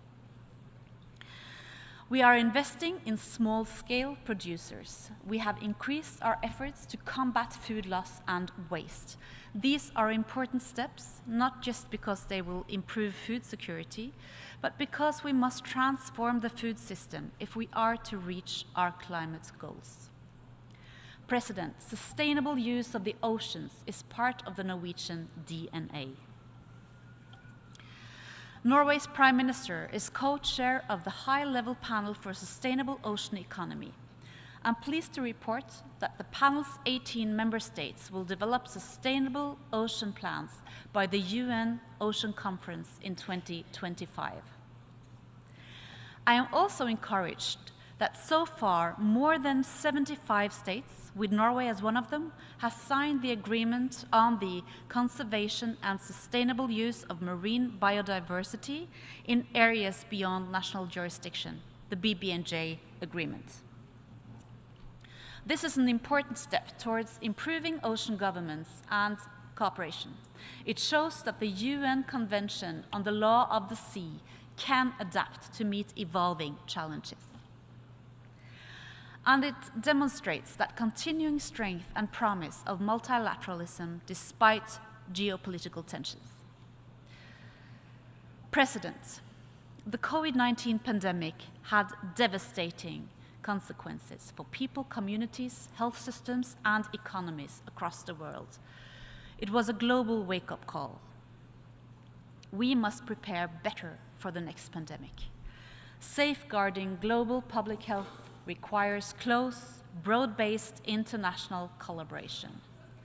It requires financing as well as investments in universal health coverage. We support the development of a pandemic accord at the WHO, and we call for rapid agreement on an interim mechanism on medical countermeasures. President, we are all familiar with the dividends of peace. Yet, as a community, we have long underestimated the value of conflict prevention. I would therefore like to thank the Secretary General for setting out his new agenda for peace. We agree wholeheartedly with the emphasis on preventive diplomacy. In a fractured world with rising geopolitical tensions, it's critical that we seek common ground where we can find it. That we invest in dialogue, that we strive to understand each other, however deep disagreements may seem. Dialogue is essential.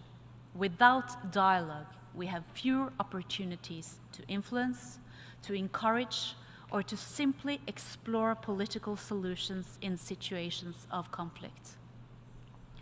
Dialogue is at the heart of diplomacy. It is a basic tool for solving problems and for realizing the vision on which the United Nations is built. We welcome renewed regional dialogue in the Middle East. Signs of de-escalation and intensified diplomatic activity among the countries in the region is very welcome. We remain committed to seeking peace between the Israelis and the Palestinians, despite concerning developments, and in this 30th anniversary of the Oslo Accords, encourage much greater efforts towards creating a viable Palestinian state.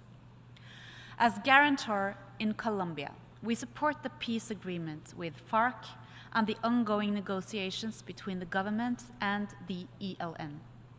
We are maintaining our engagement in the Horn of Africa by providing substantial humanitarian support and a standing offer to assist parties looking for political solutions. In Afghanistan, we engaged the de facto authorities in Kabul. If this can help to address the dire humanitarian situation, especially for women and girls who are being deprived of education and a future, it is worth the attempt. President, human rights are at the core of this organization. They articulate a binding agenda for fulfilling human potential. They are integral to the Sustainable Development Goals. They are instrumental in realizing almost any policy objective.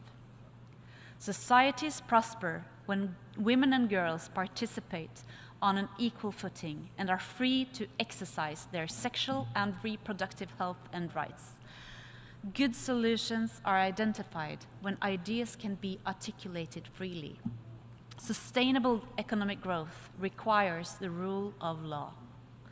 The point is, the case for human rights is solid, whether approached from values, from the law, or more instrumentally.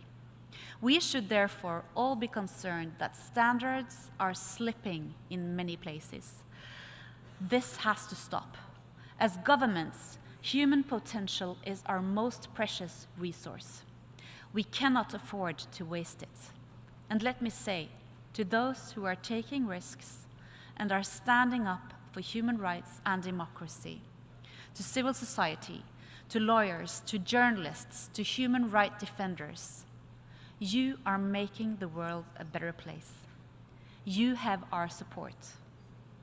President, I began by referencing the establishment of this organization.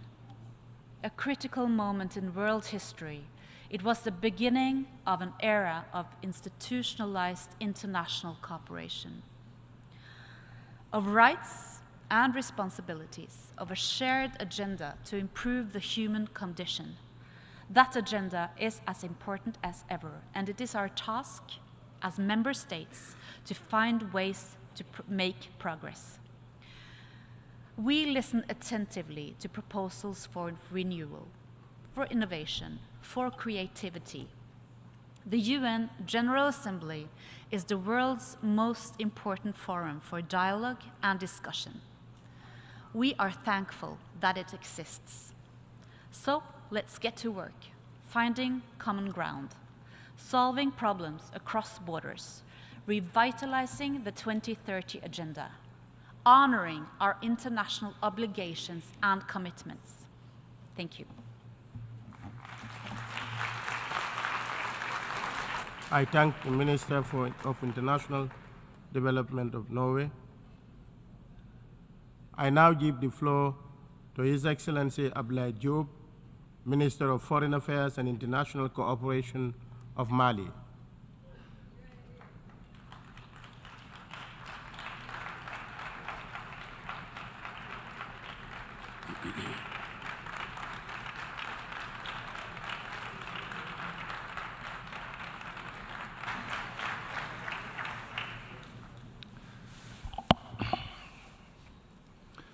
Monsieur le Président, President of the General Assembly, Excellencies, ladies and gentlemen, Secretary General of the United Nations, it is a great honor for me to address the cordial greetings of His Excellency Colonel Assimi Goïta, Transitional President and Head of State of Mali, on behalf of the whole of the Malian people.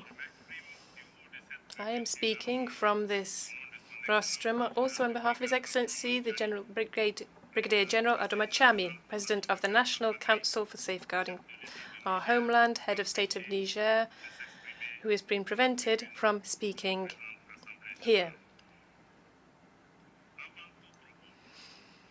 At the outset, I should like to renew the condolences of the people and authorities of Malawi to the authorities and people of Morocco, Libya, Turkey, and Syria, following the natural disasters which have hit these kindred countries. President, peace and security remain the priority for the people of Mali and the Sahel. After over a decade of violence with particularly devastating effects.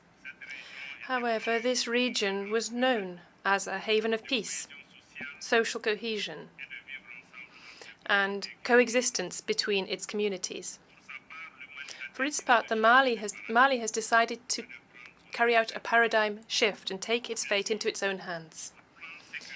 In security terms, therefore, Mali has prioritized capacity building of our security and defense forces so as to allow them to acquit themselves of their sovereign mission of defending our national territory and protecting the people and goods. The Malian people has now resumed greater trust and confidence in its defense forces. The people of Mali are encouraged by the results in combating the terrorist armed groups and their foreign state sponsors. Mali denounces, once again, with great force, the interference of certain powers who continue to facilitate the criminal activities of terrorist armed groups in Mali and in the Sahel. I wish to recall that on the 15th of August 2022, the government of Mali had alerted the United Nations Security Council to hostile acts and aggressions by France. Rather than ceasing such actions, this country, a permanent member of the Security Council of the United Nations, continued with full impunity its destabilizing maneuvers in Mali and the Sahel, as is attested to by the recent liberation of terrorists in the tri-border zone of Burkina Faso, Mali, and Niger, outside any kind of judicial framework and unknown to the states concerned, to perpetrate further actions and terrorism against our civilian people and our defense and security forces. The hostile acts by France are also shown in their illegal and inopportune actions to prevent the treatment of our requests for financing in a number of financial institutions of a sub-regional, regional, and even international nature.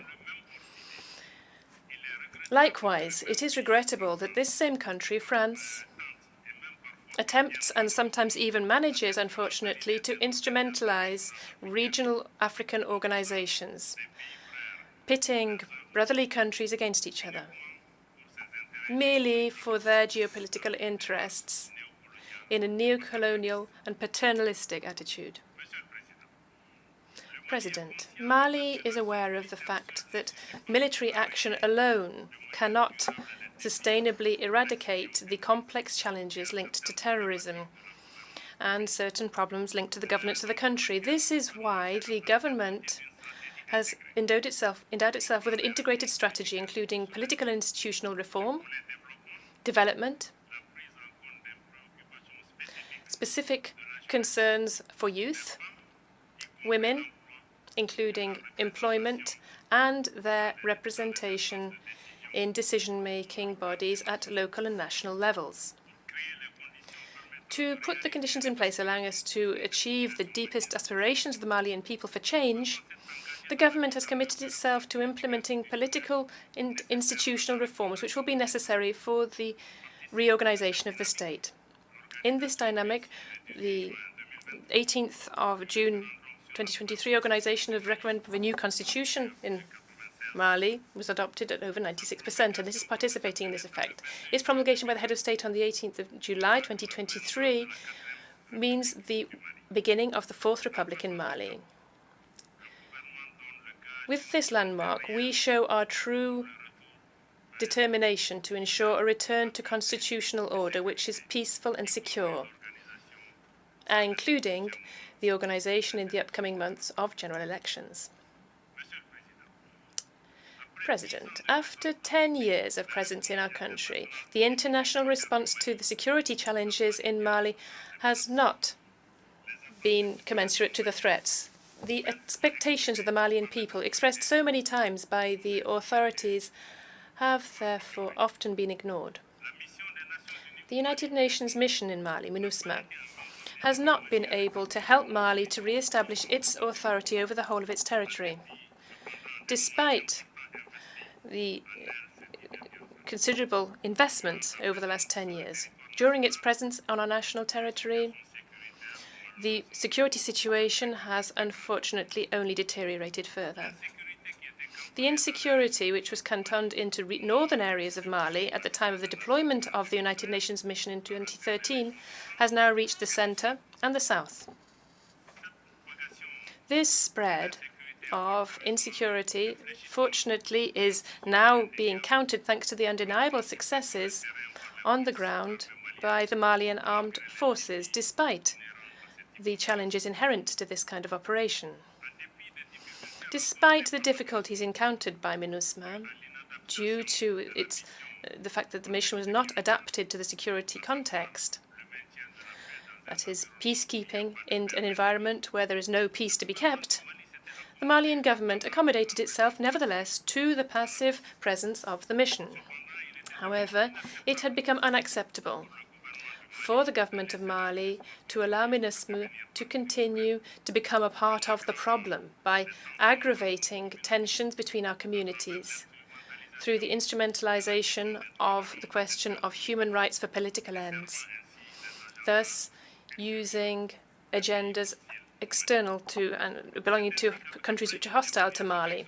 It was after a comprehensive assessment that the government of Mali therefore decided in June, or requested in June 2023, that there be the withdrawal of MINUSMA, and we are pleased that the Security Council of the United Nations accepted our request.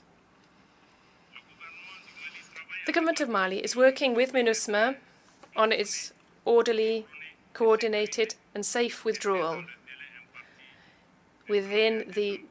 by the 31st of December 2023. Pursuant to the relevant provisions of Resolution 2690, adopted on the 30th of June 2023 by the Security Council. The government of the Republic of Mali does not envisage prolonging this deadline, extending this deadline. We would like to reassure the Malian people and the international community that all provisions are being made to ensure the continuity of state services after MINUSMA's departure. The first phase of the withdrawal process is finished, and the second phase is already underway. MINUSMA has not been able to fulfill its mandate, that is true, but the government and Malian people remain grateful for the efforts and sacrifices made over the last 10 years in Mali. And I here pay tribute to the memory of all the victims, both civilian and military, both Malian and foreign, who fell honorably in Mali. MINUSMA's withdrawal does not, however, mean the end of cooperation between Mali and the United Nations. Quite the contrary. My country is very much attached to its membership of the United Nations, and the government remains committed to the noble principles and ideals of the Charter. Likewise, Mali renews its commitment to cooperate with all of the states in the world who so wish, and who respect the fundamental principles of my country's foreign policy. In a dynamic of national ownership, we wish to continue the efficient implementation and intelligent implementation of the Agreement for Peace and Reconciliation resulting from the Algiers process, alongside our brothers in the signatory bodies who so wish. We welcome the progress made since the signature of this agreement in 2015, including the adoption of the new constitution, which takes on a number of the provisions of the agreement, and the government has decided to prioritize inter-Malian dialogue, so in the future, so as to further progress the peace process with signatory bodies. We are aware of challenges along the way to peace, like the macabre series of terrorist attacks carried out undiscerningly against civilians, where elements of the defense forces and security forces of Mali were affected. The attacks, the barbarous attacks against the Timbuktu vessel and attacks on camps and towns in Bamba, Gao, and Burem between the 7th and 12th of September last are illustrative of the cruelty of this terrorist and criminal groups in organized gangs who attack targets in a cowardly way, such as women and children. On behalf of the head of state of Mali, the government and the Malian people, I wish to thank all friendly nations and international organizations who have manifested their compassion and solidarity following these tragic events.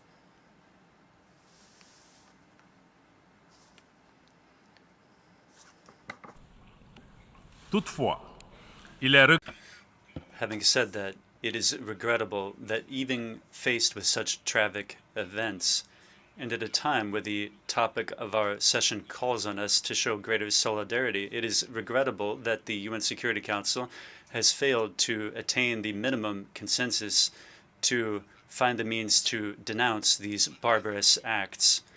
Despite these difficulties, or rather because of these difficulties, the government of the Republic of Mali is more committed than ever to ensuring its sovereignty and its authority, and to extend all of our authority throughout national territory. The obscurantist and offensive forces will be opposed to the security forces. Security forces will prevail and eliminate them. That was the case recently in Burem, where our valiant soldiers pushed back an attack by this obscurantist criminal group, inflicting substantial losses. While extending the presence and authority of the state has also aims to liberate all of the areas formerly under MINUSMA.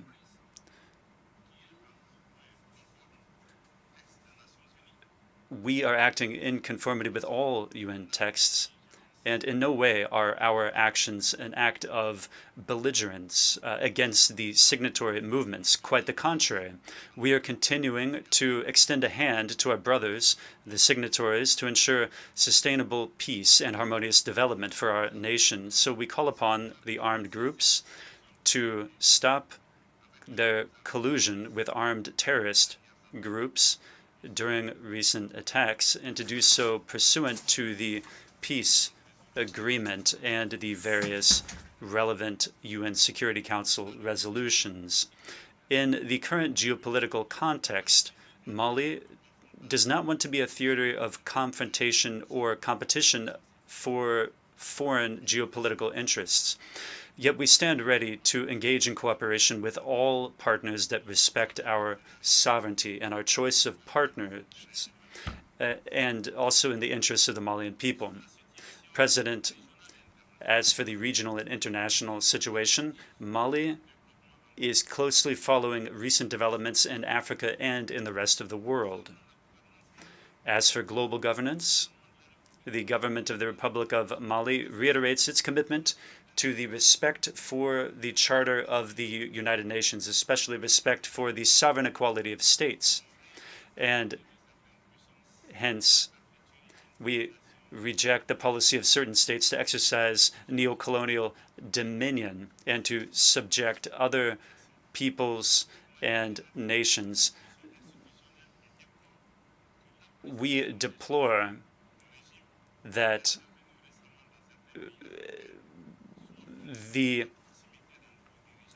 we believe that, simply put, geopolitical interests are at stake while ignoring the aspirations of the peoples concerned in the recent regime changes.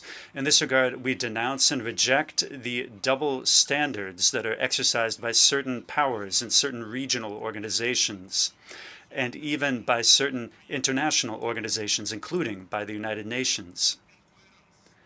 This incoherence and this instrumentalization can only sap the credibility of our organization in the eyes of the population and in public opinion, eroding their trust in these institutions, which are now perceived as having departed from their primary function. Some of these organizations are used beyond any legal framework. They're being used as weapons against countries and populations that endorse them freely and sometimes undertook a transfer of sovereignty. These organizations are therefore being transformed into an organization that perpetuates the colonialist and hegemonic order. We are closely tracking the situation in Niger as well. Since the 26th of July 2023, the people and government of Mali reiterates their support, total support to the government and people of Niger, which is a kindred country, a neighboring country, and a friendly country. We denounce the principle of imposing sanctions and coercive measures against another nation, be that nation in Africa or elsewhere. We also denounce these actions, in particular when they're just, illegal, and inhuman, as is the case with what ECOWAS did in imposing sanctions against Niger, and with respect to the sanctions that were imposed against my country as well. The inhuman consequences of these sanctions are dramatic. I'm thinking of the sanctions in Niger that the Undersecretary General for Humanitarian Affairs said to ECOWAS. He sent a letter to ECOWAS on the need to alleviate these measures. I want to recall that even in the case of Iraq, a humanitarian corridor was opened in order to provide the Iraqi people with what they needed. These are organizations founded on solidarity and fraternity, and they should not be used to punish one's own brothers, one's own people, prohibiting them from obtaining food and medications. Furthermore, Mali remains firmly opposed to any military intervention by ECOWAS, which would have disastrous consequences for Niger, but for the whole of the region as well. Any military intervention in Niger or any aggression, any invasion of that country would pose a direct threat to the peace and security of Mali, but also to the peace and security of the region. And it would necessarily entail grave consequences. We will not stand idly by. One should not repeat the serious errors of the recent past. In 2011, through the firm opposition and warning of African leaders, the United Nations Security Council decided, regrettably, to authorize a NATO intervention into Libya. The consequences of that operation violently destabilized this kindred country and the entire region. This war of NATO in Libya is at the origin of the expansion of terrorism and violent extremism throughout the Sahel region, with its innocent victims and destruction that have ensued. This is why we will never stop reiterating the international responsibility for this human tragedy, which is undergone by Libya and by the people of the Sahel since that intervention. Therefore, on behalf of all the victims of 2011 up until today, the tens of thousands of dead, the millions of displaced peoples and refugees, we call for justice, we call for reparations. But above all, we ask for the international community to shoulder its responsibility and to draw the full consequences of this hazardous military intervention by third-party countries. It is crucial to avoid reproducing in Niger the errors committed in Libya, the errors that caused the degradation of the entire Sahel region, including in Burkina Faso, Mali, and in Niger. This is essential to reestablish trust among nations, which is aligned with the theme of our session. The many international challenges to peace and security call for Security Council institutional reform, rather United Nations reform. Mali reiterates its support to the legitimate demand of the African continent, the demand for Security Council reform, in order to make it more representative of the realities of our time. Likewise, Mali will continue to advocate for changes in economic, financial, and political global governance mechanisms to craft ideal, fair conditions for the participation by our country in multilateral institutions. In this regard, Mali reiterates the central role that Africa needs to play among the international organizations and nations. In this regard, we hail the opening of the BRICS alliance. We welcome the fact that they've included Africa in that as well. BRICS and the upcoming bank offers important opportunities for the development of the Global South. Along the same lines, the opening of the G20 to the African Union is an important signal. It's important for Africa's participation in other international fora intensify in the name of justice and equity. Climate change poses a genuine threat to present and future generations. We must be bold enough to move beyond dogmatism and short-sighted interests when it comes to this problem. In this regard, the time has come to effectively implement the decisions of our summits and of our COPs. It is important for states that were responsible for climate change assume their full, complete responsibility, including by supporting the efforts of the countries of the South to ensure their own development. President, I wish to recall that the United Nations was created in 1945, as you well know, essentially to spare succeeding generations from the scourge of war. This is our goal enshrined in the UN Charter, and it is far from a reality. Even more, current geopolitical tensions and many conflicts in the world are causing true concern for multilateralism, for peaceful coexistence, and harmonious development.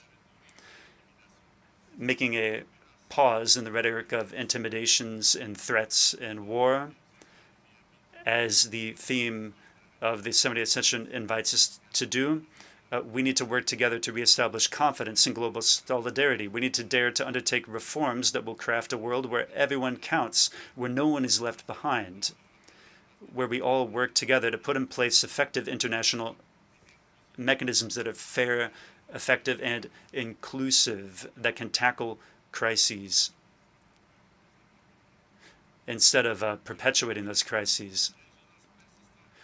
Victims of meddling in their internal affairs, the people of Mali and several states of the Sahel unfortunately continue to live out the tragic consequences of the multi-dimensional crises caused and perpetuated by those who paradoxically are giving lectures about democracy or the respect for human rights. When it comes to the implementation of the head of state for the transition in Mali, that is eliminating all neo-colonial interference.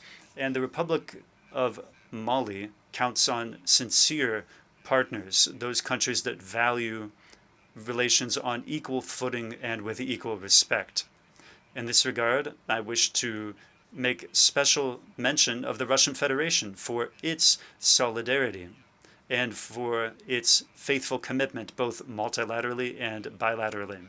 Mali will remain committed to bolster regional mechanisms and sub-regional mechanisms in Africa as well, which defend as a priority the interests of the African people. We are faithful to our Pan-African vocation, which is reaffirmed in all of our successive constitutions. Therefore, we reiterate our adherence to all relevant collective security mechanisms, especially with regard to African leadership, and we also reaffirm this point. This is the full meaning behind the creation on the 16th of September of 2023 of an alliance of the Sahel nations of Burkina Faso, Mali, and Niger by the signing of a charter. This organization aims to establish a collective defense architecture and architecture of mutual defense to counter any form of aggression, terrorism, or transnational organized crime in the space of the alliance. This new organization also has the ambition of bringing together the efforts of these three countries in the socioeconomic and monetary realm, but also to strengthen a new basis for regional integration.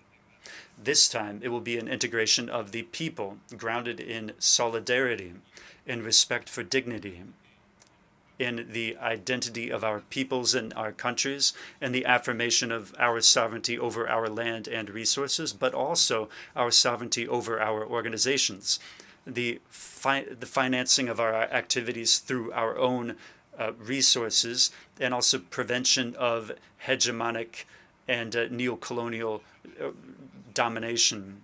Beyond security cooperation, Mali fully endorses the African initiatives that work to promote and increase bonds of fraternity and solidarity throughout the African Political Alliance, initiated by the sister republic of Togo, which aspires to achieve an independent Africa that is politically strong, that is non-aligned, and can participate on equal footing in global governance.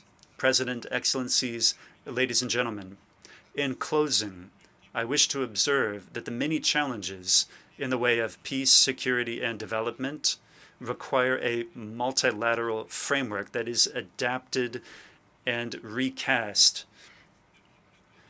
We cannot continue to do what we've been doing before, using the same mechanisms, the same institutions which have failed to adapt while expecting a new outcome. For its part, Mali remains committed to multilateralism where each nation counts, a multinationalism with solidarity that offers ambitious solutions to the complex challenges facing our time, especially in the Sahel. A open multilateralism which takes into account the deep aspirations of our population to change, dignity, and respect for sovereign equality of states, equity, justice, development, security, and finally, peace. I thank you for your kind attention. I thank the Minister of Foreign Affairs and International Cooperation of Mali.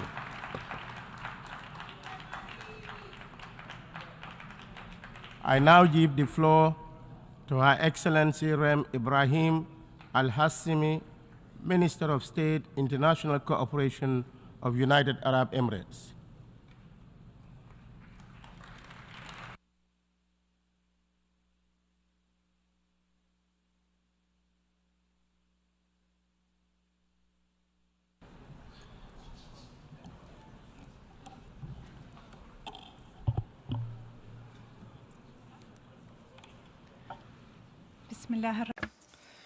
In the name of God, the Merciful, the Compassionate, Mr. President, I would like to congratulate you, Your Excellency, on assuming the presidency of this session. I also value the efforts of His Excellency Csaba Kőrösi during his presidency of the previous session. I would like to reiterate our sincere condolences to the governments and the peoples of the Kingdom of Morocco and the State of Libya after the recent disasters that hit the two countries recently. Mr. President, the UAE declared this year the Year of Sustainability under the theme Today for Tomorrow, to honor our shared responsibility to present and future generations who deserve to live in safe and prosperous environments. We also seek to honor and build upon the efforts of our founding fathers who strived for the advancement of our nations. Our responsibility is to preserve our planet, our natural resources, as well as our cultural heritage. The UAE believes that this fundamental premise should guide our approach to the existential challenges facing our world today, This particularly applies to armed conflicts currently at their highest since World War II, and the increasing frequency and impacts of climate disasters. It also includes our enduring efforts to preserve and defend our shared human values in a world dominated by the unrelenting waves of extremism, racism, and hate speech. Fortunately, more than any other time in history, we are capable of overcoming these challenges. We have reached the highest level yet of advancement. Today, we possess the technology required to find innovative solutions to complex challenges. We have put in place regional and international institutions to coordinate collective action, and we are equipped with the necessary legal frameworks to organize international relations. This we have felt a lot during our membership at the Security Council since last year. Oftentimes, geopolitical challenges prevented the Security Council from achieving the desired consensus regarding very important issues, some of which were humanitarian and purely humanitarian in nature. The time has come to hold genuine discussions regarding a genuine reform of the Security Council, particularly in terms of the challenges of the right to veto and the need to expand permanent and elected membership and improve the approaches and work methods of the Security Council to allow it to address and sometimes preempt the crises. The UAE believes in the importance of maintaining a political and world order that is based on the respect of the independence and territorial integrity of the countries, where international relations are in line with international law and the UN resolutions. أما اللجوء للقوة As for the use of force instead of political solutions and to divide the world with those who are with or against, this will only lead to further chaos and wither our diplomatic tools. Nobody will be a winner. We would like to underscore here the importance of respecting diversity, political differences, and development disparities. We must give prominence to common values to advance cooperation and integration across peoples and countries.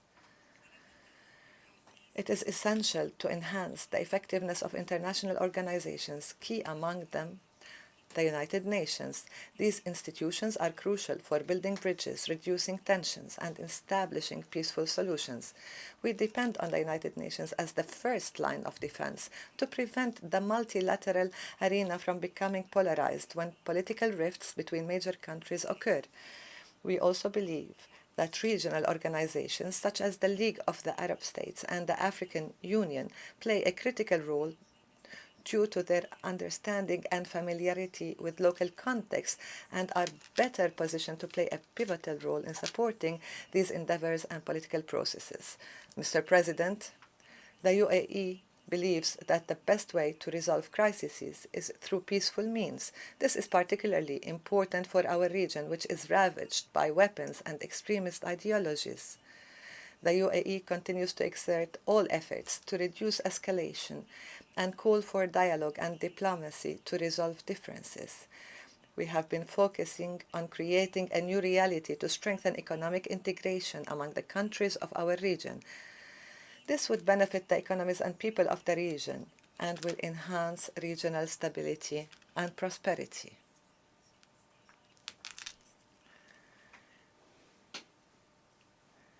The UAE renews its demand to Iran to end its occupation of the 3 UAE islands, Greater Tomb, Lesser Tomb, and Abu Musa.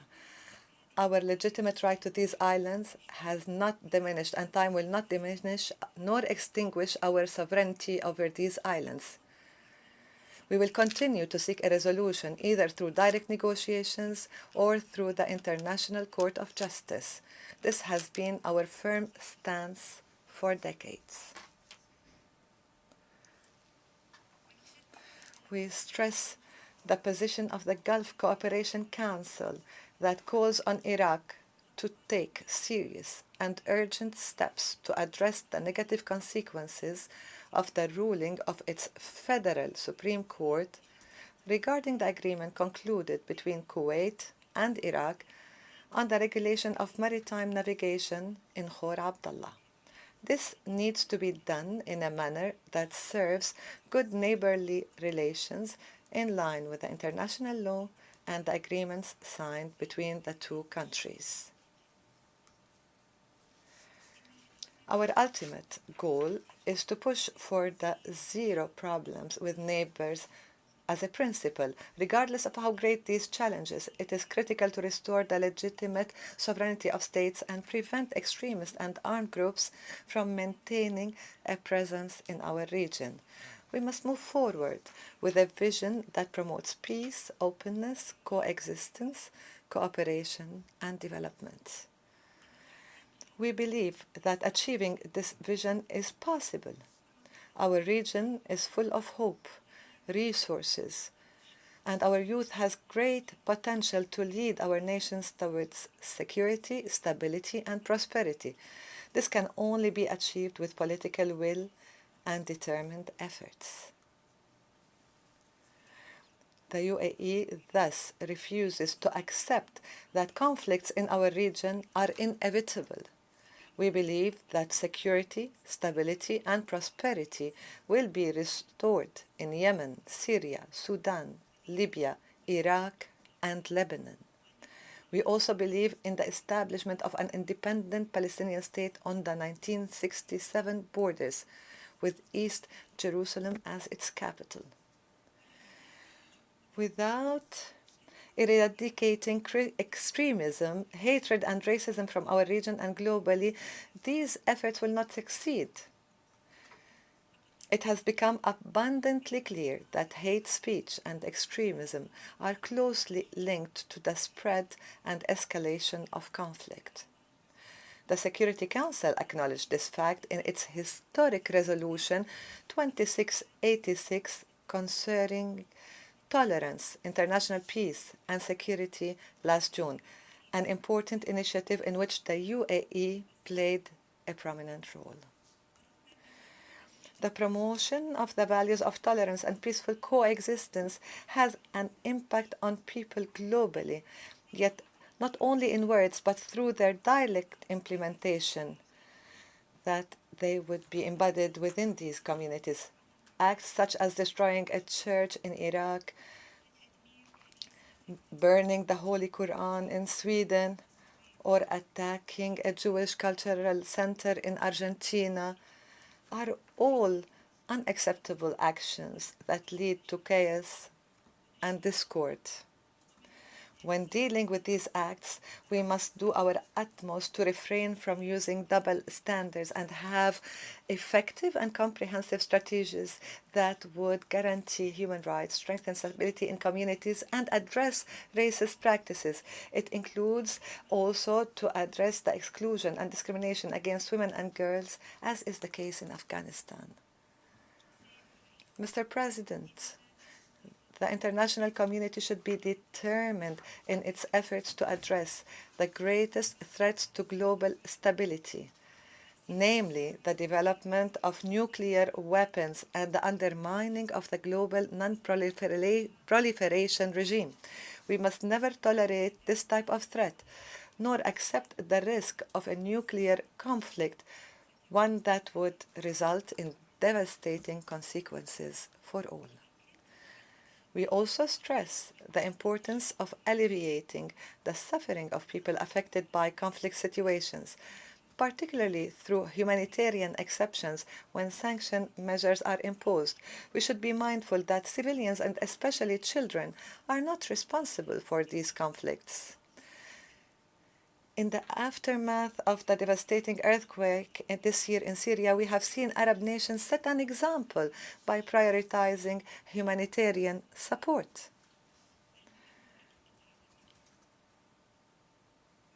As part of the UAE efforts to alleviate the suffering of people affected by crises by all possible means, we plan to launch a digital platform that employs advanced technologies to enable affected states to better harness international support in the wake of natural disasters. The digital platform will help in providing urgent, effective, and coordinated humanitarian response. I would like to emphasize that the interplay between conflicts and other serious challenges, particularly climate change, food and energy security, and water crises, can cause significant consequences for present and future generations. The climate crisis is an important juncture in our history. The results of the first global stocktake only confirm how far off track we are in implementing the objectives of Paris Agreement. To keep 1.5 degrees within reach, we need transformational change.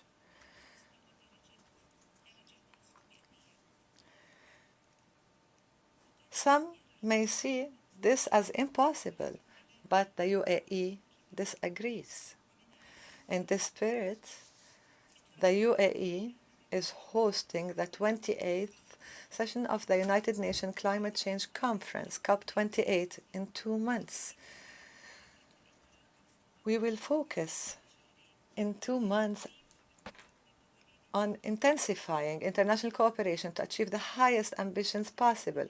The action plan of the conference will focus on 4 main axes, namely, accelerating an orderly and just transition in the energy sector, advancing climate financing mechanisms, and enhancing the livelihoods and protection of individuals according to a transparent and inclusive framework. We must restore hope and be optimistic regarding our ability to confront climate change. The UAE believes that the transformation of the energy sector will provide the greatest opportunity to enhance and sustain human and economic development. It is important to focus on financing as an essential tool in this process. This would require, among other things, improving the international financial structure, encouraging the private sector to finance climate action, ensuring the fulfillment of pledges by donors, and to fully operationalize the Loss and Damage Fund.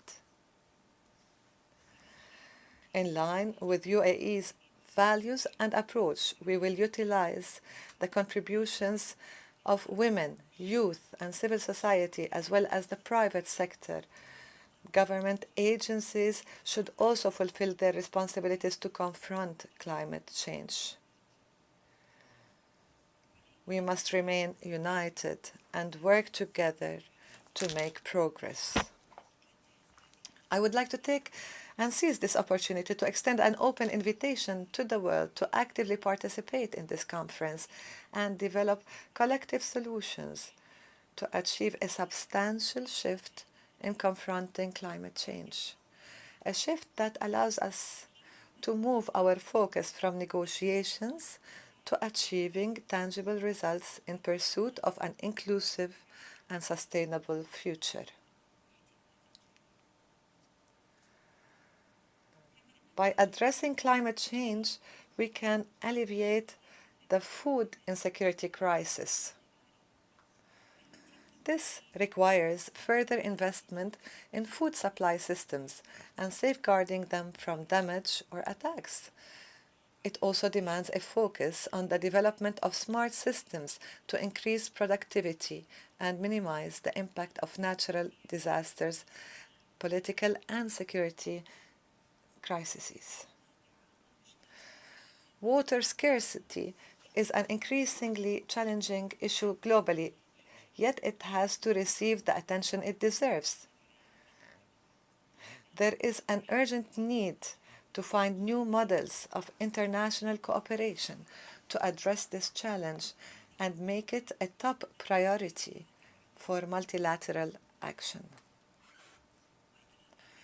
The UAE in recognition of this, seeks to find effective solutions by working with the international partners to address this important issue.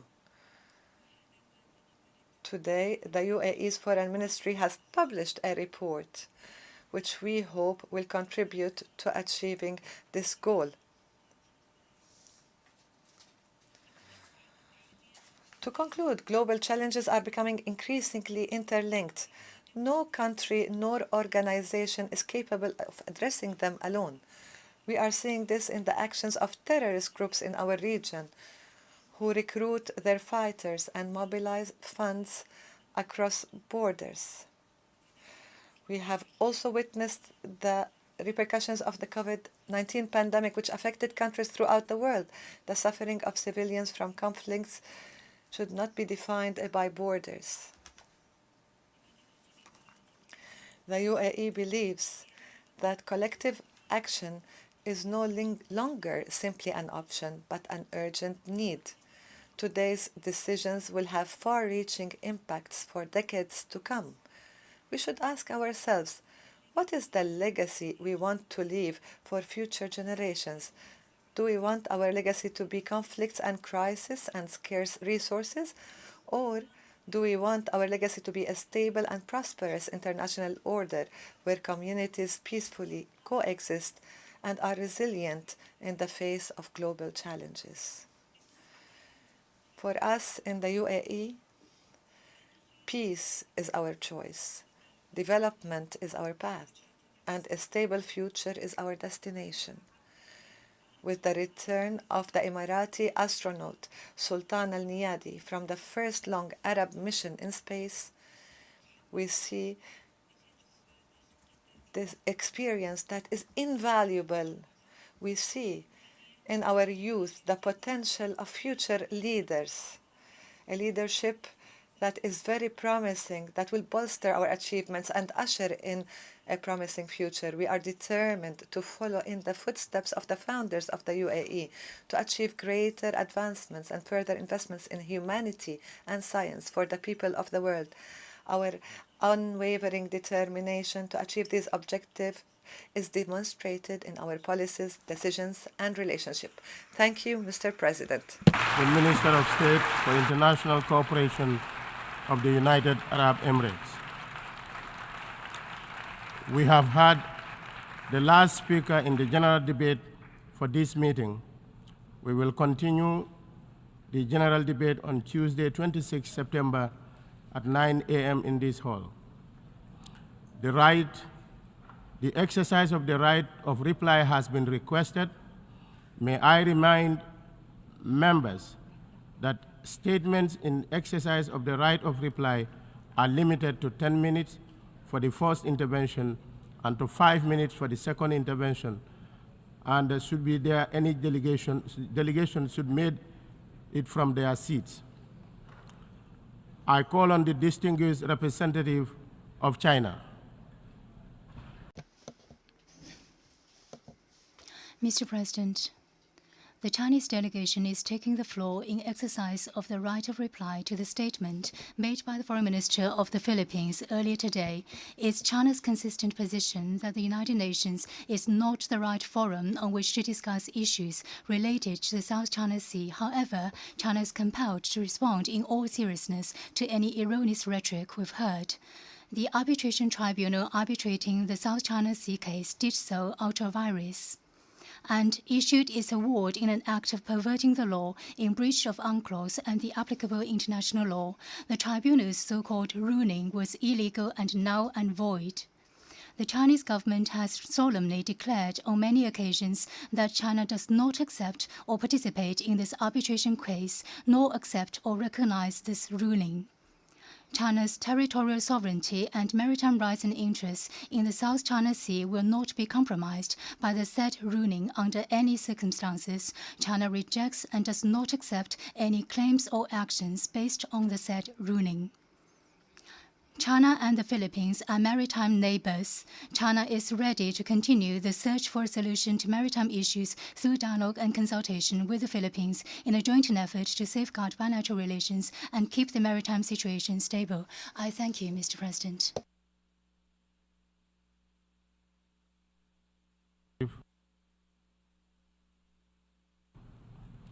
I call on the distinguished representative of Guatemala. Señor Presidente. President, as Foreign Minister of the Republic of Guatemala and in exercise of the right of reply, I wish to refer to the comments of my colleague, the Foreign Minister of Belize, in their statement to this Assembly. I wish to underpin the pacifist stance of the people of Guatemala, whose foreign policy is based upon good faith and upon strictly abiding by international law.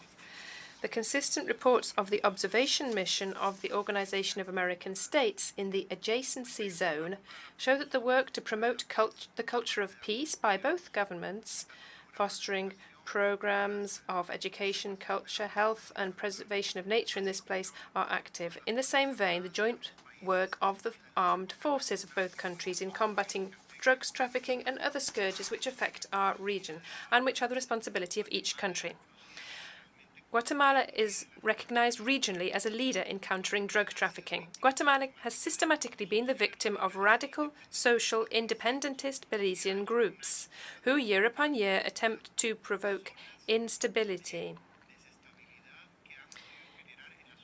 in the Rio Sarstoon River zone, thus violating the territorial integrity and sovereignty of our country. Throughout our history, we have borne witness to the deaths of fellow Guatemalans who have perished at the hands of Belizean armed forces, but there has never been an issue despite the systematic provocations of these groups who claim that Guatemalan soldiers have violated the human rights of their Belizean brothers or disrupted peace. Guatemala reiterates its commitment to continue cooperating closely with the government of Belize, to continue to develop the adjacency zone and continue working together to preserve the security of both nations. Guatemala honors its commitments and abides by the jurisdiction of the International Court of Justice to settle any difference between our nations with regard to sovereignty and territorial integrity. Guatemala believes and invests in Belize. Guatemala is today one of the main investors in Belize, thus demonstrating our conviction that together we can achieve a prosperous and peaceful future for future generations. Thank you very much, President. I call on the distinguished representative of Islamic Republic of Iran. Mr. President, I am taking the floor to exercise right of reply in response to a statement just delivered by a delegation of the United Arab Emirates. It's regrettable to see that year after year, representatives of that country resort to the same fabrications against sovereignty and territorial integrity of a member of the United Nations by repetition of baseless claims about the 3 Iranian islands in the Persian Gulf. We regard such a statement and unfounded claims as interference in Iran's internal affairs and in violation of fundamental principles of international law and the UN Charter, including the principle of sovereignty and territorial integrity and good neighborliness. The 3 islands of Abu Musa, Great Tomb, and the Lesser Tomb in Persian Gulf have been and continue to be an integral part of Iranian territory, and Iran reiterates its sovereignty over them. Any claim to the contrary are null and void and therefore categorically rejected. Any decision and measures taken regarding those islands by Iranian officials have always been within the sovereignty and jurisdiction and based on principles of sovereignty and territorial integrity of the Islamic Republic of Iran.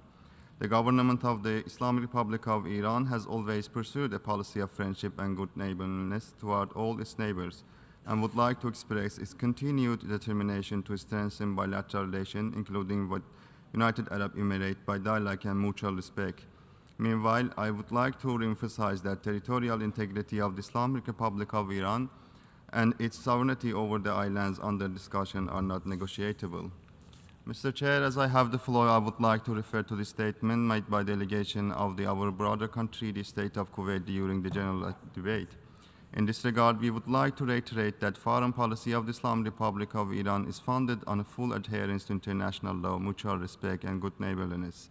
We believe that issues concerning the delimitation of the maritime borders and the exploitation of common hydrocarbon resources between countries should be addressed and resolved through dialogue and bilateral negotiations, while taking into account principles of good neighborliness. I thank you, Mr. Chair. I call on the distinguished representative of United Arab Emirates. شكرا سيد الرئيس. Thank you, Mr. President. We would like to exercise the right of reply to what the representative of the Islamic Republic of Iran has said. We emphasize that our 3 islands, Abu Musa and the 2 Tumbas in the Arab Gulf, are part and parcel of the territories of the United Arab Emirates. We completely refuse the continued Iranian occupation of the 3 islands.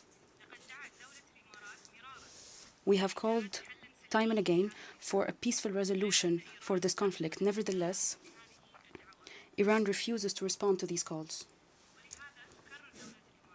Therefore, we reiterate once again our call to Iran to abide international law and the UN Charter in order to reach a peaceful settlement for the issue of the 3 occupied UAE islands